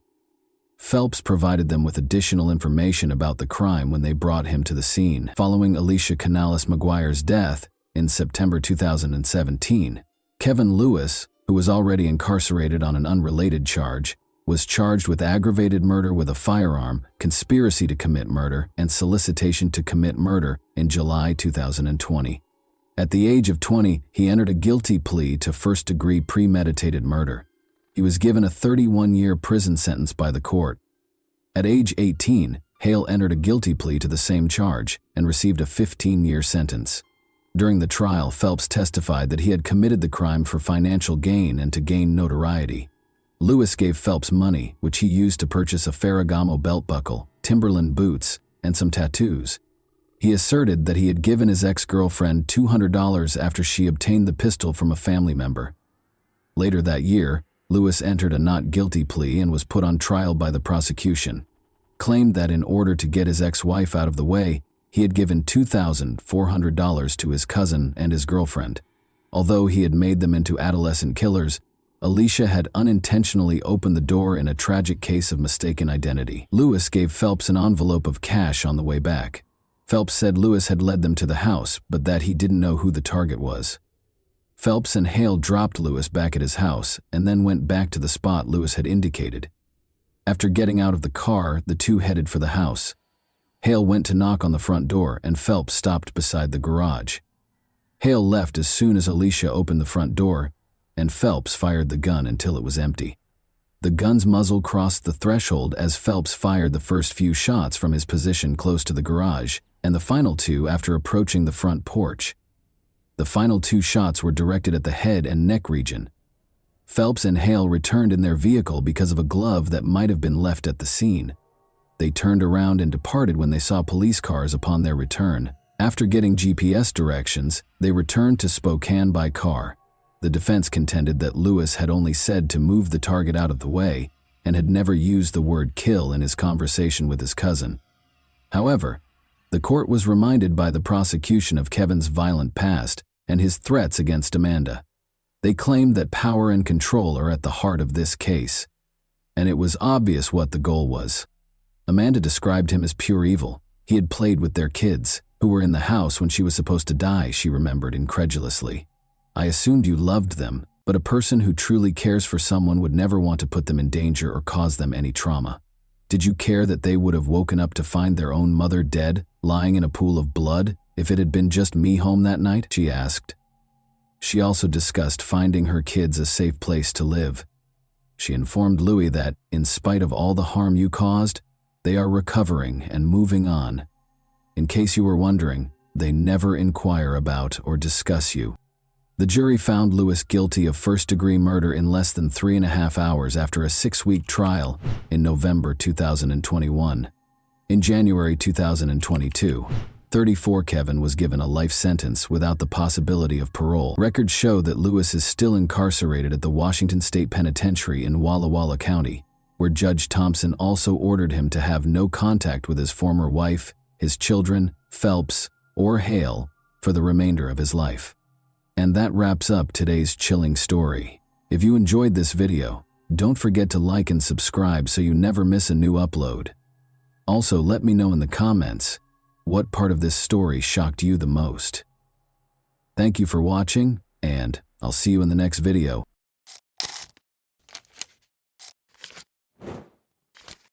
Hey guys, welcome to my channel, and today we're going to take a look at another horrible case with you. You just heard a 16-year-old boy make a last-ditch plea for his family's survival. Subsequent attempts to contact him were unsuccessful shortly after the call ended. The Kitsap rescue team later discovered a terrifying and unsettling scene. 3 burned bodies, 2 boys and a woman, were discovered inside the burning house. The father, John Derek Carriga, was absent from the scene though. It was highly suspicious because the father was not present, suggesting that he may have been involved in planning this gory scene. The quiet surroundings of Kitsap County were the scene of this terrifying incident, which left the community in shock and in search of answers. John Derek Carriaga, 43, Crystal Lynn Carriaga, 37, and their 2 teenagers, Hunter Evan Shape, 16, and Jonathan Felipe Higgins, 16, made up the Carriaga family. They shared a home in Washington's Kitsap County, with the 2 teenagers from prior relationships. John and Crystal married in 2009, combining their families. But their joy was short-lived, and as their 8 years as a family were coming to an end, an unexpected guest turned everything upside down. Kitsap County, Washington, saw another ordinary Friday on January 27, 2017. The Carriga family gathered in their quaint 1-story ranch home on West Tenino Drive as evening approached. According to reports, Chris Cale had some friends at the house. While at the house, Johnny got a call and left to meet someone, informing the family that he would be back soon. Later, Johnny was back on the property, but he didn't go inside the house. They snacked and indulged in late-night activities like watching TV or browsing through their phones, just like any other family. On that fateful Friday night, however, 16-year-old Hunter Shape made a terrifying 911 call to Kitsap County dispatchers, shattering the peace of the evening. He begged authorities to come to their aid immediately. When the rescue crew finally reached the Carriga home, they were met with a somber scene. All members of the family, including Hunter Shape, had been shot and killed inside their house, which was later burned down. The community was shocked to learn of the tragedy that had occurred when they woke up on Sunday morning, January 29, 2017, to the terrifying headline, "3 people found dead in Kitsap County home after fire." The headline in the newspapers was incorrect. "Homeowner missing." This made the already unsettling situation even more concerning and uncertain. Initial reports stated that the victims, a woman and 2 teenagers, had been found inside a burning house.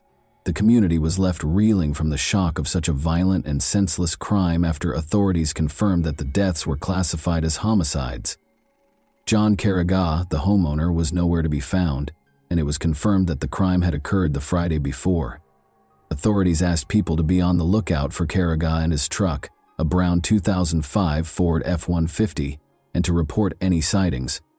Although John was listed as missing, rumors started to circulate that he might have been complicit in the horrible crime. Public opinion was greatly influenced by the press, with headlines stoking conjecture and doubt. The reference to "someone here with a gun" only served to heighten anxiety about Carriga, but it quickly became clear that the media had erred greatly in reporting that 16-year-old Hunter Shape, who had made the upsetting 911 call before tragically passing away from his injuries, was still alive. Some startling information surfaced as investigators worked on the case, highlighting the heinousness of the crime. More than $50,000 in cash was found concealed in a strong box in the main bedroom, along with an additional $7,000 in a money bag, and shell casings, mostly 9mm, were found on the back deck. In a desperate attempt to find clues, law enforcement used every resource at their disposal to find Johnny Carriga and his truck over the course of the following few days. The ongoing investigation was eventually shaken by a significant development: the finding of John Carriga's truck. On a secluded road in North Mason County, the burned wreckage with Johnny's lifeless body inside was discovered. Authorities acted quickly after a bystander walking through the area made the discovery. The local community was asked for help by the Kitsap County Sheriff's Office, which encouraged anyone with information to come forward. The area was thoroughly examined by crime scene investigators in an effort to find any hints that could provide insight into John's death. One of the most important pieces of evidence they discovered was a single latex glove that was discovered close to the burned-out truck. Authorities appealed to residents and businesses with security cameras for any footage that might offer important insights into the case. After this discovery sparked speculation and raised questions. Lieutenant Earl Smith, the sheriff's detective, stressed the value of video evidence and urged anyone with pertinent footage to assist law enforcement. The community responded quickly to the appeal, with people coming forward to offer support in any manner they could. Although there was a collaborative spirit throughout the investigation, the specifics of John's death circumstances were still unknown. Detectives reported that there were indications of forced entry and visible damage to the gate on the road leading to the tree farm. There was a clear sign of some struggle amid the confusion and uncertainty, as if Johnny's truck had crashed through the gate. Many people were troubled by the memory of Hunter's shop. In her somber announcement, North Kitsap High School Principal Megan Swayze honored Hunter's memory and urged everyone who knew him to treasure their time together. When Detective Elizabeth Lisa Gundrum was assigned to the case, a glimmer of hope appeared as the community grieved the loss of the Carrigaw family. Due to a severe lack of eyewitnesses and conclusive evidence, investigators began looking into the victims' personal lives. They discovered a number of perplexing but plausible motivations in the process. In essence, these were conjectures regarding the family's financial transactions and business endeavors, which fueled theories of potential illegal activity and criminal ties. The unsettling 911 call made by one of the victims was the first thing that caught investigators' attention. What prevented Hunter from bringing up the fire, or was he perplexed? This complicated an already perplexing investigation by raising questions about the timing and motivations behind the arson. Authorities had a lot of questions and uncertainties as the investigation went on. The circumstances surrounding John Carrigaw's kidnapping, the identity of the person or people involved, and the motivation behind the attack were all still unknown. Months went by with little improvement, but in February 2017, a breakthrough came when surveillance footage showed John Carrigaw purchasing cigarettes at a nearby grocery store. He appeared to be acting normally in the hours before his disappearance. Although this shed some light on his whereabouts, it produced no noteworthy leads. Then, a picture of a person of interest that was taken from surveillance footage at a Target store just days prior to the killings was made public by authorities in June 2017. Suspicions regarding their possible involvement in the crime were raised by the image, which showed a person entering the store. This demonstrated the urgency of the investigation and was the first official communication in months. Sheriff Gary Simpson confirmed that multiple people were involved in the painstakingly planned killings and underlined the need for public assistance. This made the case more complicated and led to clues regarding the suspects' intentions and relationships to the victims. Questions concerning their potential purchases and connection to the crime were raised by the request for information on the unidentified suspect who was spotted at Target 12 days prior to the killings. Could materials discovered at the crime scene or firearms purchased at the store be connected to the killings? The investigation advanced in September 2017 when Danny Kelly Jr. was identified as a person of interest. Danny had been Johnny's best man at his wedding and had been a longtime friend. According to reports, Danny and his estranged mother had a troubling encounter during which she accused him of misbehavior. According to the case report, he was arrested after repeatedly groping and approaching his mother. Authorities explained that he had not been formally charged in relation to the killings, despite his suspected involvement in the Carrigaw case, which caused some concern. The murders of the Carrigaw family were the year's most important local news story, as 2017 came to an end. An anonymous donor who gave $16,000 to Crime Stoppers, boosting the reward fund to $20,000, further stoked the community's long-standing sentiments. Investigators were determined to follow leads in the case even after Danny J. Kelly Jr.'s assault charges against his mother were dropped. Authorities published a longer version of Hunter Shop's terrifying 911 call on January 11, 2018. As they worked, investigators discovered that Danny was dressed in Bandito's motorcycle club gear in the video. Members of the motorcycle club were urged to provide information by investigators. This was an important step because investigators made Danny Kelly Jr.'s affiliation with the Bandito's motorcycle club public and named him as a person of interest. For those who don't know, law enforcement and intelligence organizations in several nations have identified the Bandidos Motorcycle Club as a motorcycle gang. Despite the club's denials of being a criminal organization, a number of its members have been found guilty of committing crimes. Over the years, the club has been the focus of numerous law enforcement operations and has a significant presence in Washington state. The Department of Justice claims that Bandidos members have been actively involved in violent crimes and methamphetamine trafficking in Washington. Surveillance footage that showed Johnny Caraga meeting someone at a nearby grocery store just before the killings drew more attention. Authorities reiterated their conviction that Bandidos Motorcycle Club members were directly responsible for the Caraga family killings in January 2020. The biker community was urged to provide any information that could help with the investigation. Since then, though, the case had made little to no headway and had stalled for almost 5 years. After more investigation, it was discovered that Johnny had a lengthy history of transporting and distributing drugs. During his frequent visits to California, he allegedly obtained kilograms of cocaine to distribute in Kitsap County. One of Johnny's close friends, Danny, started selling drugs directly to Robert James Watson, the head of the local Bandidos chapter, as a result of his involvement with the Bandidos Motorcycle Club. Indeed, despite their close relationship, the first suspects, Danny J. Kelly Jr., had a falling out with Johnny prior to the murders, allegedly over money that Danny had stolen. Other Bandidos Motorcycle Club members who were considering joining the club were contacted by Johnny as he grew his distribution network in Kitsap County. The locations of Caraga and the suspects prior to, during, and following the murders were displayed by detectives using cell phone tracking. In the 10 days preceding the murders, Danny Kelly Jr. made extensive use of a prepaid mobile burner phone that he had purchased at the Silverdale Target to communicate with John Caraga. Despite the fact that the phone didn't expire until April 2017, communication ceased thereafter. When members of the Bandidos were suspected of being involved in the killings, detectives in January 2020 obtained a search warrant for Robert Watson's cell phone. One of the recovered texts between Duneen and Robert Watson, dated January 23, 2020, included a comment from Duneen about the weather. "A little humid today." The Caraga family had guests over the night of the killings, but Johnny left right away after getting a call. He briefly parked next to another car in a nearby grocery store parking lot before leaving, according to surveillance footage. The friends left the Caraga residence in the meantime. 3 men showed up and started shooting before Johnny could get back. According to reports, Johnny's wife Christielle was shot in the driveway first, then her son Jonathan Higgins, and finally Johnny's son Hunter Shape.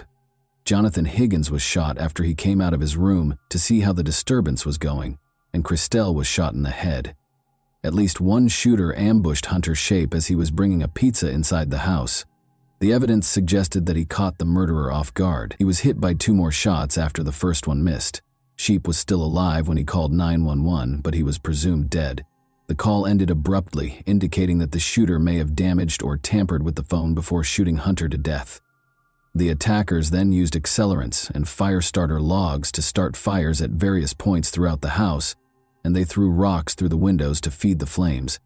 The suspects later displayed questionable conduct, and this evidence connected them to the crime. A witness saw Danny driving Johnny's truck away from the scene of the crime.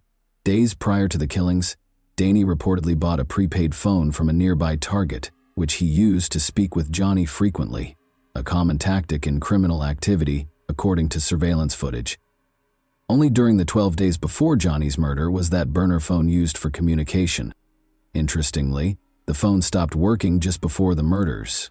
Watson claimed to have gotten into a fight with a homeless black man while at a club member's house without his pants.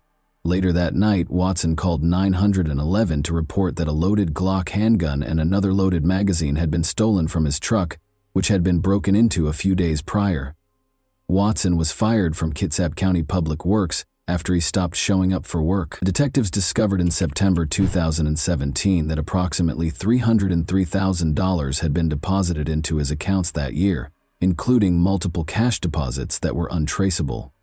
According to reports, Johnny Caraga concealed $200,000 beneath his house, but it was never discovered. On the night of the murder, a neighbor also saw Caraga's truck speeding down Tonino Drive and heard gunshots. The driver was recognized by the neighbor as Donnie, whom he had known when Donnie's family shared a home. Nearly bumper to bumper, a silver car followed the truck. Because Donnie and John Carnegie disliked each other so much, detectives found it suspicious that Donnie would be at Carnegie's house or drive his truck. Robert's brother Johnny Watson's 2006 Mercedes was discovered stripped and abandoned in the Puyallup River less than a week after investigators made public footage of Carraga's truck and the unidentified vehicle at the Camp Union supermarket. The car had not been reported stolen, but its license plates were missing. Later on, though, Robert and his brother paid $1,500 to have the car returned. Why he only thought to report it then, the day after a quadruple murder nearby, was the question that emerged. The second car that was spotted in the grocery store parking lot the night of the killings was thought to be driven by Johnny Watson, the third person. Additionally, his DNA and that of one of the rocks found at the crime scene matched exactly. The community was finally rocked by a major development on June 6, 2022, when 3 men were officially charged with the Carnegie family's quadruple murder. In the lengthy investigation that had engulfed the area for years, this was a pivotal point.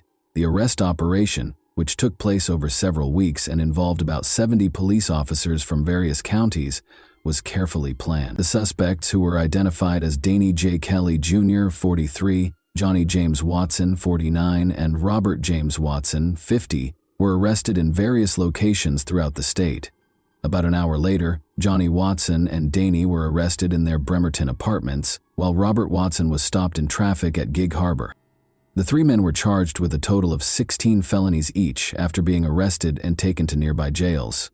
These charges included first-degree burglary, first-degree arson, first-degree murder, and first-degree aggravated murder.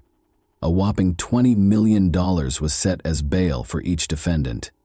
Each of the suspects entered a not guilty plea to the alleged felony charges. When they appeared in court the next morning, the judge placed severe restrictions on their possession of firearms, alcohol, and drugs unless prescribed, and ordered that they be detained without the possibility of release on bond. The court also ordered the defendants to refrain from any communication with one another. Investigators had established a specialized task force to investigate the quadruple homicide in response to the Carnegie family murders. The seriousness of the case and law enforcement's resolve to prosecute the offenders were highlighted by this cooperative effort. In the hopes that the arrests would be a major step toward closure for the families impacted by the tragic loss of the Carnegie family, the community awaited further developments in the legal proceedings. However, as people gathered to honor them, there was a glimmer of hope despite the gloom. Those affected by the tragedy eagerly awaited the 3 suspects in the Carnegie family murder case to be apprehended. Hunter Shope's mother, Carly Scott, had been praying for justice for years, and now her prayers had been heard. Over the years, she had pleaded so passionately for someone to come forward, and it was successful. The public provided the detectives with tips that enabled them to solve the case.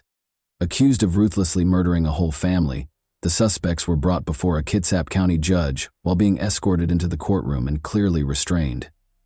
The community was deeply scarred by their alleged crimes, which were motivated by disrespect and greed. Emotions were running high during the trial as relatives confronted the defendant and voiced their desire for justice. Given the seriousness of their acts, the suspects gave off an eerie aura. The arrests gave the victims' loved ones a sense of relief and closure despite the suffering and heartache, and this was evident throughout the Kitsap County Sheriff's Office as family members gathered to give detectives and one another nervous hugs following the arrest. And that wraps up today's chilling story. If you enjoyed this video, don't forget to like and subscribe so you never miss a new upload. Also, let me know in the comments what part of this story shocked you the most. Thank you for watching, and I'll see you in the next video.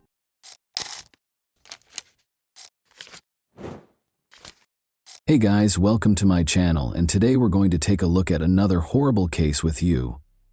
A teenage girl from Uruguay went missing on December 28, 2014. Because of the strange circumstances surrounding her disappearance, word spread quickly around the world. She didn't go missing late at night in a dangerous neighborhood. Instead, she was walking along the beach in broad daylight, visible to everyone. But it appeared that the ground had opened up and swallowed her. No one saw anything. No one knew anything. and a few days later her body was discovered in a location thoroughly searched by police, raising a slew of new questions.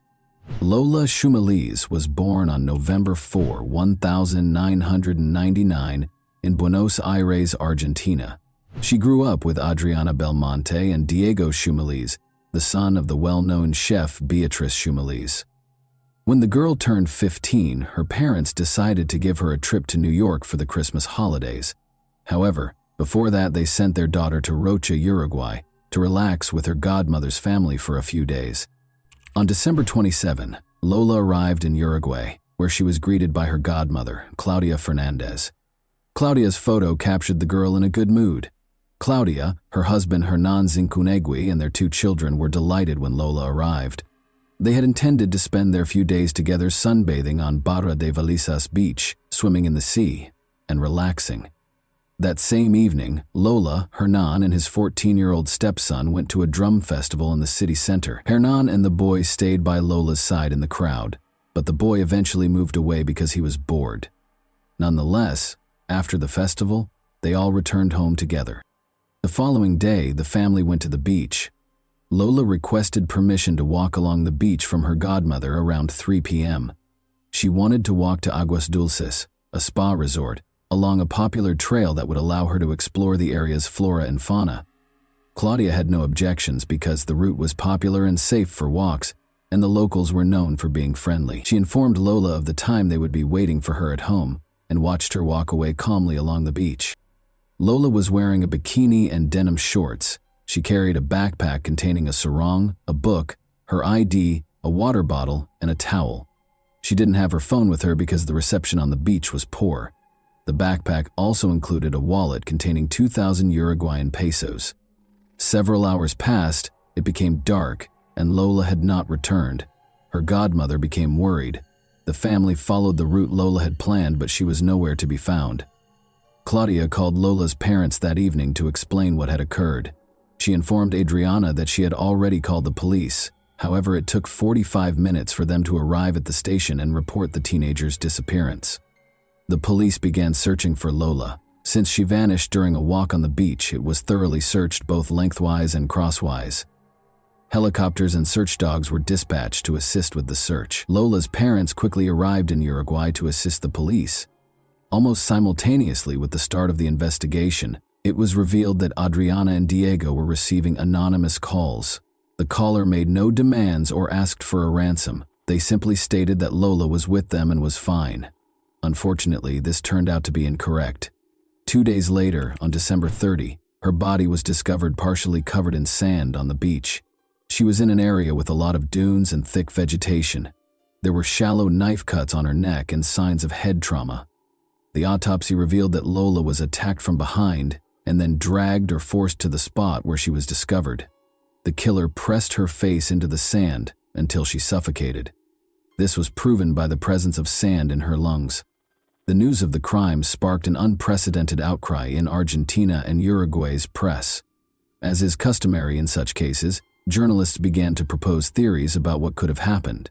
The Uruguayan police and media quickly focused their suspicions on Lola's godmother's family, particularly Hernan. There were various reasons for this. To begin, they told Adriana and Diego that they had already contacted the police, despite the fact that they had delayed their arrival at the station. Second, the media attempted to read something sinister into the fact that Lola, Hernan, and his 14-year-old stepson attended a drum festival together, but the boy eventually separated from them, leaving the girl with Hernan. A hypothesis regarding violence against Lola emerged, but the forensic expert discovered no evidence to support it. However, there were other reasons to suspect them. Claudia and Hernan immediately hired a lawyer, and none of the family members agreed to a polygraph test. Lola's parents fueled the fire with a series of bold statements. Diego in particular stated that he had long since lost trust in Hernan, which prompted additional questions. If he didn't trust the man, why did he let his daughter accompany them on their vacation? Claudia and Adriana had been friends for 25 years. Claudia's second husband was Hernan, whom Lola's parents had known for about 5 years. They all used to live in Argentina, but Hernan and Claudia moved to Uruguay. When Hernan was interrogated, investigators discovered contradictory statements, leading to his arrest on December 31. Diego was arrested for allegedly concealing evidence. Her son was also detained because he was suspected of making the anonymous calls. It is not certain who made the calls to Adriana and Diego, but it is clear that they were a failed attempt at a joke. Nonetheless, the police interrogated all three family members for several days and found no evidence against them. The investigators stated that they discovered some discrepancies in the testimonies, but they were minor. Hernan claimed they arrived home at 11 p.m., but his son said it was 12. Aside from that, there was nothing the police could charge Hernan, Claudia, or her son with. Therefore, on January 2, 2015, they were all released. The friendship appears to have deteriorated as a result of several public statements. Claudia and her loved ones never spoke to Lola's parents again or called to express their condolences. Adriana thinks their lawyer may have given them such advice. However, she believes that as friends, a simple human gesture would have been to call and express condolences, particularly given their 25-year friendship. Lola's pink backpack was discovered a few days after her death. It was also buried in the sand, about 200 meters from where Lola's body was discovered. This immediately prompted a slew of questions. How did the police not find the body and then the backpack despite searching the entire beach and its surroundings several times? Furthermore, the town's authorities had claimed from the start that the beach was very safe, which was strange because drug dealers operated there, particularly in the area where the body was discovered. Nonetheless, almost all of the girl's belongings were still in the backpack, with the exception of 2,000 pesos stolen from her wallet. Furthermore, there were bloodstains on the towel and the documents. Forensic experts examined the items and discovered Lola's DNA, but it was mixed with male DNA. Because Hernan's suspicions had not been completely dispelled, his DNA was compared to the one dispelled. It was compared to the one discovered. They also checked it against the Uruguayan police database, but there were no matches. Following the discovery of the backpack, one suspect created quite a stir. He was suspected based on witness accounts of his whereabouts on the day of the murder. According to locals, a man nicknamed El Conejo, the Rabbit, was working on a roof near the beach when the girl went for a walk. The man went to lunch in the middle of the day, and his co-workers were aware that he did not have any money with him. However, he came back with food and money. This immediately prompted the question of where he obtained the food, if he did not buy it. But that's not all. Someone claims to have seen him with a pink backpack on the day Lola went missing. According to one newspaper, he confessed to the murder, and other media outlets reported on the development. However, this turned out to be false. The man explained where he got the food, but police suspected he stole it from beachgoers. There was no evidence linking him to Lola's case. He never admitted to anything, and after being released, he filed a lawsuit against newspapers that published unverified information. The investigation had effectively stalled at this point. The primary suspects had already been released, and the investigators had no leads to follow. At first glance, it appeared that the girl knew no one in town, but she had managed to attend a drum festival in the city center and, being sociable and open, freely interacted with strangers. As a result, the police were compelled to investigate this lead. They detained and interrogated approximately 40 people, primarily beach vendors and dealers, but all were eventually released. The situation was aggravated further by the frequent changes in prosecutors and judges. When a new prosecutor was appointed, the case would be reviewed from the beginning. This severely hampered the investigation. But on February 18, 2015, there appeared to be some progress in the case. An anonymous call was made to police. The caller claimed that Angel Moreira, also known as El Cachila or Keisha, was involved in the crime. The man was arrested and interrogated by the police. He worked on the beach parking cars. Angel said he met Lola while she was walking on the beach. He approached her with some souvenir trinkets for sale. They spoke briefly about where the girl came from. When Lola mentioned feeling dizzy, Angel suggested they move to a shady area. He took her to a location with tall bushes and dunes for shade and coolness. The girl fell to her knees. Angel attempted to check her pulse but became scared when unable to hear it and fled. The statement sounded strange, but the police had to release him because there was no evidence. After 4 years, Jorge Basso, the new prosecutor in charge of the case, decided to re-interrogate Angel. The man was arrested following the interrogation on May 22, 2019. This time he was charged with obstruction of justice. His DNA did not match the DNA found on Lola's towel and documents, so the prosecutor concluded that he was covering up for the true perpetrator. According to Basso, Angel's 2015 statements revealed details that only Lola's companions would have known. He knew Lola had fallen to her knees in the sand, and a forensic expert confirmed this. Lola fell, however, not because she felt dizzy, but because she had received shallow knife wounds. Despite Angel's arrest, the Shumela's family waited for an answer to the main question for years, until geneticist Natalia Sandberg became involved in the case. 7 years after the murder, the case took an important turn. The investigators' method of discovering the suspect is reminiscent of a detective novel plot. Natalia Sandberg had the idea to trace the genetic DNA of an unknown man discovered on Lola's towel and documents. There were no matches in the paternal line, but an examination of the maternal line revealed a minor match with a prisoner serving time for murder. In other words, the man who left blood on Lola's towel is related to the man who is currently serving a sentence. The third crime, which involved Marines who died in the naval complex on Faro de Montevideo, was the tip of the iceberg that led investigators to Lola Shumeli's true killer. The murders happened on Sunday morning, May 31, 2020, and the three people, Juan Manuel Escobar, Alex Galinia, and Alan Rodriguez, were found with gunshot wounds to the head. Jonathan Brand Gundy was identified as the killer by police. Jonathan was born in Rocha. When the police discovered his mother and tested her DNA, it was clear that they were looking for another son of the woman, Jonathan's half-brother. The woman told the investigators that she had given birth to 11 children from various fathers, 8 of whom were boys, but only one son was placed for adoption at the age of 18 days. He turned out to be the person the police had been looking for 7 years. The suspect was identified as Leonardo Sena. During Lola's murder in 2014, Sena was homeless, dividing his time between La Paloma, Chuy, and Castillos. He lived in these places, working odd jobs. He recently settled in Chuy, where he lives with a girlfriend and works in a bakery. Between 2003 and 2009, the man had a history of police records for aggression, theft, and violence. Despite his involvement with the law, his DNA was not stored in the database because it was created after 2012. As a result, on May 18, 2022, the police issued a search warrant for his home. They expected the man to refuse to provide his DNA, and they were correct.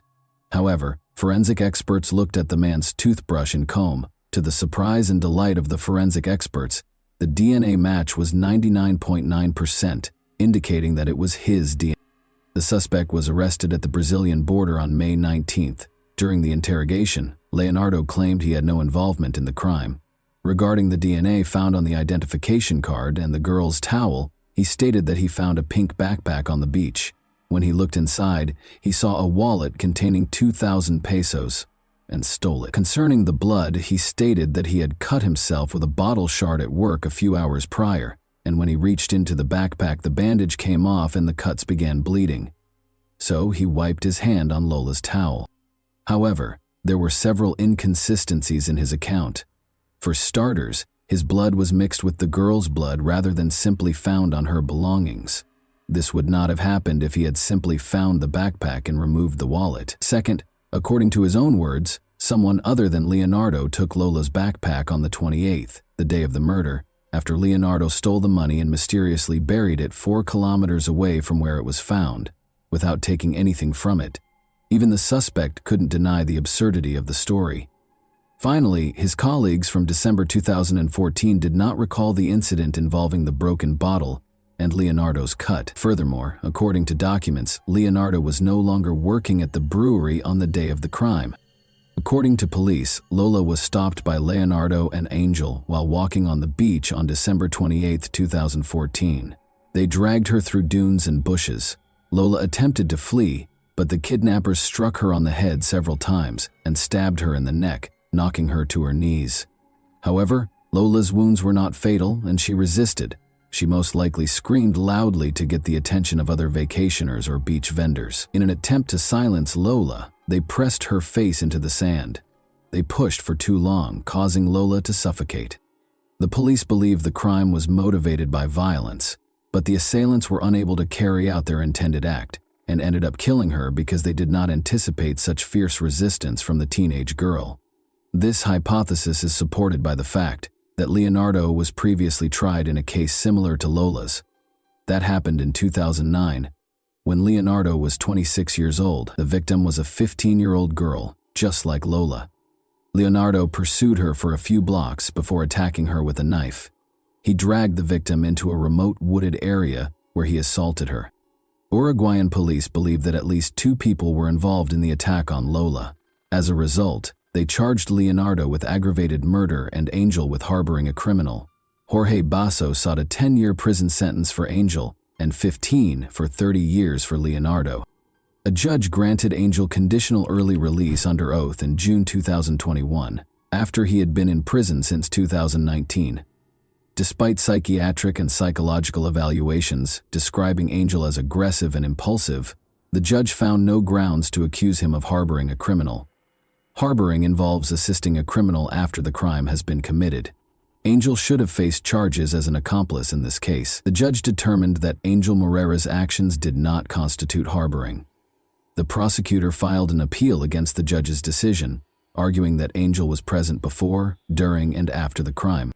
Despite their initial suspicions, Lola's parents, Adriana and Diego, believe the evidence presented by the police agree that 2 suspects were involved in the crime and wish for a quick verdict.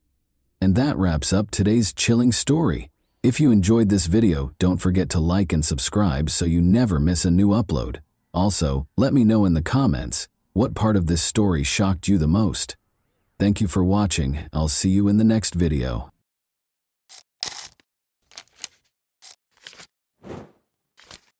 Hey guys, welcome to my channel, and today we're going to take a look at another horrible case with you. It was a quiet evening in Dallas when Amber Geiger, a seasoned police officer, entered the wrong apartment. What happened next would send shockwaves through the community, the nation, and change the course of 2 families' lives forever. But was it truly a tragic mistake, or was something darker at play? As the courtroom drama unfolded, questions about race, power, and accountability took center stage. What happened that night, and who was really to blame? Botham Shem Jean was born on September 29, 1991, in Castries, the capital of the island nation of St. Lucia. His parents, Allison and Bertram Jean, were deeply religious and members of the Seventh-day Adventist Church. Raised in such a faith-driven environment, Botham's upbringing instilled in him strong moral values, including honesty, tolerance, and a desire to help others. These qualities were noted by many who knew him in his lifetime. From a young age, Botham stood out among his peers. His parents raised him with a strong sense of responsibility and a focus on education.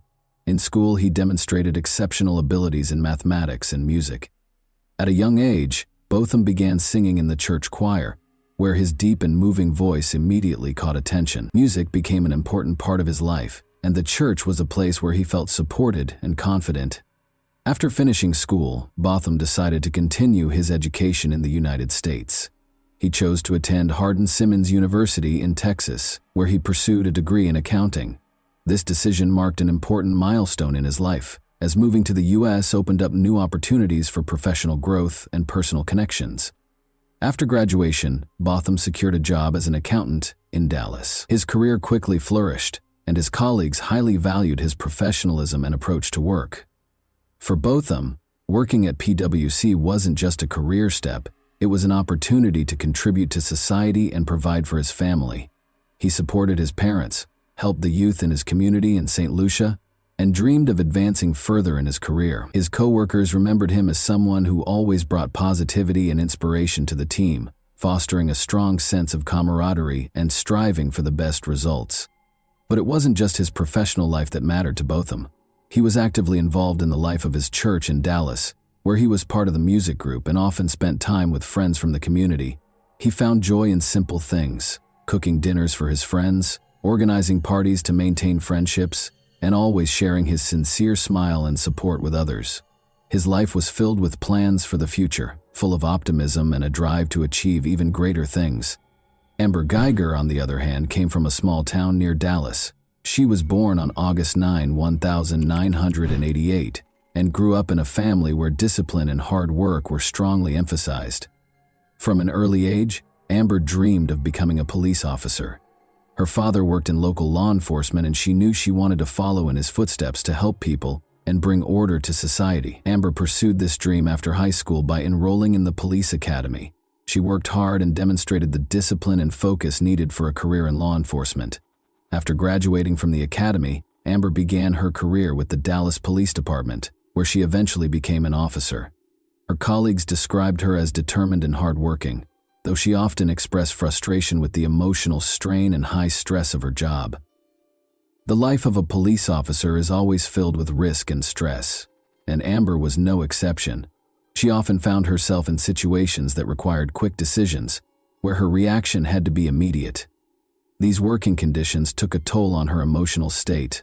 Over time, she became more withdrawn and cautious in her relationships with others, preferring to spend her free time alone to recharge. Amber Geiger was dedicated to her profession, but her life was full of contradictions. She tried to hide her vulnerabilities, but those who knew her well could see that she often felt lonely and sometimes even lost in the world. Despite her strong and determined character, her internal struggles and fatigue from the constant pressure made her life less stable. She would often return home late, exhausted and emotionally drained, which perhaps played a critical role in the tragic events that unfolded later. After moving to Dallas, Amber bought an apartment in a high-rise building not far from her workplace. She hoped that living close to her job would help her rest more and not waste too much time on commuting. Life in Dallas was supposed to be a fresh start for her, but this new beginning didn't bring the peace she had hoped for.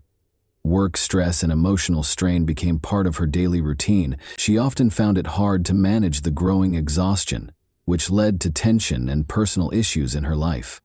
September 6, 2018, started for Botham John just like any other day. He woke up early in the morning as usual and headed to his office in downtown Dallas. It was another busy day, filled with meetings, discussions, and preparing reports for clients. Botham was someone who always strived to do his best at work, and this day was no different. His colleagues noticed his upbeat mood and the smile he shared with those around him. No one could have predicted that this would be the last day of his life. After work, Botham returned to his apartment in the Southside Flats complex, located in the heart of Dallas. His apartment was his sanctuary, a place where he could unwind after a long day. That evening, Botham decided to keep things simple. He planned to cook dinner, play his favorite music, and relax. He loved cooking, and it was one of his ways to relieve the stress of his workday. Meanwhile, Amber Geiger was finishing a 13-hour shift at the police station. That day had been especially grueling for her. Numerous calls, patrolling, and paperwork had completely worn her out. She felt a fatigue that seemed to weigh down her entire body, and all she wanted was to get home as quickly as possible. When her shift finally ended, Amber headed home, eager to collapse into bed and rest. However, her exhaustion and emotional depletion would play a pivotal role in the tragic events that were about to unfold. Amber arrived at her apartment complex, where she lived on the 3rd floor. On her way to her apartment, her attention was distracted as she was scrolling through messages on her phone, reflecting on the day she had just experienced. At some point, she accidentally rode the elevator to the 4th floor instead of her own. The doors to the apartments in this building were similar, and in her tired state, she didn't notice that she had approached the wrong unit. The door to Botham Jean's apartment was slightly ajar, which immediately made her suspicious. In her exhaustion and confusion, she thought someone might have broken into her apartment. Amber drew her service weapon without considering the potential consequences. The only thought in her mind was that she needed to protect herself. She pushed the door open and entered inside. Botham, who was preparing dinner in his apartment, heard the noise. He turned toward the door, unsure of what was happening. Amber, seeing a figure inside, mistook him for an intruder and without hesitation fired twice. The shots echoed through the quiet apartment, and within moments, Botham fell to the floor. Amber turned on the lights, and only then realized her mistake. She saw an unfamiliar man lying in a pool of blood, and it hit her that she had entered the wrong apartment. Panic and horror overwhelmed her. She rushed to Botham, trying to administer first aid, She called 911, explaining the situation to the operator, desperately trying to explain that she had entered the wrong unit and had shot someone. Her voice trembled with fear and regret as she pleaded with Botham to hold on, repeatedly saying she hadn't meant for this to happen. While waiting for emergency services to arrive, Amber attempted to stop the bleeding, but her efforts were in vain. Neighbors who had heard the gunshots and cries began to step into the hallway. Some of them also called the police, reporting the gunfire in the apartment complex. Paramedics arrived at the scene and tried to save Botham, but his injuries were fatal. That evening, the life of a young man with so many hopes and dreams was tragically cut short. Amber Geiger was detained at the scene. She appeared to be in a state of shock, completely disoriented, repeating that she hadn't meant for this to happen and that it was a mistake. She was taken to the police station for questioning. The police launched an investigation to understand how this tragedy unfolded. There were many questions. Why hadn't Amber realized she was not in her own apartment? Why had she resorted to using her weapon without confirming that there was an actual threat? These questions became central to the investigation and sparked intense public debate. As investigators gathered evidence, the public began to actively discuss the incident. The case sparked a massive outcry, especially in the context of racial issues and concerns about police abuse of power. Botham Jean was black, and many saw his death as yet another example of unjust treatment and bias by law enforcement. People began to ask, did Botham's race play a role in Amber mistaking him for an intruder and shooting him without attempting to assess the situation? Meanwhile, Botham's family was devastated by the events. His mother, Allison Jean, was in St. Lucia when she learned of the tragedy. It was a crushing blow for her. Her son, who had moved to the U.S. to build a better life, was killed in his own apartment. Allison began to demand justice for her son, calling on the public and authorities for a thorough and impartial investigation. She knew Botham as a kind, responsible, and hardworking person who posed no threat to anyone. In the days following the incident, there was a flood of contradictory reports and rumors. The media extensively covered the case, and public opinion was deeply divided. Some believed Amber had made a tragic mistake, while others argued her actions were the result of bias and an inability to properly assess the situation. Protests and rallies began in Dallas and other cities, with people taking to the streets demanding justice for Botham Jean and his family. During the investigation, it was revealed that Amber Geiger had been exhausted after a long shift and may have been disoriented due to her fatigue. Her defense attorneys argued that she acted in a state of stress and fear for her life. However, the prosecution maintained that her actions were inexcusable for a police officer who should be able to control their emotions and make sound decisions, especially in situations involving the use of a weapon. Witnesses who lived in the apartment complex testified that they heard screams and gunshots. Some of them tried to figure out what was happening, but no one expected such a tragic outcome. Investigators collected evidence, reviewed surveillance footage, and analyzed testimonies to reconstruct the full picture of the events that day. They were trying to determine whether this was truly a tragic mistake or if other factors contributed to such a devastating outcome. After Amber Geiger's arrest, the case entered a new phase, a lengthy and complex process of investigation and trial preparation. Amber was charged with manslaughter. During the investigation, her attorneys argued that her actions were a tragic but unintentional mistake caused by extreme exhaustion following a long shift. However, the prosecution maintained that Amber's actions were unacceptable for a trained police officer who was expected to assess situations carefully and avoid unnecessary use of force. One of the key pieces of evidence was footage from the surveillance cameras at the apartment complex where both Botham Jean and Amber Geiger lived. These recordings helped reconstruct the events of that night. The cameras captured Amber arriving at the building and entering. The footage showed her going to the wrong floor and approaching an apartment that belonged to Botham. Investigators pointed out that she failed to exercise due diligence and did not notice she was on the wrong floor. In addition to the video evidence, phone records played a significant role in the case. Shortly before the incident, Amber had been texting with a colleague with whom she had a personal relationship. Prosecutors argued that these messages might have distracted her and contributed to her failing to realize she was entering the wrong apartment. The defense, however, downplayed the importance of the texts, claiming they were unrelated to the incident and could not have influenced her actions. Over the course of several months, investigators continued gathering evidence and interviewing witnesses. Neighbors in the apartment complex provided statements about hearing shouts and gunshots. Some claimed they heard voices before the shots were fired, suggesting there may have been an exchange between Amber and Botham prior to the tragic event. However, witness testimonies varied, making it difficult to piece together a definitive account of what happened. At the same time, forensic examinations were conducted. Experts meticulously analyzed the firearm used in the shooting, as well as the bullet trajectory and other physical evidence, to determine the positions of Amber and Botham at the time of the shooting. One contentious point was the positioning of Botham's body and the angle of the bullet. The prosecution argued that the evidence showed Botham did not pose a threat to Amber, while the defense claimed she acted out of self-defense. In August 2019, a highly publicized trial began, attracting widespread attention from both the public and the media. The courtroom was packed with journalists, family members, and friends of Botham Jean, as well as supporters of both the prosecution and the defense. The case promised to be a difficult one, touching on issues of police competence, personal responsibility, and racial justice. The trial opened with statements from both the prosecution and the defense. Prosecutors argued that Amber Geiger's actions were not just a mistake, but the result of her negligence as a police officer. They emphasized that any officer should exercise heightened caution, especially when it comes to using a firearm. Furthermore, they pointed out that Botham Jean was in his own home and posed no threat to Amber. The defense, on the other hand, built its case around the idea that Amber was acting out of extreme exhaustion and confusion, driven by fear for her own safety. Her attorney sought to portray her as someone who made a tragic mistake without any malicious intent. They also highlighted her previously unblemished record in law enforcement, hoping to elicit sympathy from the jury. Over the course of several weeks, witnesses, experts, and family members of both the defendant and the deceased testified. One of the most emotional moments of the trial came when Botham's mother, Allison Jean, took the stand.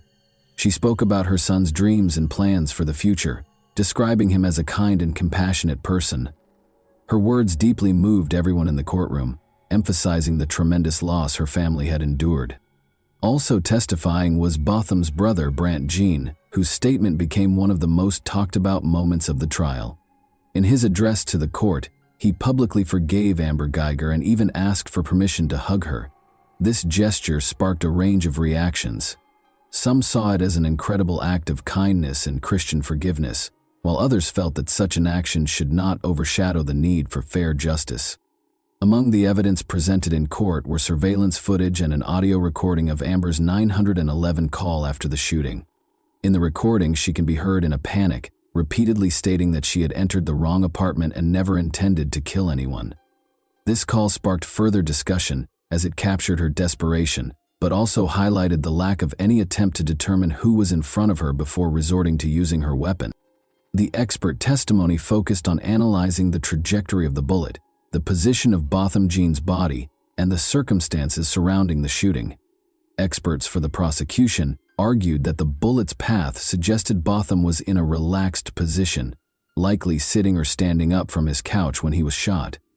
This contradicted the defense's claim that he had been moving toward Amber and posed a threat. However, the defense attempted to discredit these conclusions, stating that the trajectory could not be conclusively determined due to a lack of data.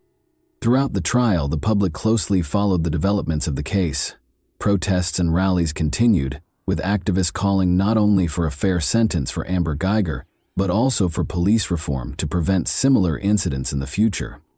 There were widespread calls for changes to police training, especially regarding decision-making skills in high-stress situations, and for greater accountability for mistakes that lead to tragic outcomes. Amber Geiger also took the stand, describing the events of that night from her perspective. She explained how she had come home after a long shift, feeling tired and disoriented. She claimed that she genuinely believed she was in her own apartment and thought Botham was an intruder who had broken into her home.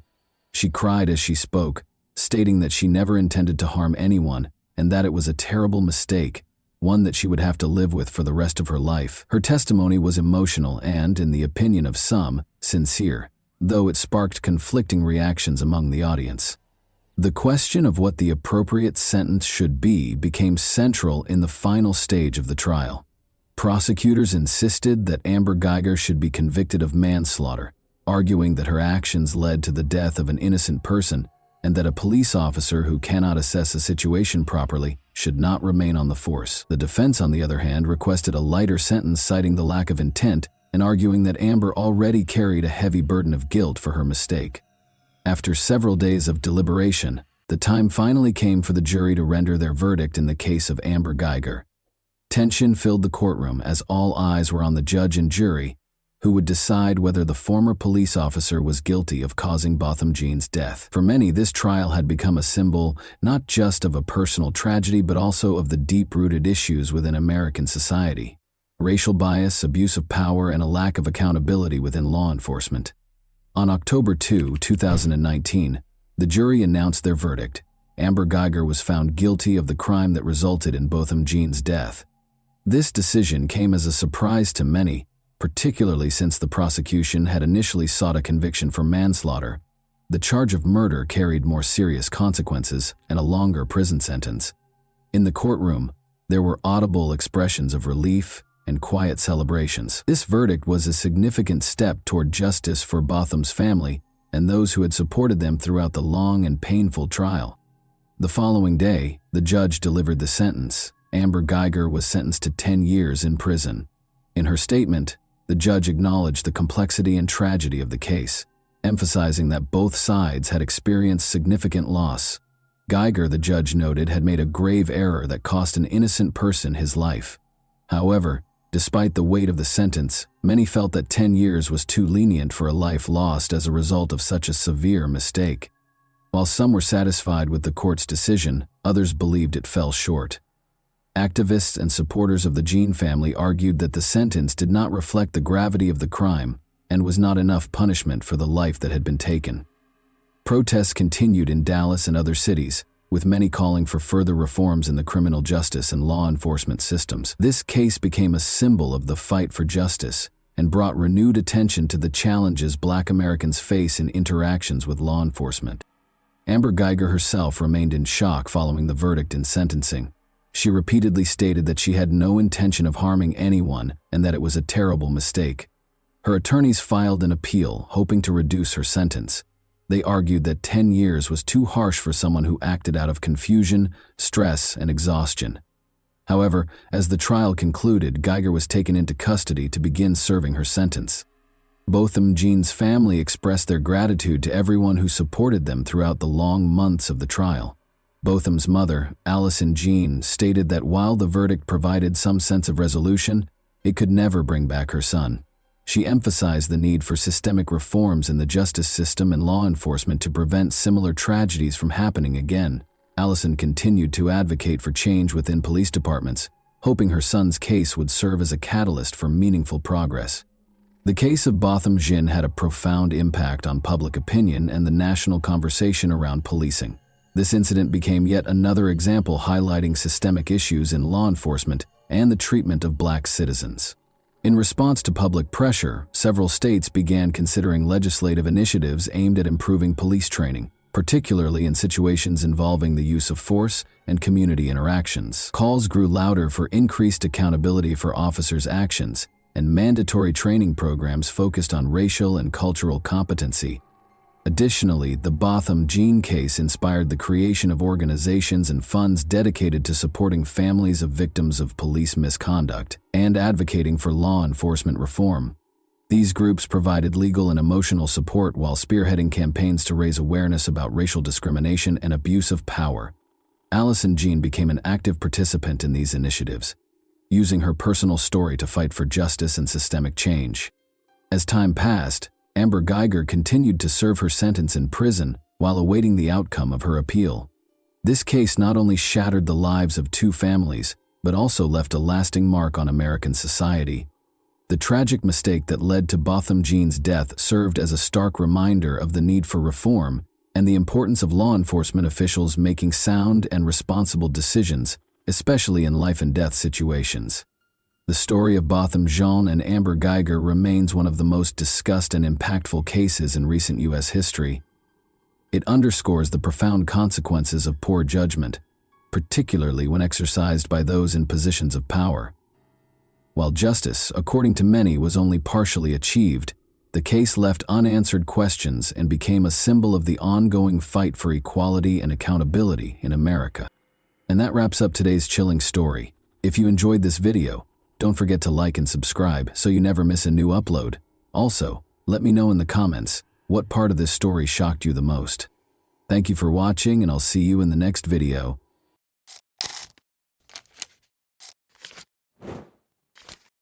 Hey guys, welcome to my channel, and today we're going to take a look at another horrible case with you.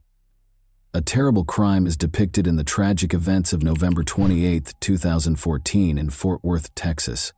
An apartment complex resident named Ashlea Ann Harris, 31, was the target of a vicious and premeditated attack. The events that transpired on that fateful day raised troubling doubts regarding the motivation behind this barbaric deed. The incident started when a worried apartment complex resident called 911 on December 12th. Having called day 1 on a telephone, she called day 209. Emergency personnel hurried to the scene after they reported a fire in one of the units. The fact that this incident would turn into a murder investigation was unknown to them. The apartment was occupied by Ashlea Ann Harris when it caught fire. Nobody was able to verify at first whether Ashley was in the burning apartment. Firefighters fought the fire with courage and were able to contain it. The terrible truth was revealed only after the fire was extinguished. Since Ashley had been in her apartment the entire time, police concluded that the fire was not an accident because of Ashley's body. Ashley had been severely beaten, as evidenced by the pool of blood surrounding her lifeless body. Her ankles suffered the same fate as her hands, which were brutally bound with duct tape, leaving her helpless. There were more indications of violence. Her body was scarred by burns, and she had endured the pain of strangulation. Moreover, her throat had been brutally cut, adding to the horror. As the investigation progressed, it became evident that this was a carefully thought out and horrifyingly carried out murder, rather than merely a tragic accident or an isolated act of violence. After committing this horrible crime, the evidence suggested that someone had purposefully set the apartment on fire. The offender had also sprayed rubbing alcohol on Ashley's bed and other parts of her apartment, seemingly in an effort to cover up any evidence of their actions. But the horrific reality had not been hidden by the fire. The case's apparent lack of motivation was one confusing feature. Since Ashlea's keys were the only item missing from her apartment, investigators were left wondering, what could motivate someone to attack an innocent woman in such a vicious and heartless manner? As law enforcement looked for answers, justice, and closure for Ashlea Ann Harris's bereaved family, the murder investigation would surely be a difficult and heartbreaking one. The police started looking for answers. Interviews with Ashley's neighbors marked the start of their adventure. One of them, Stephen Lee, lived in an apartment next door. He described an odd sighting at around 6:30 a.m. that fateful morning. He was smoking a cigarette on his balcony when he spotted an unknown car parked close by. The car in question was a sleek black Infiniti G35, which was unusual in their peaceful neighborhood. This observation would turn out to be a key clue in the mystery that was developing. But Stephen Lee's story wasn't the only piece of the puzzle. At around 7:30 a.m., Ashley's neighbor Patrick Sweet, who lived directly below her apartment, told the police a terrifying revelation. A spine-tingling scream reverberated from above, startling and upsetting Patrick as he was startled out of his morning routine. After that, he heard a number of disturbing sounds, such as what sounded like a heavy thud and frantic, gasping breaths. He was terrified, but his carbon monoxide detector's blaring alarm was what finally got him to act. He became aware that a fire was occurring, so he quickly called 911 to solve the mystery of Ashley's disappearance. Ashley was employed as an assistant manager at an American Eagle store in the Hulen Mall, and the police painstakingly tracked her movements on the day in question. Their investigation revealed that she had eaten dinner in one of the apartments in their complex on Thanksgiving Day with her close friend Alexis Torres and a group of acquaintances. After dinner, Ashley went to work. The Black Friday sales craze during Ashley's work shift made for a long and exhausting evening. Alexis kindly volunteered to watch Ashley's cherished dog, Nala. Ashley is back at home. Was marked by the early morning. At approximately 3:15 a.m., Alexis visited briefly before leaving after 4 a.m. The timeline started to become crucial to the investigation at this point. According to the police, Ashley died suddenly between 4:15 and 7:30 in the morning. Because of this crucial period, the authorities were keen to find and talk to the owner of the enigmatic black Infiniti G35 in order to provide insight into what happened during those hours. After discovering the black Infiniti G35, the police made the decision to interrogate Alexis Ashley's friend. She said she didn't know who owned the car. They are intrigued, though, by a tip from Christopher "Chris Cravey" Ashley's boss. He told the police that he knew a woman named Carol Cervantes, who was a driver of one of these vehicles. The plot twist was that Carter had been fired in August after having previously worked at Ashley Leah's American Eagle store. The police began monitoring Carter's home after obtaining this lead. The following Saturday morning at 8 a.m., their patience paid off when they saw Carter leave her apartment and get into her Infiniti G35 with a man.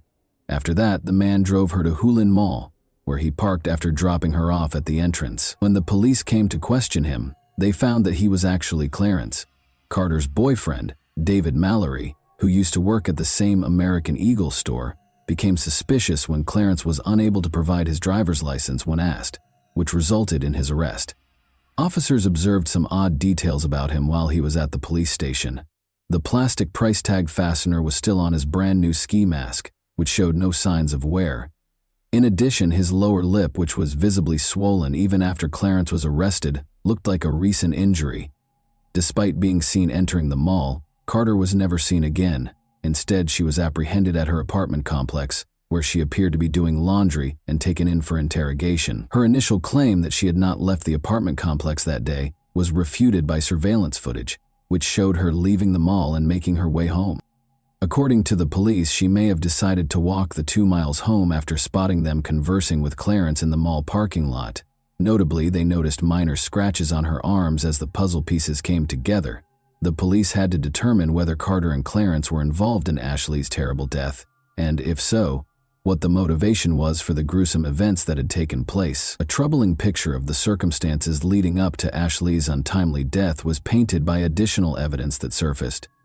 An important turning point in the investigation was when Ashley's missing keys were found, since it turned out that they also provided access to the American Eagle store where she worked. Given that Ashley's keys could open the store safe, the police concluded that Carter and Clarence had planned Ashley's murder. Stealing what they thought was tens of thousands of dollars, presumably amassed from Black Friday sales, seemed to be the crux of their evil scheme. Armed with Ashley's keys, they carried out their plan on a fateful Saturday morning, but when they got to the store, they ran into an unforeseen problem. Their attempt at robbery was foiled by the fact that the locks had already been changed. Additional incriminating evidence was discovered during the search of Carter and Clarence's apartment.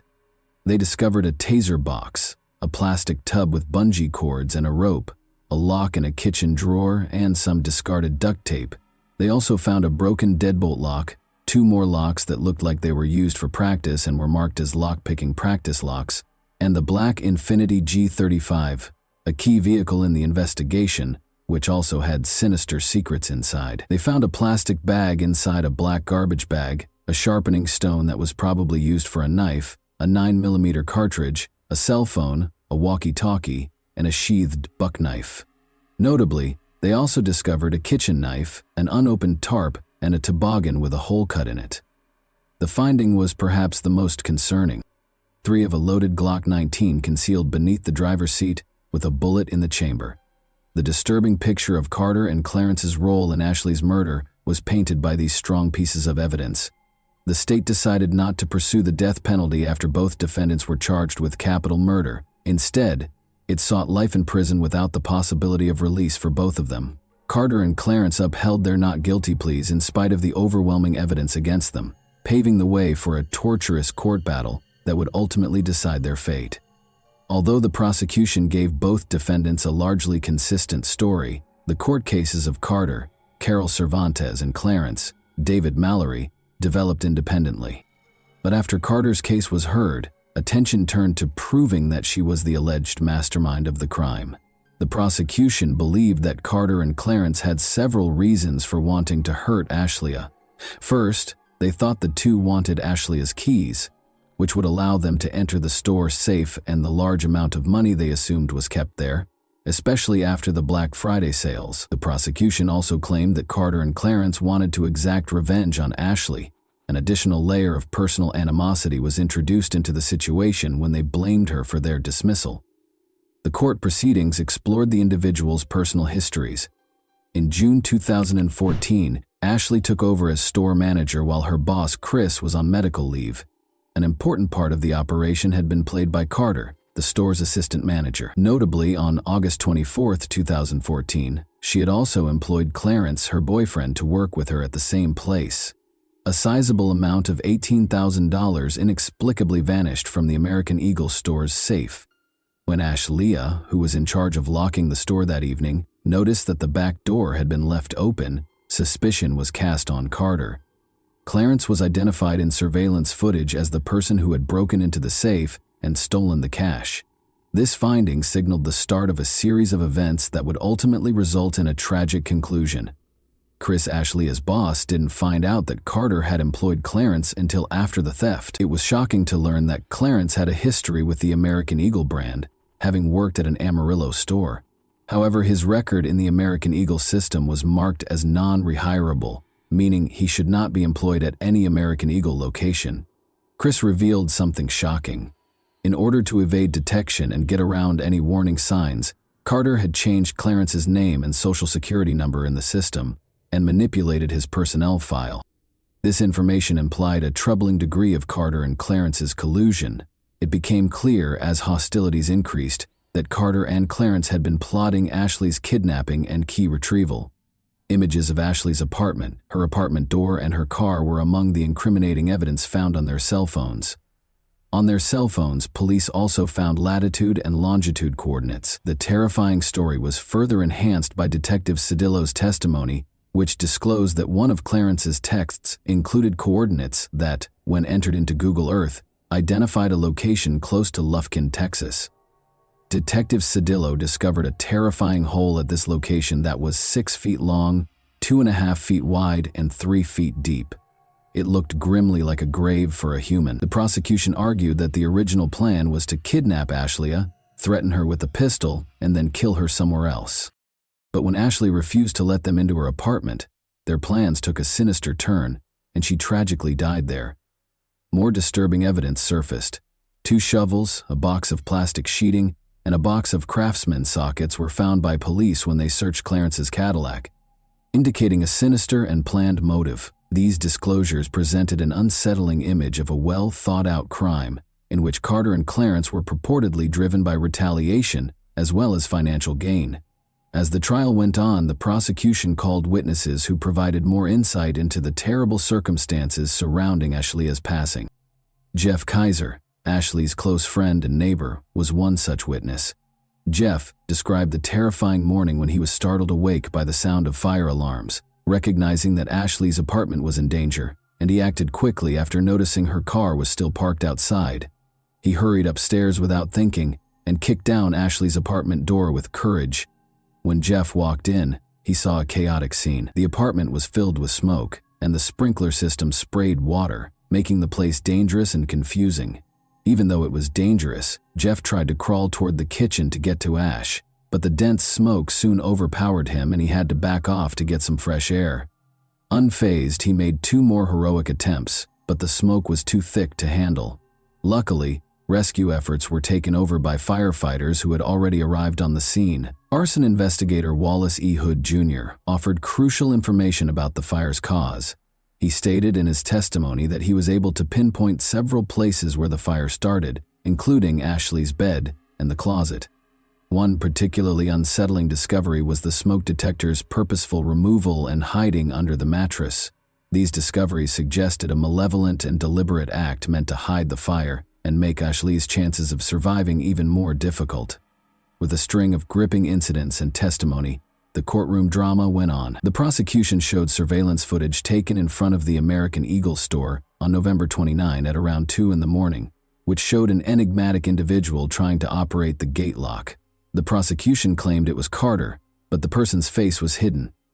The altered locks made it impossible for them to unlock and raise the gate, despite their obvious attempts. This implied that Carter might have had plans involving the crime or the store. Unaware that the police were observing them, Carter and Clarence returned to the mall at 8 a.m. that same day, the court was informed. Given the previous unsuccessful attempt to enter the store, this raised concerns about their intentions and behavior. In the parking lot of the mall, Clarence was taken into custody. He told the police that Carter had gone inside to get some documents. Carter was not present in the mall when the police searched it, though. Suspicions regarding her movements and activities were raised when she was eventually found at her apartment complex.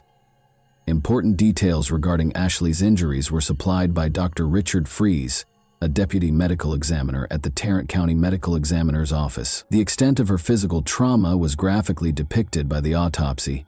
Among Ashley's many wounds were cuts to her cheek, scalp, and left side of her face.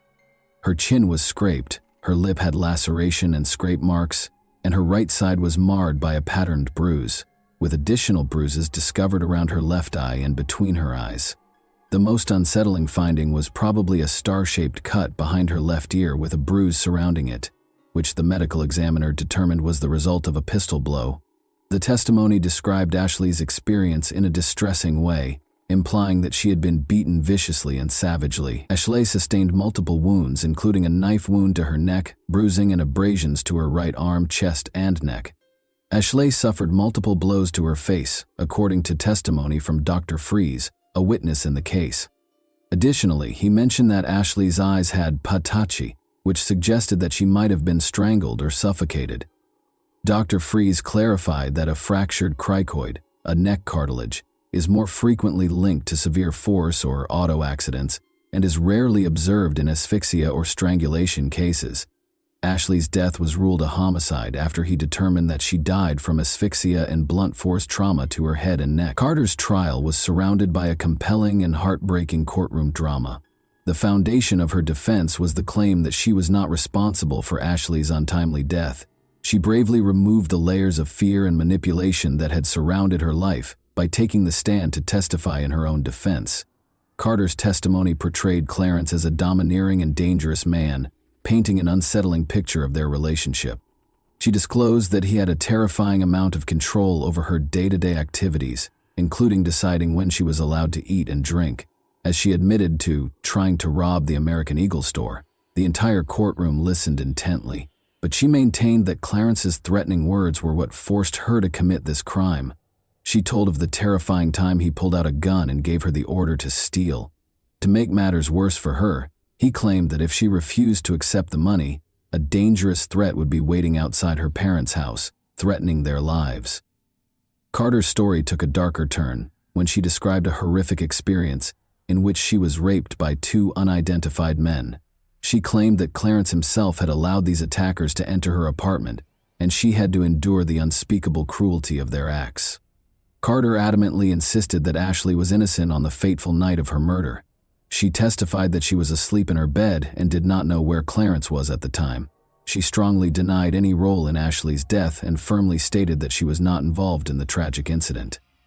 In a remarkably quick decision that took only 2 hours, the jury remained skeptical despite Carter's compelling testimony and returned a guilty verdict. Carter was given a life sentence without the chance of release as a result. That was not the end of the case.